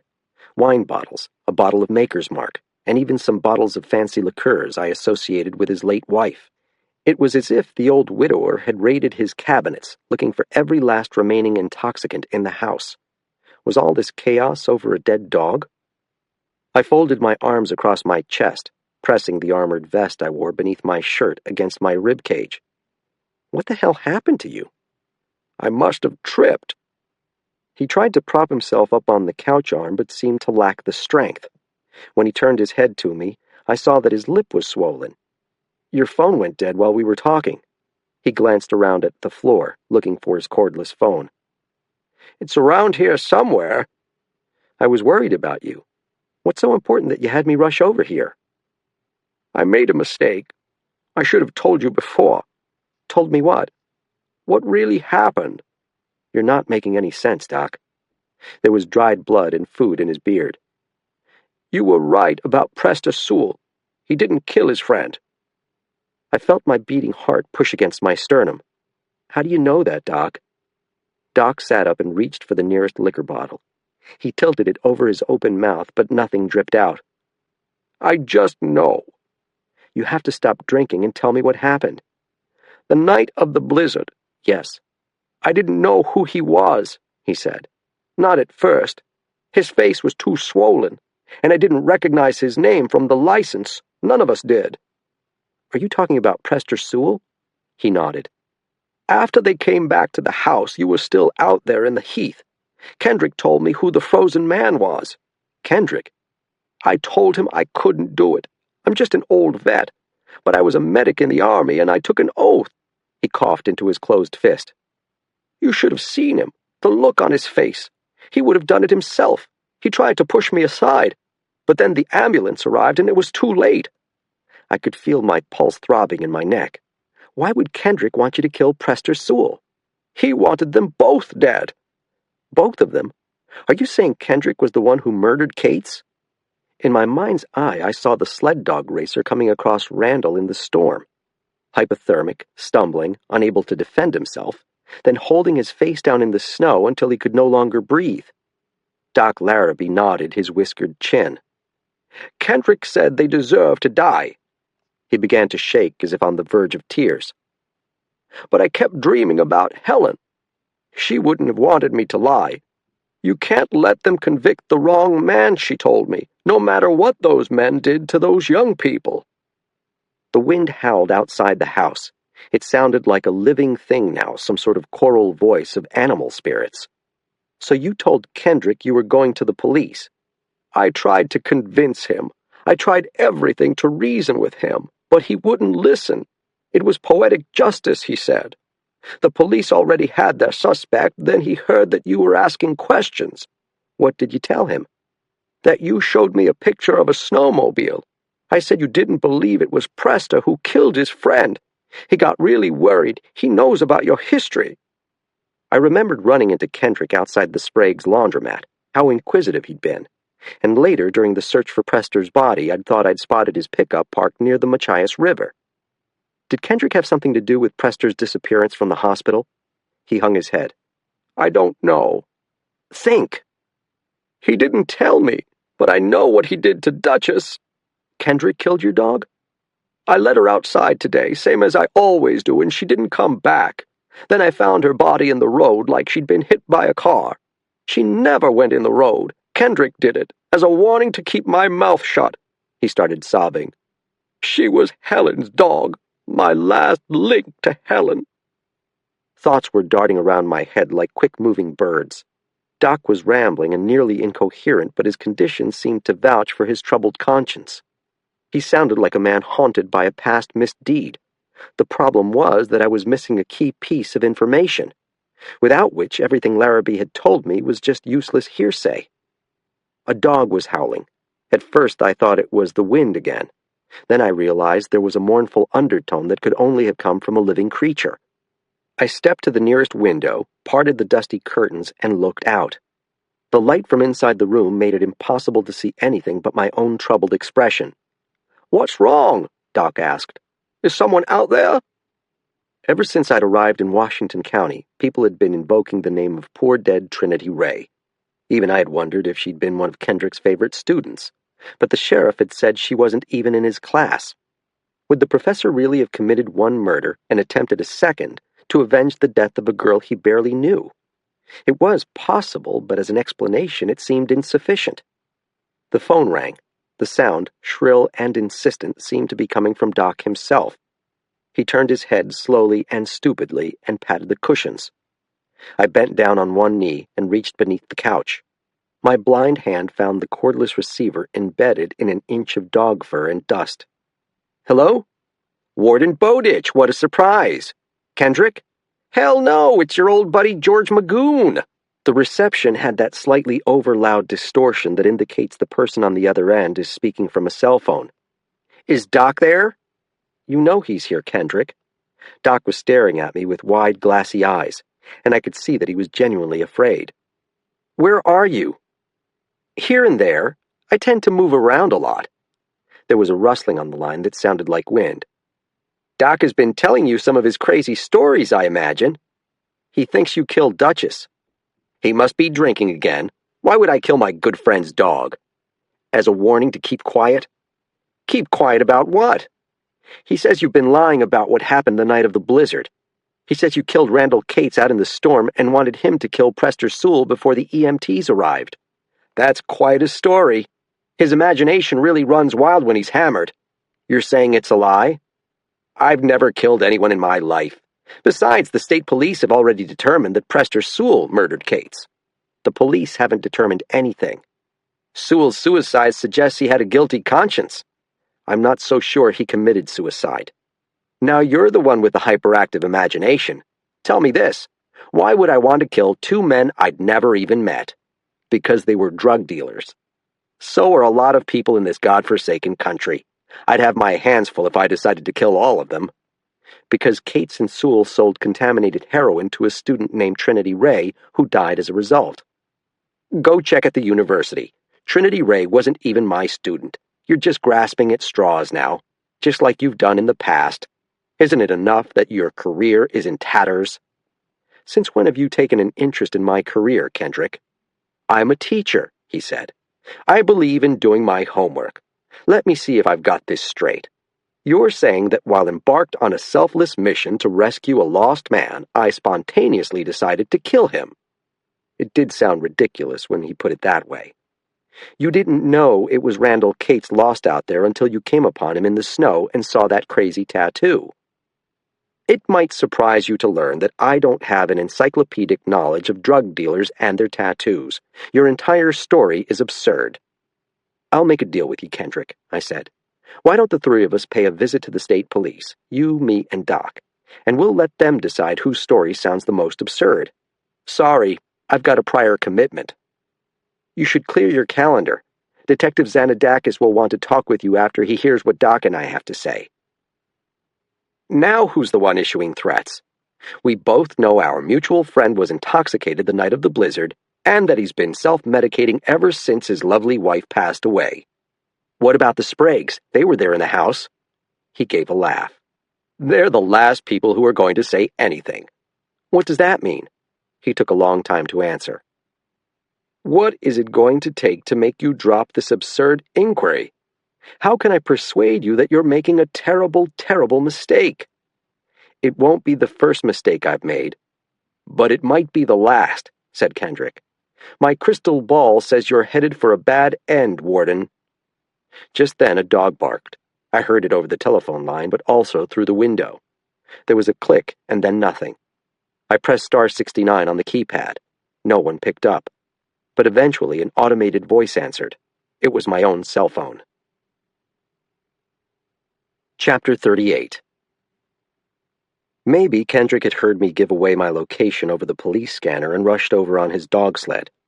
Or maybe he'd arrived independently, planning to confront Doc again, and just happened to see me drive up in my patrol truck. In any case, he'd been watching the farmhouse. He had seen me leave Lucas behind in the cold cab with his notebook and his headlamp glowing. As soon as I was inside, he had slid quietly up to my vehicle. What he'd said to the boy I didn't know, but it was hardly surprising that Lucas, of all kids, would be enchanted by a man driving a real-life dog sled. Had Kendrick simply asked to borrow the cell phone, which I had left in the cup holder. That was quite the ballsy move, threatening me on my own BlackBerry. I rushed to the nearest light switch and plunged the room into darkness. Doc rose unsteadily from the sofa. What are you doing? Trying to see my truck. Kendrick's outside the house? Yes. How could I have been so stupid as to leave Lucas alone? Does he usually carry a gun? He has a big Smith & Wesson revolver. I parted the curtains carefully. My eyes needed time to adjust. But slowly the snow-covered landscape sharpened into focus. I saw the periwinkle drifts piled against the stone wall, and the gray trunks of the elms. Farther down the hill was the dark silhouette of my patrol truck.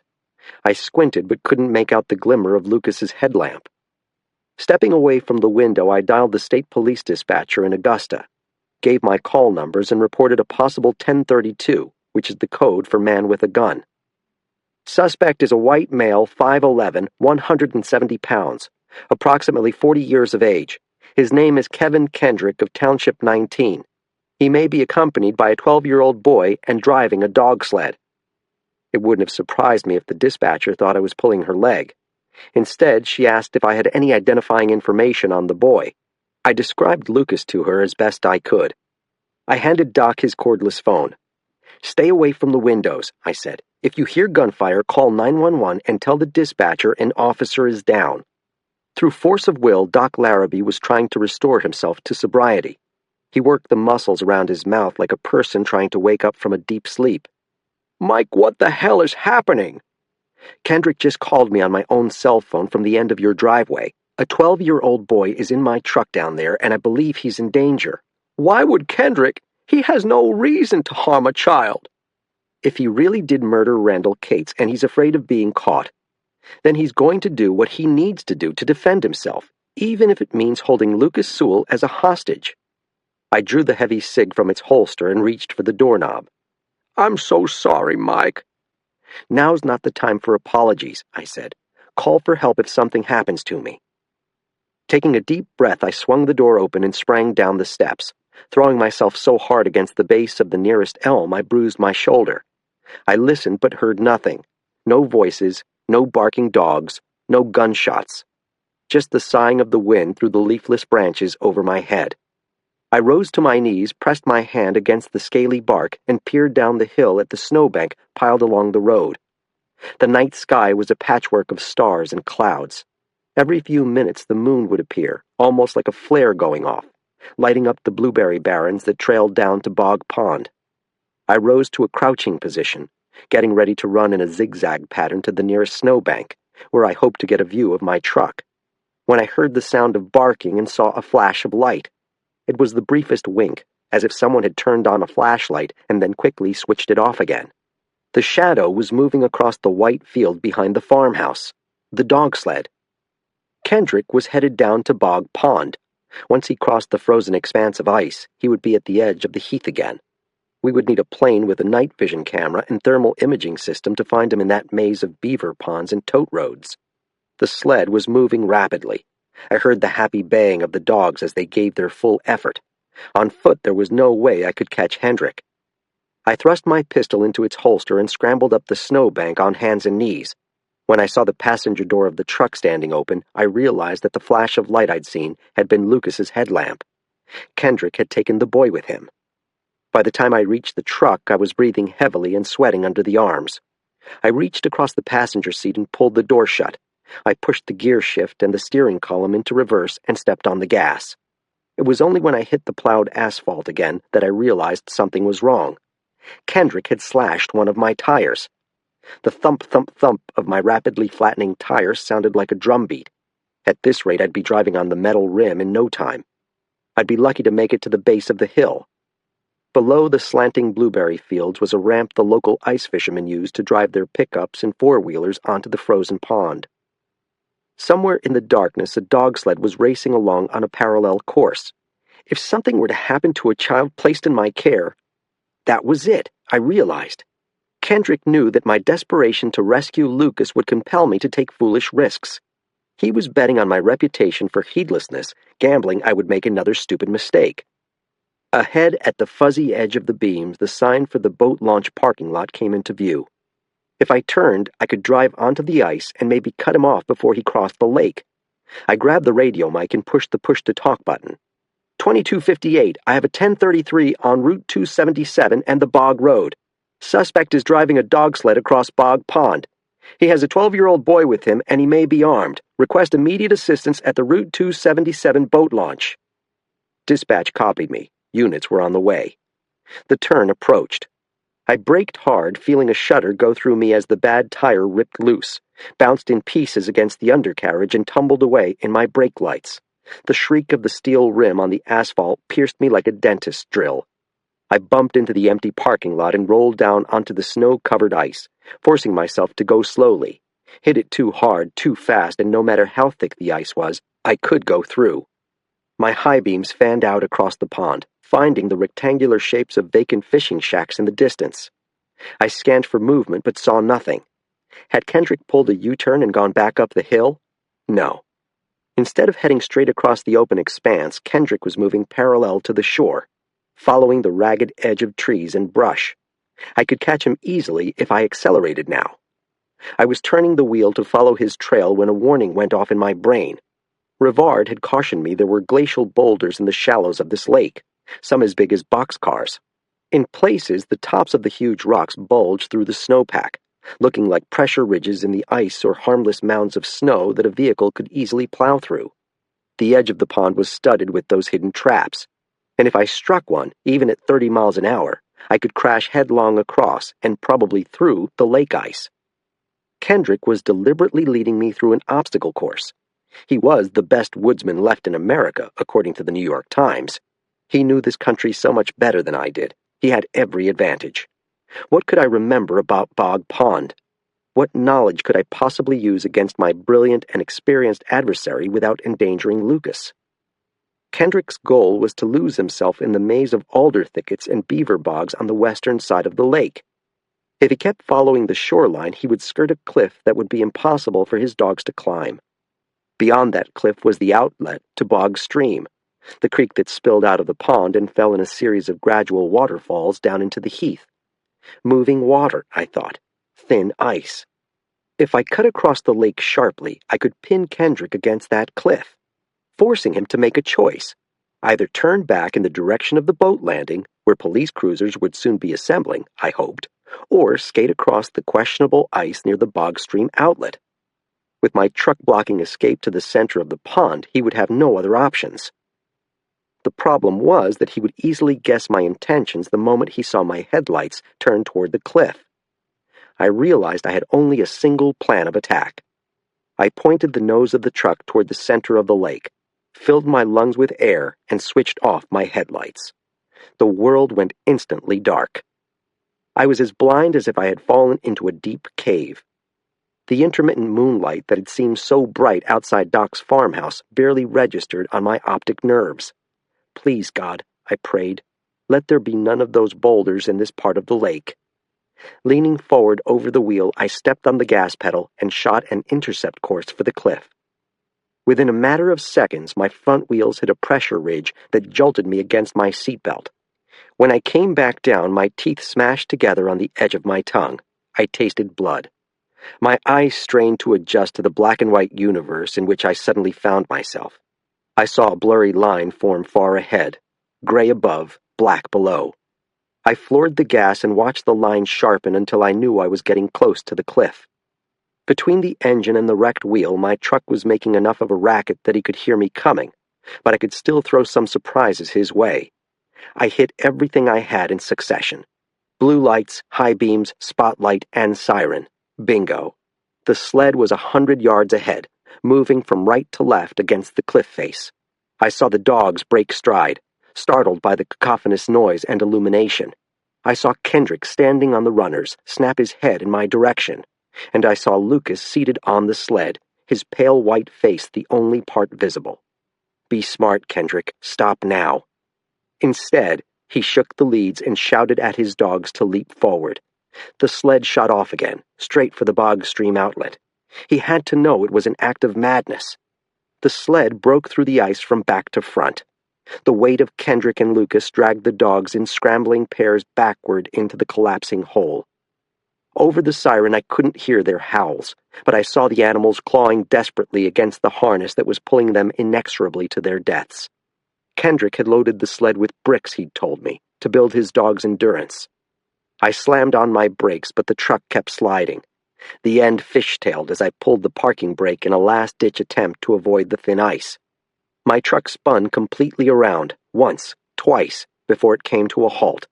When it did, I found myself facing the center of the lake. My God, I thought. Lucas. Dazed, head spinning, my mouth bloody from the bite I'd taken out of my tongue, I fumbled with the seatbelt latch and pushed open the door. When I hit the ice, my boots slipped out from under me, and I fell face first onto my chest in the snow. I pushed myself up onto my knees and then, slipping and sliding, onto my feet. My vehicle had come to rest with the lights pointed in the wrong direction. In the near dark, I had trouble making out what was happening.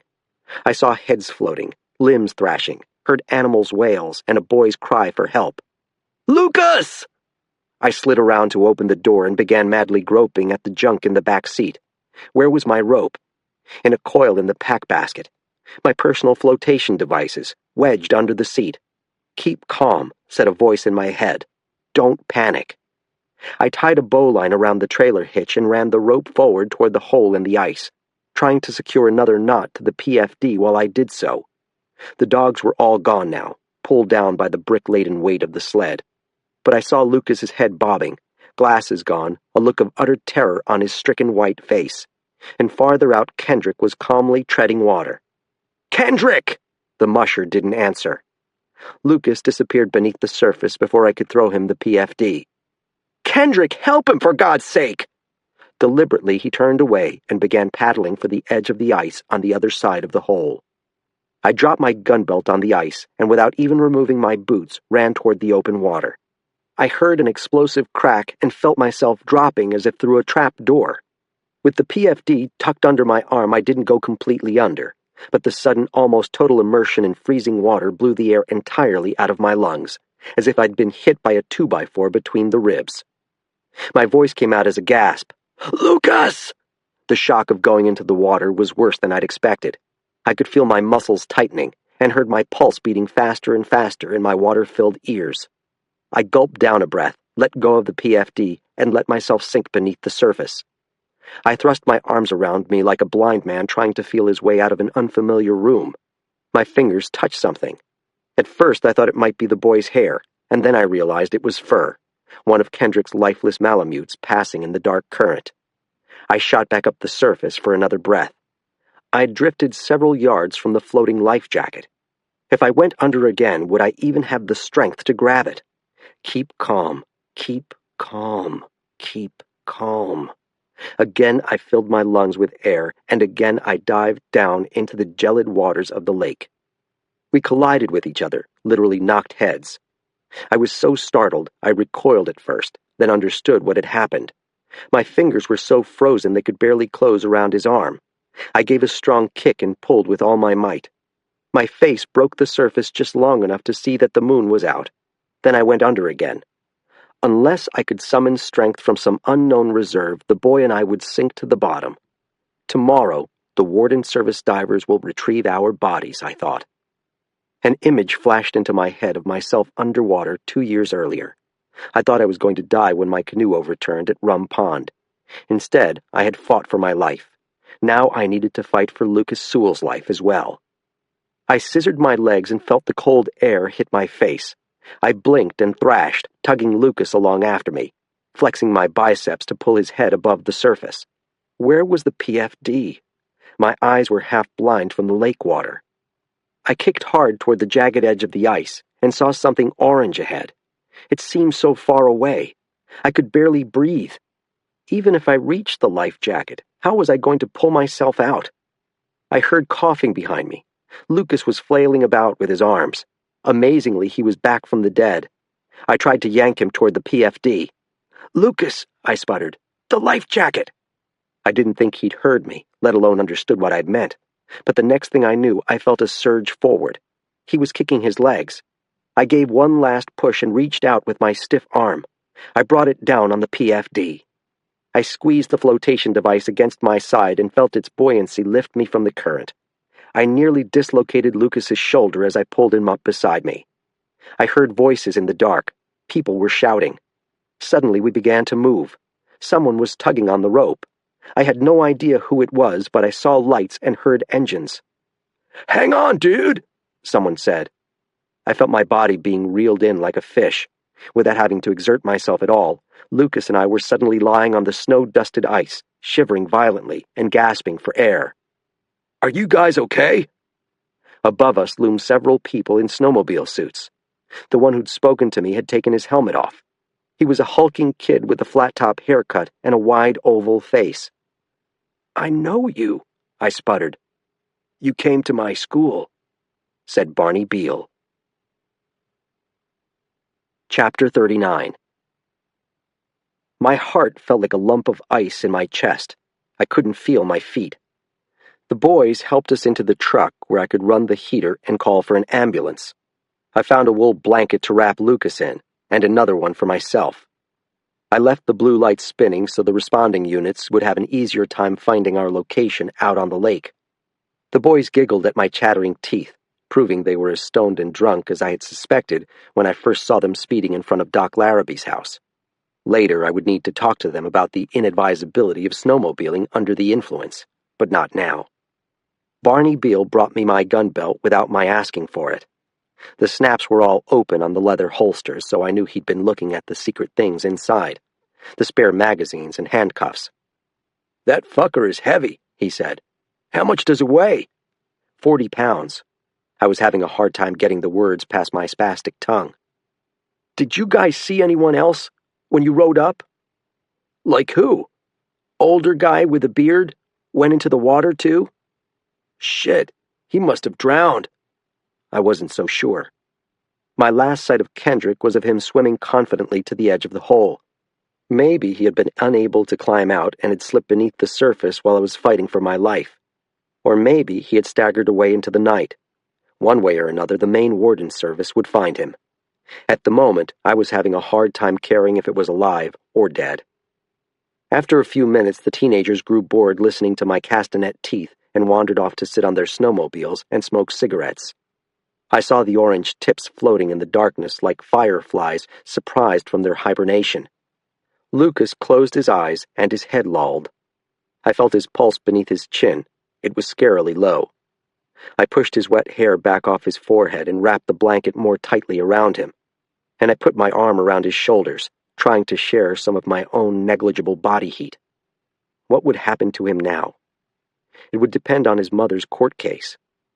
If she was convicted on the drug charge, then she'd be given a mandatory sentence of not less than 2 years. Despite Monroe's criminal history, a soft-hearted judge might feel obliged to award him custody. I thought of this weird, intelligent boy in my arms growing up with a violent felon for a father, and I wondered if he would be as lucky as I had been, and would somehow escape his doom. Emergency vehicles rolled across the ice. Their lights flashed red and blue. I squeezed his shoulders. "Lucas?" His eyes fluttered open. "Am I dead?" "No," I said. "You're not." The first officer I talked to was a state trooper. Like most of his brethren, he stood about 7 feet tall, and had a jaw carved from solid marble. Trooper Belanger listened attentively as I unspooled my story, staring from beneath the shadowed brim of his Smokey the Bear hat. "Someone needs to check in on Doc Larrabee." I had the blanket wrapped around my shoulders, but it wasn't doing much against the chill of the night. "You got it. I don't know what happened to Kendrick. He might have gone under, but I think he got himself out of the hole. We'll need a dog to track him if he went into the heath. I'm not sure how far he can run if he's as cold and wet as I am, but I believe he's carrying at least one firearm, so whoever's tracking him needs to treat him as dangerous. He already killed one man and kidnapped a child." "Understood. We should get those dead dogs out of the water. It doesn't seem right to leave them down there. Anything else?" "No, I can brief Rivard and the sheriff when they get here." "Can I make a suggestion?" "Sure. Get your ass to the hospital. You're shivering like a half-drowned rat." For once, I took somebody else's advice. I rode in the back of the ambulance with Lucas. The emergency medical technicians had him lie down atop the folding stretcher and covered him with blankets. He responded with just grunts and nods to the questions the female EMT asked him. "Do your fingers and toes hurt?" she asked. "No." "Can you wiggle them for me?" "No." "No because you can't, or no because you don't want to?" "Wiggle your fingers, Lucas," I said. He did as I asked. He had lost his glasses in the lake, so he was forced to squint constantly. I don't think his unfocused gaze left me once during the entire trip. It was as if he feared I might vanish like a genie into a puff of smoke if he looked away. "Did Kendrick force you onto the sled?" I asked. "Who?" "The man with the dogs." Suddenly, this boy whom I had never seen cry burst into sobs. "He said he would let me drive them." I clutched his hand and held on tight. After he approached the truck, Kendrick must have seen my cell phone in the cup holder and decided to use it to call Doc. Then when he realized he needed to lure me onto the ice, he had promised the boy a ride. I replayed the telephone conversation I'd had with Kendrick, searching for answers. There had to have been a connection between Randall Cates and the professor. If it wasn't the dead girl, Trinity Ray, then what was it? At the hospital, I climbed stiffly out of the ambulance and asked the EMT if I could borrow her cell phone. My energy was beginning to sag as my adrenal glands decided they had done their work for the evening and needed a 2-week vacation. The EMTs carried Lucas on the stretcher. He squinted ahead into the brightly lit ambulance bay, his features contorted in alarm, as if he expected to discover a vivisectionist laboratory behind the secured door. "Don't be afraid, Lucas." "Will you come with me?" "I'll see you inside," I promised. His expression said he didn't believe me. He was right not to. Those were the last words I would speak to Lucas Sewell, although I didn't know it at the time. I dialed Sheriff Rhine's mobile phone. I caught her on the road to Bog Pond. "I'm at Down East Community Hospital," I said. "I didn't want to leave the poor kid alone. I also thought it would be a good idea for a doctor to sign off on my fitness for duty after going into the water like that. That's uncharacteristically prudent of you. I don't want anyone complaining that I refuse to follow protocol. My personnel file is thick enough already. My whole body felt like it had been pummeled by a sadistic Swedish masseuse. I think you should send one of your deputies to the Sprague's house. What for? If Kendrick is alive, I'm guessing he might be heading to Ben and Doris for help. Their house isn't far from the lake, and I'm wondering if somehow they might be the key to this whole thing. Can you think of any link between the Sprague family and Randall Cates? Her voice couldn't cover her skepticism. Like being drug customers of his? They're both Jehovah's Witnesses, for crying out loud. Ben and his son Joey knocked on my door once with a pamphlet. I remembered that bedroom in the Sprague's house where we had ministered to Prester. There had been a vacant feel to it, as if its teenaged occupant had long since died or moved away. And then something Doc said earlier came back to me.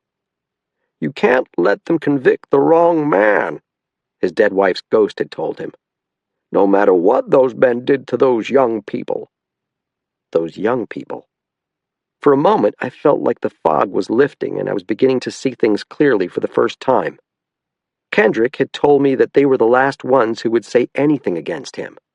They must have a reason to keep quiet, I realized. Where's the Sprague's son now? Massachusetts, at some sort of long-term care unit, I think. He's still in a coma, the last I heard. Was it a drug overdose? Gunshot wound to the head. He tried to kill himself last summer. Just like that, the fog closed in again. What? Why? He was an unhappy teenager. I don't know the particulars. You need to find out, I said. I'm betting that there's a connection between him and Cates, or a connection between him and Kendrick. The sheriff fell silent. What is it? I asked. Rhine said, Joey Sprague was a freshman at the University of Maine at Machias. My adrenal gland woke up. Was he one of Kendrick's students? I'll find out. See if he was a friend of Trinity Ray's, too. Can I put you on hold? Said the sheriff. I'm thinking it might be a good idea for me to send one of my deputies to the Sprague house. Ben and Doris Sprague's little chalet was dark and the curtains were drawn when Chief Deputy Corbett arrived outside their door. The fire road had been recently plowed and Ben's truck was gone. Corbett phoned in asking what to do. He wanted to head over to Bog Pond where all the excitement was. Sheriff Rhine told him to suck it up and wait. The chief deputy was still waiting 2 hours later when Warden Cody DeVoe and Tomahawk followed the scent trail from the hole in the ice along the edge of the heath straight to the Sprague's doorstep. By then, it was already too late to alert the Canada Border Services Agency and request that its agents detain a blue GMC with the Fisher snowplow should it attempt to cross from Calais, Maine into St. Stephen, New Brunswick. Later, the Canadian Guards would verify that such a vehicle, carrying a middle-aged man and woman and another man, had been waved through without a search. Like most Washington County residents, the Spragues traveled frequently across the border to go grocery shopping or catch a movie, and they were well known to the Canadian Guards on duty. No one suspected that the friendly little couple's companion was a fugitive from justice. But the next day, after the U.S. Immigration and Customs Enforcement agents picked them up, the Spragues claimed they didn't even know Kendrick was a fugitive. Kevin didn't tell us he was on the run, Doris Sprague told the men at the Halton checkpoint, nearly 100 miles from Calais. He showed up at our house saying he needed a ride over to New Brunswick. Why? Asked one of the agents. He said a Canadian friend of his had been badly injured in an accident, said Ben. Why not drive himself then? His truck had a blown head gasket. So then what happened? We drove him across the bridge into St. Stephen, said Ben. He told us to drop him outside Charlotte County Hospital. And that was the last time you saw him? Yes.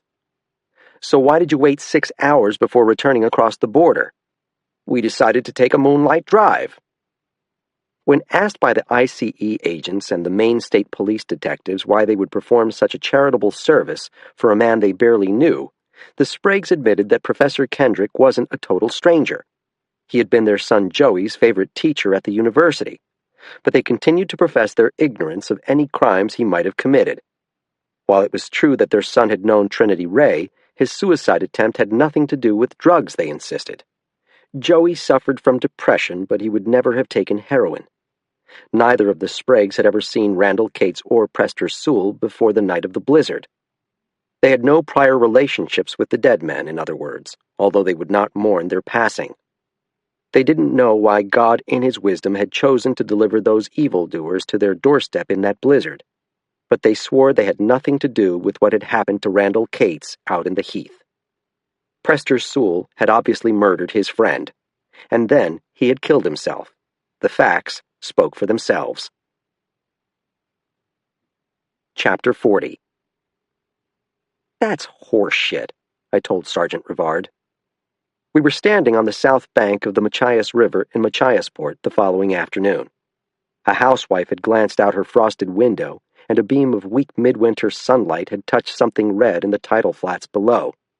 It was a bloody bandaged foot sticking up out of the tacky mud.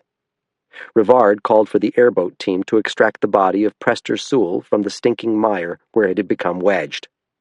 Now the two of us, along with about 50 other onlookers, some fellow officers and SAR volunteers, the rest just garden variety voyeurs, were watching Warden Mac Macquarie lean over the side of the boat and tug with all his might at the dead man's leg. Prester didn't want to come out. Rivard tucked a fresh wad of Red Man chewing tobacco in his cheek. "What's horse shit?" he asked. "The Sprague story." Sheriff Rhine had been phoning me with recaps all day. She must have figured it was the least she could do, given that my crackpot theories about Randall Cates's death hadn't proven so cracked after all.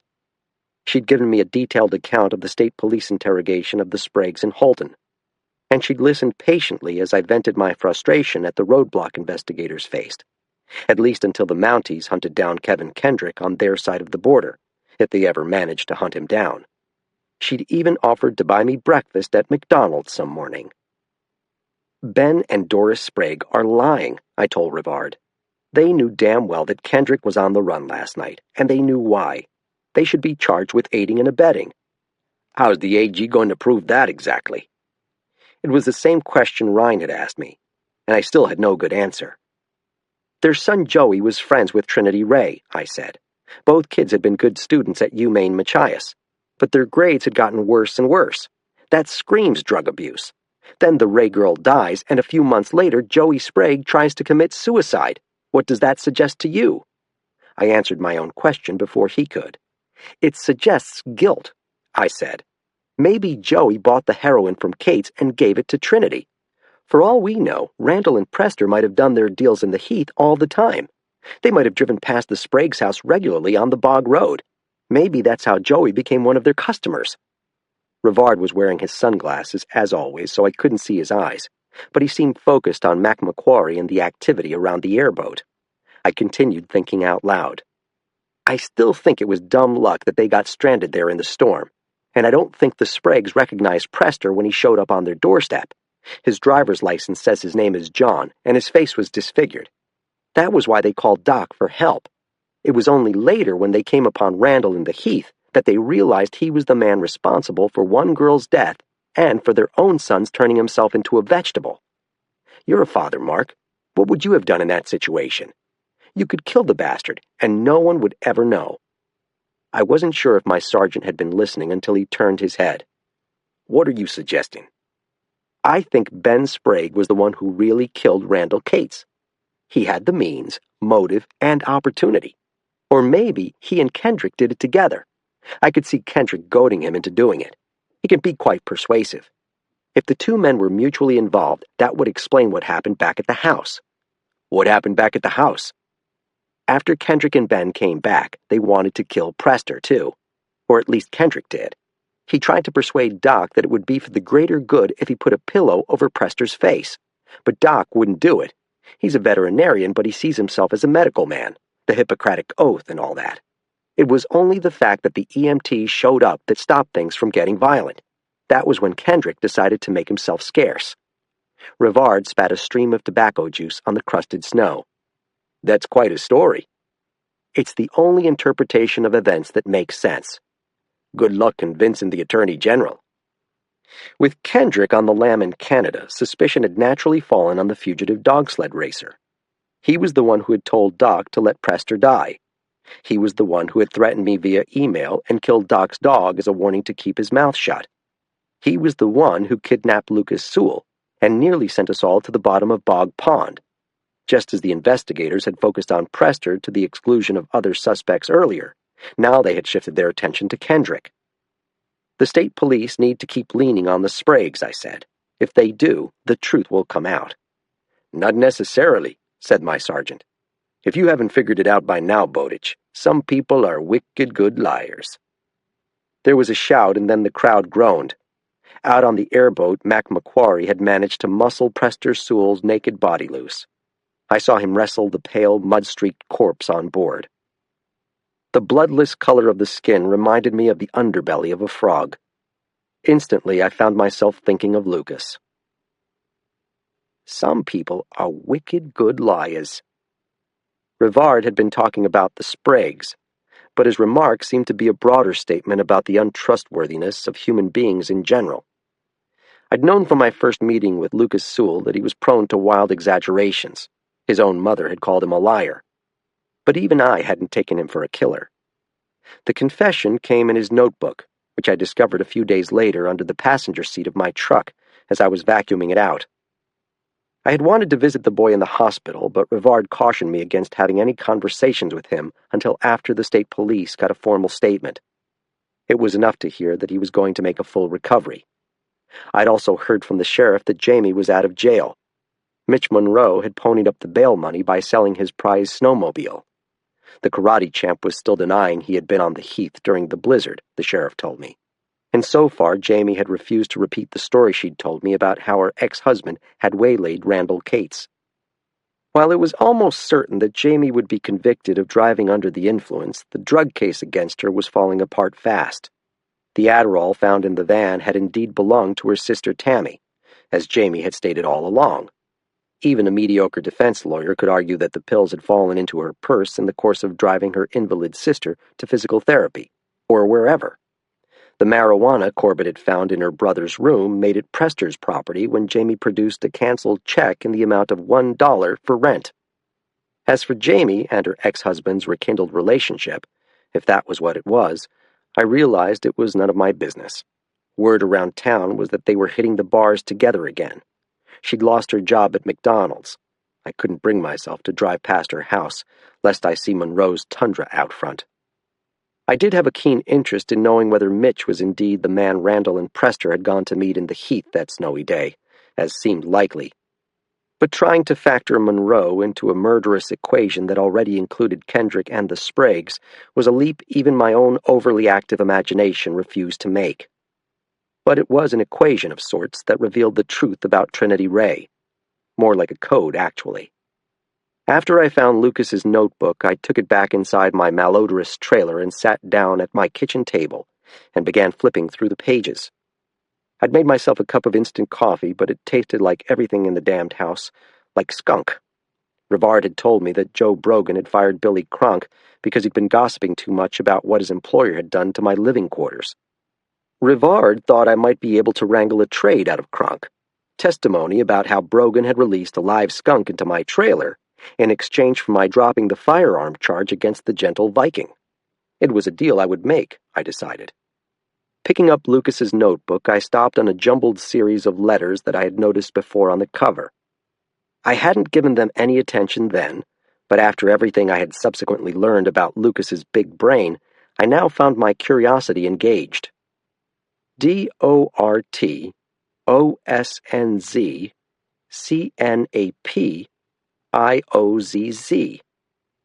It took me a few minutes to realize that what looked like gibberish was actually a simple cipher of the kind that had fascinated me when I'd read the Hardy Boys books as a kid. I turned on my computer with the familiar sense of anticipation that now greeted me every time the screen lit up, but there was no new message from George Magoon, and perhaps there would never be another one. I went looking for secret codes in the Google search menu.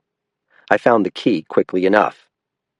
Reading the first letter of the top word, followed by the first letter of the bottom word, followed by the second letter of the top word, followed by the second letter of the bottom word, and so on in a zigzag pattern, I ended with this: Decon rat poison, Z Z.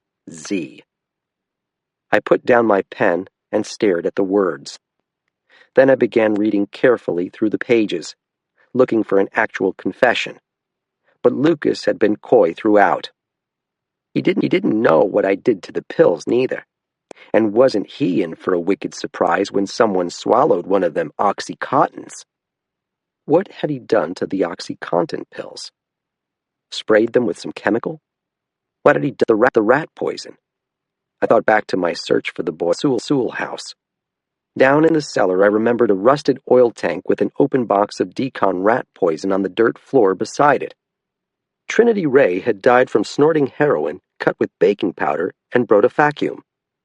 People called it an overdose, but in truth, the girl had also suffered an esophageal hemorrhage, causing her to bleed out.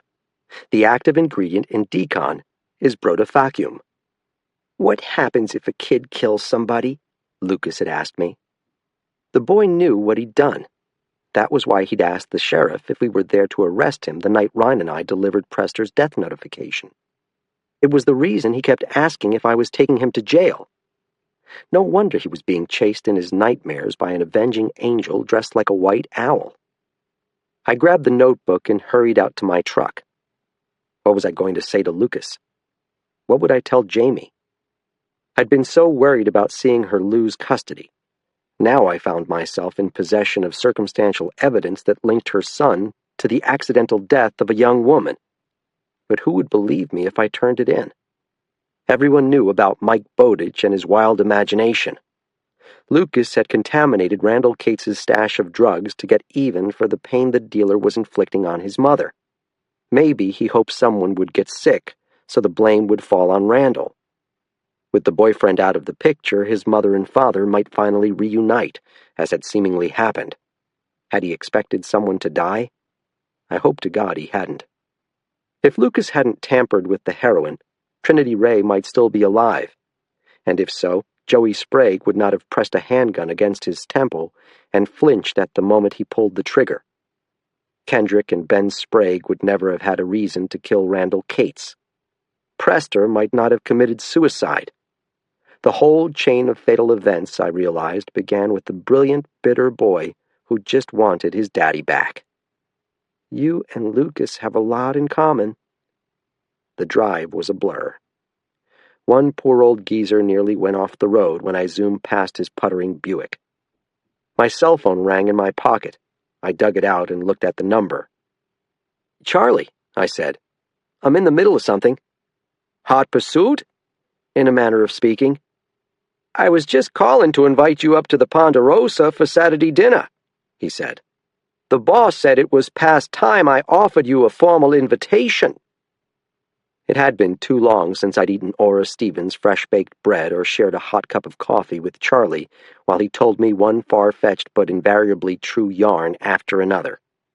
And maybe my wise old friend could advise me what to do about Lucas and his notebook.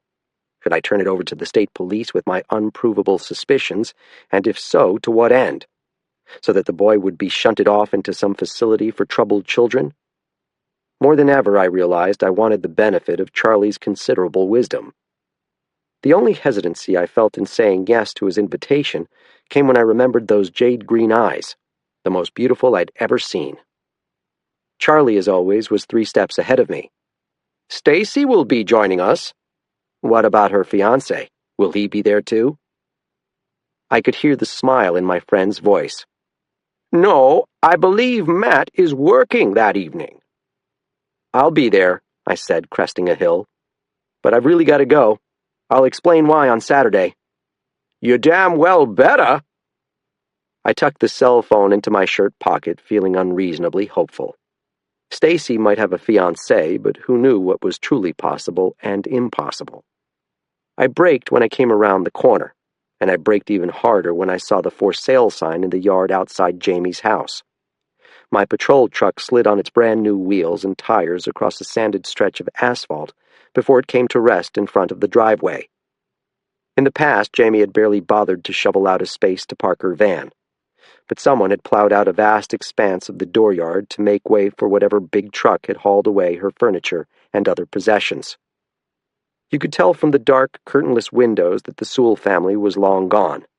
Jamie had sworn to me she'd do anything to hold on to her troubled son, even if it meant spiriting him away in the dead of night.